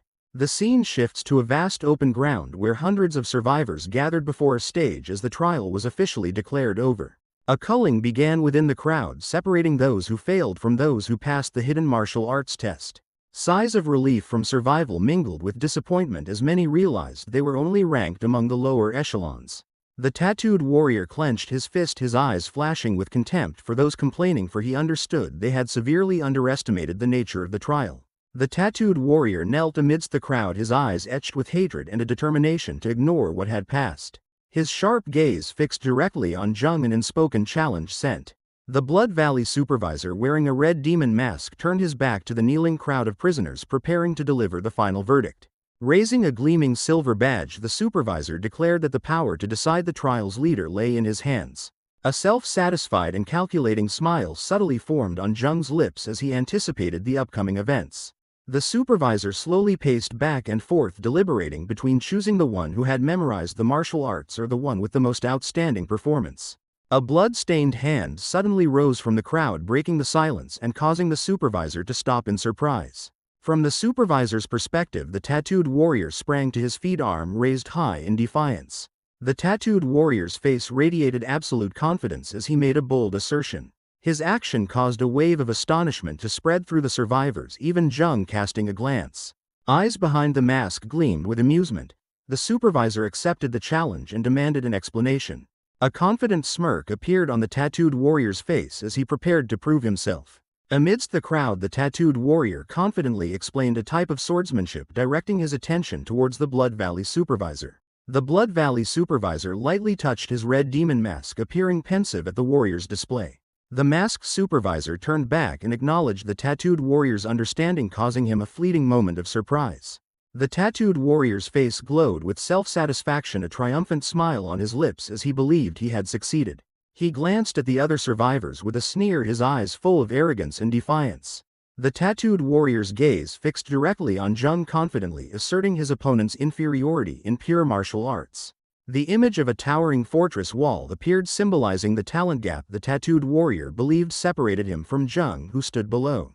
With extreme confidence evident on his face, the tattooed warrior boldly declared his determination to become the leader of the trial. The Blood Valley supervisor raised his hand, preparing to announce the highest title of the trial.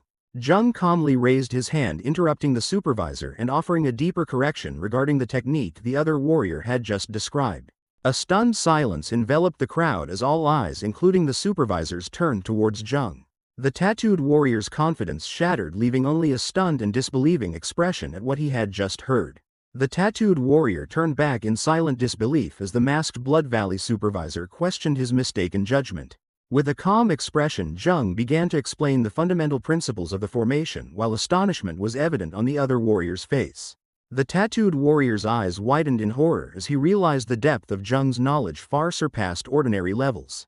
A complex image of a sword formation appeared, illustrating the profound understanding Jung could grasp merely from text.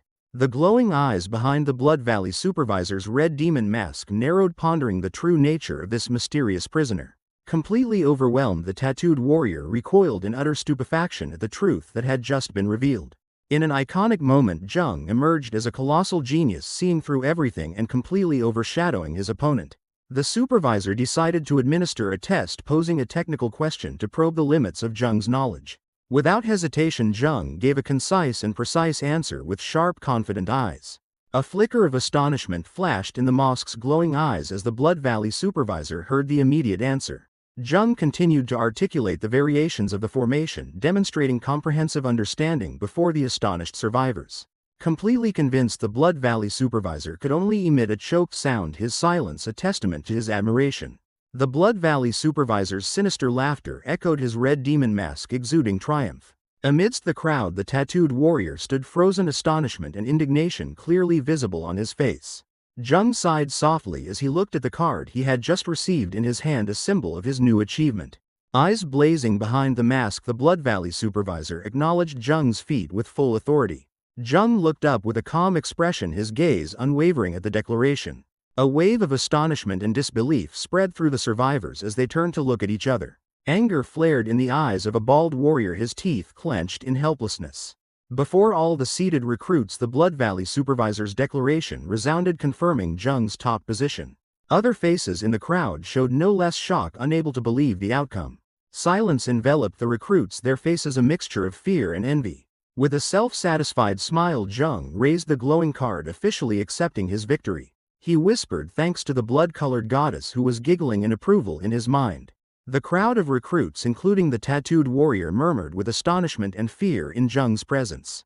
Jung stood apart, his tilted face showing cold defiance under the eerie blue light. The Blood Valley supervisor turned his back to the camera, standing on a high platform, and announced to the 80 survivors that they had passed the second trial. A wave of joy and disbelief spread among the recruits as they realized they had been promoted to intermediate martial artists. The Blood Valley supervisor turned back to face the crowd, his red demon mask eliciting an expectant silence. He announced that the third trial was about to begin, immediately tensing the celebrating survivors. A close-up shot of the glowing red demon mask as he revealed the trial's name, Heaven and Earth 8 formation diagram.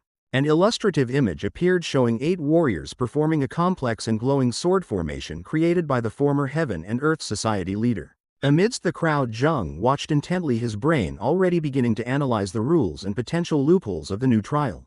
The demon mask once again filled the frame as the Blood Valley supervisor explained that the task was to form a group of 8 to successfully execute the formation. Astonishment erupted in the crowd as the Blood Valley supervisor revealed a crucial rule: selected team leaders would automatically pass. 4 prominent faces, Jung the tattooed warrior and 2 other female warriors, were highlighted as potential candidates for team leader positions. Standing on the high platform, the Blood Valley supervisor issued a brief and shocking command prohibiting all killing from this point forward. Amidst the crowd of recruits, a wave of murmurs and confusion spread as they tried to comprehend the complexities of forming teams without slaughtering each other. The demon-masked supervisor turned back, his gaze sweeping over the crowd, holding their breath, awaiting the rest of the announcement. The declaration of the internal energy seal's removal stunned the tattooed warrior, his eyes widening with a flicker of new hope and realization.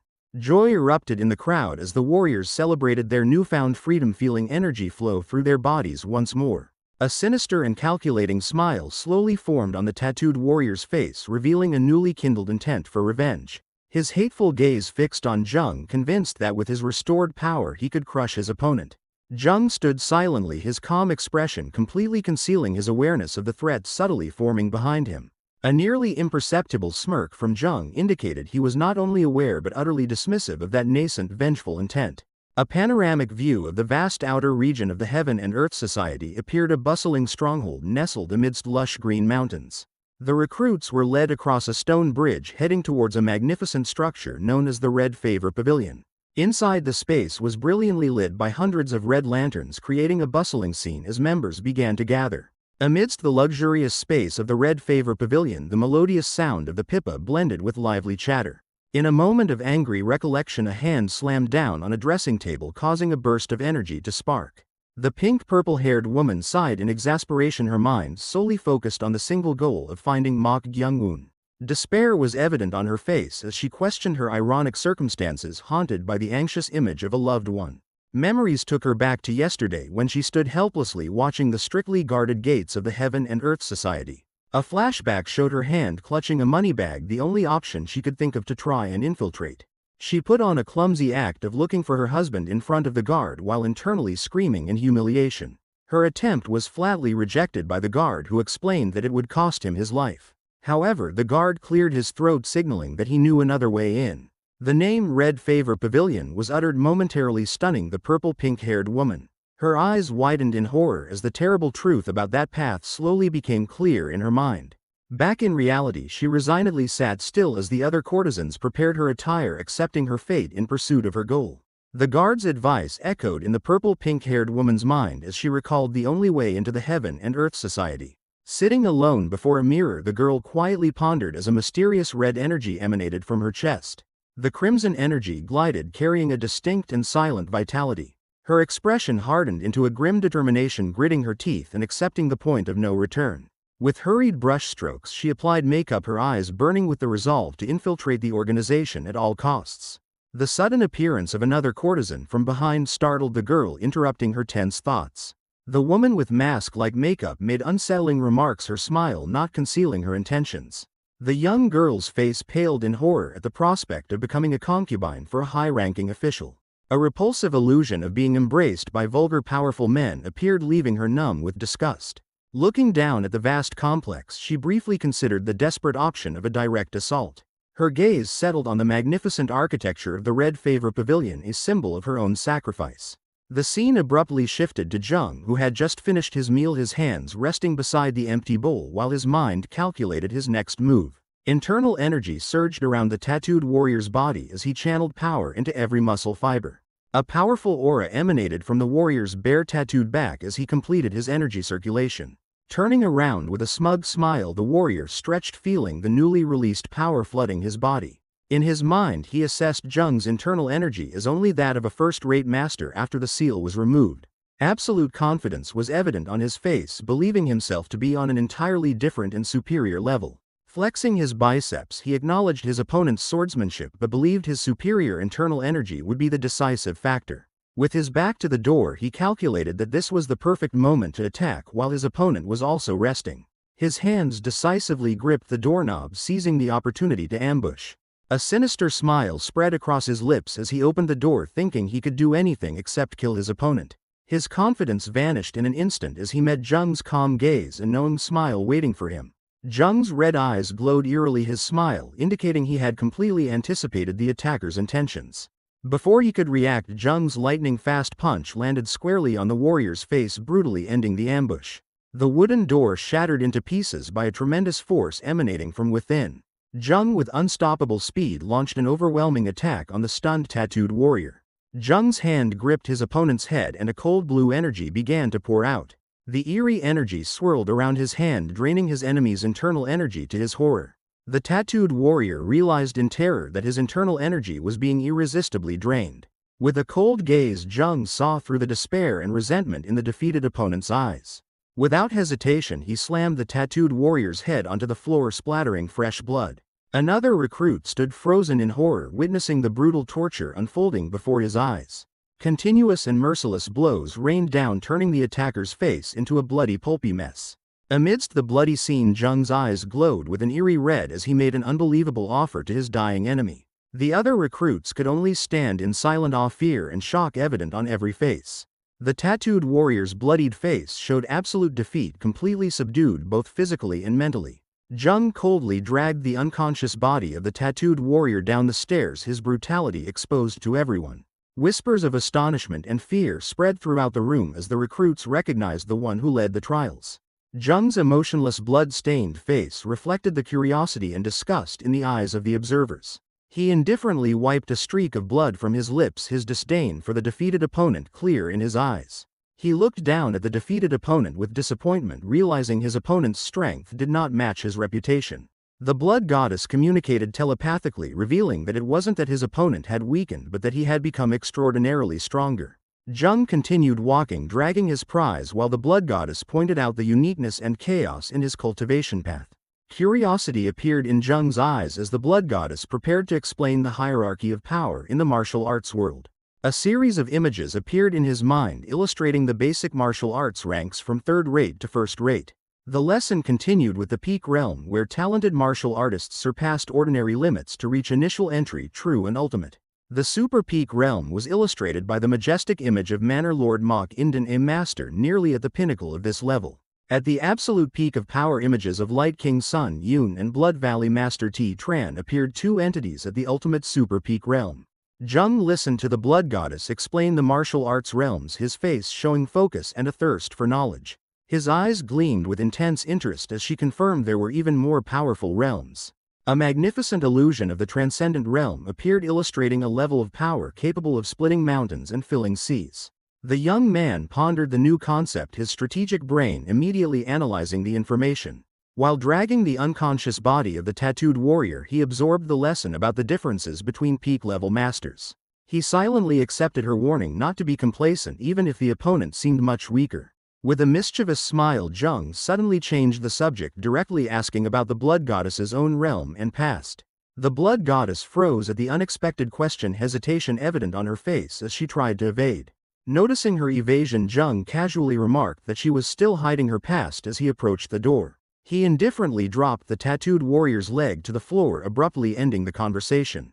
A cruel smile on his lips, Jung stomped hard on his opponent's hand to wake him, declaring it was time to begin. He squatted down in front of the pained tattooed warrior, a blue energy emanating from his hand as he began the recruitment process.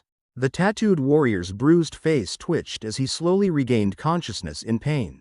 An invisible command resonated, forcing the warrior to jolt, his eyes open in shock. He realized in horror that Jung was leaning over him with a smug, mocking smile. Struggling to get up, the tattooed warrior roared a curse in helpless rage. Resentment surged as he accused Jung of basely using a poison that dissolved internal energy. Jung showed curiosity at the accusation, while the blood goddess telepathically explained that his technique had a similar effect to that poison. The long-haired young man ignored the accusation with amusement, further infuriating the warrior and making him feel disrespected. Jung decisively changed the subject, reiterating his offer to join his team in an imperious manner. Memories of the humiliating offer earlier flooded back, further deepening the tattooed warrior's shame. A terrifying truth flashed in the warrior's mind as he realized the unfathomable evil nature of his opponent. Despite his wounded pride and acknowledging Jung's superior strength, a final decision was made. A fleeting surprise crossed Jung's face as he heard the warrior's defiant refusal. With a defiant gaze and a bruised face, the tattooed warrior flatly refused Jung's offer. Jung was silent for a moment, a cold glint of amusement flashing in his eyes at his opponent's resolve. Jung clapped his hands, mockingly ridiculing the injured warrior's futile determination. Showing contempt, the tattooed warrior turned his back, revealing the intricate dragon tattoo on his bare back. Confident that he was safe from the no-killing rule, the warrior strode towards the door. The warrior's brief belief in his safety shattered as a hand unexpectedly gripped his shoulder from behind. With an authoritative grip, Jung halted the tattooed warrior's steps, not allowing him to leave. Jung's eyes gleamed with malice, implicitly signaling that refusal would not be tolerated.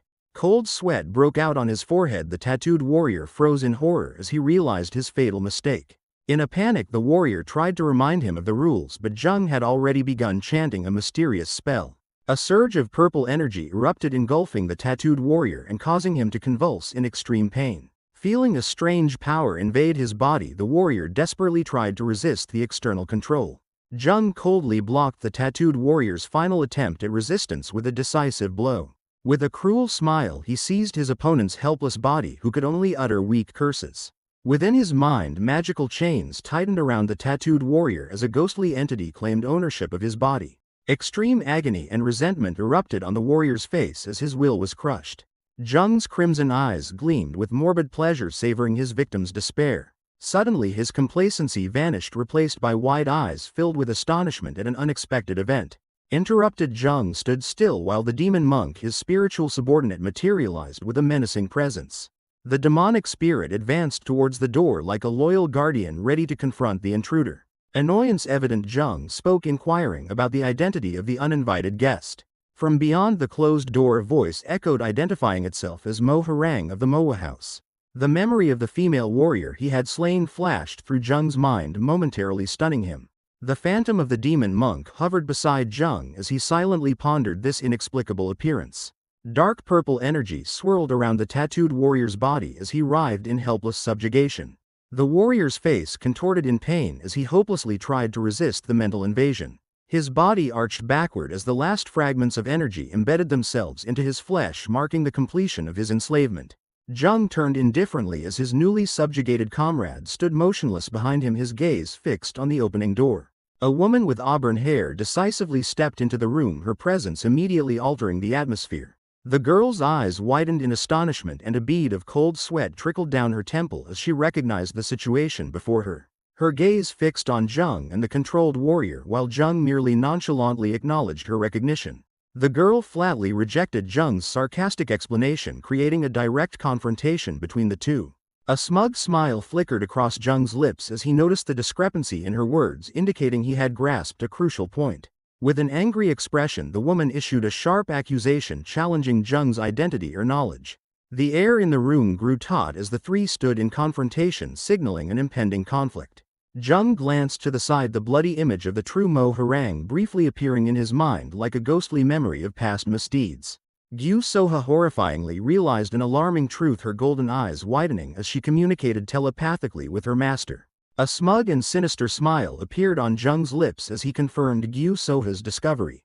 The Mo Harang imposter froze, cold sweat breaking out as she realized she could see things no one else could. Immediately the red-haired woman adopted a defensive stance, her guard rising as she faced Jung. With crimson eyes and an evil smile, Jung confirmed her ability as purple energy chains swirled around him. Jung began a spell, using the wooden puppet as a conduit to unleash a surge of dark energy. From the imposter's perspective, Jung stood there with the enslaved tattooed warrior, reaffirming the terrifying truth. Magical energy converged powerfully in Jung's hand as he prepared to unleash the full force of the spell.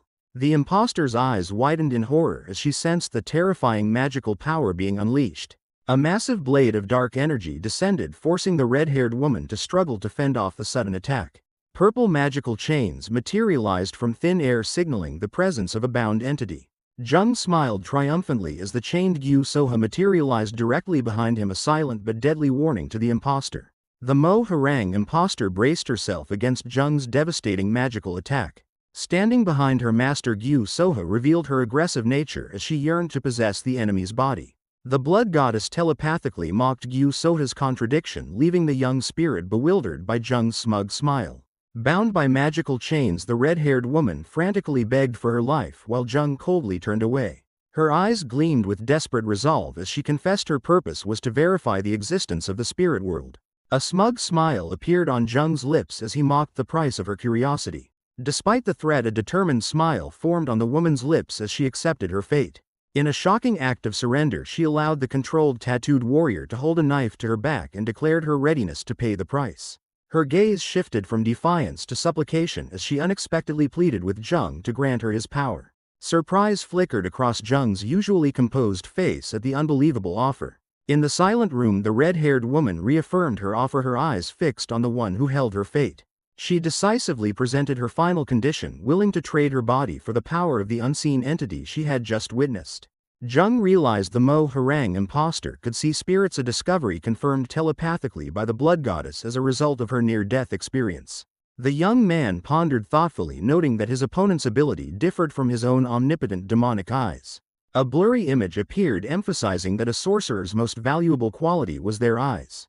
Jung stood facing the woman bound by energy chains, condescendingly questioning her plea for help.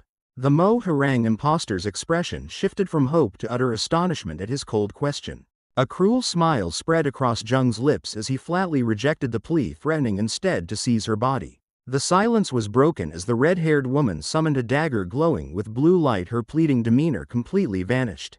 Her eyes blazed with defiance, a proud assertion that he had underestimated her. Jung's smugness faltered for a moment at the authoritative warning, revealing his opponent's extraordinary nature. A streak of blood unexpectedly trickled down Jung's cheek, his eyes widening in astonishment at the lightning-fast attack. The woman's heel slammed onto the floor, a flash of energy signaling an impending technique. Blue energy threads unexpectedly spread from her fingers, binding Jung in an intricate trap.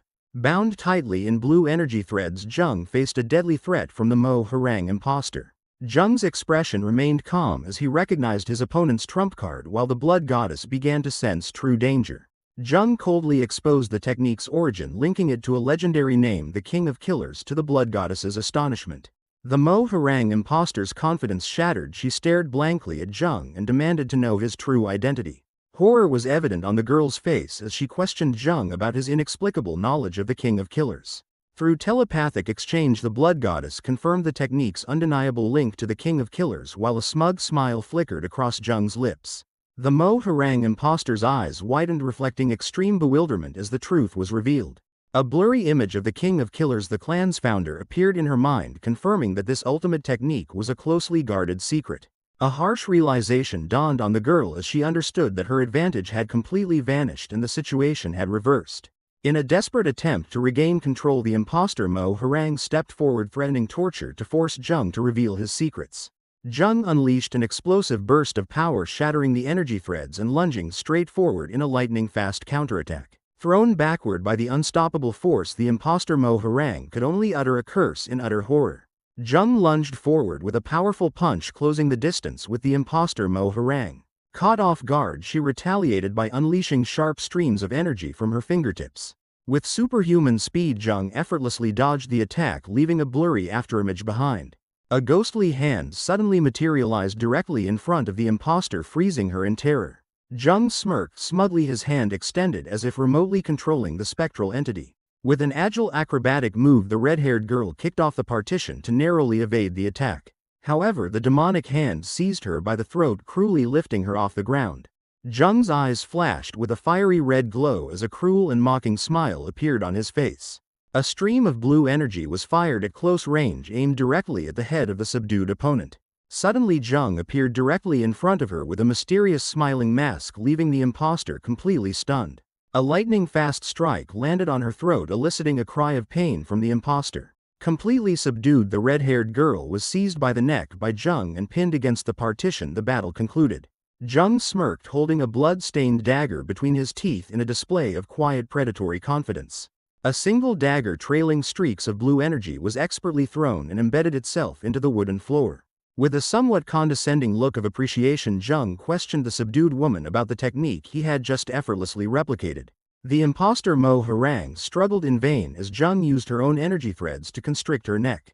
Though completely subdued, she still issued a hollow threat while attempting to resist the tightening energy thread. A wisp of black smoke emanated from Jung's fingertips as he calmly touched the energy thread, preparing to neutralize it. The woman's eyes widened in horror as she felt her technique abruptly vanish without a trace. Seizing the opportunity, Jung delivered a brutal blow to the abdomen, causing his opponent to double over in pain. As the defeated woman knelt coughing violently, Jung sat opposite her with a cold and detached, evaluative demeanor. He roughly seized her chin, forcing her to look up as he declared with chilling finality that she had passed his test. The spirit of Gyu Soha eagerly materialized behind him as Jung revealed he had changed his mind, deciding to keep the woman for himself instead of turning her into a vessel. In a final act of violation, Jung forced his blood-stained fingers into the woman's mouth, gagging her and initiating a new form of subjugation. In the imposter Mo Harang's pupils' horror surged as she recognized a mysterious poison ravaging her body. She collapsed, coughing violently, feeling her life force drain away under Jung's cold gaze. Without hesitation, he delivered a cruel kick to her face, asserting his absolute dominance. His eyes gleamed with calculation as he offered a sarcastic proposition of power. Humiliated and in pain, the red-haired woman looked up at him, unable to comprehend the unnecessary cruelty. Jung leaned down, his expression startling her as he began to reiterate her own promise. A malevolent smile spread across Jung's lips as he reminded her of the price she had sworn to pay. The imposter froze, utterly subdued by the cruel reminder and her desperate situation. Memories flooded back, revealing her as a child dubbed a rare killing star by the King of Killers. In the deserted training ground, the innocent girl asked her father about the nature of that deadly talent. The King of Killers, with a scar on his face, explained that finding pleasure in killing was the noblest quality. Back in reality, Jung stood there with fiery red eyes and an enveloping aura of dark purple demonic energy, embodying a devil even more terrifying than the killing star philosophy. The King of Killers' warning about a killing star echoed in the imposter Mo Harang's shattered mind. Her eyes reflected silent horror as she realized the terrible truth. Kneeling in defeat, she looked up at the figure who had sealed her fate. Jung loomed over her, a wicked smile and fiery red eyes confirming that he was the nightmare she had been warned to flee. Sitting alone, Jung subtly frowned at the whispers spreading throughout the hall. He ascended the stairs, followed by the soulless tattooed warrior and the subdued imposter Mo Harang, a sight that left the other recruits stunned. The formidable trio walked as one, showcasing Jung's newfound power to disbelieving eyes. Whispers of astonishment spread among the recruits as they realized two formidable warriors had now become his subordinates. A smug smile flickered across Jung's lips as he sensed the fear and confusion he had sown. From a doorway, a green-clad recruit silently watched the group depart, his expression unreadable. He sighed in relief as he closed the door, separating himself from the chaos outside. Memories of Jung's blood-stained face during a previous massacre resurfaced, solidifying a silent resolve in his eyes. The memory of Jung's cruel command echoed in the green-clad recruit's mind as he horrifyingly recalled the moment the massacre began. Jung's blood-stained insane smile confirmed a terrible truth: he was absolutely serious about his words. Back in the present, the recruit clenched his fist, bitterness surging as he realized Jung's indifference to his life. Standing alone in his room, he pondered the gruesome transformation of the person he once knew, wondering what had turned him into a monster. With a weary sigh, the young man turned away, accepting the harsh truth and deciding to cast aside the past. A cold resolve ignited as he decided to reciprocate Jung's ruthlessness with his own indifference. His gaze sharpened, a silent vow formed to embark on a new path solely for himself. He began to train, channeling all his focus into the sole objective of surviving this brutal world on his own. Amidst a sea of powerful martial artists, he realized he was not the only one at the pinnacle, his initial complacency dissolving. The realization of a world vaster and more perilous than he imagined spurred him to train with increasing intensity. His movements became swifter, driven by a burning desire to grow stronger, to survive. A final powerful punch was thrown, crystallizing his ironclad determination to fight for himself. Ma Sang unexpectedly adopted a defensive stance, surprise evident as he confirmed the opponent's martial arts belonged to Mok Sword Manor. He was stunned to realize the person was Mok Yuchun, a painful memory of the trial's brutalities suddenly flooding back. Jung's cold gaze in the guise of Mok Yuchun bore into Ma Sang, questioning his presence at Blood Valley. Silence enveloped them as Ma Sang was lost in thoughts of the friend who had faced life and death with him. A fleeting flashback showed the close bond forged between him and a comrade during life or death trials. Jung secretly analyzed, suspicion rising as he wondered how Ma Sang could recognize Mok Sword Manor's martial arts. The confrontation grew tense, the two standing opposite each other in heavy, calculating silence. Sweat beaded on Ma Sang's forehead as he stammered, asking how the opponent knew that truth. Jung dismissed Ma Sang's question, redirecting the conversation by delving into why a righteous sect member would join the Heaven and Earth Society. With a knowing half-smile, Jung posed a tricky question, sowing doubt about Mok Sword Manor's own betrayal. Ma Sang was utterly stunned, hastily and frantically denying the baseless accusation. Jung coldly walked past, leaving Ma Sang frozen in extreme confusion and doubt after the manipulative words. Jung began his interrogation, his tone laden with hidden meaning as he stood before Ma Sang. With a sharp gaze, Jung revealed the ultimate reward of the Blood Valley trial, the opportunity to become a disciple of the most powerful forces. Ma Sang spun around, his face paling in utter astonishment at the truth that had just been revealed. The young man brought a hand to his forehead, trying to accept a harsh reality he had never anticipated. In the quiet room, Ma Sang collapsed onto the bed, the bitter truth beginning to sink into his mind. A horrifying light flashed in Ma Sang's eyes as he suddenly understood the reason for the brutality of the trials. Memories of a frenzied warrior flooded back, a piece in the bloody puzzle he was slowly assembling. Violent images from past massacres emerged, replaying the desperation and savagery of the struggle for survival. The sight of opponents recklessly charging at each other confirmed the truth that all were gambling their lives. A glorious vision of ultimate power and status appeared, explaining the blind ambition of the participants. Ma Sang clutched his head in despair, realizing that his struggle for survival had inadvertently brought him closer to the enemy's leadership.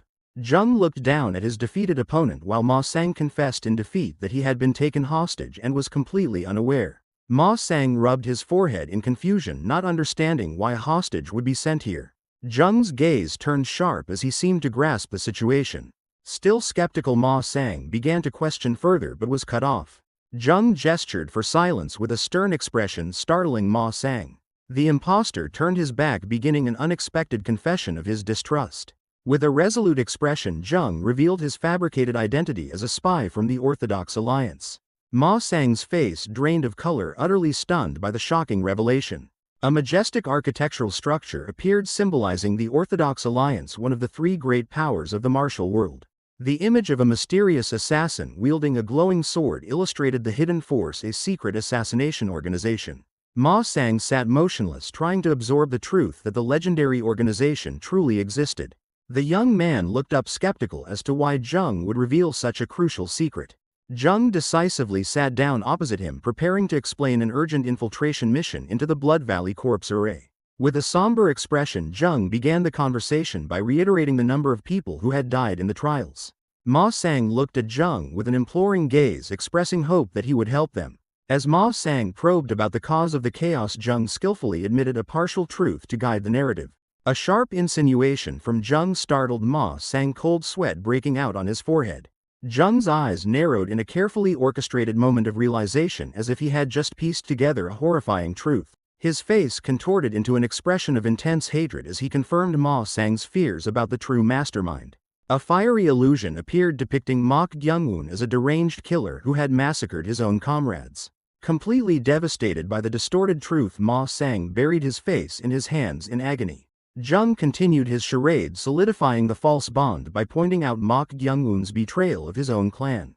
Ma Sang looked up in confusion as Jung prepared to reveal a shocking piece of information in the name of brotherhood. Jung's cold declaration of his intent to kill Mok Gyungwoon left Ma Sang speechless, his eyes wide with astonishment. With a steady gaze, Jung closed his trap, emphasizing the urgency of the situation and stating that they had no choice but to cooperate. Jung reassured a panicked Ma Sang with a chillingly confident smile, dismissing his fears about Mok Gyungwoon's madness. Sitting smugly in his chair, Jung revealed that they had an equally deranged ally to deal with, the enemy.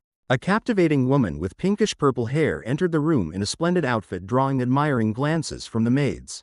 The girl turned and walked away, her retreating figure emphasized by the narration of a secret force of the Orthodox Alliance known as the Ding Regiment. A close-up of the girl's eerie smile was revealed, reinforcing their fearsome moniker as monsters. In another room, Jung sat on the bed, decisively refusing the blood goddess's offer of rest with unwavering resolve. Nung Hwayong unexpectedly appeared at the doorway, interrupting the solitude of the pinkish-purple-haired woman sitting alone in the room. The confrontation began as Nung Hwayong confronted the unfamiliar woman who had mistaken her for Mok Gyungwoon. The pinkish-purple-haired woman remained wary as Nung Hwayong declared her intention to talk. Nung Hwayong began to undress, revealing the secret of her emotionless body, a product of countless spells and experiments. From the seated woman's perspective, Nung Hwayong loomed over her, suggesting a violent physical conversation. Surrounded by vibrant red flowers, Nung Hwayong's eerie beauty was vividly depicted as she reveled in her monstrous nature. Jung sat in the room, his face slightly astonished as he observed a strange event that had just transpired. From Jung's perspective, he looked down at Gyu Soha, curiously looking up from below while he held a blanket covering another person. Nung Hwayong lay unconscious on the bed with a satisfied smile despite a bruise on her face. Standing by the bed, Jung explained to his spirit subordinates that he had subdued the pink-haired woman after she unexpectedly attacked him. The blood goddess bluntly hypothesized about the woman's intentions, startling Gyu Soha while Jung maintained a calm expression. Gyu Soha appeared utterly flustered and embarrassed by the goddess's words while Jung silently contemplated. Crossing his arms, Jung considered his next move, suggesting they awaken the unfamiliar woman to interrogate her purpose. Gyu Soha's eyes lit up with mischievous excitement at her master's idea. A sinister and calculating smile appeared on Gyu Soha's face, revealing a darker aspect of her spirit nature. The scene abruptly shifted to a corridor where two figures were rushing with urgent purpose. Ma Sang, with a tense expression, led the sprint, his anxiety and determination evident in every step. Ma Sang's face was filled with determination as he silently called Mok Gyung-un's name, signaling an impending confrontation. Before the seated Jung, Ma Sang desperately knelt on the ground, pleading earnestly. Agony and conflict were etched deeply on the young man's face as he justified his lingering loyalty. Jung showed clear annoyance, reaching for the back of his neck as if contemplating an unpleasant decision. After a moment of hesitation, Jung stood up and agreed, causing Ma Sang to look up with a grateful glimmer of hope. Pausing at the doorway, Jung turned back to look at Ma Sang with a sharp gaze, setting a final condition for his leniency. With renewed conviction, determination blazed in Ma Sang's eyes as he became confident in his ability to atone. They both entered a crowded hall where anxious whispers spread among the gathered recruits. Their eyes were drawn to the end of the corridor where a group of guards was dragging a figure amidst the confusion of those around them. Jung suddenly displayed a burst of rage, clenching his fists while Ma Sang turned to look at him with extreme bewilderment. The prisoners, brutally beaten and covered in blood, were mercilessly dragged across the floor. With a cold and knowing expression, Jung offered a grim explanation for the scene before them. The horrifying truth dawned, leaving Ma Sang utterly stunned in shock as the final piece of Jung's story seemed to click into place. The Blood Valley supervisor laughed approvingly and clapped Jung on the shoulder while Ma Sang stood speechless, watching from behind. Ma Sang's face paled with astonishment, unable to believe that Jung had actually found the spies. With a smug smile, Jung accepted the public praise from the supervisor, further solidifying his charade in front of Ma Sang. A flashback rewound to 15 minutes earlier, showing Jung in contemplation in a private room. He confronted Nung Hwayong, who was sitting on the bed, and confirmed her identity as a spy from the Orthodox Alliance. Gyu Soha mischievously appeared beside Nung Hwayong, revealing that she had rummaged through the assassin's memories and discovered the existence of 3 other spies. In a spiritual exchange, the blood goddess mocked the spies' incompetence and Jung silently agreed with her remark. A sneer appeared on Jung's lips as he ridiculed the ineffective division between good and evil in the martial world. He listened intently as the conversation took a deeper turn. The blood goddess explained that it was the blind belief in their own righteousness that turned such stubbornness into something dangerous and tiresome. Jung's expression softened in understanding, seemingly grasping the profound meaning in her words. As Nung Hwayong began to get dressed again, Jung recalled his tiresome experiences at Mock Sword Manor, feeling disgusted by similar stubborn individuals. While Nung Hwayong was trying on a new outfit, Jung sat contemplatively listening to the blood goddess question him about his plan to deal with the approaching enemies. Nung Hwayong, in her new attire, stood behind Jung and offered to eliminate the threats, her eyes gleaming with a deadly eagerness. A smug and cunning smile appeared on Jung's lips as he dismissed the idea of simple killing, a more complex plan already forming in his mind. With a sly, confident expression, Jung stood up and walked out of the room, declaring that he had a better idea, leaving Nung Hwayong bewildered behind him. Jung's hand radiated a brilliant blue energy as the voice of the Blood Valley Overseer resonated with warm praise. Standing before the Blood Valley Overseer, Jung calmly accepted the praise and promised a great reward for exposing the spy. In his own thoughts, Jung smiled triumphantly, relishing his plan to kill 2 birds with 1 stone, gaining trust and eliminating an obstacle. Jung and Nung Hwayong exchanged a knowing smile, displaying perfect synergy in the charade they were orchestrating together. The group's attention suddenly shifted to the end of the corridor where the real Mok Gyung-un and Ma Sang had just appeared, looking bewildered. Nung Hwayong suddenly pointed at Mok Gyung-un, loudly accusing him of also being a spy, leaving Ma Sang frozen in astonishment. Stunned by the sudden accusation and betrayal, Mok Gyung-un panicked and turned to flee in desperation. Completely convinced by the act, the Blood Valley Overseer ordered his masked subordinates to immediately advance and apprehend the fleeing target. Amidst the chaos, Ma Sang spun around, his eyes wide with shock as the guards escorted Mok Gyung-un past him. While the real Mok Gyungun was being taken away, Ma Sang quickly walked towards Jung with an angry expression, speechless at the mastermind's composure. Jung faced his approaching ally, a smug and knowing smile subtly gracing his lips. Rage erupted on Ma Sang's face. He gritted his teeth as he confronted the one he believed had made a fatal mistake. Unable to restrain himself, Ma Sang grabbed Jung's shoulder, forcing him to face his furious question. At Jung's dismissive attitude, Ma Sang's anger transformed into extreme horror and confusion. With a cold demeanor, Jung warned Ma Sang about revealing his emotions, implicitly threatening that his impulsiveness could lead to him being considered a spy.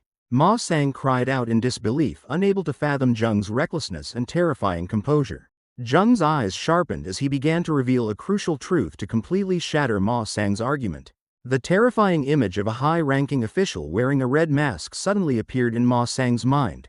A horrifying truth began to unfold. Jung calmly explained, recalling the memory of the Blood Valley Master overseeing the spies from above after the trial. Realizing the full depth of the charade and manipulation, Ma Sang was stunned, his mind completely blank before Jung's cruel intellect. Jung delivered a chilling warning to Ma Sang, his voice stern about survival and loyalty to the mock sword manor. Ma Sang's fists clenched in helpless rage as Jung and his subordinates turned and walked away. In a final attempt to seek justice, Ma Sang called out to Jung, asking about the true purpose of the trials.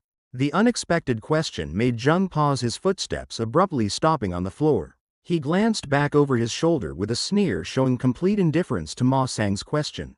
Sweat beaded on his forehead, Ma Sang solidified his resolve, his fists clenching even tighter. In the spiritual realm, the blood goddess suggested finishing off Ma Sang, but Jung dismissed the idea for his own calculations. Jung coldly explained that killing Ma Sang now would cause unnecessary suspicion.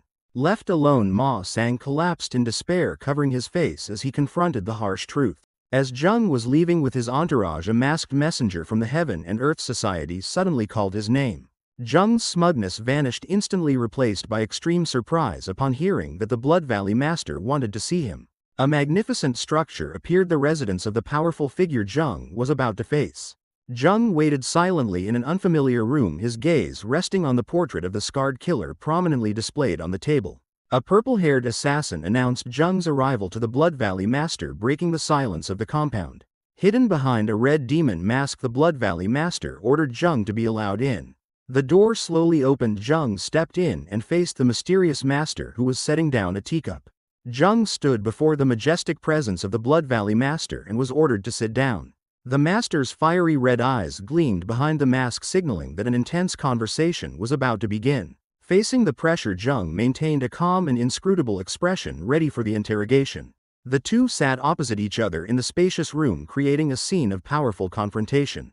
The Blood Valley Master began the interrogation by calling Jung's false name, and he calmly confirmed it. When asked about his status as a hostage, Jung admitted the truth with an almost imperceptible smile. Jung's composure was suddenly broken by a glowing red energy blade held close to his neck. The Blood Valley Master directly questioned Jung's motives, exposing the contradiction in the spy story he had fabricated. With eyes blazing behind the red demon mask, the Blood Valley Master issued a deadly warning as his energy blade hissed. Despite the fiery blade at his neck, Jung maintained a calm expression, secretly assessing his opponent's extraordinary speed. Feeling the scorching energy from the blade, he finally understood the Blood Goddess's warning about a power he still couldn't match. As he pondered his next move, a sudden psychic connection from the Blood Goddess interrupted his train of thought. In the spiritual realm, the Blood Goddess's face appeared with a stern expression, indicating a sudden idea had emerged. From the perspective of the wooden puppet, the Blood Valley Master's fiery blade evoked an unsettling recognition. A glimmer of hope appeared as the Blood Goddess gave a bold instruction, asking Jung to trust her completely and repeat her words. Jung's prolonged silence made the Blood Valley Master impatient, and he increased the pressure threateningly. Following the psychic guidance, Jung began to utter words that were not his own, initiating a dangerous gamble. The sharp question about the fiery Dan Chi technique struck directly at the Blood Valley Master's complacency, catching him completely off guard. Completely stunned, the Blood Valley Master recoiled in disbelief, his initiative crumbling in an instant. A smug and cunning smile appeared on Jung's face, confirming that he had completely regained control of the situation. Rage erupted behind the Blood Valley Master's red demon mask as Jung's psychological blow hit a weak point. The old man was steeped in doubt, wondering if this confrontation was a test orchestrated by the Heaven and Earth Society leader himself. A painful memory of the promise to restore the royal title to the Li family suddenly flooded his mind. His fists clenched in resentment as past efforts seemed still insufficient. Attempting to regain the upper hand, the Blood Valley Master pointed his energy blade at Jung, questioning his presence there. The old man pressed the fiery blade closer, demanding an answer to his suspicions. Jung faced the threat with a smug smile, his own blade glowing defiantly. The Blood Valley Master's rage peaked as he roared a desperate demand. His eyes widened in astonishment behind the mask as he witnessed something unbelievable. Jung calmly performed a sword stance, an initial posture that the Blood Valley Master immediately recognized. The young man transitioned into a complex attacking stance, demonstrating absolute mastery of his opponent's own family's secret martial art. A lightning-fast strike was unleashed, aimed directly at the Blood Valley Master's vital points with deadly precision.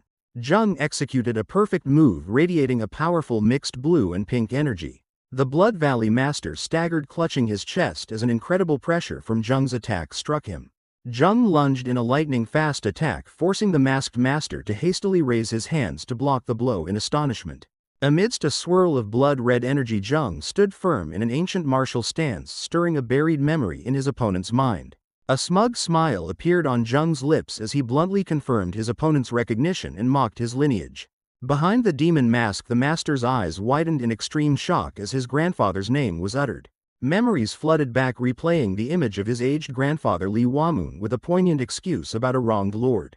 In an old setting, Li Wamun faced his grandson's innocent but painful question about the family's reputation for betrayal. Li Jiam's 15-year-old face, bruised yet defiant, emerged as a testament to the accusations he bore. The young Li Jiam silently wiped the blood from his mouth, enduring the humiliation at the martial arts hall for his grandfather's loyalty. Li Wamun placed a comforting hand on his despairing grandson's shoulder, attempting to impart a lesson in loyalty the boy couldn't yet grasp. The young Li Jiam bowed his head, the resentment of relentless bullying overshadowing his grandfather's teachings, sowing the seeds of a future obsession. Memories flooded back, showing a young Li Jiam bloodied forehead, angrily confronting his grandfather Li Wamun about the family's loyalty. Agony etched his face as he gritted his teeth, unable to comprehend the reason for his family's sacrifice. The young Li Jiam's resentment peaked as he screamed about the traitorous name his family bore due to his grandfather's loyalty. In the courtyard, he criticized his grandfather's demotion to a mere Blood Valley Master despite his superior strength.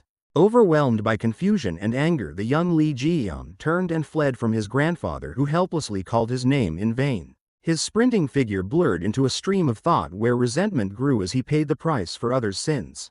Bitter tears streamed down his cheeks as his grandfather's simple explanation only deepened his confusion. He sought solitude and obsession, dedicating himself to sword training under the waterfall to fill the void of powerlessness. Years later, his innate talent blossomed as he became the first in his family to reach the 5th realm of Bloodfire sword art before the age of 20. A triumphant feeling ignited within him as his fist blazed, solidifying his belief that he could restore his family's lost glory. His ambition's flame burned fiercely, a blind confidence that he would surpass all limits, unaware it was the seed of destruction. Haste came at a heavy cost as his body was consumed by his own power's flames, his screams of agony echoing in memory as a reminder of catastrophic failure. In memory, the young Li Jiam collapsed as a fiery surge of true qi uncontrollably erupted from his body. Utter horror seized his distorted face as he confronted imminent death. The ferocious flames devoured him, a silent scream stifled by the destructive power. Amidst the pain, the image of his grandfather Li Wamun appeared faintly in his mind. His hand desperately reached out into the sea of fire, a futile attempt to grasp salvation. Li Wamun's majestic figure emerged, radiating an energy even more potent than the flames consuming his grandson. Held back by subordinates, the young Li Jiam screamed in despair as his grandfather approached. Tears streamed down his anguished face as he recognized his long-estranged relative. An old steady hand reached out to him through the fire, promising intervention. Li Wamun's face was utterly serene, his eyes holding wisdom and power amidst the chaos. Back in the present, a tear rolled down Jung's cheek as he coldly observed, mirroring the pain he had evoked. Completely submerged in the tragic memory, the Blood Valley Corpse Master trembled, his will shattered by Jung's psychological assault. A tear streamed from the Blood Valley Corpse Master's bloodshot eye as agony surged. Horrific memories flooded back, turning choked sobs into a silent, desperate scream amidst the flames. He helplessly watched the image of his beloved grandfather being cruelly consumed by fire. The burden of guilt for causing the tragedy weighed heavily on his young mind. His young body riddled with burns and bandages writhed in pain as healers tried to save him. At his grandfather's funeral, the young Li Jiyam prostrated himself on the ground begging for punishment for his mistakes. His father's forgiveness only deepened the silent torment of a broken soul. A scroll was handed to him containing the last verses of his deceased grandfather. His scarred eyes focused on each stroke, seeking meaning in the final relic. His grandfather's figure in funeral attire continued to haunt his mind, an indelible memory through the years. Confronted with his grandfather's absolute loyalty, he felt humiliation and determination rise from the ashes of pain. His trembling hand touched the red demon mask, accepting a new path to fulfill his grandfather's will in his own way. In a distant memory, a vow was sealed as the red demon mask was solemnly donned. Returning to the present, the Blood Valley Corpse Master stunnedly questioned Jung about the origin of the esoteric martial art. Rage erupted as he unleashed a fiery sword strike, roaring in disbelief and pain. The face behind the mask contorted in anger as he desperately screamed about the impossibility of Jung's knowledge. Facing the frenzied Jung calmly raised a finger signaling an impending demonstration. With an elegant hand seal amidst falling petals, he prepared to unleash a long-buried truth. The Blood Valley Master's memories were invaded, replaying his grandfather's accounts of an extraordinary woman. Images of a smoking pipe and crimson ribbons appeared, evoking a beauty associated with blood-red eyes. The mysterious woman's golden bun was revealed, with the smoking pipe gracefully tucked in like a hairpin. Tortured by the illusion, the Blood Valley Master trembled, clutching his face, veins bulging on his distorted skin. The figure of his grandfather Li Wamun reappeared, his words echoing her unparalleled strength and beauty. While his opponent was immersed in suffering, Jung decisively stomped his foot on the floor, asserting his absolute dominance. Submerged in the illusion created by Jung, the Blood Valley Corpse Master prostrated himself completely before the regal blonde woman. Head bowed to the wooden floor, every line on the old man's face etched with agony and absolute reverence. With fiery red eyes and a proud smile, the powerful woman looked down at the one prostrated at her feet. From behind her, the scene showed Li Jiyam utterly helpless, sprawled across the vast room. A mysterious and smug smile subtly formed on her lips as she raised her smoking pipe. Turning her face to the side, she spoke with skepticism, reiterating her belief in the Li family's loyalty. The blonde woman turned to Jung with a knowing look, seemingly mocking the mortal's reaction. Jung silently observed his cold gaze, reflecting contempt for the soul's naive belief. However, a flicker of calculation appeared in his eyes as he realized something unexpected. He hadn't expected this family's loyalty to endure for over a century, overturning his predictions.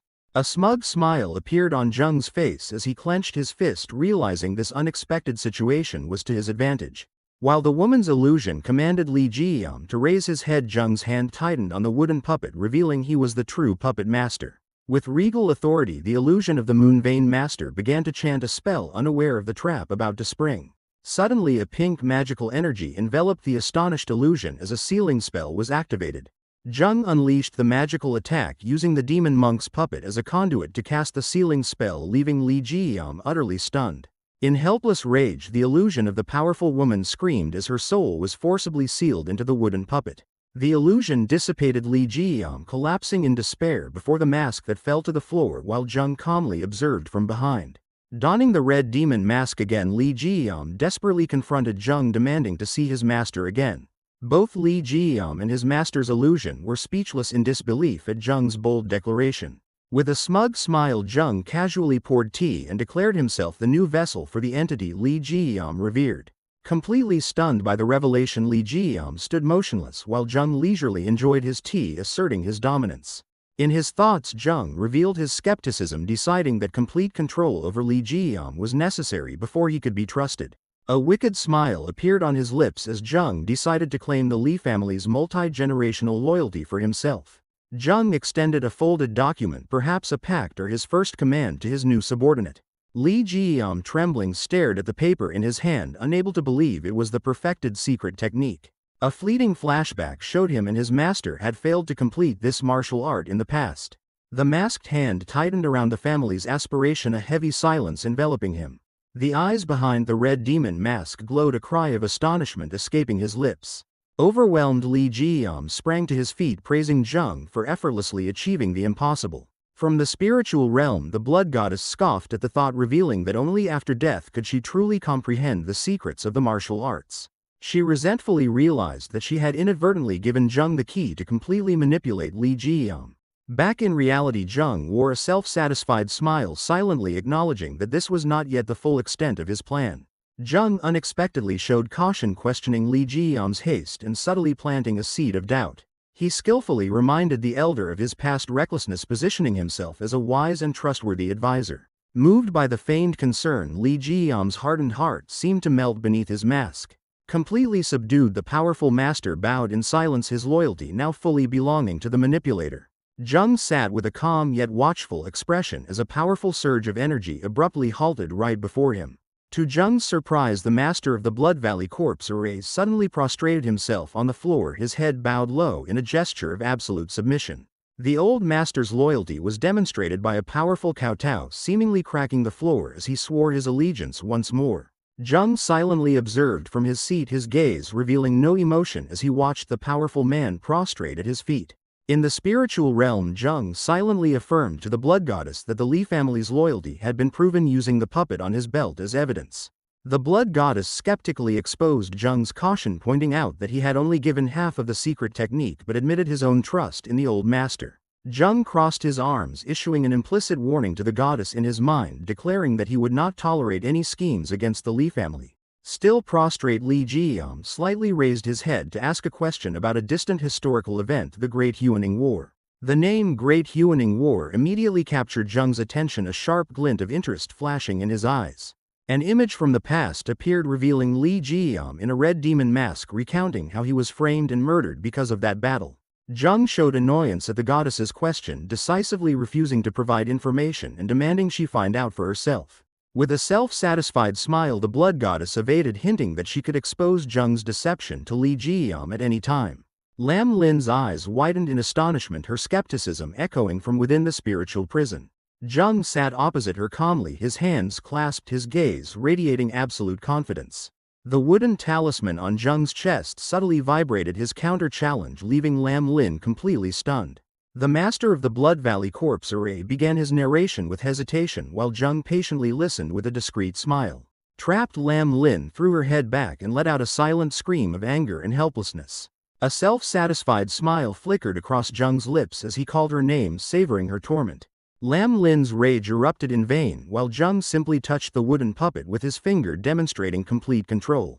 Jung looked down at the puppet with a calculating gaze, realizing it was the key to unlocking her mysterious past.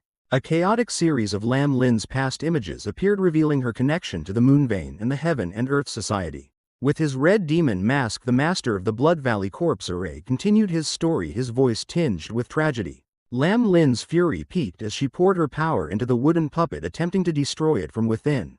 A sudden surge of spiritual energy connected the master of the Blood Valley corpse array and Jung, surprising the young man with the reaction. Crushed by the weight of memories, the master of the Blood Valley corpse array slowly knelt before Jung. From within, Lam Lin sensed the change but could not comprehend what was happening outside. Jung silently watched as the masked man who had been kneeling began to stand, the power in the room having completely shifted. From above, the Blood Valley supervisor suddenly threw open the window, observing the scene below. He drew back the curtain, his attention drawn to an unusual event in the distance. The supervisor entered the room, respectfully reporting to Li Jiyam while Jung listened calmly. The Blood Valley supervisor turned to Jung, his eyes glowing behind his mask as he made a request. In a brief flashback, Jung informed a bewildered Li Jiyam that he would be out for a moment.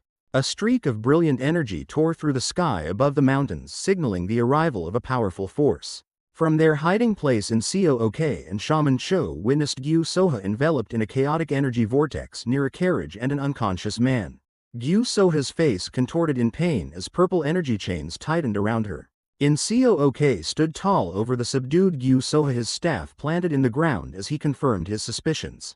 With dark aura swirling in Cook, angrily declared he had found the source of the stolen poison art, while Shaman Cho stood silently behind him. The wide shot showed in Cook and Shaman Cho observing Gyu Soha struggling in the energy vortex. A close-up of Gyu Soha's agony as she tried to resist the overwhelming power that imprisoned her. In Cook's staff glowed menacingly as he asserted control over the helpless Gyu Soha. In Cook, filled with rage and power, identified Gyu Soha as the repository of his strength. The timeline shifted back to half an hour earlier, a carriage quietly entering the dense forest. The Blood Valley supervisor suddenly stopped his horse, his eyes wide in surprise as he recognized two figures blocking the forest path. A masked female assassin named Fong Yang quickly approached, showing urgency in her every step. The assassin respectfully bowed to Enrollment, confirming the powerful identity of the master of the Underworld Assassin Pavilion. From above, the dialogue began as the Blood Valley supervisor answered Enrollment's question about the purpose of his journey. The old shaman stood thoughtfully beside the carriage, his sharp eyes seemingly weighing the words of the person opposite him. Enrollment turned to face the supervisor, his tone probing as he asked about any incidents in the Blood Valley corpse array. The supervisor's masked face hesitated for a moment before admitting that a notable incident had occurred. A violent flashback flashed, showing Zheng as Mok Gyung-un unleashing a deadly crimson energy surge. Enrollment's face contorted in extreme astonishment as he realized the described monster was none other than the Hunter of the Weak. Shaman Cho turned to his master with an urgent expression, revealing that the one who achieved that extraordinary feat was the target he had been asked to eliminate. The astonishment on Enrollment's face turned into calculating interest. He acknowledged the young man's extraordinary talent and decided he had to meet him. With a mysterious smile, Enrollment turned his back, signaling Shaman Cho to accompany him to retrieve what was lost, leaving his subordinate in confusion. Suddenly, Enrollment unleashed a powerful surge of energy, creating a brilliantly glowing magic circle beneath his feet, encompassing the entire area. Shaman Cho and the assassin Fong Yang were thrown back in horror, unable to believe they were being attacked by their own master. A gigantic cursed energy barrier formed, trapping everyone inside an inescapable magical vortex. Shaman Cho realized the spell being cast was an advanced skill achievable only by surpassing the Moon Gate realm of cursed energy. The old shaman flinched in terror as a dark arrow-shaped energy stream suddenly shot out from the barrier. A massive black chain whipped past Enrollment's face, who remained calm despite the lightning-fast attack. Gyu Soha was tightly bound by the magic chain and slammed to the ground, to the astonishment of the two observing shamans. Pinned to the ground, Gyu Soha struggled in vain as multicolored energy currents tightened around her. Enrollment stood over the subdued Gyu Soha, his staff planted firmly in the ground as he asserted he was right. A flashback showed Enrollment realizing that Gyu Soha was the vessel for the poison insect he had lost long ago. The history of Enrollment, master of the Underworld Assassin Pavilion, was revealed: an eccentric shaman with a passion for divine insects and poison arts. At 60 years old, he discovered a secret cave containing the hidden arts of the Mount Mao sect and was overjoyed. An image of a young Shaman Cho wearing his characteristic straw hat approaching the gates of a powerful organization. Because most of those secret arts were forbidden, Enrollment left to join the Heaven and Earth Society and became one of its strongest shamans. Back in the present, Enrollment explained to Shaman Cho that Gyu Soha was his poison insect, an entity that might have evolved into Lam Lin. Gyu Soha's eyes blazed with hatred as she recognized the person standing before her. Enrollment's cruel face appeared in her memory. He was the one who had pushed her into a living hell. Though she yearned to kill her enemy immediately, Gyu Soha was aware of his terrifying power, a man who had entered the innate realm. Chained, Gyu Soha lunged forward with all her might in a desperate attempt to reach her master. Shaman Cho blocked her path, unleashing a fiery magical attack to subdue the rebellious spirit. Engulfed in an explosion of energy, Gyu Soha shrieked to the heavens as the spell bound her. Collapsed and helpless, she glared with hatred towards Enrollment and the shaman who had defeated her. With a smug expression, Enrollment looked down at the subdued girl, asserting his authority as a father figure. Enrollment held out a magical talisman, revealing his intention to turn her into his spirit beast. The old shaman began an intricate ritual, channeling dark energy into the talisman to bind Gyu Soha's soul. The ritual's energy permeated Gyu Soha's body, causing extreme pain as her will was assaulted. The ritual culminated in a glowing red orb of energy, revealing Enrollment's ambition to subdue an even greater power. Standing over Gyu Soha's kneeling form, Enrollment commanded her to submit after the ritual seemingly succeeded. A distorted, triumphant smile appeared on Enrollment's face as he declared his absolute mastery. His smug expression suddenly vanished, replaced by confusion and disbelief. From the ground, Gyu Soha looked up with a defiant smile, her eyes glowing ominously as she cursed him. The harsh truth dawned on Enrollment as he realized his ritual had inexplicably failed. As his confusion peaked, a familiar figure silently emerged from the forest, and Zheng had arrived. Zheng stood opposite Enrollment's Shaman Cho and Gyu Soha, challenging their actions with his words. Gyu Soha, with a look of astonishment and joy, called Enrollment master, stunning the old shaman. Jung's face remained expressionless as he silently processed the word master that had just been uttered. Shaman Cho hastily pointed at Jung, informing his master that this was the mock Gyungwon he had mentioned. A flicker of surprise crossed Jung's face as he heard his false identity mentioned.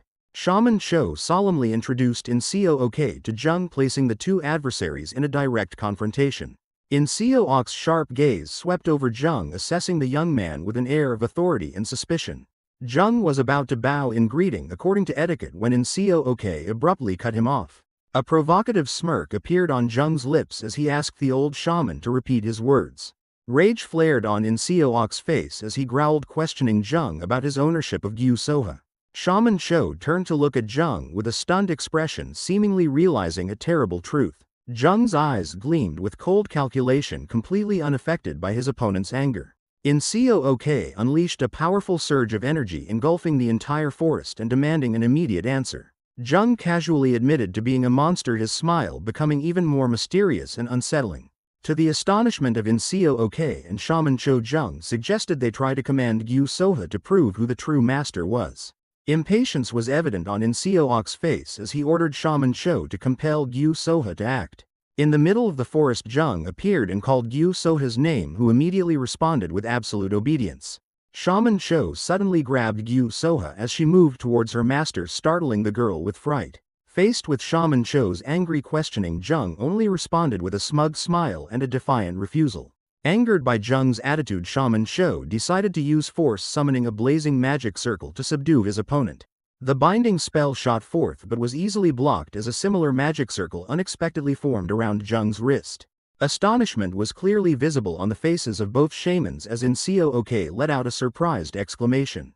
In his mind, Jung analyzed the cursed beads, realizing they possessed a different kind of subjugating power. A flash of realization sparked in his eyes as he remembered giving a false name, rendering the curse ineffective. A confident and calculating smile spread across Jung's lips as he made his decision. An ominous blue energy erupted from Jung as he activated the power of the very beads that bound him. In-Seo-Ok immediately understood the situation, turning to question Shaman Cho about placing a curse on a disobedient individual. The old shaman admitted his disciple's cunning, but a lingering warning hinted at a more complex truth. Without warning, Jung lunged with terrifying speed, launching a direct attack on an unprepared In-Seo-Ok.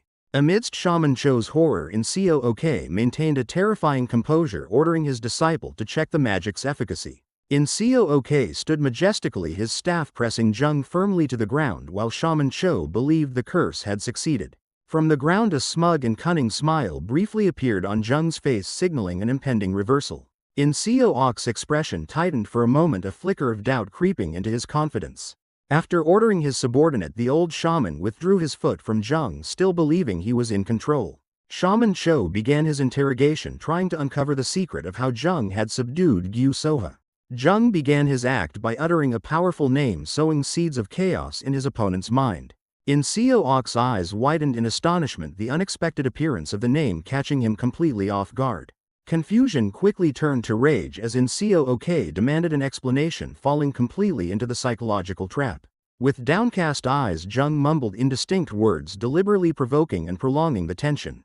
Losing all patience, In-Seo-Ok grabbed Jung by the collar, his anger clouding all judgment. A wicked and triumphant smile lit up Jung's face as his trap finally sprung. In a flash, Jung lunged and sank his teeth into In-Seo-Ok's neck, unleashing a savage fury. A scream of pain tore through the air as In-Seo-Ok collapsed, blood gushing from the fatal wound. Jung looked up from the carnage, his face splattered with blood and his eyes gleaming with madness as he mocked his victim's naivety.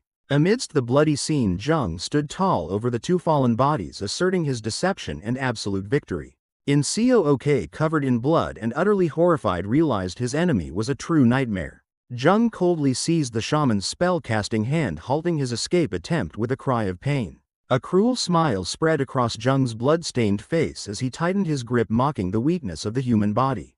Behind him, Shaman Cho desperately maintained the seal, unable to believe his binding spell was ineffective against Jung. Feeling the backlash of power through his hand, the wood-masked shaman bitterly admitted his fatal mistake in underestimating Jung's talent. Realizing the dangerous situation, Shaman Cho hastily retreated to create a safe distance. With a determined expression, the old shaman used a pair of divine wooden talismans, preparing to unleash his ultimate technique. Golden energy erupted from the talismans as Shaman Cho summoned an ancient power to obey his command. Two colossal divine general statues emerged from the light, an astonishing display of power intended to subdue the enemy. Jung calmly observed the summoned divine generals, his eyes gleaming with amusement at the shaman's skill. Behind a watchful Gyu Soha, a mysterious smile appeared on Jung's lips as he assessed the strength of the magical puppets. His gaze swept over the two majestic divine generals, concluding that they were a significant threat in the current situation. With a swift decision, Jung lowered his gaze, a new and more ruthless plan forming in his mind. He raised his head, looking directly at a confused Shaman Cho and offering him a gift. In a blur of motion, fresh blood splattered as Jung ended in Seok's life right before his loyal subordinate's eyes. Blood splattered as Jung coldly finished off in Seok, a cruel smile on his lips. In Seok's body collapsed to the ground while Shaman Cho from a distance could only watch in horror. Shaman Cho stood over his master's body, his eyes burning with rage as he faced Jung's composure. Confusion was evident through the wooden mask as Shaman Cho tried to comprehend his enemy's treacherous offer. With a cunning smile and a blood-stained hand extended, Jung made a bold offer for the vacant position of the masters. Shaman Cho's entire body trembled in extreme shock at Jung's unbelievably brazen behavior. The shaman turned away, his heart torn as he weighed the cost of succeeding his master immediately after his death. A hesitant step was taken as Shaman Cho realized his dilemma of honor. The shaman's fist clenched in helplessness as he realized his position had become more precarious than ever. Jung grabbed in Seok's body, using the Grandmaster's death to solidify his enticement. Shaman Cho's eyes widened in horror as he recognized a familiar dark energy. Death energy swirled around Jung as he began the ritual, and Shaman Cho realized with horror that it was the six-man soul summoning technique.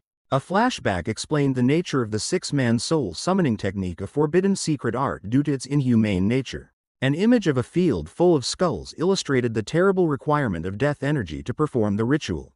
A close-up of In Seok's bloody body emphasized that even the death of a master was not enough to power this secret art. Standing over In Seok's body, Jung began a psychological confrontation with Shaman Cho with a sharp question. A cunning smile spread across Jung's lips as he made a treacherous offer, promising Shaman Cho control over his former master's body. Still enveloped by the remnants of the divine general's power, Shaman Cho showed resistance to Jung's offer. A heavy sigh expressed resignation as Shaman Cho seemed to accept the inevitable situation. Finally, the shaman covered his face, indicating concession, agreeing to listen to the details of Jung's plan. Absolute confidence was evident on Jung's face as he noticed his opponent's submission. A dark aura flowed from Jung's hand, transmitting an invisible command to the surprised Gyu Soha. Gyu Soha's eyes widened with a savage smile, showing cruel delight at the impending plan. Regaining his composure, Shaman Cho raised 3 fingers, beginning to set his own conditions for this cooperation. The shaman demanded an explanation for the ineffectiveness of the curse and the secret behind the success of the six-man soul summoning technique. Jung calmly accepted the final request for Shaman Cho's safety while hinting at an absolutely guaranteed method.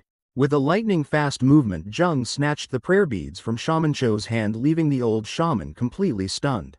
Horror surged as Shaman Cho realized his own cursed prayer beads were now in Jung's hands. Under an overwhelming aura, Jung issued a ruthless ultimatum demanding Shaman Cho become his dog in exchange for safety. Completely subdued, Shaman Cho could only silently stare at the cursed prayer beads, his fate sealed. Jung smiled confidently, raising a finger to state the first condition in the negotiation.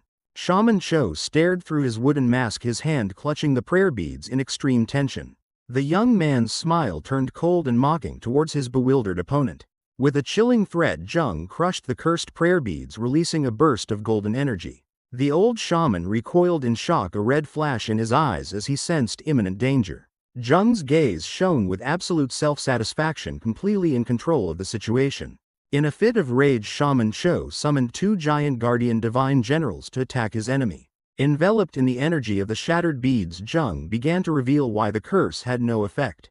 The 2 divine generals charged to attack, but Jung easily dodged them with a super-fast illusion technique. He revealed his true identity as Jung, rendering the oath based on the false name Mok Gyungun null and void. Realizing he had been deceived, Shaman Cho cast aside his skepticism and prepared a talisman to subdue his opponent. Jung lunged into battle with one of the divine generals, spectacularly dodging its powerful attack. He delivered a powerful kick to the guardian beast, proving his strength to the shaman's astonishment. A direct punch from Zheng shattered the Divine General's weapon, creating a dazzling explosion of light. Nevertheless, the force of the attack still sent Zheng flying backward, crashing through the dense forest. Zheng glided close to the ground, a burst of golden energy erupting to neutralize the attack. Zheng's determined gaze locked onto his target as he recited a cursed decree to counterattack. Intense blue lightning bolts struck from above, engulfing the two giant guardian divine generals. Shaman Cho desperately raised his protective talisman but was completely overwhelmed by the lightning in a blinding flash. With a decisive clench of his fist, Zheng ordered Gyu Soha to bind the disoriented enemy. A ghostly purple chain carrying dark energy shot towards the shaman. The shaman was utterly astonished as the chains suddenly wrapped tightly around his body, immobilizing his every movement. Gyu Soha appeared with a triumphant smile, pulling the chains taut, while Shaman Cho realized an unbelievable truth about her power. Gyu Soha's mischievous and challenging smile was evident as she mocked the Taoist's carelessness. Losing his balance, Shaman Cho was violently pulled and slammed his back against a tree, completely helpless. One of the two divine generals roared in pain before dissipating under the power of the lightning.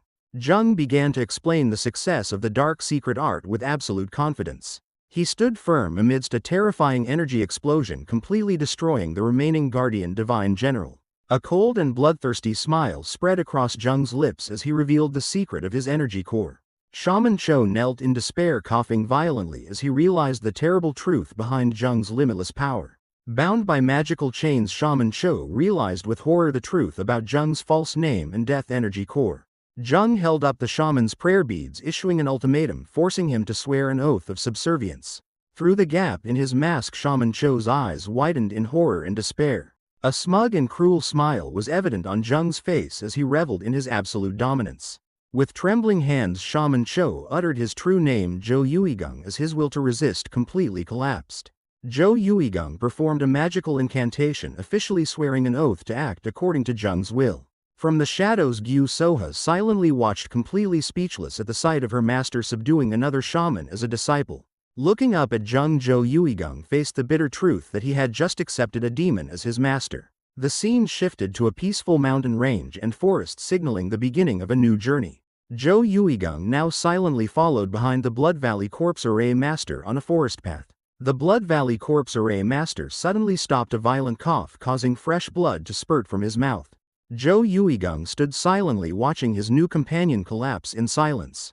The shaman sighed, inwardly confused and worried by the unpredictable turn of events. He continued to walk with a sense of unease, realizing that he would not be able to deceive this man. Zhou Yuigung's mind drifted to the image of the genius shaman Zhou Taichung and his two mythical beasts. Zheng gave a cold instruction to Shaman Cho, urging the old shaman to act on his own to seize power. Shaman Cho's hand clenched, solidifying his determination to take the life or death gamble to become the pavilion master. With an ambitious aura, Shaman Cho asserted his will to seize his new master's position. The old shaman began his solitary journey through the forest after leaving the Blood Valley Corpse Array Master. A small white bird perched on a branch like an omen of the creeping sense of unease. A rabbit hid in the bushes as Shaman Cho felt he had seemingly forgotten something important. Sweat poured down behind the wooden mask as the old shaman tried in vain to grasp the elusive memory. Elsewhere, Zheng calmly sipped tea, contemplating the unexpected power of the cursed prayer beads. A smug smile appeared on his face as he realized that the artifact had made Shaman Cho forget even his new master's name. A flashback revealed that Zheng had deliberately ordered Shaman Cho to forget his name to test the power of the beads. Zheng asked Shaman Cho about the possibility of finding more similar beaded bracelets. Shaman Cho explained the divine origin of the bracelet, a creation of the Divine Master Gold Supreme Myung Ryu. The old master recounted that his own master had spent an entire decade but still failed to recreate the secret of the bracelet. Zheng showed a hint of disappointment but immediately rekindled hope of finding the three remaining bracelets. His gaze sharpened, full of calculation, as he began to plan how to acquire these ultimate tools of manipulation. The Blood Valley Corpse Array Master stood hesitantly before Zheng, who was calmly waiting by the tea table. The old masked man placed a hand on Zheng's shoulder, indicating a desire to continue their unfinished conversation. A mysterious smile flickered on Zheng's lips as he recalled Lam Lin's past in the Great Huaning War. In the quiet room, Li Jiam stood thoughtfully, unsure where to begin the story. A voice emanated from the puppet on Zheng's chest, trying to attract his attention in the silence. The young man brushed off the call indifferently, his smile indicating his focus on another objective. In his mind, the illusion of the red-eyed beautiful woman appeared holding the puppet and offering a mysterious promise. The illusion's fiery red eyes looked directly at Jung, presenting an enticing offer for one of the 8 mind-shattering techniques. Jung's eyes widened in surprise at the unexpected offer, a spark igniting in his mind. A flashback showed Jung's frustration when the mysterious woman refused to reveal her past. Returning to reality, Jung issued an ultimatum to the sealed illusion, demanding a sign of agreement. Jung smiled smugly, deciding to set aside Lam Lin's story to focus on bargaining for his own benefit. He held up 2 fingers before the puppet, demanding a higher price for his cooperation and stunning the entity. The illusion of the blonde woman became enraged, screaming at Jung's brazen greed while he remained calm. With a challenging smile, Jung maintained his demand, putting the powerful entity on the defensive. The illusion of the red-eyed beautiful woman reluctantly agreed, a flicker of annoyance passing through her eyes. With a smug smile, Jung lightly touched the wooden puppet hidden in his robe. He suddenly bowed in apology to the Blood Valley Corpse Array Master, completely perplexing the masked old man. Jung postponed the old man's story, the corner of his lips curling into a triumphant smile as he revealed the outcome of the negotiation. Inside the puppet, the illusion of the blonde woman seethed in silent fury, her pipe flying away. Her anger subsided as another thought arose, a deeper fear of her past being revealed. She looked up, a new resolve forming in her fiery red eyes as she realized she didn't want to hear a distorted version of history. Returning to reality, Jung interrupted the old man, suggesting he would listen to the story at a more suitable time. As he turned to leave, an unexpected question was posed, interrupting the silence in the room. Jung pointed to himself, requesting an honest assessment of his current martial arts realm from the master. Behind the demonic mask, the Blood Valley Corpse Array Master thoughtfully assessed the young man before him. He gave his assessment, judging Jung's aura to be merely first-rate, which slightly surprised the young man. A contradiction arose in Jung's mind as he realized that masters seemed unable to perceive his true power. The voice from the puppet explained the astonishing truth, revealing that his purple chi was a type of energy most people couldn't sense. Not understanding its true nature, the Blood Valley Corpse Array Master could only mistakenly conclude that Jung was deliberately concealing his aura. Jung smiled smugly, explaining that his ability to conceal his true power was a strategic advantage. The Blood Valley supervisor appeared stunned by the young man's assertion, speechless. The eyes behind the red demonic mask gleamed with clear disappointment as the supervisor admitted his letdown. Jung revealed a shocking truth, admitting that he had only possessed this body for 2 weeks. The supervisor was utterly speechless, his astonishment conveyed by dramatic speedlines surrounding him.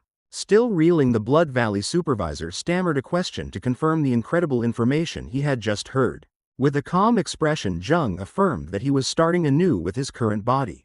The supervisor's disappointment immediately turned into admiration as he realized the true meaning of the revelation. The Blood Valley supervisor's fists clenched in excitement as he mentally calculated Jung's extraordinary rate of progress.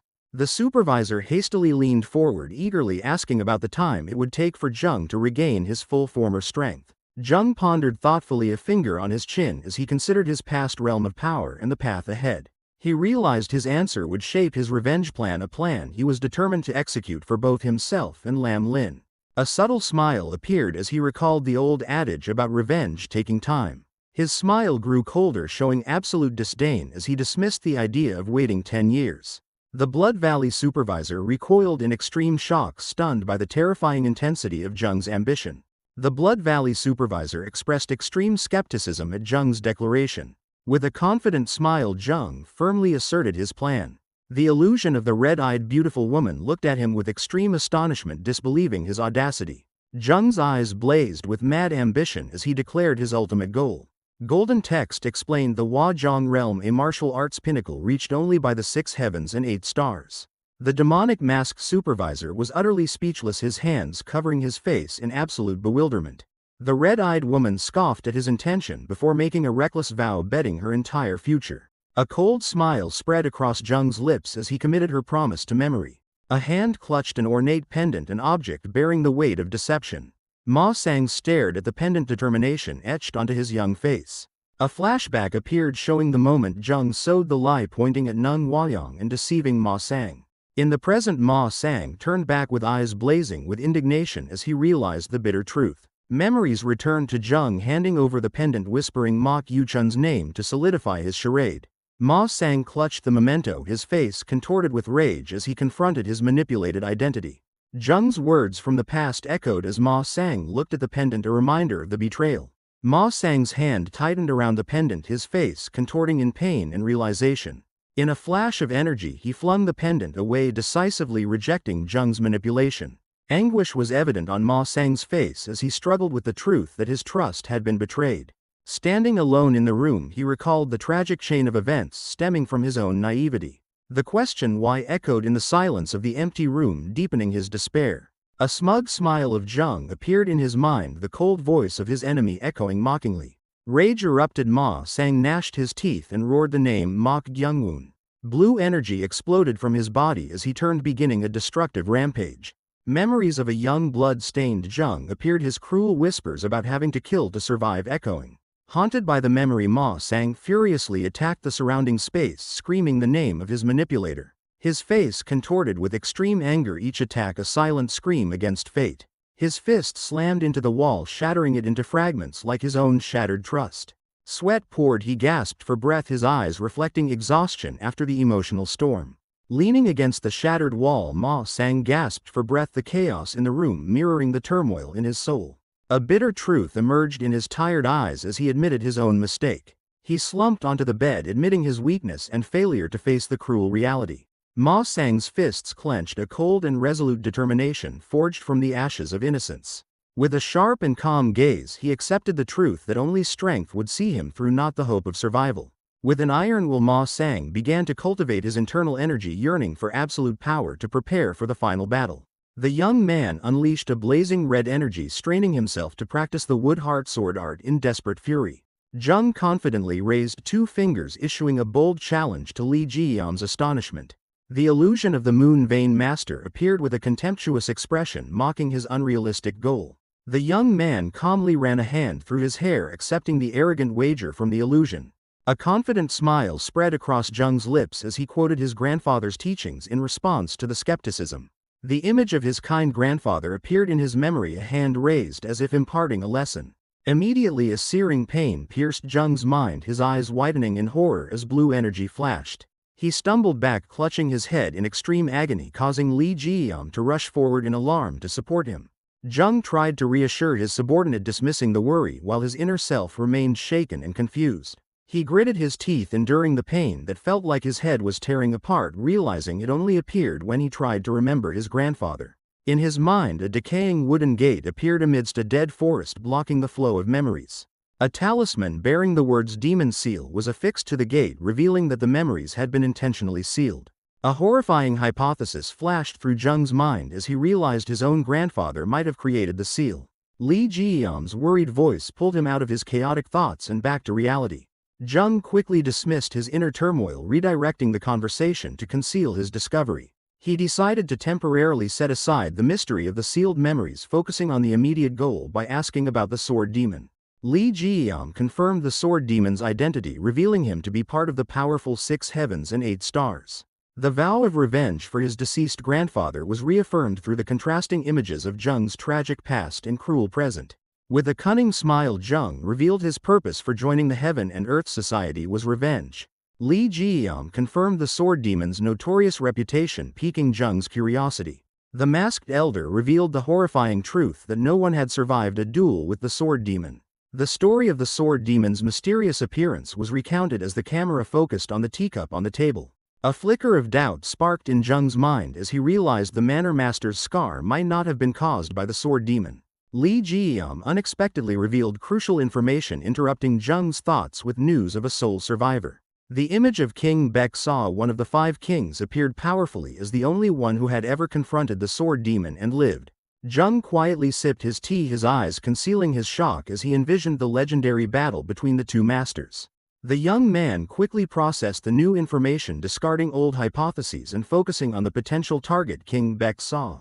Zheng skillfully probed Li Jiyam by spreading a false rumor that the Sword Demon was a hidden master of the society. He coldly used the name of the deceased Mok Yuchun to add credibility to his fabricated story. Li Jiyam confirmed the rumor's existence and offered an even more astonishing hypothesis about the Sword Demon's identity. Jung calmly listened as Li Jiam revealed the possibility that the sword demon was the Heaven and Earth Society leader's personal bodyguard. The image of the Moon Vein Master flashed through Jung's mind, reinforcing his understanding of a bodyguard's role. Li Jiam admitted that no one knew the sword demon's identity for sure but suggested another clue: the Toad Poison King. Jung's gaze sharpened as he memorized the name Toad Poison King, identifying him as the next target in his investigation. The eyes behind Li Jiam's demonic mask gleamed, showing complete subservience as he awaited Jung's next question. Jung questioned Li Jiam with a cold gaze, seeking to understand the deeper purpose of the Blood Valley Corpse Array. In another space, Ma Sang strained himself, enduring as a fiery surge of energy erupted from his body. Ma Sang's face contorted in extreme pain while Li Jiam explained that the trials were to select the most talented individuals. A mysterious smile flickered on Jung's lips as he probed deeper into the reason behind the selection. Li Jiam revealed that those who passed would have the opportunity to become disciples of high-ranking figures, and Jung listened with intense focus. Information about the 5 kings and the Toad Poison King made Jung calculate inwardly, a meaningful smile appearing on his face. The young man's smile became more pronounced, revealing a plan gradually forming in his mind. Tormented by guilt, Li Jiam offered to exempt Jung from the trials, but he calmly refused. Behind the demonic mask, Li Jiam appeared utterly bewildered by Jung's decision and his intention to exploit the situation. Jung calmly explained his strategy, reiterating the opportunity to become a disciple of a high-ranking figure as a necessary path. He took a sip of tea, his eyes gleaming with ruthlessness as he alluded to psychological wounds more painful than physical ones. Jung's words left Li Jiam stunned, a sense of unease rising within the elder. The scene shifted back to Ma Sang, who gasped as he tried to control the destructive energy surging within him. Ma Sang's face twitched in pain. He acknowledged the danger of the technique but accepted it as the only path to becoming stronger. His eyes blazed with intense hatred as the name Mok Gyung-un echoed in his mind. Returning to the conversation, Jung crossed his arms, deciding to become a disciple of the Toad Poison King to extract information about the sword demon. His expression became resolute, affirming that advancing to the final trial was an inevitable step. Meanwhile, Ma Sang gritted his teeth, enduring, vowing that he would be the one standing at the pinnacle in the end. A painful memory of a majestic building appeared, carrying a furious denial. Li Jiam and the other recruits stood in confusion, uncertain about the current situation. The group of recruits faced Jung, who sat apart and calmly as an announcement was made about an extra member. Li Jiam awkwardly explained the recruitment confusion, with the imposter Mo Harang showing annoyance. Yom Ga stood silently with a pensive expression, a powerful yet somber aura surrounding him. With an indifferent gesture, Jung pointed, ordering someone in the group to leave to resolve the issue. The spiky-haired challenger reacted angrily, pushing someone else down and openly defying Jung's order. Li Jiam and another recruit watched the confrontation unfold with expressions of surprise and worry. The spiky-haired recruit continued to loudly question Jung's authority with a provocative and contemptuous attitude. Others tried to intervene in vain, reminding him of Jung's strength, but the spiky-haired challenger remained skeptical. He pointed out the absence of injuries on Yom Ga, sowing suspicion of a conspiracy between Jung and the tattooed warrior. A scornful smile spread across the spiky-haired challenger's lips as he made an insulting accusation about their relationship. Jung stood up with an amused smile, appearing unaffected by the insults, while Yom Ga remained silent. Jung's gaze turned cold and calculating as he issued a direct challenge to prove his strength. The spiky-haired challenger roared, accepting the challenge with a crazed expression, completely falling into the trap that had been set. Without hesitation, Jung unleashed a surge of purple magical energy, engulfing his opponent to everyone's astonishment. The energy struck the spiky-haired challenger directly in the face, leaving him dazed by the sudden and swift attack. Jung mercilessly pressed his opponent's head to the floor, ending the confrontation with a display of absolute and terrifying power. Jung pinned the spiky-haired challenger to the floor amidst the entire team's stunned silence. With a disappointed expression, he placed his hand on the head of his fallen opponent, showing little interest in the too easy victory. The purple-robed recruit and Yom Ga looked at each other in extreme astonishment, unable to believe the absurd power they had just witnessed. He stood upright, his gaze sweeping over the remaining individuals like an unspoken challenge, while the defeated opponent writhed at his feet. The imposter Mo Harang and the bun-haired recruit looked at him with confused and worried expressions at his implied question. The spiky-haired challenger clutched his head in pain, struggling to get up after the stunning blow. Suddenly, Jung delivered a brutal kick to his opponent, who was still on the floor, showing absolute contempt. The victim's pained scream echoed, leaving everyone present stunned in horror. To the purple-robed recruit's panicked protest, Jung only responded with a cold, emotionless gaze. A wicked and calculating smile slowly appeared on Jung's face. The purple-robed recruit shivered as he realized the terrible threat behind that smile. With sharp eyes, Jung declared his intention to begin a brutal purge. The entire group of recruits took a step back in extreme horror at the bloody declaration. Immediately after, the sounds of a fierce attack echoed throughout the corridor. The yellow-robed recruit startled and turned around, his ears ringing with the desperate screams from the adjacent rooms. In another room, Yin Mu-ung sat on his bed listening to the chaotic sounds outside while his two teammates had already been subdued. The room door was suddenly pushed open, attracting the attention of Yin Mu-ung and the others. Jung appeared at the threshold with a calm smile, his eyes locked on his next target. Jung coldly entered another group of recruits' room, being contemptuously shooed away by one of its members. The yellow-robed recruit sat casually, challenging Jung's presence as the young man approached with an enigmatic smile. Without warning, Jung delivered a devastating kick, shattering the yellow-robed recruit's leg in a flash of energy. Amidst the horrified screams, Jung calmly stepped over the writhing victim, facing the three remaining stunned members. Another recruit frantically questioned Jung, who only responded with a cruel smile and the threatening sound of cracking knuckles. Horror was evident on his opponent's face as Jung revealed his cruel intentions just before launching his next attack. In a deadly swirling motion, Jung neutralized two more opponents with precise and brutal attacks. He grabbed the last person's arm with an iron grip, rendering all resistance futile. Extreme horror froze in the recruit's eyes as he realized the absolute disparity in power. With a chilling smile, Jung concluded his display, completing the subjugation of the fourth victim. Only pained groans echoed in the room, now silent after the brutal storm. Jung casually left the scene, closing the door behind him, leaving behind chaos and pain. He wiped a streak of blood from his face, his sharp eyes calculating his next moves in his campaign of terror. The illusion of the Moon Vein Master appeared, exhaling a puff of smoke with amusement at his violent display. Screams of pain echoed throughout the building under the twilight sky, signaling the devastation Jung was wreaking. In another room, Yin Mu-ung suddenly felt a strange and disturbing aura. He sat up in bed, confused and alert to an inexplicable sound or sensation.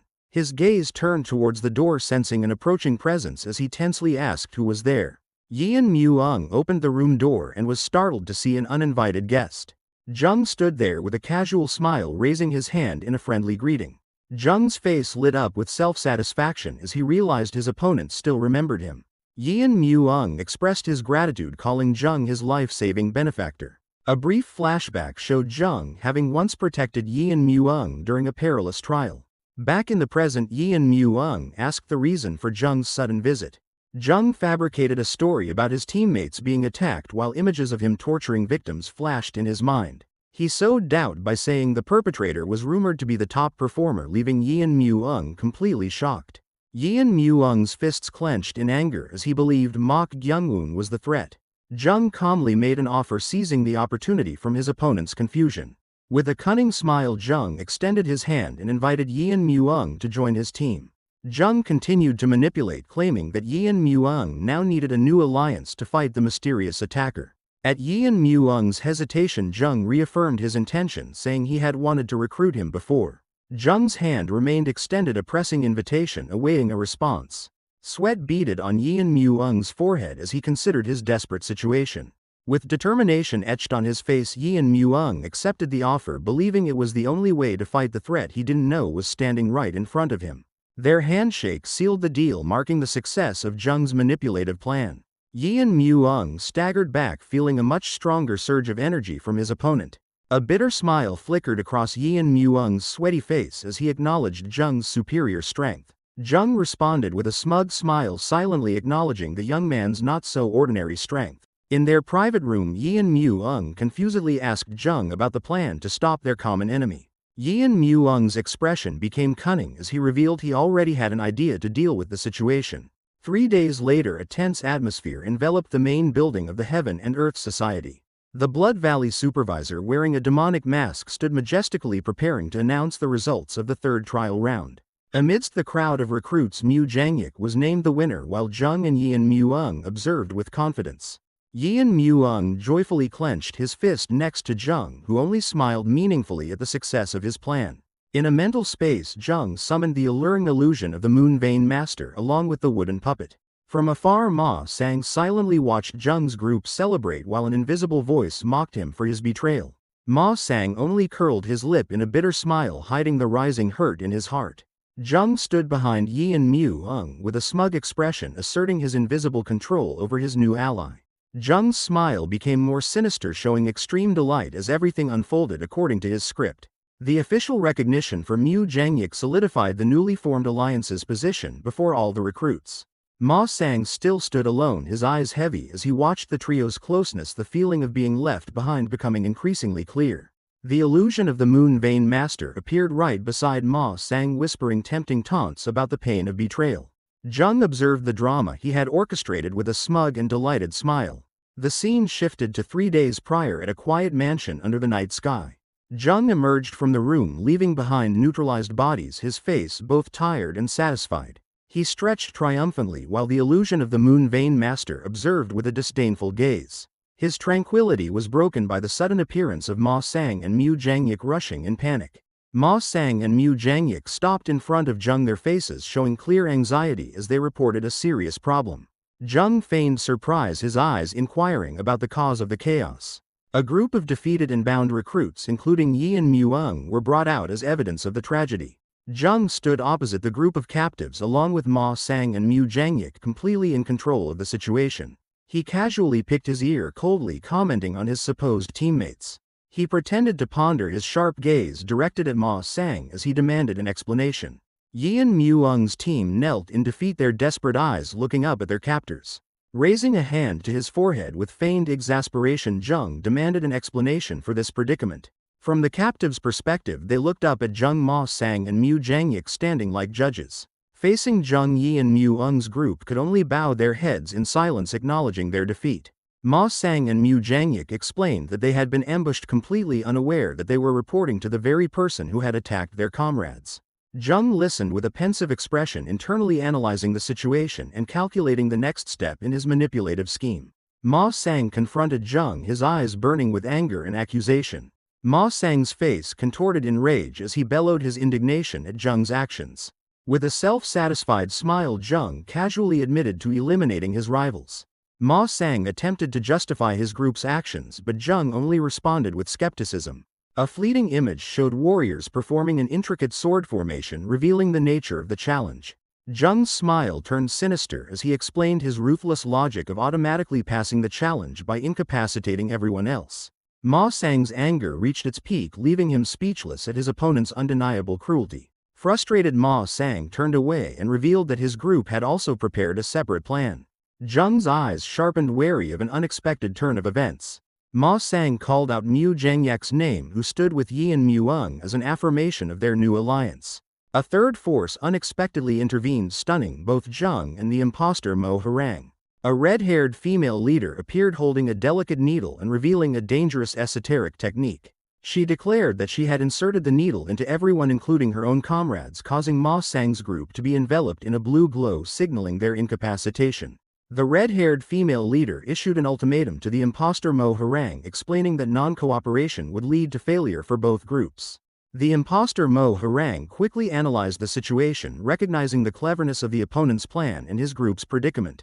Ma Sang stood frozen in astonishment as the red-haired female leader confidently challenged Jung. With a triumphant expression, the red-haired female leader declared she had secured victory in this battle of wits. A self-satisfied smile subtly formed on Jung's lips as he calmly assessed the situation. Suddenly, he burst into maniacal laughter, his cackles echoing through the tense atmosphere. The reactions of Ma Sang, Yi and Mu-ung and the others were of extreme astonishment and anger at his unpredictable behavior. Rage erupted within Ma Sang as the name Ma Q-chun echoed in his mind like a taunt. Losing all reason, Ma Sang lunged forward with a punch blazing with energy, determined to attack his foe. Jung's eyes flashed with a deadly red glow, an unpleasant sensation rising as his plans were disrupted. The sheer pressure from his displeasure alone was enough to alter the entire atmosphere, making everything heavy. In a blur of motion, Jung effortlessly struck Ma Sang, sending him flying backward, demonstrating an absolute disparity in power. Amidst the chaos, Jung stood firm like a phantom, contemplating finishing off his opponent on the spot. He glanced at the hesitant Mu Jangyik, calculating whether this new subordinate would cooperate in his next plan. Dark and pure energy swirled in his palm as he weighed his options. Ultimately, he decided that further risk was unnecessary and extinguished the aura in his hand. His expression immediately shifted, becoming gentle with a friendly smile and an open gesture. He proposed a hostage exchange, skillfully turning a disadvantageous situation into an opportunity to consolidate power. The red-haired female leader, though surprised and having lost the initiative, forced a smile and agreed to his terms. Ma Sang gnashed his teeth, accepting the agreement with resentment, acknowledging his defeat in the confrontation. The next day the exchange proceeded as planned, and a satisfied smile was evident on Zheng's face. A panoramic view showed groups of new recruits practicing swordsmanship in the courtyard before a large building, preparing for the team challenge round. Mu Jangyak's group celebrated their victory in the challenge, while the meager number of survivors surprised the supervisors. Zheng calmly proposed a ruthless condition to the Blood Valley master of the corpse array, who reluctantly agreed while internally feeling somewhat uneasy. An incense stick began to burn before the entrance to a secluded cave, signaling the immediate start of the fourth challenge round. Inside the dark cave, a burly warrior desperately dodged a rain of swords, illustrating the deadly nature of the test. In a flashback, Ma Sang recalled with a forced smile and a cold sweat upon realizing Zheng's astonishing speed. The memory continued with the image of Zheng turning his back, his simple farewell carrying an ominous weight. Ma Sang stood silently watching Zheng and the others disappear into the building, a sense of unease beginning to creep in. He looked down at his gloved hand, a shiver running down his spine as he recalled the sensation at that moment. His hand was drenched in cold sweat, a tangible sign of the primal fear he felt in Zheng's presence. Back in the present, Ma Sang observed Zheng from behind, pondering how he had never encountered such a peculiar opponent. With a bitter smile, he whispered to his deceased friend Mok Yuchun that his nominal older brother was truly extraordinary. A cold and deadly realization flashed in Ma Sang's mind, his survival instincts screaming that he must eliminate Zheng immediately. Night fell upon the Heaven and Earth Society complex, marking the end of the fourth challenge round and leaving only one final test. The list of the 6 final survivors was announced, including Yian Muung Ma Sang under the name Mok Yuchun, Mo Harang, Mu Jangyik, and Yom Ga. The feet of the first challenger to pass glided with astonishing speed, leaving a trail of blue energy on the ground. Zheng, under the identity of Mok Gyungun, smiled smugly as he held up the top-ranked card, asserting his victory in the challenge round. 2 guards watched Zheng depart in astonishment, realizing he had broken the challenge round's record. Zheng walked coldly past the other survivors, his gaze unwavering. The 6 final survivors gathered before a solemn tower, awaiting the announcement of the ultimate challenge. From above, the Blood Valley supervisor congratulated the 6 and officially recognized them as candidates for the branch leader position. The expressions of the new recruits, including Zheng, showed a hint of surprise upon hearing about the rewards for the most outstanding. Zheng looked at his hand, secretly calculating that the card he had won clearly had a special purpose. The Blood Valley supervisor held up a small box and announced the first reward, a precious Heaven and Earth pill. Mu Jangyik and the others could not hide their joy upon hearing their names, and Zheng's called out to receive the reward. The supervisor continued to reveal an even greater reward for those with 2 cards, access to the Blood Valley's martial arts treasury. Ma Sang and Yian Muung stood frozen in disappointment and regret, realizing a great opportunity had slipped through their grasp. With a bitter expression, Yian Muung pondered having lost the chance to access legendary martial arts techniques. Zheng coldly observed the envy of the defeated, a cruel thought fleetingly crossing his mind. As the illusion of the Moon Vein Master appeared in his mind, Zheng contemplated expanding his horizons through experience. The Blood Valley supervisor captured everyone's attention as he announced the reward for 3 cards, an unprecedented honor in the past 8 years. All 6 survivors, including Zheng, leaned forward in extreme astonishment and shock at the announcement. The imposter Mo Harang innocently turned to ask Zheng, revealing his ignorance of the reward's significance. Zheng's eyes flashed with intense interest as he realized the direct connection between this reward and the 8 stars, the key to his revenge plan. In Zheng's mind, the imposing images of the 6 heavens and 8 stars masters appeared, reinforcing his resolve. The Blood Goddess explained the astonishing increase in power of the masters within the society, causing her to appear somewhat concerned.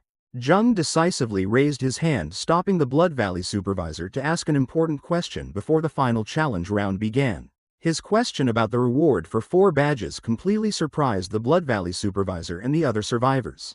Hidden behind his demonic mask, the Blood Valley supervisor was silent for a moment, considering the answer to Zheng's unusual question. With a calm expression, Jung patiently waited, his hand still raised as an affirmation of his request. The Blood Valley supervisor revealed the ultimate reward, the opportunity to be personally instructed by the leader, one of the six heavens. After receiving the answer, the group of 6 final survivors was led through a large courtyard to the next location. Jung and the imposter Mo Harang walked in silence, each contemplating the astonishing level of power they had just learned about. The blood goddess, with a serious expression, revealed a shocking piece of information: the leader also had another identity, the Azure Ghost. A self-satisfied smile briefly appeared on Jung's lips as he realized his path to revenge had just become much more complicated and dangerous. The scene shifts to a majestic mountain range where a secret location of the Heavenly Demon Association is hidden in the mist. Blood Valley supervisor, whose real name is Kwok Moon Si, solemnly introduced Jung before the charm-sealed door of the secret manual treasury. Inside the cave section, Chief Yang Mu One welcomed them, his eyes immediately recognizing Jung as the one who had earned 3 badges. With a confident smile, Yang Mu One introduced himself as the powerful guardian of the secret manual treasury. Yang Mu One led Jung deeper into the darkness while Blood Valley supervisor remained behind, completing his escort mission. Jung and Yang Mu One's footsteps echoed as they entered the dark tunnel of the secret manual treasury. Jung stopped, his eyes vigilantly fixed on the dark entrance of the secret manual treasury. By the flickering lantern light, Yang Mu One explained the strict rules of the treasury to the young man. Jung skillfully probed the limits of the rules with a sharp question, his eyes never leaving the guardian. A calculating and amused smile briefly appeared on Jung's face as he realized the immense opportunity before him. The guardian suddenly stopped, an important warning having just come to his mind. His gaze turned to a further chamber where an eerie red line separated a forbidden area. With a serious expression, Yang Mu One issued a definitive warning, strictly forbidding Jung from entering that room. Horror was evident in every line of Yang Mu One's face as he described something terrible hidden within. Jung only responded with implied curiosity, completely unmoved by the ominous warning. After a moment of thought, Jung silently accepted the warning while the guardian retreated to begin his watch.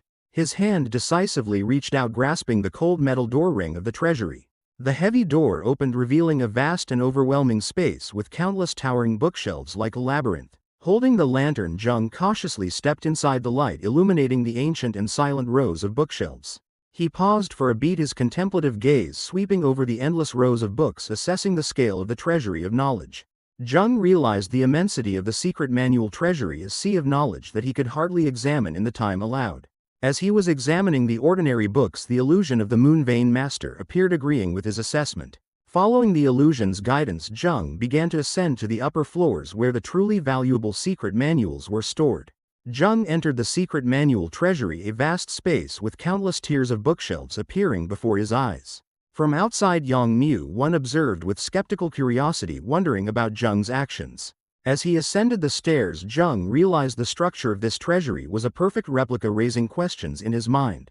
Guided by the illusion of the Moon Vein Master, he continued deeper into the upper floors of the library. Following the illusion's instructions, Jung stopped before a bookshelf, his gaze focused on a specific secret manual. His hand opened the book and a mystical blue energy immediately emanated from the pages. The lantern hanging high above illuminated the silent space of the treasury. The illusion of the Moon Vein Master observed with curiosity, still holding the wooden puppet. The pages began to flip at an incredible speed, creating a continuous rustling sound. The illusion's expression transformed from curiosity to skepticism, then to extreme astonishment. With a self-satisfied smile, Jung continued to flip through the books at an extraordinary speed, his eyes shining. He decisively closed one book and immediately took another, wasting not a single second. The process repeated at the same speed, leaving the illusion of the Moon Vein Master completely speechless. A confident and somewhat arrogant smile appeared on Jung's lips as he revealed his instantaneous memorization ability. Extreme astonishment was evident on the illusion's face. She was completely speechless at this extraordinary talent. From behind, the illusion could only helplessly watch Jung continue his work, realizing his intellect far surpassed all predictions. Jung floated in an infinite space of knowledge, thousands of books swirling around him like a cosmic vortex. Gyu Soha in Yang Mu One's body looked at Jung with extreme astonishment, unable to imagine the limits of his power. Outside, Blood Valley supervisor stood guard alone before the rugged rocky valley entrance. A sudden sound made the supervisor turn back, vigilantly, his hand on the hilt of his sword. His eyes narrowed as he spotted 2 figures, a man in a hat and a veiled woman, approaching. From a low angle, the mysterious couple appeared with an imposing demeanor as they walked. Blood Valley supervisor drew his sword, blocking the couple's path and declaring it a forbidden area. Before the blade could leave its sheath, the Hatman's hand moved with astonishing speed, gripping the sword hilt tightly. An invisible surge of power emanated from the grip, leaving the supervisor completely subdued and stunned. Blood Valley supervisor's eyes widened in horror, realizing the insurmountable power gap between him and the stranger. He asked for the intruder's identity while the Hatman maintained a calm demeanor. The strange man held out a wooden card on which glowing red characters were carved. A confident smile appeared on the man's lips as he revealed himself to be a disciple of the renowned Blade King. Images of Yeob Wui Son and his master Blade King Yoon appeared, confirming his formidable identity. The scene shifts inside the vast secret manual treasury, where thousands of books are arranged on tall shelves. Jung flipped through the pages at dizzying speed, his eyes scanning and memorizing the entire content in an instant. He closed one book and immediately took another, the process of absorbing knowledge occurring without interruption. Gyu Soha, along with the illusion of Lam Lin, could only watch in stunned silence, realizing they were witnessing a talent beyond all reason. Jung stood on a corridor of the giant library, seeking confirmation about a secret manual from his guide. His face lit up with delight as he read about fluid, mysterious footwork, a technique offered as tribute by a sect. His eyes flashed with sudden realization as he understood the potential to upgrade this technique to the extreme ascension realm. A flashback appeared with secret manuals floating in cosmic space, recalling Lam Lin's explanation of martial arts levels. He calmly flipped through each page, his superhuman memory absorbing the entire complex technique with ease. The young man moved to another area, his curiosity rising as he asked his guide about similarly valuable secret manuals. The illusion of the Moon Vein Master appeared beside him, identifying a new book as Taiji Flowing Palm of the Wudang sect, but advising him not to learn it. She illustrated her warning by creating an unstable energy sphere, explaining that its internal energy would violently conflict with his death chi. Standing in the corridor, Jung declared he would still memorize the technique despite the warning. A calculating smile appeared on his lips as he explained his reason was to be able to fabricate evidence later. He decisively closed the book, his mind already envisioning cunning applications for the new knowledge, astonishing his guide. Jung called Lam Lin's name and her small form emerged from the wooden puppet worn at his hip. He turned to look at the bookshelves, wondering about the information that this treasury only contained copies. The illusion of Lam Lin looked at him with a serious expression, seemingly confirming his suspicion. A close-up of his hand holding a tattered secret manual emanating an eerie purple aura, and clearly not a copy. The vast library scene appeared again as Jung wondered why an original was stored here. He thoughtfully looked at the ancient book, realizing that originals held a value and meaning far beyond what was written. The Moon Vein Master appeared skeptical of Jung's profound statement, a hazy smoke surrounding her calculating expression. With a self-satisfied smile, Jung explained his discovery that original secret manuals contained both the traces and the will of their creators. The Moon Vein Master's skepticism turned to extreme shock as she realized the depth of Jung's comprehension, a level only found in peak masters. Leaning comfortably amidst the treasury of knowledge, Jung displayed a quiet confidence, his capacity for understanding recognized as extraordinary. He provoked the exasperated illusion of the Moon Vein Master, who reluctantly admitted the accuracy of his deduction. Jung was amused by her discomfort, asserting that he had grasped the essence as they both looked at the ancient manual. His expression became highly focused as he tried to decipher the hidden meaning in each stroke of the book's calligraphy. An illusion appeared showing an image of a grandmaster diligently taking notes, suggesting a study of the writer's habits. The quill suddenly struck down, splattering ink, signifying a moment of lost control or a breakthrough idea. Jung's eyes widened in astonishment as ink drops from the illusion seemed to splash onto his face, drawing him deeper into the experience. He was thrown back in his mind's space, completely overwhelmed by a powerful palm strike from the Grandmaster's silhouette. His face tensed under the pressure of an invisible energy current, his hair flying as he was completely immersed in the martial arts illusion. The illusion abruptly ended with the sound of the book slamming shut, a flash of light bringing him back to reality. Jung looked down at the closed book, still stunned after witnessing the vivid illusion of an ancient palm technique. He looked up, noticed the silence, and innocently asked if his reading speed had slowed down. Mistress Moon Vein looked at him with a complex gaze, explaining that he had just experienced a deep meditative state. After hearing the explanation of his highly focused state, Jung listened to her advice not to force the experience. Jung looked up at the library's labyrinthine structure, realizing this was the original manual repository, not a copy. Mistress Moonvein's illusion smiled triumphantly, confirming that everything here was original. The young man clutched the manual tightly in his hand, his face filled with both confusion and determination at the newly revealed truth. Following the illusion's guidance, he directed his gaze towards a distant row of bookshelves. He quickly moved through the library's intricate bridges and corridors. His hand pulled out a red-covered manual from amidst a stack of old books. Upon opening the book, Jung discovered a small piece of paper hidden inside, a hint of surprise on his face. His eyes widened in astonishment as he read the words on the paper, an unbelievable truth unfolding before him. Mistress Moonvein, bathed in a mystical red light, revealed that these two sword arts were the origin of her martial arts. In Jung's mind, the image of the female swordswoman and intricate sword movements appeared vividly, signaling a profound comprehension. A red aura began to emanate around Jung as he was immersed in awe of a completely new martial arts realm. He felt himself drawn into a chaotic energy vortex of darkness and crimson, a power beyond all imagination. Streams of dark death chi began to materialize unconsciously, wrapping around his body. The death chi swirled around his legs, moving as if he were actively performing a martial art. Mistress Moonvein's illusion observed the phenomenon with interest, recognizing the extraordinary potential of the mortal before her. Her red eyes narrowed, determining that Jung had truly entered a deep meditative state. Completely enveloped by death chi, Jung stood motionless in the library, fully absorbed in the process of martial arts comprehension. A lone gatekeeper, Yang Mu-won, was startled by the sound of approaching footsteps. He stood up cautiously, facing two uninvited guests, a martial artist wearing a hat and a mysterious veiled woman.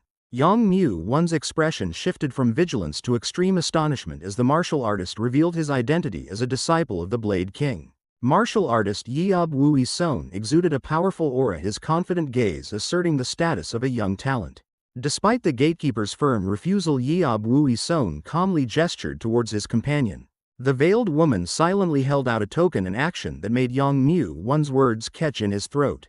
Yang Mu-won's eyes widened in horror, cold sweat breaking out as he realized the deadly significance of the token. The gatekeeper immediately bowed low in fear, completely subdued by the invisible authority. In a panic, Yang Mu-won connected the token to rumors of an untouchable, powerful figure. A vibrant red energy enveloped the veiled woman, her power making the gatekeeper feel small and helpless. Having asserted their authority, the two guests again asked for entry, putting Yang Mu-won in an awkward position. Yeob Wui-son applied pressure, reminding Yang Mu-won about a rookie inside and implying that this woman could not be made to wait. With a smug smile, Yeob Wui-son promised not to cause trouble before leading his companion into the manual repository. Left behind, Yang Mu-won could only watch with a worried expression, hoping no incidents would occur. Yeob Wui-son cautiously pushed open the large door, his gaze scrutinizing the space within. The two of them stepped into the vast space of the library, a multi-storied structure filled with knowledge and secrets. Yeob Wui-son's gaze suddenly stopped at a figure on an upper floor, this unexpected presence making him pause for a moment.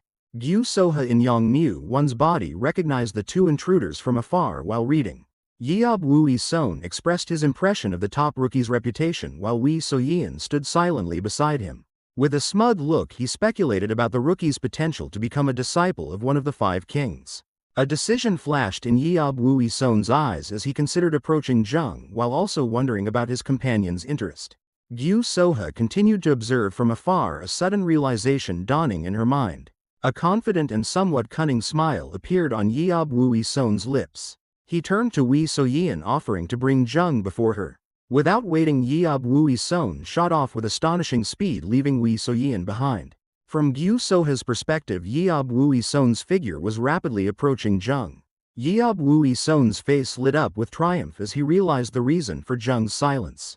Jung stood completely motionless among the bookshelves, deeply engrossed in a manual and utterly unaware of his surroundings. Despite the danger, Yeob Wui-son approached with the intention of disrupting Jung's meditative state. With a sinister smile, he reached out, believing Jung was merely an unlucky individual. Yeob Wui-son's hand descended, about to touch Jung's shoulder. Jung's eyes suddenly opened, gleaming with cold awareness as he sensed the approach. In a flash, Jung seized Yeob Wui-son's wrist, leaving the attacker frozen in utter horror. Jung's knife-sharp gaze bore into the intruder, a dark aura enveloping him. Jung walked alone on the high wooden bridge amidst the vast and silent space of the manual repository. Mistress Moonvein's illusion observed thoughtfully, her eyes reflecting doubt about Jung's comprehension process. Yeob Wui Son's footsteps echoed as he approached, startling Mistress Moonvein's illusion into attention. Yeob Wui Son approached Jung, who was completely engrossed in reading a manual and utterly unaware. A smug and malicious smile appeared on Yeob Wui Son's face as he raised his hand towards Jung. Mistress Moonvein's illusion's face changed color in extreme panic as she realized the stranger's disruptive intention. Yeob Wui Son's hand reached out just an inch from Jung's shoulder as the young man was still in a meditative state. A stream of dark death chi suddenly burst from Jung's body, enveloping him in an eerie mist. Just as Yeob Wui Son was about to touch him, the death chi was suddenly and rapidly drawn back into Jung's body. Jung's eyes suddenly snapped open, his pupils glowing a powerful red as he emerged from his meditative state and reached a new level of enlightenment. Despite the illusion's belated warning, Jung turned his head with a confident and mysterious smile. With incredible speed, Jung seized Yeob Wui Son's shoulder, stopping his action with utter surprise. The red manual in Jung's hand suddenly emitted a brilliant golden energy. Yeob Wui Son staggered back in astonishment and pain, completely overwhelmed by Jung's reaction. Jung calmly explained the situation, his cold gaze fixed on the utterly bewildered Yeob Wui Son. Mistress Moonvein's illusion explained the deadly danger of interrupting someone in a meditative state. With a knowing smile, Jung confronted the trembling Yeob Wui Son, cornering his opponent with his own scheme. Jung closed the book with a meaningful sigh, his expression confirming he had anticipated the confrontation. Without hesitation, he unleashed a thunderous palm strike at Yeob Wui Son's throat, stunning his opponent. Jung's cold eyes glinted with ruthless determination as he lunged to finish the fight. The two figures hurtled down along the colossal bookshelves in a blur of chaotic motion. Yeob Wui Son's face contorted in pain and suffocation after the precise attack on his vital point.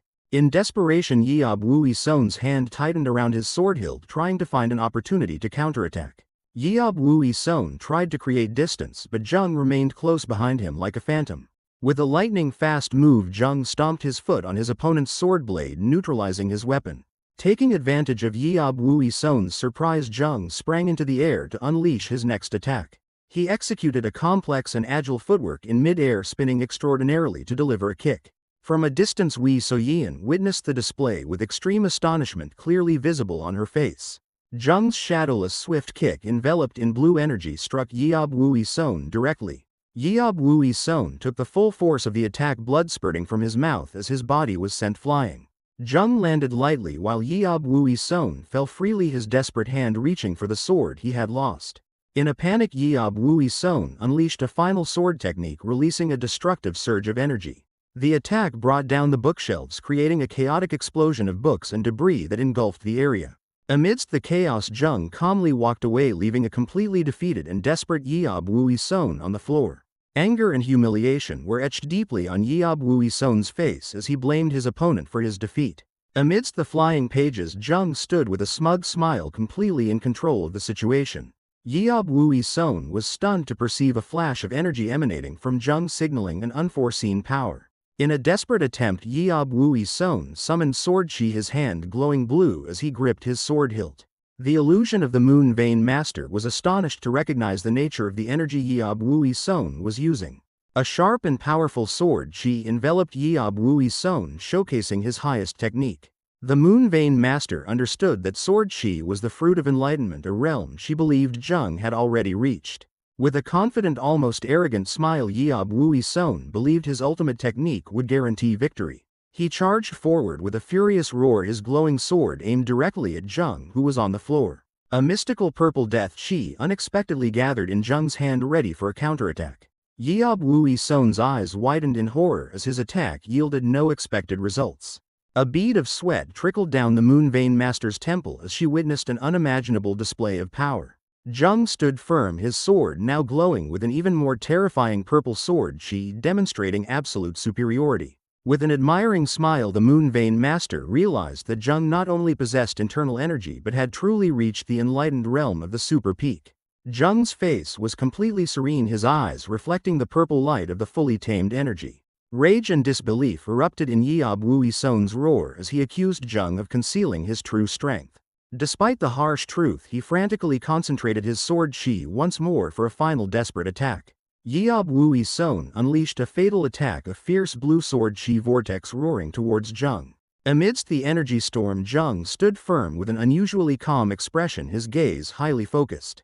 The young man's eyes flashed with blue light as he analyzed every move and step of his opponent's technique. The two energy currents collided fiercely, but Jung simply observed, searching for a fatal opening. In his mind, Yeob Wui Son's entire technique appeared as an energy map revealing all its weaknesses. With absolute confidence, Jung raised his hand and a mystical purple sword chi began to form from nothingness. He unleashed the ultimate technique, Moonless Void Sword, an empty circle of energy torn apart by a purple slash. Jung's purple sword chi completely overwhelmed Yeob Wui Son's technique, leaving his opponent stunned in disbelief. Jung glided past his opponent in an instant, his attack piercing through the defenses with ease. Yeob Wui Son collapsed in helplessness and Jung halted his attack just above his opponent's head, demonstrating absolute control. Without hesitation, Jung shifted his target to Wei Soyin, unleashing a sword chi strike directly at her veil. Yang Mu-won was horrified by Jung's audacious act, while the young man merely stared at the mysterious woman with a provocative gaze. Wei Soyin easily blocked Jung's chi with her bare hand, showing surprise at his strength. Jung's eyes narrowed. He realized this woman possessed formidable power. The veiled woman acknowledged his true strength, while Jung also secretly recognized her as a powerful opponent. Ignored and enraged, Yeob Wui Son lunged to attack but was ordered to stop by Jung in a cold voice. Jung easily seized Yeob Wui Son's wrist, stifling his rage with a contemptuous display of power. Wei Soyin squeezed Yeob Wui Son's wrist, her cold eyes piercing through her veil as she delivered a deadly threat. Cold sweat beaded on his temples. Yeob Wui Son bowed his head, enduring the intimidation, his face clearly showing fear and submission. Within the vast space of the secret arts repository, Wei Soyin stood over the kneeling Yeob Wui Son and turned to face Jung, who observed from a distance with a calm demeanor. A mysterious smile flickered on her lips as she revealed her identity as Wei Soyin, the third disciple of the Heaven and Earth Society leader. Jung's eyes widened, reflecting extreme astonishment at a completely shocking revelation. Still holding Yeob Wui Son, Wei Soyin confronted Jung, who was trying to conceal his confusion at her formidable identity. Jung's expression became tense as he realized the complexity of the situation. A new danger had just emerged. He stared at the mysterious woman, his mind racing to analyze every possibility and intention behind her appearance. His hand tightened around the wooden puppet as a horrifying thought flashed, an unexpected connection suddenly forming in his mind. The illusion of Lam Lin appeared with a stunned expression, unable to believe the strange coincidence unfolding before her eyes. In a moment of realization, the images of Wei Soyin and Lam Lin overlapped, revealing the astonishing resemblance between the two women. The truth was confirmed through a parallel image, one side showing a confident Wei Soyin and the other a panicked Lam Lin, the two entities seemingly one. Wei Soyin stood upright, repeating her powerful identity with a smug smile, completely unaware of the storm brewing within Jung. Jung raised his hand to signal a halt, his gaze fixed on Wei Soyin as if trying to confirm an unbelievable truth. Suddenly he turned and dashed away, leaving Wei Soyin and Yeob Wui Son utterly bewildered by his inexplicable action. He confronted the illusion of Lam Lin, directly questioning her sharply about her past while she angrily denied any connection. Looking down at the puppet in his hand, Jung sank into thought, frustration and confusion evident as the mystery of Lam Lin deepened. The illusion of Lam Lin appeared with a melancholic expression, firmly denying any blood relation to Wei Soyin. Jung stared at Wei Soyin, his mind bewildered by the astonishing resemblance, as if they were twin sisters. In his thoughts, he clearly distinguished Lam Lin's cold demeanor from the bright, radiant impression Wei Soyin exuded. He reassured himself by recalling the resemblance between himself and Mok Gyungun, accepting that such strange coincidences could occur. Wei Soyin broke the silence with a provocative, flirtatious question, but Jung coldly extinguished it with a blunt refusal. A flicker of surprise and annoyance appeared on Wei Soyin's face at his unhesitating rejection. Jung proactively changed the dynamic, cupping his hands in a martial arts salute while a surge of blue energy flashed between his fists. A confident and mysterious smile formed on his lips as he prepared to introduce himself with a new identity. Standing at a respectful distance, Jung bowed and introduced himself as Mok Gyungun to the woman in the orange robe. Wei Soyin assessed him with a calculating gaze, curiosity and interest replacing her initial annoyance. She secretly acknowledged his handsome appearance, but her sharp gaze indicated she was looking deeper into the young man's essence. She realized his extraordinary martial power at such a young age was even more appealing than his looks, and the intention to recruit him began to form in her mind. Wee So-yeon skillfully interrupted him, raising two fingers to signal that she had two issues to discuss. In the vast space of the library, Jung calmly agreed to listen, causing her to nod in satisfaction. From an elevated perspective, the full view showed Wee So-yeon presenting her first condition regarding a time limit. Jung confidently replied that he had arranged everything well, which pleased her. Wee So-yeon suddenly turned and pointed directly at the stunned Yeob Woo-son, demanding that Jung compensate for the danger he had caused. Wee So-yeon raised an eyebrow in surprise at Jung's demand for compensation. A cunning and calculating smile appeared on Jung's face as he made his claim. Wee So-yeon and Yeob Woo-son were completely stunned by the young man's audacity. Jung raised a hand to cover his mouth, skillfully adjusting his demand into an even more insidious proposition. A look of amusement gleamed in Wee So-yeon's eyes as she assessed the courage of the person opposite her. From behind, Wee So-yeon observed Jung with the recognition that his talent was not limited to martial arts.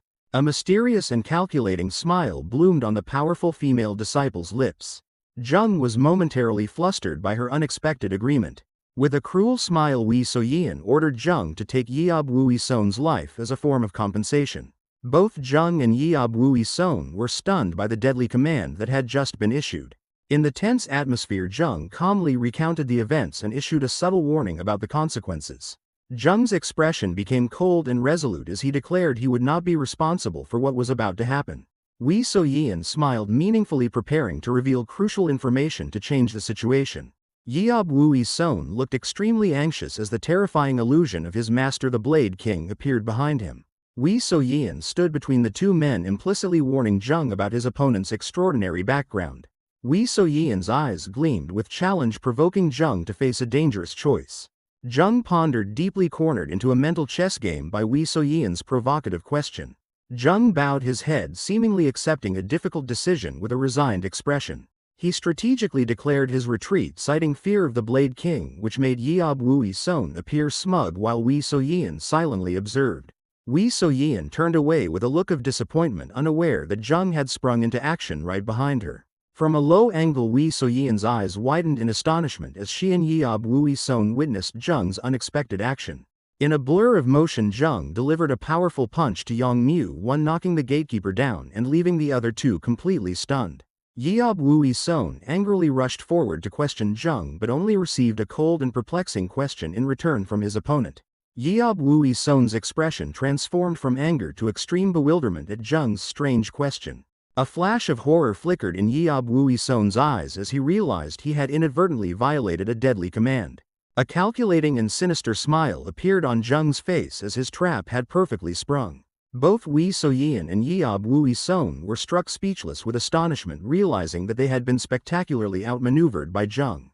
Jung stood watching the panicked Yeob Woo-son declaring his death sentence, while Wee So-yeon assented with a look of amusement. Wee So-yeon's smile widened, showing extreme delight at the intelligent and cruel drama unfolding. Jung looked askance, mentally exposing Wee So-yeon's original plan to use him for an indirect killing. In desperation, Yeob Woo-son clung to Wee So-yeon to plead, but only received a contemptuous glance from Jung. Jung retorted to Yeob Woo-son's plea, exposing his pathetic attempt at manipulation. With a cold smile, Jung ordered Yeob Woo-son to accept death in silence, asserting absolute control. Cornered, Yeob Woo-son's face contorted with anger and fear, only able to utter a curse in helplessness. A smug and calculating smile subtly bloomed on Wee So-yeon's lips. Her laughter echoed throughout the secret scripture repository, completely surprising Jung. She looked at him with an impressed gaze, secretly admiring her opponent's sharp intellect. Wee So-yeon issued a cold threat of eliminating him to cover everything up, while Jung merely pondered. A look of boldness and defiance was evident on Jung's face as he turned her question back on her. His audacity ignited an intense delight in Wee So-yeon, who now yearned to possess him. She unexpectedly presented a token, causing the kneeling Yeob Woo-son extreme astonishment. Jung took the wooden card, realizing it was Wee So-yeon's own identification token. She explained that this token was the price for Yeob Woo-son's life, a compensation for his demand. With a satisfied smile, Jung accepted the agreement, his hand still firmly holding the subdued Yeob Woo-son. Wee So-yeon clarified that this was not a gift but an investment in his future. She formally extended a recruitment offer, once again stunning Jung with her directness. Enveloped by a radiant red aura, Wee So-yeon revealed her ambition to become the next leader of the Heaven and Earth Society. She offered a promise of a bright future, but Jung merely stood silently, showing no reaction. He bowed his head humbly, declining the offer, citing that he was not fond of disputes. Wee So-yeon chuckled softly, completely disbelieving his clumsy lie. She saw through his true reason, challenging that he refused only because he considered her the weakest among the disciples. Wee So-yeon leaned forward, her red eyes piercing into Jung as she issued a meaningful challenge. Wee So-yeon's eyes briefly widened in a moment of surprise at his confident retort. With a smug smile, Jung turned the tables, setting conditions for her own offer. Wee So-yeon turned and walked away, a mysterious and intrigued smile on her lips as she glanced back. She recognized the unwavering seriousness in Jung's eyes, understanding that he was not joking. A wry smile appeared as Wee So-yeon admitted this was the first time she had failed to recruit someone. Jung calmly watched Wee So-yeon and a bewildered Yeob Woo-son depart, accepting her implicit challenge. The confrontation ended as both turned their backs on each other, a future expectation lingering in the space between them. As silence enveloped the secret scripture repository, Lam Lin's voice rang out, questioning Jung about his recent decision. Jung explained his strategy to the illusions of Lam Lin and the Moon Vein Master, stating it was a rare but risky opportunity. He snorted disdainfully at Lam Lin's disappointment over missing an identical body. Standing on the high balcony, Jung explained that allying with someone whose loyalty was uncertain was too dangerous. His thoughts turned to Na Yulriang, the powerful grand disciple, realizing that making such a figure an enemy would be a mistake.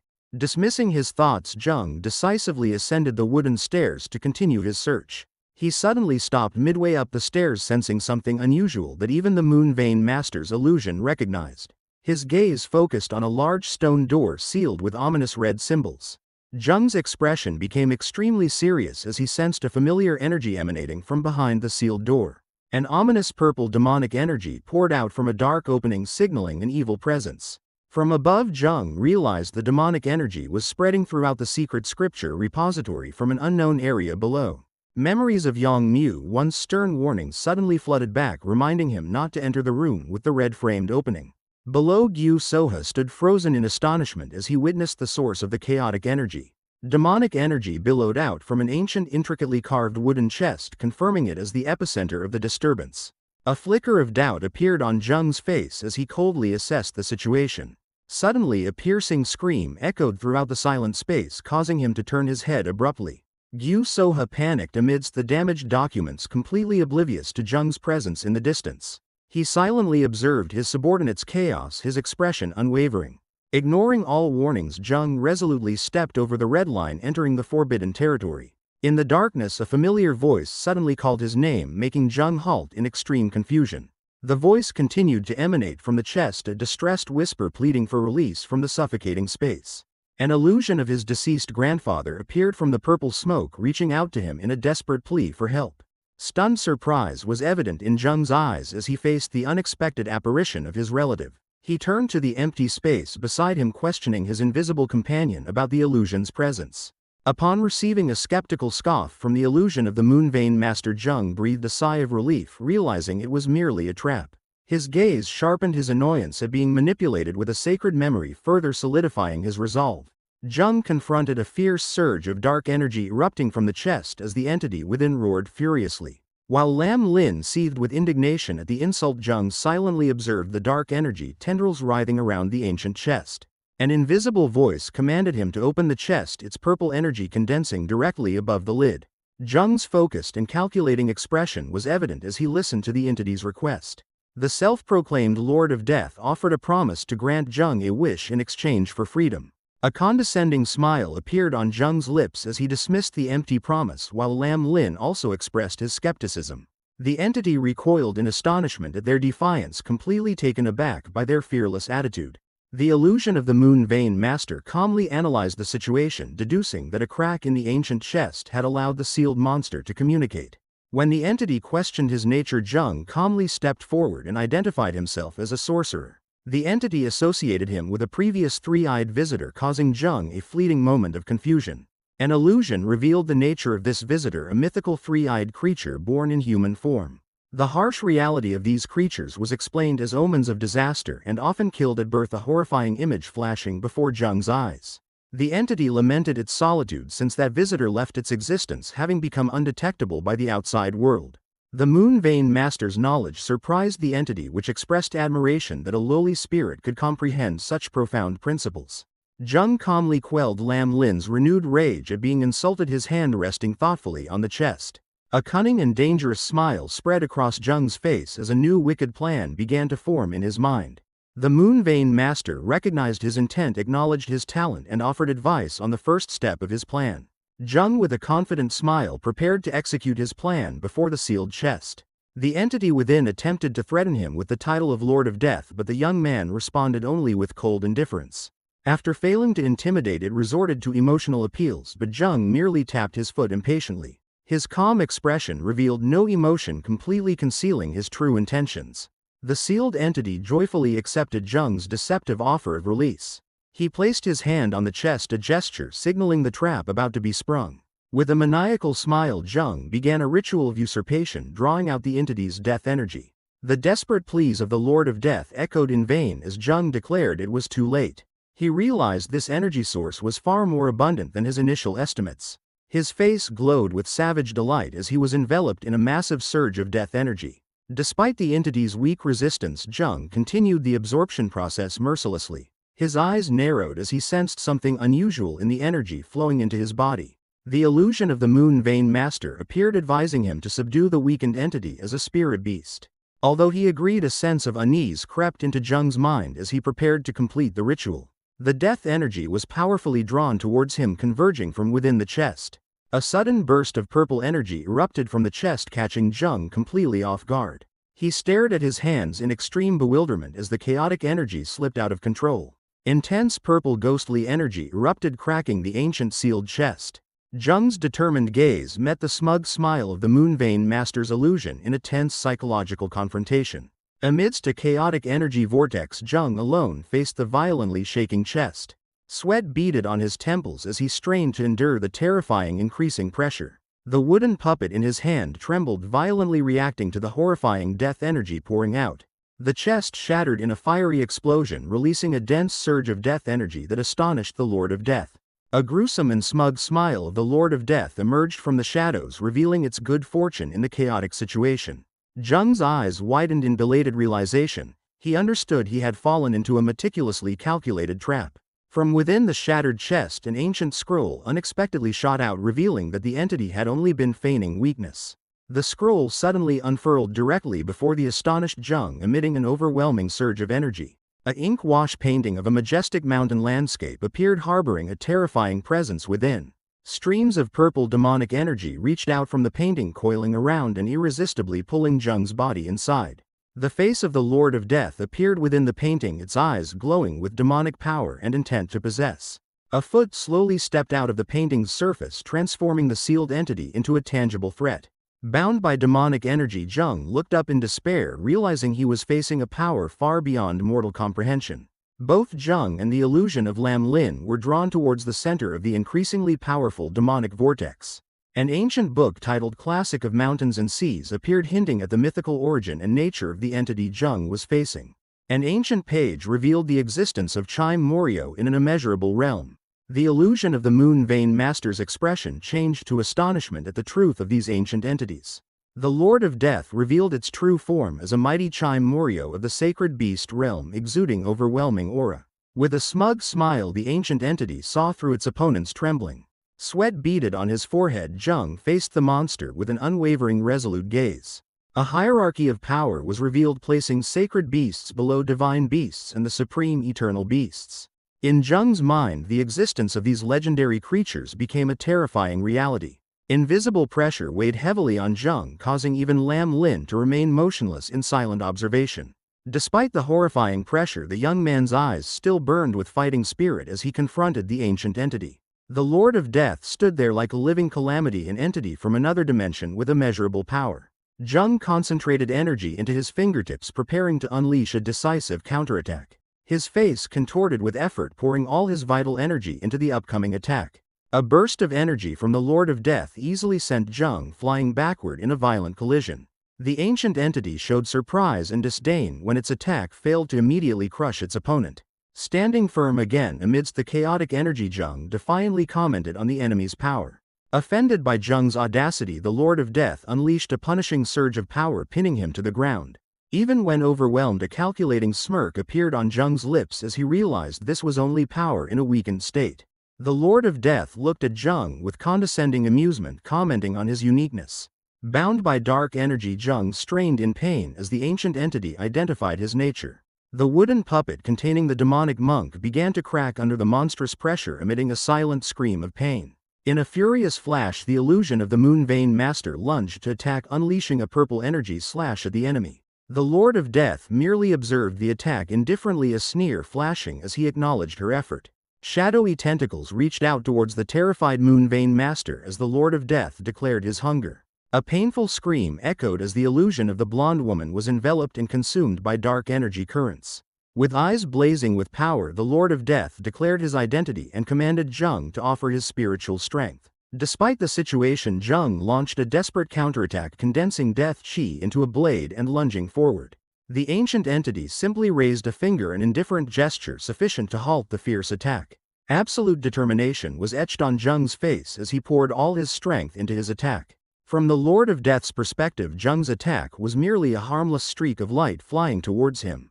Jung was brutally thrown back, his body engulfed in an explosion of energy and crumbling earth. A complacent smile appeared on the Lord of Death's face as he effortlessly stifled Jung's attack with a simple gesture. Amidst the chaotic energy storm, the Lord of Death stood firm and unharmed, completely overwhelming Jung. Pinned to the ground, Jung's face was covered in blood, but his eyes still blazed with an unyielding fire of defiance.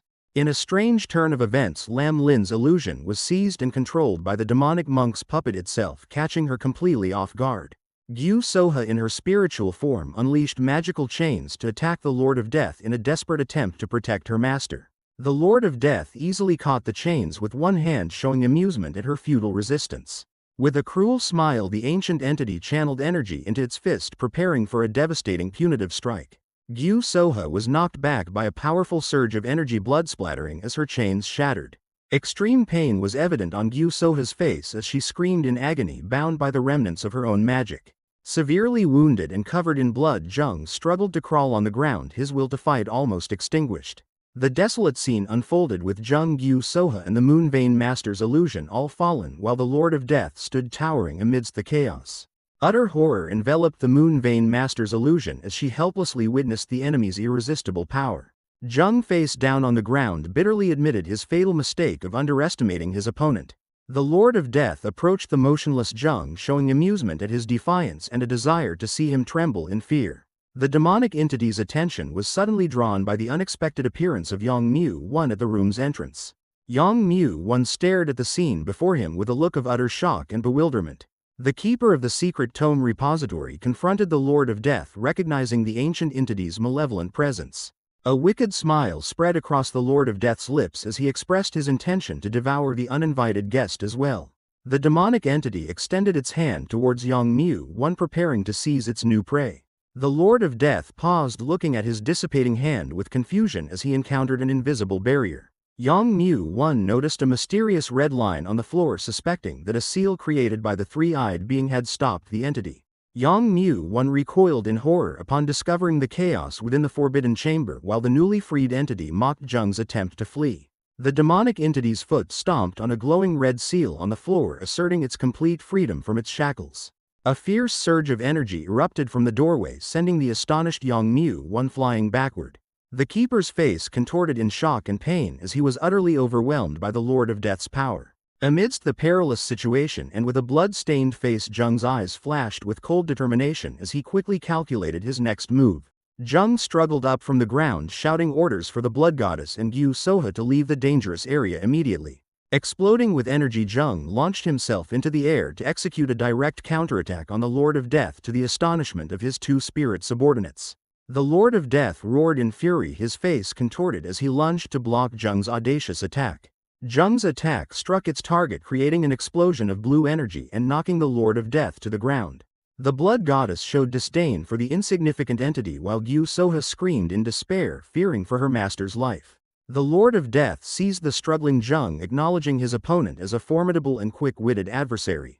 In a moment of tense confrontation, the Lord of Death revealed a third eye and admitted that he was the one in a difficult position for underestimating Jung's power. The Lord of Death looked down with curiosity, reiterating a previous offer. Despite his injuries, Jung raised his head with a defiant smile, asking about the validity of the wish-granting promise. Jung, enveloped in death chi, boldly declared that it was thanks to him that the entity was now free. With a contemptuous sneer, the Lord of Death dismissed Jung's words as ridiculous greed. Jung's expression shifted to one of almost playful cunning as he urged his opponent to play along with his charade. The Lord of Death showed confusion at Jung's audacity, questioning his lack of fear. An overwhelming surge of energy tightened around Jung, making him writhe in pain as his opponent reasserted dominance. Trembling and drenched in sweat, Jung admitted it wasn't confidence in his survival adding to the mystery. Facing the devastating threat, Jung launched a psychological strike, warning that his death would permanently seal the enemy here. The Lord of Death showed amusement at the bargain, mistakenly believing Jung was merely trying to cling to life. Jung denied fearing death, leaving his opponent utterly bewildered by his true motives. His eyes flared with a furious light as he revealed his sole reason for existence, a vendetta that needed to be settled. The Lord of Death looked down mockingly, his eyes blazing as he pondered Jung's vengeful motives. Completely overwhelmed, Jung accepted a risky deal, kneeling before the powerful entity while dark energy still swirled around him. A complacent smile appeared on the Lord of Death's face as he recognized the condemned man's quick wit.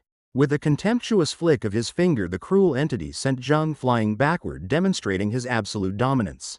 Jung struggled to his feet, clutching his severely injured arm, breathing heavily amidst extreme physical pain. He gritted his teeth, trying to endure a destructive energy current ravaging his arm from within. The Lord of Death watched condescendingly as Jung admitted his arm was temporarily incapacitated. From the shadows, Jung's resolute gaze flickered into the distance where his spirit subordinates watched anxiously. The Blood Goddess and Yu Soha watched breathlessly from afar, realizing their master had only one moment to turn the tide.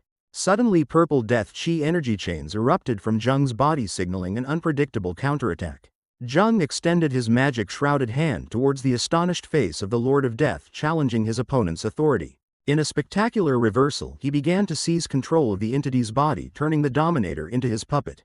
A close-up of Jung's blood-stained face revealed a desperate smile as he realized his perilous situation. The Lord of Death looked down with disdain, acknowledging human cunning but also asserting his superior power.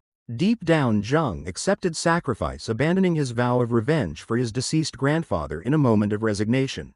The demonic entity's blazing eyes narrowed, offering a final cryptic and dangerous proposition. Suddenly, dark energy currents bound Jung's body, leaving him stunned and losing control. From the spiritual realm, the Blood Goddess and Yu Soha could only scream in horror as they witnessed their master being overwhelmed. Jung unexpectedly stepped forward, his foot crushing the ground as he challenged the entity again with newfound confidence. With a cruel smile, Jung revealed that he had seized control of the Lord of Death's body, spectacularly turning the tables. A memory of the initial desperate moment flashed when he believed he had truly failed. The Lord of Death's complacent words echoed, creating a bitter contrast with his current subdued state. The image of Jung standing firm against his opponent, accepting to stake his life on a final gamble, became clear. His gaze drifted into the distance, his grandfather's image appearing as a painful reminder of the purpose he had almost abandoned. In a moment of despair, Jung believed his mission of revenge had ended as his sole subordinates watched in horror. A resigned, blood-stained smile appeared on his lips as dark energy enveloped his seemingly defeated body. He let out a weak laugh, seemingly accepting his inevitable end. However, upon seeing the unyielding hatred of the souls following him, a flicker of doubt about his own surrender began to ignite. A defiant surge of purple energy began to gather around his open hand. With teeth clenched in rage, he questioned the weakness of his own hatred. He rejected despair, clenching his fist as a fierce surge of power erupted from his body. The Lord of Death recoiled in astonishment as these intensified tendrils of dark energy reached out towards him. His eyes blazing with malevolent power, Jung laughed maniacally as he tapped into an even deeper well of hatred. His resentment transformed into a primal vortex of cosmic energy, obscuring everything around him. The Blood Goddess stared in disbelief, realizing this energy was even denser than sword chi. Engulfed in a pillar of pure hatred, Jung wielded a power that demonstrated his profound and sudden comprehension of the apex realm. The Blood Goddess was astonished to perceive the anomalous nature of Jung's amplified aura. With eyes blazing red, Jung roared as he unleashed a swirling torrent of dark death energy around him. He unleashed his ultimate technique, the Void Moon Sword, creating a deadly vortex of energy aimed directly at the Lord of Death. His hand touched the ground, sending forth a destructive wave of dark energy. The Lord of Death showed astonishment upon being struck, unable to comprehend how a living being could control death energy. However, the entity's surprise quickly turned into amusement as it began to summon its own brilliant blue energy. Jung's confidence vanished, replaced by shock as he sensed his opponent's overwhelming power. Engulfed in an explosion of blue energy, Jung was thrown back as the Lord of Death demonstrated his superiority. With a maniacal grin, the Lord of Death displayed extreme interest in studying Jung's power. Screaming in pain, Jung desperately resisted the unstoppable energy, realizing the power gap between them.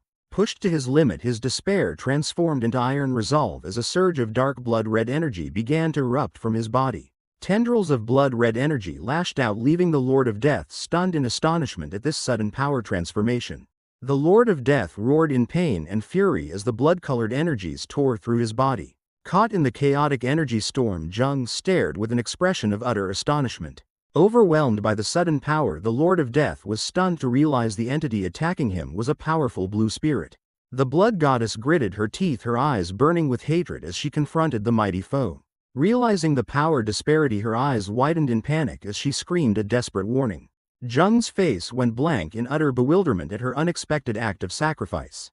Warning, he charged forward with fierce determination, refusing to flee the battle. A flicker of confusion crossed the young man's face as he tried to rationalize her actions. Jung watched the struggling blood goddess, wondering about the true motive behind her sacrifice. The blood goddess's eyes gleamed with a cruel resolve as the Lord of Death acknowledged her power. The Lord of Death seized the blood goddess, beginning the ritual of absorbing her energy amidst her screams of pain. Jung could only watch in horror, his arm outstretched helplessly as his subordinate was consumed by the enemy. Jung's eyes widened in disbelief and horror as he witnessed the goddess's sacrifice.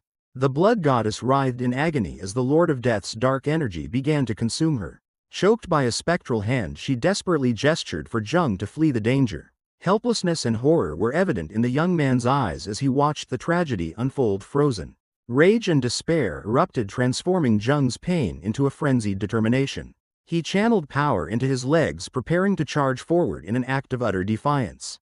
Jung's sudden movement caused the Lord of Death to turn in surprise while his subordinates observed from a distance. Jung concentrated his death energy, forming a dark purple blade of energy at his fingertip with a cold smile. The Lord of Death looked at the restrained blood goddess, bewildered by an unforeseen shift in the situation.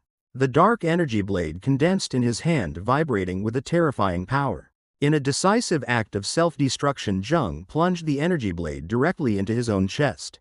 The blood goddess could only watch in horror, utterly disbelieving her master's insane act of sacrifice. The Lord of Death's face contorted in a mixture of panic and fury at Jung's self-destructive act. Blood welled from the corner of Jung's mouth, his eyes reflecting extreme pain but remaining unwavering. Despite the fatal wound, the young man held his gaze steady, a silent challenge sent to his opponent.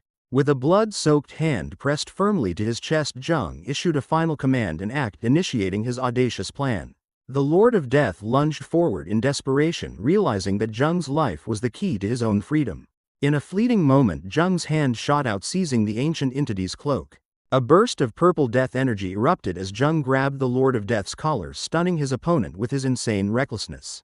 The horrifying truth dawned on the Lord of Death as he realized Jung's death would mean his eternal imprisonment. The spectral entity's attempt to resist was halted by a blinding aura where Jung's hand was pressed firmly against his chest. A cold blood-stained smile spread across Jung's lips as he revealed the suicidal act was merely to create this moment of contact. The Lord of Death's eyes widened in horror as he finally understood the entire plan was a meticulously calculated trap. Engulfed in a vortex of purple energy, Jung began the binding ritual, the Lord of Death's horrified screams echoing as he was forcibly bound. Jung, despite his wounds, clung tightly to the Lord of Death with a look of satisfaction as his life or death gamble succeeded. Bound by the ritual, the Lord of Death roared in fury as he realized he could not escape Jung's trap.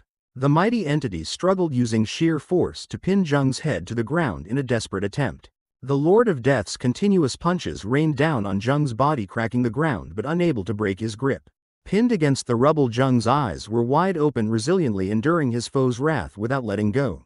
A sudden astonishment appeared on the Lord of Death's face as glowing blood-red tendrils unexpectedly pierced his chest. The source of the attack was revealed to be the blood goddess, who, despite being restrained, launched a counterattack from within her captor's embrace. With a defiant smile, the blood goddess stared at her captor, her power erupting despite her perilous situation. Bound by both forces, the Lord of Death was stunned before letting out a maniacal laugh as he realized the situation had completely reversed. Lying on the ground, Jung also burst into a savage laugh, his laughter echoing with triumph and madness. The Lord of Death's smugness vanished, replaced by utter horror as sweat beaded on his forehead. Jung's eyes rolled wildly in triumphant frenzy as he stared at his completely ensnared foe. The Lord of Death's eyes widened in horror as Jung's maniacal laughter echoed. Disbelief began to creep into the ancient entity's mind as he stared at the mortal. Pinned to the ground by Jung, the Lord of Death realized that he, one of the 6 devils, was being bound by a human. A savage blood-stained smile spread across Jung's lips as he sensed his enemy's fear. Denial contorted the Lord of Death's face as he couldn't believe he was afraid of a lesser being. Jung's triumphant smile grew even more chilling, challenging the deity's arrogance. In the Lord of Death's chaotic mind, the thought of his noble status repeated desperately. Undeniable fear surged, mirrored by Jung's ceaseless maniacal grin. The humiliation of being intimidated by a mere human ignited the Death Lord's wrath. The ancient entity's teeth gnashed, refusing to accept an unimaginable reality. Denying the truth, the Death Lord began to unleash a massive surge of dark energy to reassert his dominance. His eyes blazed with destructive blue light, unleashing primal fury upon Jung, who had dared to defy him. The Death Lord watched in astonishment as a stream of blue soul energy escaped Jung's motionless body. Horror dawned on the blood goddess's face as she realized this was a soul being forcibly separated. Jung's eyes flared with blue light as his soul was forcibly expelled in excruciating pain. Realizing the possession plot, the blood goddess desperately lunged to attack, aiming to stop the Death Lord. A faint image of a demon sealing talisman flashed in mind, hinting at a buried secret. The young man's eyes abruptly shifted to a fiery red, signaling a terrifying shift in power from within. The blood goddess launched a fierce attack towards the Death Lord, but her attention was now divided by Jung's transformation. Jung, with bloodshot eyes, shakily rose to face his foe, stunning the Death Lord with the unexpected defiance. A cold, calculating smile flickered across Jung's bloodied face as he realized the tables had turned. The image of the demon sealing talisman became clearer, affixed to a dry tree-like structure with white orbs. The Death Lord recoiled in utter horror, clutching his face as he sensed a terrifying presence rising from within Jung. Despite his injuries, Jung gasped and feigned innocence, fully in control of the psychological confrontation. Yang Mu-1 collapsed, coughing up blood and roaring a curse in utter indignation. Jung touched the sealed chest and a brilliant golden energy surged from the point of contact. Jung's eyes widened in a moment of sudden realization, reflecting silent astonishment. From within the chest, the Death Lord's indignant roar echoed, unable to believe what was unfolding. Jung collapsed to the floor, and the blood goddess could only watch in horror as dark energy erupted around them. The young man looked up as a colossal, glowing, malevolent eye stared down from the shadows. The Death Lord unleashed his true form, a colossal wolf-like beast roaring a threat at the 2 small figures. With sharp fangs and blazing eyes, the beast roared its vow to destroy the one who had summoned it. Its rage abruptly halted, its eyes showing utter bewilderment at an unexpected intervention. On the floor, Jung stretched out his hand and streams of purple energy began to converge powerfully towards him. The beast watched in astonishment as the energy was not being attacked but was being drawn towards Jung from an unknown source. The source of the energy was revealed to be the immortal divine wood chest itself, now being mercilessly drained of its power by Jung. The Death Lord's eyes flared with horror as it realized its death chi was being deliberately siphoned by Jung. In desperate fury, the beast roared, demanding Jung stop immediately. An ancient scroll was unexpectedly launched from the chest, emitting a mystical purple energy. Mid-air, the scroll unfurled, revealing a mystical landscape painting rendered in ink. The painting erupted in a blinding white light, signaling the activation of an ancient seal. Ribbons of white energy surged from the scroll, tightly coiling around the Death Lord in an attempt to reseal it. Confidence was evident on Jung's face as his plan to drain the energy to reactivate the seal had succeeded. Bound, the Death Lord roared in defiance, struggling to break free from the tightening energy ribbons. It roared frantically, pouring all its strength into resisting the seal's power. Blasted back by a surge of energy, Jung and the blood goddess prepared for a coordinated attack. Both lunged simultaneously, delivering a decisive blow to the restrained beast. Standing back to back, Jung and the blood goddess formed an uneasy alliance, their gazes fixed on their common enemy. With blazing eyes and jagged teeth, the Death Lord unleashed its final fury in its beast form. With a cold and resolute gaze, the blood goddess stood beside the injured Jung, their temporary alliance clearly at its end. Ribbons of white energy from the scroll tightened around the Death Lord, imprisoning its roars in a prison of light. The entity's desperate screams were muffled as it was pulled by an irresistible force into the ceiling painting. The Death Lord's entire colossal form was swallowed into the landscape world of the magical scroll. As soon as its imprisonment was secured, the sealing scroll rapidly coiled back, forever trapping the entity within. The scroll fell with a powerful force, shattering the stone pedestal beneath it in a shower of fragments. Its task complete, the scroll landed on the lid of the immortal divine wood chest, its energy beginning to settle. The last wisps of energy dissipated, leaving the chest dormant on the pedestal, the seal once again complete. In the post-battle stillness, Jung and the blood goddess stood facing the sealed chest, the room now eerily quiet. Jung gasped for breath, sweat and blood mingling on his face, exhaustion evident after the intense confrontation. A dark, twisted smile appeared on Jung's injured face as he raised a hand to his neck, showing morbid satisfaction after absorbing immense power. In the post-battle stillness, Jung knelt exhausted before the sealed chest while the blood goddess lay motionless on the cold stone floor. The blood goddess gasped in relief, her eyes exhausted but satisfied as she realized the seal had succeeded. The goddess's gaze suddenly shifted to astonishment as she discovered ominous cracks spreading across Jung's skin. The cracks on Jung's face fractured, revealing a brilliant white light from within, as if his body were about to shatter. A vortex of colorful cosmic energy erupted, enveloping Jung, making the blood goddess realize with astonishment that this was a profound transformation. Amidst the energy vortex, Jung's body seemed to restructure into a primal form, extending its arms to embrace the surging power. The new form clenched its hands, demonstrating immense latent power as the body was reborn to contain a superior surge of vital energy. Lying on the floor, the blood goddess pondered with skepticism this sudden transformation, a phenomenon usually only occurring at higher realms.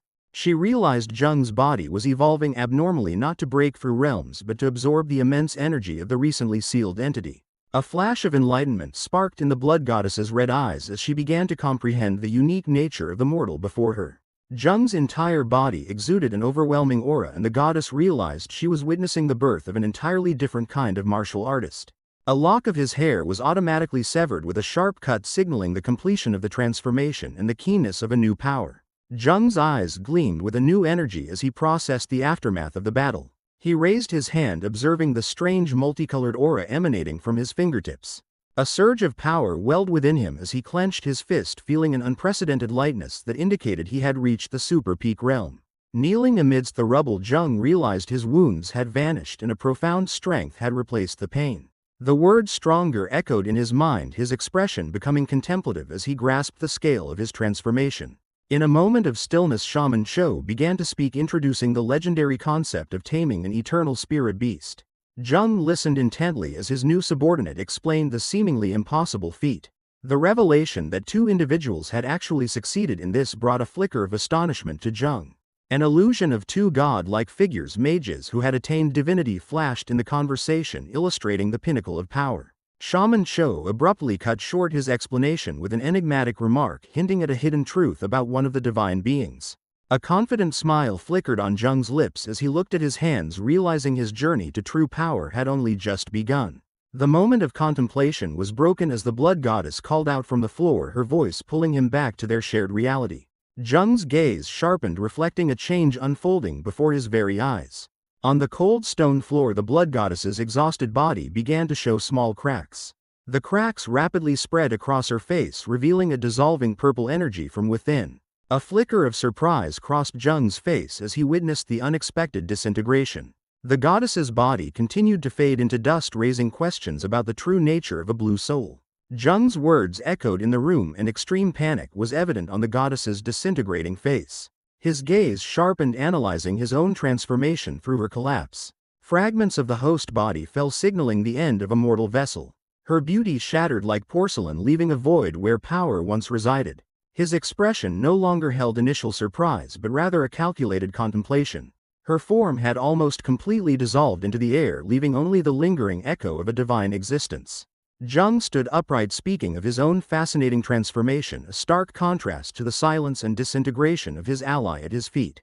Jung stood watching the dying blood goddess, her body disintegrating amidst fragments of energy. With an inscrutable cold expression, he confronted the exhausted girl, denying any intention of pity. A flicker of curiosity appeared in Jung's eyes as he leaned down, questioning why she had saved him. The blood goddess offered a sad smile, her crimson eyes looking directly at him as she faced her own dissolution. Jung's expression grew pensive as he processed her words, the truth of her inevitable demise hanging in the air. Amidst the growing cracks on her body, she struggled to make a final plea, her eyes full of urgency.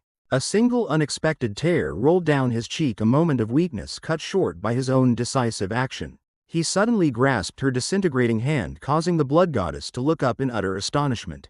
A surge of dark demonic energy erupted from Jung, enveloping both of them as he began to powerfully transfer his energy into her. Her hand held firmly by him began to absorb the immense energy, feeling an astonishingly rapid recovery. The blood goddess was engulfed in a brilliant pillar of energy, her body regenerating and her power elevated to an entirely new realm. Her hand rose amidst the streams of red energy, completely healed and full of vitality, signaling a successful rebirth. A sudden surge of vitality arose as the blood goddess opened her eyes amidst a pool of spreading blood. Her crimson eyes blazed with new power, reflecting determination and danger. In a surge of crimson energy, her body was completely regenerated, adorned in a magnificent cloak and an aura of majesty. The blood goddess turned in astonishment, only to find Jung standing right behind her with a self-satisfied smile, as if he had anticipated everything. Jung recalled knowledge from the ancient book of the Yin-Yang school, realizing that the power of the sea spirit could turn illusions into reality.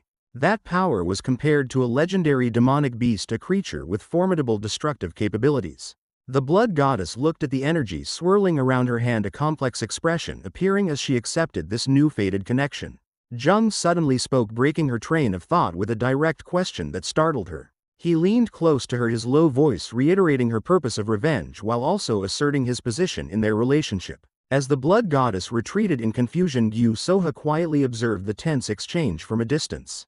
Both turned to look at Gyu Soha, who stood between them with a timid expression in the form of a small bandaged girl. The timidity vanished, replaced by a radiant smile and blazing golden eyes as Gyu Soha eagerly demanded more demonic energy from her master. Yang Mu One's hand waved excitedly, signaling a temporary farewell. Jung turned and walked away while the blood goddess floated beside him, leaving an excited Yang Mu One waving from the doorway. Joy was evident on Yang Mu One's face as Gyu Soha's soul rejoiced at acquiring a new physical body. The power of both subordinates was upgraded, with the blood goddess reaching a new realm and Gyu Soha successfully possessing a body. Gyu Soha demonstrated absolute control, binding Yang Mu One with soul chains in silent agony. Inside the new body, Gyu Soha showed immense delight at the prospect of reading countless books, causing the blood goddess to turn away with an expression of disdain. A self-satisfied smile flickered across Jung's lips as he signaled for the group to leave the repository of secret arts. Yang Mu One, under Gyu Soha's control, joyfully embraced a massive stack of books before suddenly stopping due to something. Now alone in the vast library, Yang Mu One stood silently with the stack of books in hand, heading towards the exit. As Yang Mu One's figure disappeared through the doorway, the sealed chest remained motionless, exuding a solemn stillness. The immortal divine wooden chest looked unchanged, its ordinary appearance concealing the terrifying sealing power within. Jung, the blood goddess, and Gyu Soha stood before the chest one last time, deciding to leave the imprisoned Lord of Death behind. Jung explained to the blue spirit that confronting the sealed entity now would only bring disaster. Gyu Soha pouted, recalling Jung's command to guard and report any intruders. As Yang Mu One's body departed, Gyu Soha wondered about her master's plans and the connection to the three-eyed creature. The terrifying image of the Lord of Death with 3 eyes appeared in Gyu Soha's mind, emphasizing the potential danger. Outside the repository of secret arts, Yang Mu One's exhausted body collapsed onto a stack of books, showing the strain of possession. Under the cover of night, the possessed Yang Mu One walked through the quiet grounds of the Heaven and Earth Society, casting aside worries to complete the mission. The scene shifted to a majestic mountain range at dawn, where a mysterious white mist rose from the valley. Amidst the wilderness, Blood Valley Supervisor Kwok Moon Si waited pensively, his heart growing impatient with Jung's delay. A flashback to Wei Soyian's warning flickered, but Kwok Moon Si's anxiety grew as he wondered if something had gone wrong. Losing all patience, the supervisor stepped forward, deciding to check the situation himself. Jung suddenly appeared right behind him, placing a hand on his shoulder, startling Kwok Moon Si in fright. A faint blue energy emanated from Jung's hand as he faced the stunned and frightened Kwok Moon Si. The Blood Valley supervisor confronted Jung, sensing a disturbing change in the young man's aura compared to before he entered the library. A subtle smile played on Jung's lips as his aura completely vanished, leaving the supervisor in deep confusion. Jung silently walked past, his presence so faint as to be almost imperceptible, leaving the supervisor with unspoken questions about what he had learned. With a calm proposition, Jung led the way while Kwok Moon Si remained completely unable to predict the future. Jung's long hair fluttered in the wind as he looked up, the supervisor's mind reeling with uncertainty about the outcome of the final trial. Night fell, a full and bright moon hanging vividly above the pine branches, signaling a new setting.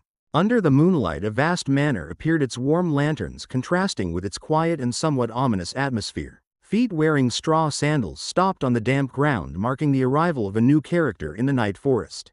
A burly man, his hands adorned with heavy metal bracelets, clutched a red cloth bag exuding an aura of authority and power. The face of the Iron Fist King, one of the 5 kings, showed a stern expression as he observed from the shadows. The king's sharp gaze swept across, filled with calculation and a vague sense of dissatisfaction. The king stood alone before the Black Cult's manor, the air around him heavy with contempt and animosity towards the place. The Iron Fist King arrived at the Black Cult's manor and confronted a familiar figure in the night. With a stern gaze, he began the conversation after 2 months of separation. The mysterious Black Cult leader revealed himself with golden eyes and an inscrutable smile. Under the full moon, the Iron Fist King questioned the leader's unchanging disguise. He reluctantly acknowledged the necessity of secrecy, but his expression still showed clear discomfort. The leader raised a smiling mask as a reminder of the cult's rules. The Black Cult leader's golden eyes gazed deeply, harboring a profound and mysterious power. The Iron Fist King changed the subject, holding a large wine jar and beginning to reveal his purpose. He placed the precious wine jar on the table as a gift, an offer that could not be refused. The leader's eyes flashed as the true purpose of the gift was revealed, a blatant bribe. The scene shifted to a cave entrance filled with talismans reminiscent of the brutal Blood Valley corpse array trial. The Iron Fist King's face exuded a powerful aura as he formally made a request for a special favor. The Black Cult leader's golden eyes gleamed with subtle curiosity at the proposal. Under the full moon, the Iron Fist King stood opposite the mysterious figure, a precious jar of wine placed between them as collateral. The powerful king presented his difficult request with a strained smile, while the Black Cult leader listened with an unchanging expression. The Iron Fist King flinched slightly at his opponent's sharp deduction that he intended to sacrifice a disciple. The Black Cult leader gently raised a sleeve to cover his mouth, refusing politely but coldly.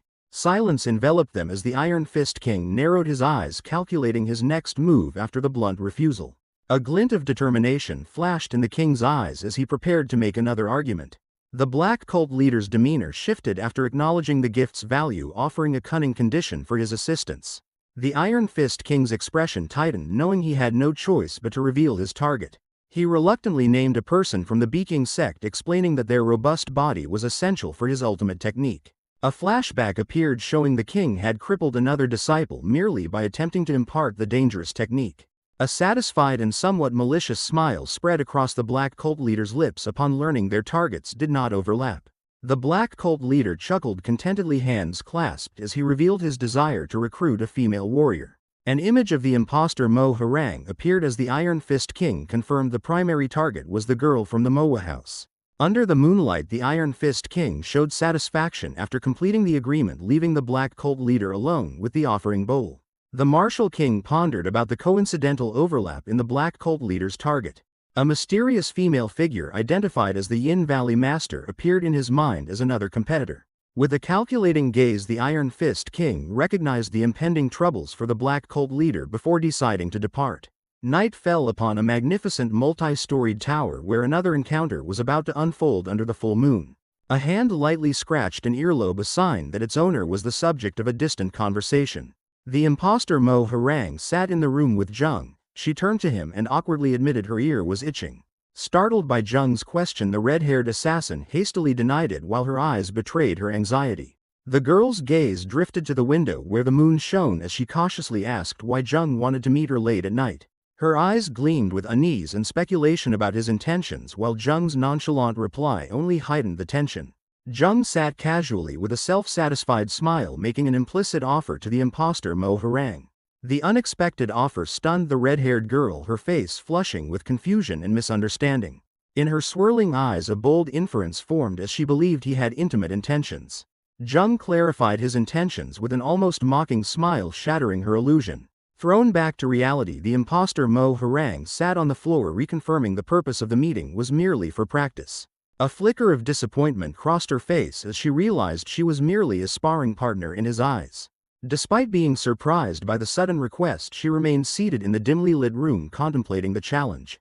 Disappointment quickly gave way to cold determination as a vengeful intent rose in her eyes.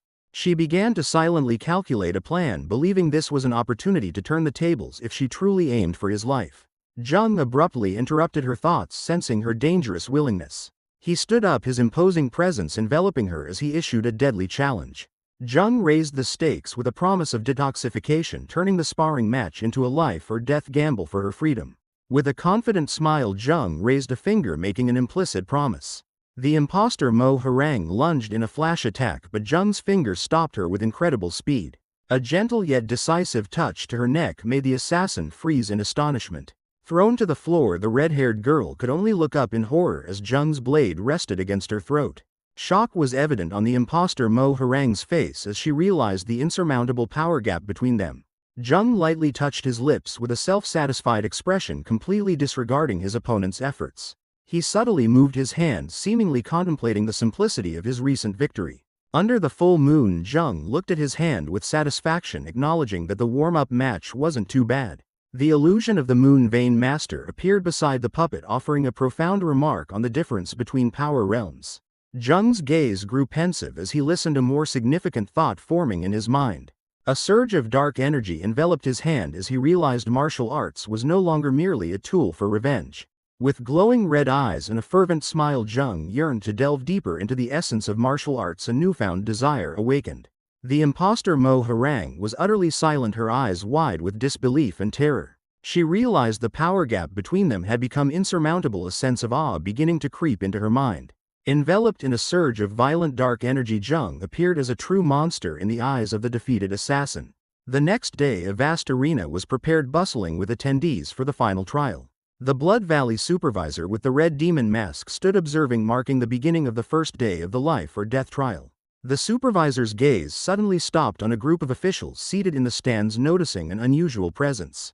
The black cult leader with peculiar makeup and a distinctive tall hat turned back with a mysterious smile. The black cult leader's appearance, an unprecedented guest, left the Blood Valley supervisor utterly bewildered and wary. Suddenly, a sharp note resonated as a mysterious woman plucked forcefully at her pipa strings. An invisible wave of sound energy swept through, forcing the Blood Valley supervisor and his subordinates to struggle to shield themselves. The Iron Fist King openly showed annoyance, while the black cult leader merely smiled faintly with amusement at the display. The Yin Valley Master Hang Yorong hovered in mid-air, unleashing a fierce surge of energy from her instrument that enveloped the entire arena. With a self-satisfied smile, the Yin Valley Master plucked her instrument, releasing mesmerizing purple chi currents. The tortuous sound waves immediately struck, forcing the Blood Valley supervisor to clutch his head in agony. Memories of her cruel and defiant nature flashed through the demon-masked supervisor's mind. Hang Yorong smirked with delight, deciding to intensify the deadly melody. Unable to resist, the supervisor collapsed to the ground, his body convulsing under the pressure of the sonic attack. Amidst the pain, a glint of determination flashed in the Blood Valley supervisor's eyes as he prepared to act.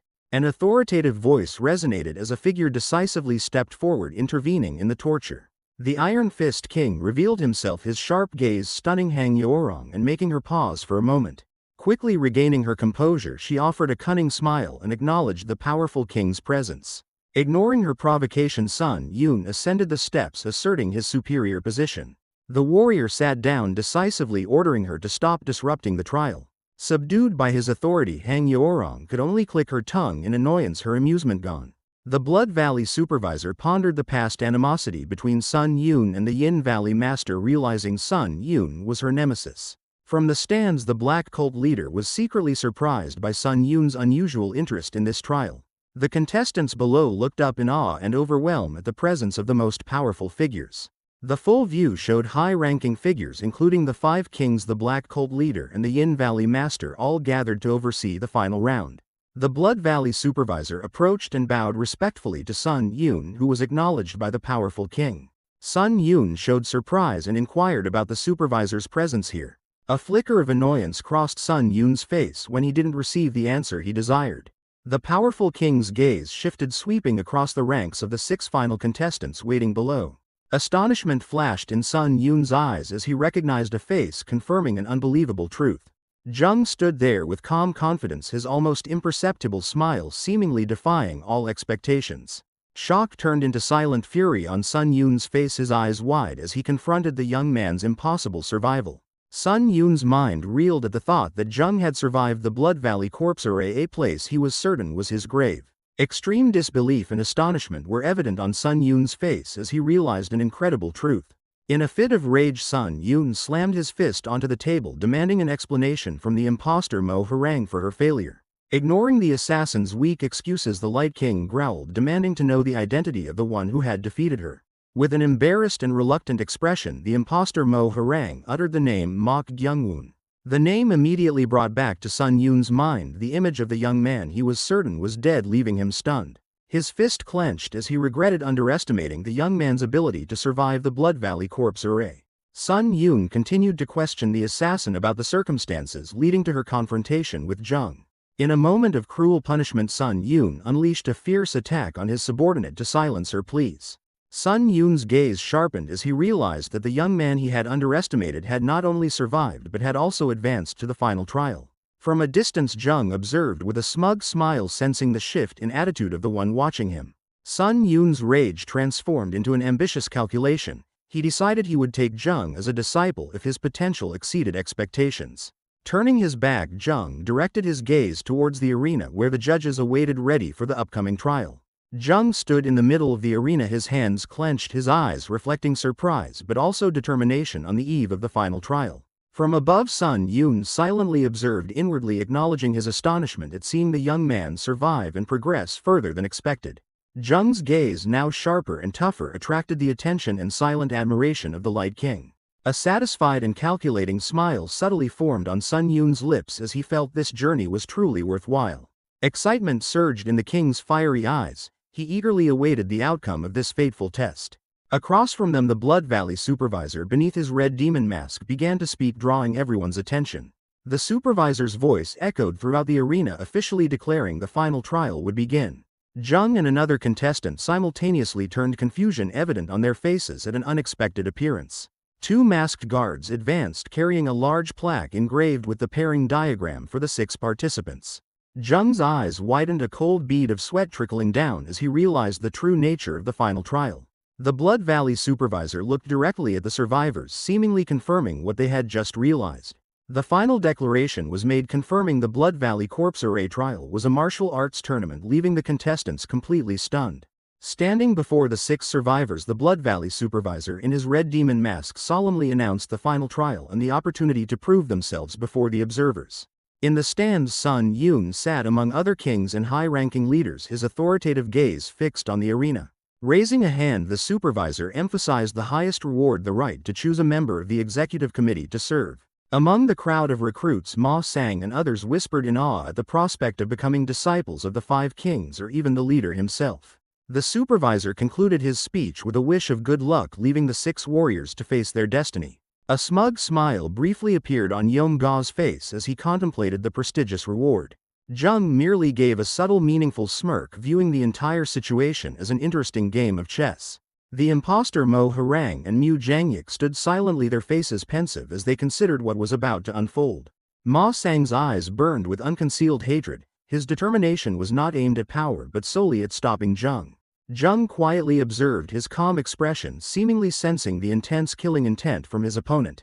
His gaze swept across the observer stands and a flicker of recognition appeared as he did not find the person he was looking for. In a moment of contemplation, Jung realized King Baek Saw was absent, shattering his initial plan to extract information about the demonic sword and forcing him to recalculate. Jung silently accepted that his initial plan had failed, forcing him to find another path to achieve his goal. Amidst the tense opponents, Jung appeared distinctly indifferent, viewing the upcoming trial as merely an annoyance. Ma Sang's face hardened with intense resolve, indicating a plan for revenge forming in his mind.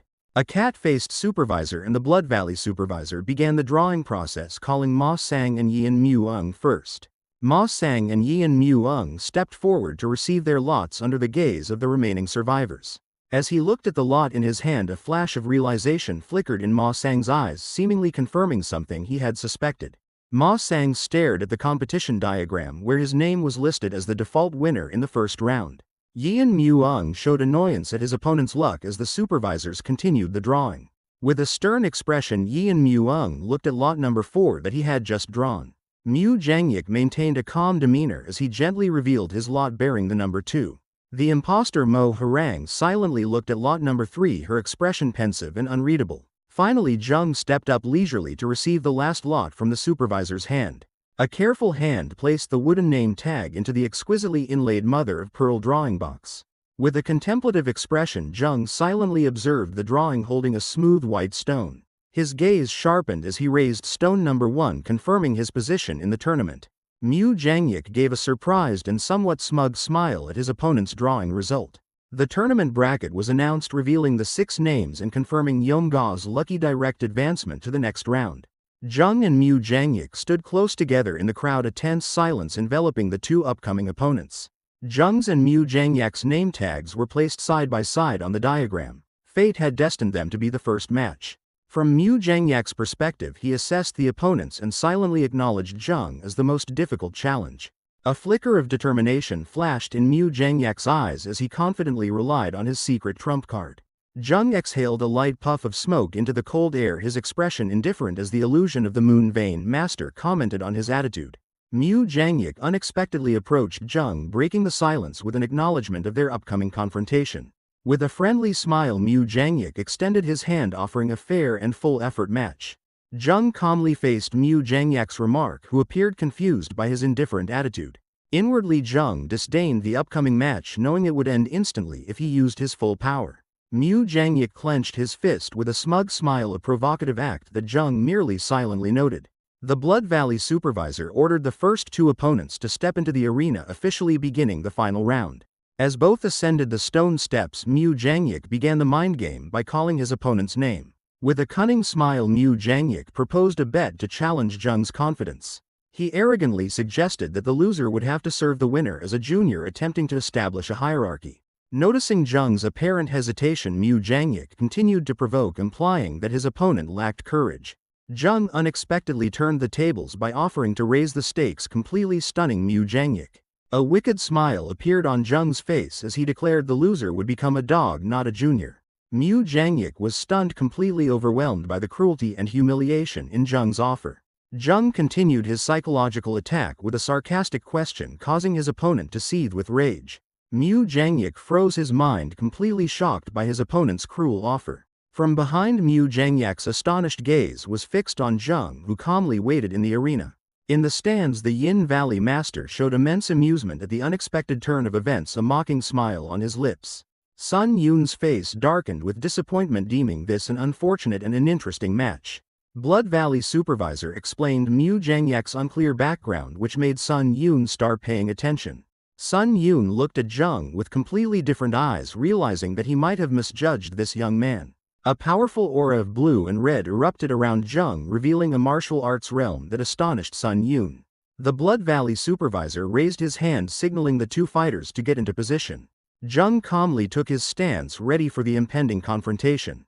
The match officially began with a tense energy rising between the 2 opponents under the referee's supervision. Mu Jangyik's mind reeled with images of the humiliating conditions of the bet. The memory ended with Jung's cold face and smug smile, instilling fear in his opponent. In the arena, Jung and Mu Jangyik faced each other, the weight of the bet pervading the space. Jung's confidence contrasted with Mu Jangyik's ferocity as the curse was decided. Mu Jangyik turned to provoke, but Jung maintained an unperturbed expression. A smug smile appeared on Mu Jangyik's face, confident in his victory. Without hesitation, Mu Jangyik stomped his foot, releasing a powerful aura, initiating a preemptive strike. With astonishing speed, Mu Jangyik shot forward like an arrow, aiming directly at Jung. Mu Jangyik's speed left the other survivors, including Ma Sang and the imposter Mo Harang, utterly stunned. In stark contrast, Jung calmly channeled a chaotic and dark energy into his palm. Mu Jangyik's lightning-fast attack was effortlessly blocked by Jung's bare hand, a fleeting sneer appearing on his lips. Jung's eyes gleamed with cruelty and absolute confidence as he stared directly at his stunned opponent. Immediately Jung counterattacked with a powerful blow to Mu Zhangyak's chest, leaving his opponent no time to react.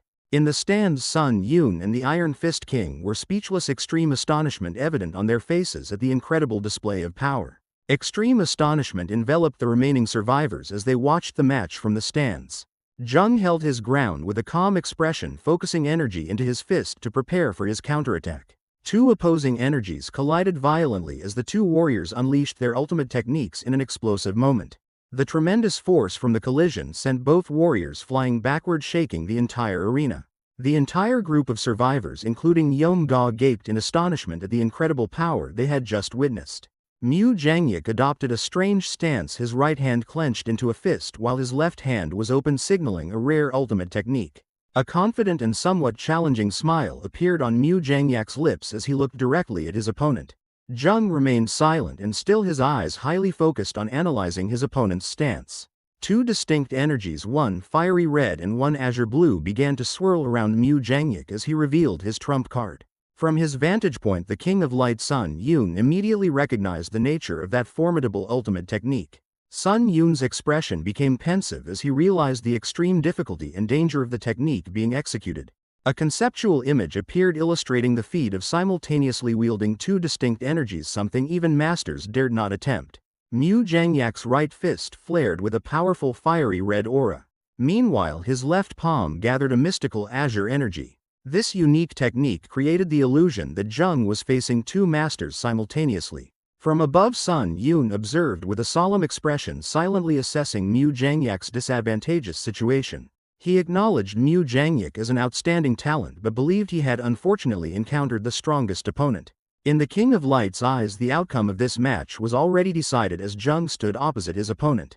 Jung analyzed his opponent's stance with an amused smile, completely unfazed. His eyes lit up with fervor, showing extreme excitement at a worthy challenge. Mu Zhangyak's confidence shattered for a moment as he was stunned by Jung's unbelievable reaction. Quickly regaining his smugness, Mu Zhangyak assumed Jung was just putting on an act and resumed his stance. Jung responded by stomping his foot on the ground, releasing a dark energy that cracked the arena surface. Provoked, Mu Zhangyak charged with the full might of his two energies, determined to end his opponent's act. With a smug smile, Mu Zhangyak prepared to unleash his ultimate technique, confident that this would be the finishing blow. His right hand clenched into a rigid fist while his left hand spread into a soft palm strike, demonstrating the technique's duality. Two distinct energies, one fiery red and one icy blue, swirled around his arms as he employed the right fist left palm ultimate technique. Mu Zhangyak's fist violently collided with Jung's defensive palm, creating a dazzling explosion of energy. The shockwave from the impact spread powerfully, demonstrating the terrifying force of the blocked attack. Both warriors were thrown backward, tumbling through the air by the tremendous recoil force of the technique itself. From the powerful kings to the remaining contestants, everyone present was speechless in extreme astonishment at the events that had just unfolded. A wide shot of the arena showed two figures standing opposite each other in a vast open space, a tense atmosphere pervading. The Iron Fist King's face contorted with disbelief, utterly unable to believe what he had just witnessed. Sun Yun narrowed his eyes with intense focus, analyzing every detail of the recent confrontation with a serious expression. Jung smirked confidently, his hands having perfectly mimicked his opponent's fist and palm stance. The Black Cult leader's eyes gleamed with deep interest, realizing that the true genius of the final trial had finally revealed himself. From the stands, the Yin Valley Master recognized Jung's talent, a spark igniting in her eyes as she identified her new target. An ambitious smile bloomed on her lips as an intense desire to possess this extraordinary young man arose. Overwhelmed by rage, Mu Zhangyak charged to attack but was stunned to see Jung counter with his own ultimate technique. Jung broke his opponent's stance with a direct palm strike to the face, leaving Mu Zhangyak dazed with pain and surprise. He decisively stomped on Mu Zhangyak's foot, unbalancing him and asserting absolute control with every movement. A lightning-fast hand chop struck Mu Zhangyak's neck, blood splattering as a testament to the superior speed and power. Jung's fist, enveloped in dark energy, plunged deep into his opponent's abdomen, causing Mu Zhangyak to double over in pain. Transitioning smoothly, Jung unleashed pure black leg technique, a powerful crescent kick that sent Mu Zhangyak flying backward. Bloodied, Mu Zhangyak realized with horror that Jung was executing this attack with effortless ease, defying all logic. Two energies collided violently as Mu Jangyik finally understood that what he was facing was not a mere copy but a terrifying martial evolution. A crazed and exhilarated smile was evident on Jung's face, showing his delight at having completely surpassed his opponent in every aspect. In his shattered mind, Mu Jangyik saw himself as a tiny insect before a colossal Jung about to be crushed by absolute power. From the stands, Yi and Mu Ung was speechless in horror at a talent that surpassed all understanding. Sun Yun's expression became extremely serious as he redefined Jung not as a genius but as a monster. Jung braced himself for a counterattack, the fleeting pain only adding to his terrifying aura. Amidst the chaotic arena, the harsh truth of his impending defeat began to seep into Mu Jangyik's mind. Helplessness and resentment were evident as he gritted his teeth, refusing to accept reality. Cornered, Mu Jangyik let out a desperate roar and charged forward in a reckless attack. Jung stood motionless with an indifferent expression, allowing his opponent's attack to merely shatter the ground beneath his feet. While Mu Jangyik frantically attacked in desperation, Jung merely observed silently, the disparity in skill becoming cruelly evident. With a merciless declaration, Jung charged, turning the bet into a humiliating execution. A thunderous punch was unleashed, its power distorting the surrounding space. Jung completely dominated the close combat, each of his strikes pushing Mu Jangyik deeper into defeat. Mu Jangyik's face contorted with pain and extreme astonishment as he received a direct attack. From powerful kings to remaining opponents, all were silenced by the display of brutal power. With a cruel, self-satisfied smile, Jung unleashed a lightning-fast and provocative attack. Mu Jangyik's face contorted in extreme pain and humiliation as he took the blow. Jung delivered a brutal finishing blow to his fallen opponent. Thrown backward, Mu Jangyik spat out a mouthful of blood, his mind completely blank before his opponent's unpredictable technique. With an unforgiving stomp, Jung crushed any remaining hope Mu Jangyik had. Amidst the silence that enveloped the arena, Jung stood tall over the motionless body of the defeated. The Blood Valley supervisor's hand decisively rose to the sky, signaling the official end of the match. His face hidden behind a demonic mask, the supervisor's voice began the declaration of victory. Looking down from above, the entire arena erupted in a wave of astonishment and shock. The declaration echoed throughout the arena, confirming the winner's identity as Mok Gyungwoon. Jung held his head high, a calm yet self-satisfied smile on his lips, completely unaffected by the surrounding chaos. The match concluded. Jung stood alone triumphantly on the desolate arena while the defeated Mu Jangyik was carried away by officials. A close-up shot showed Mu Jangyik unconscious and covered in blood, slumped over a guard's back as he was carried out of the arena.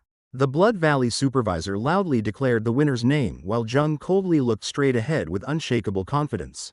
From behind, the Iron Fist King silently observed the scene, his gaze fixed on the newly announced victor. The Iron Fist King turned to Sun Yun, unexpectedly declaring his intention to take the young man as his disciple, leaving the Light King stunned. In the stands, Sun Yun questioned the Iron Fist King's decision, reminding him of his previous interest in another candidate.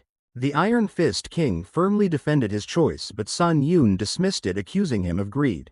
Rage erupted as Sun Yun shattered the stone armrest, his anger expressed in an immediate act of destruction.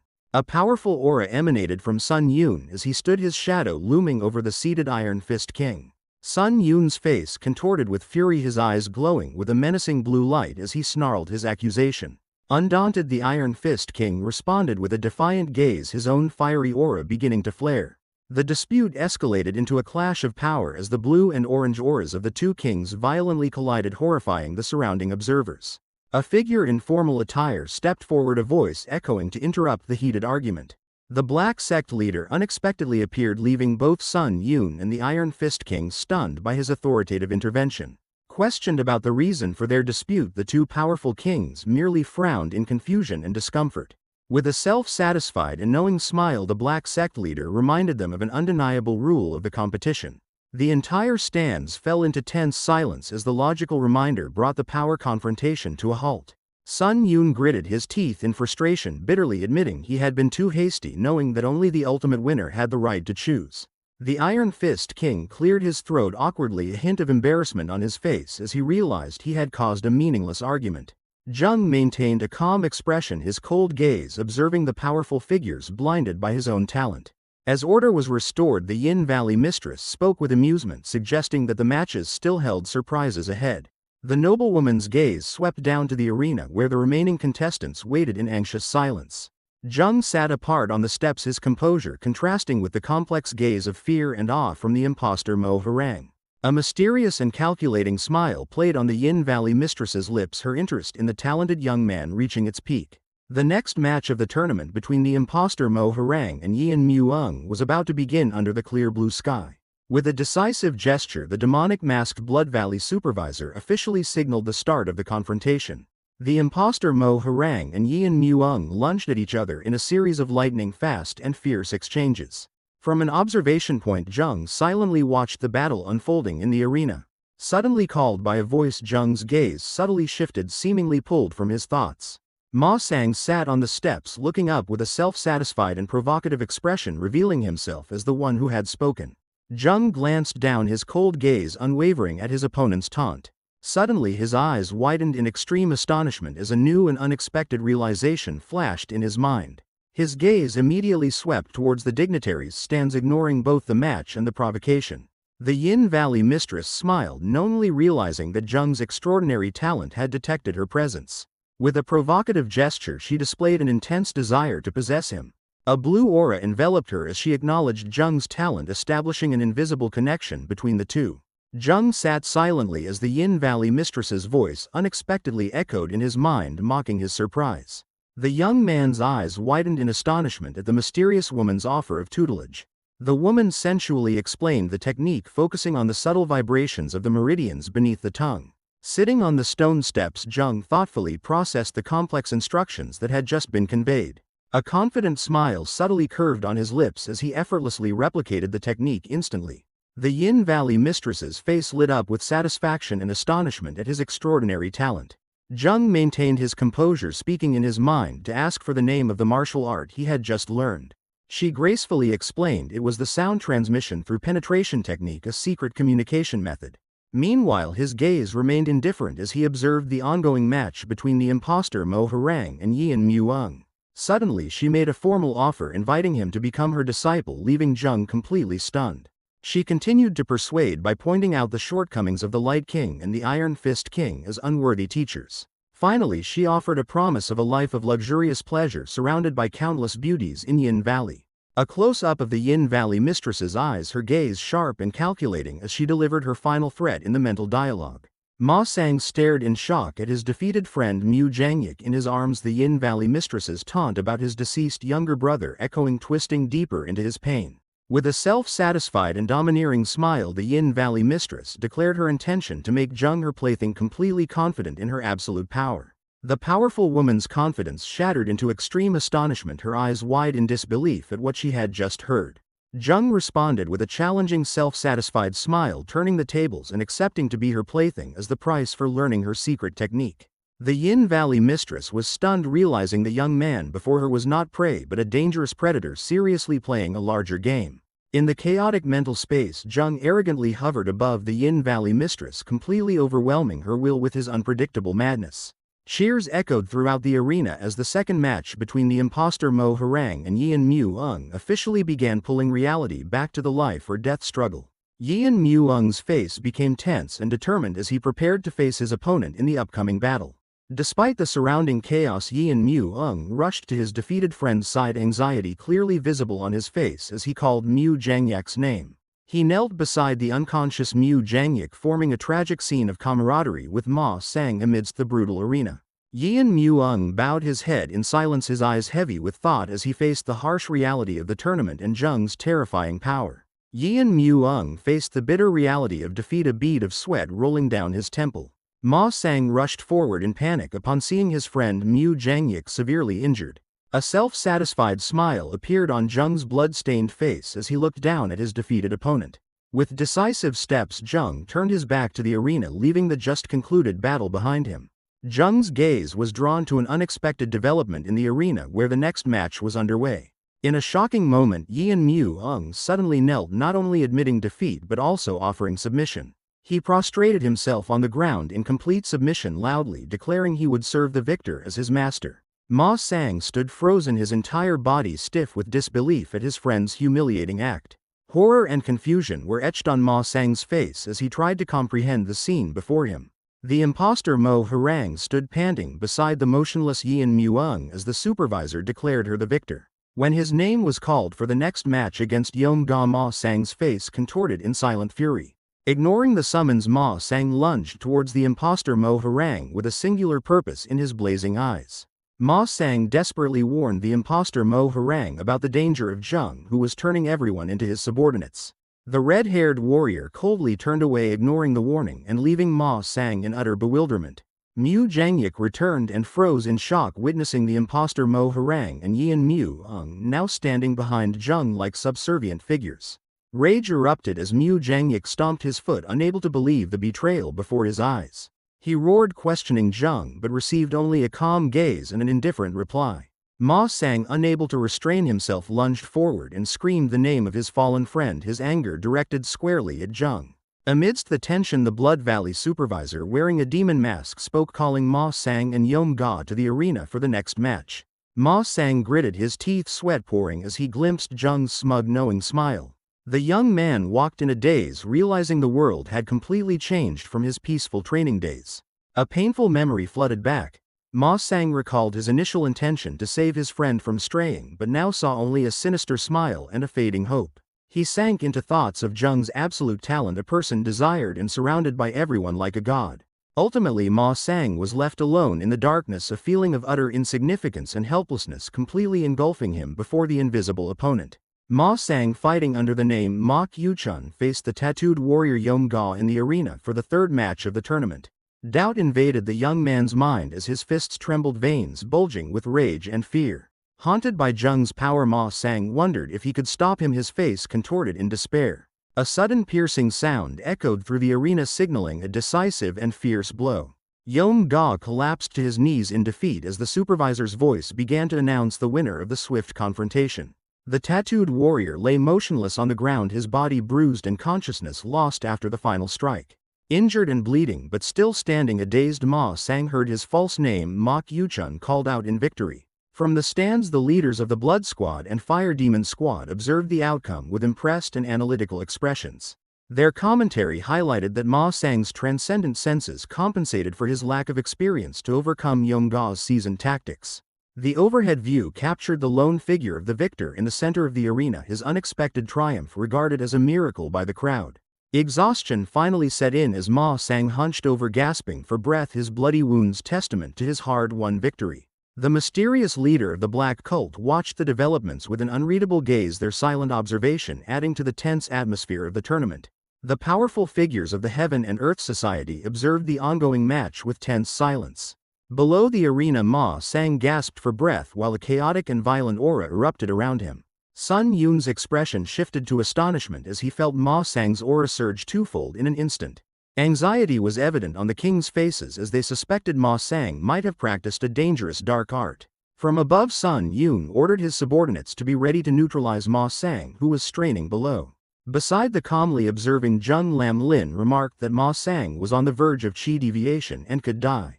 Contrary to Lam Lin's prediction, Zheng unexpectedly made a cold assertion about someone's death. He denied Ma Sang's death while an image of the demonic monk appeared, causing extreme confusion for those around him.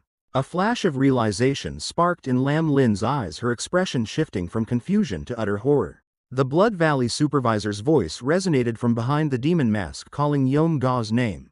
The camera finally revealed the horrifying truth as Yom Ga, the defeated opponent, collapsed to the arena floor dead. The entire audience, from former opponents to the kings, was stunned and disbelieving at this unexpected turn of events.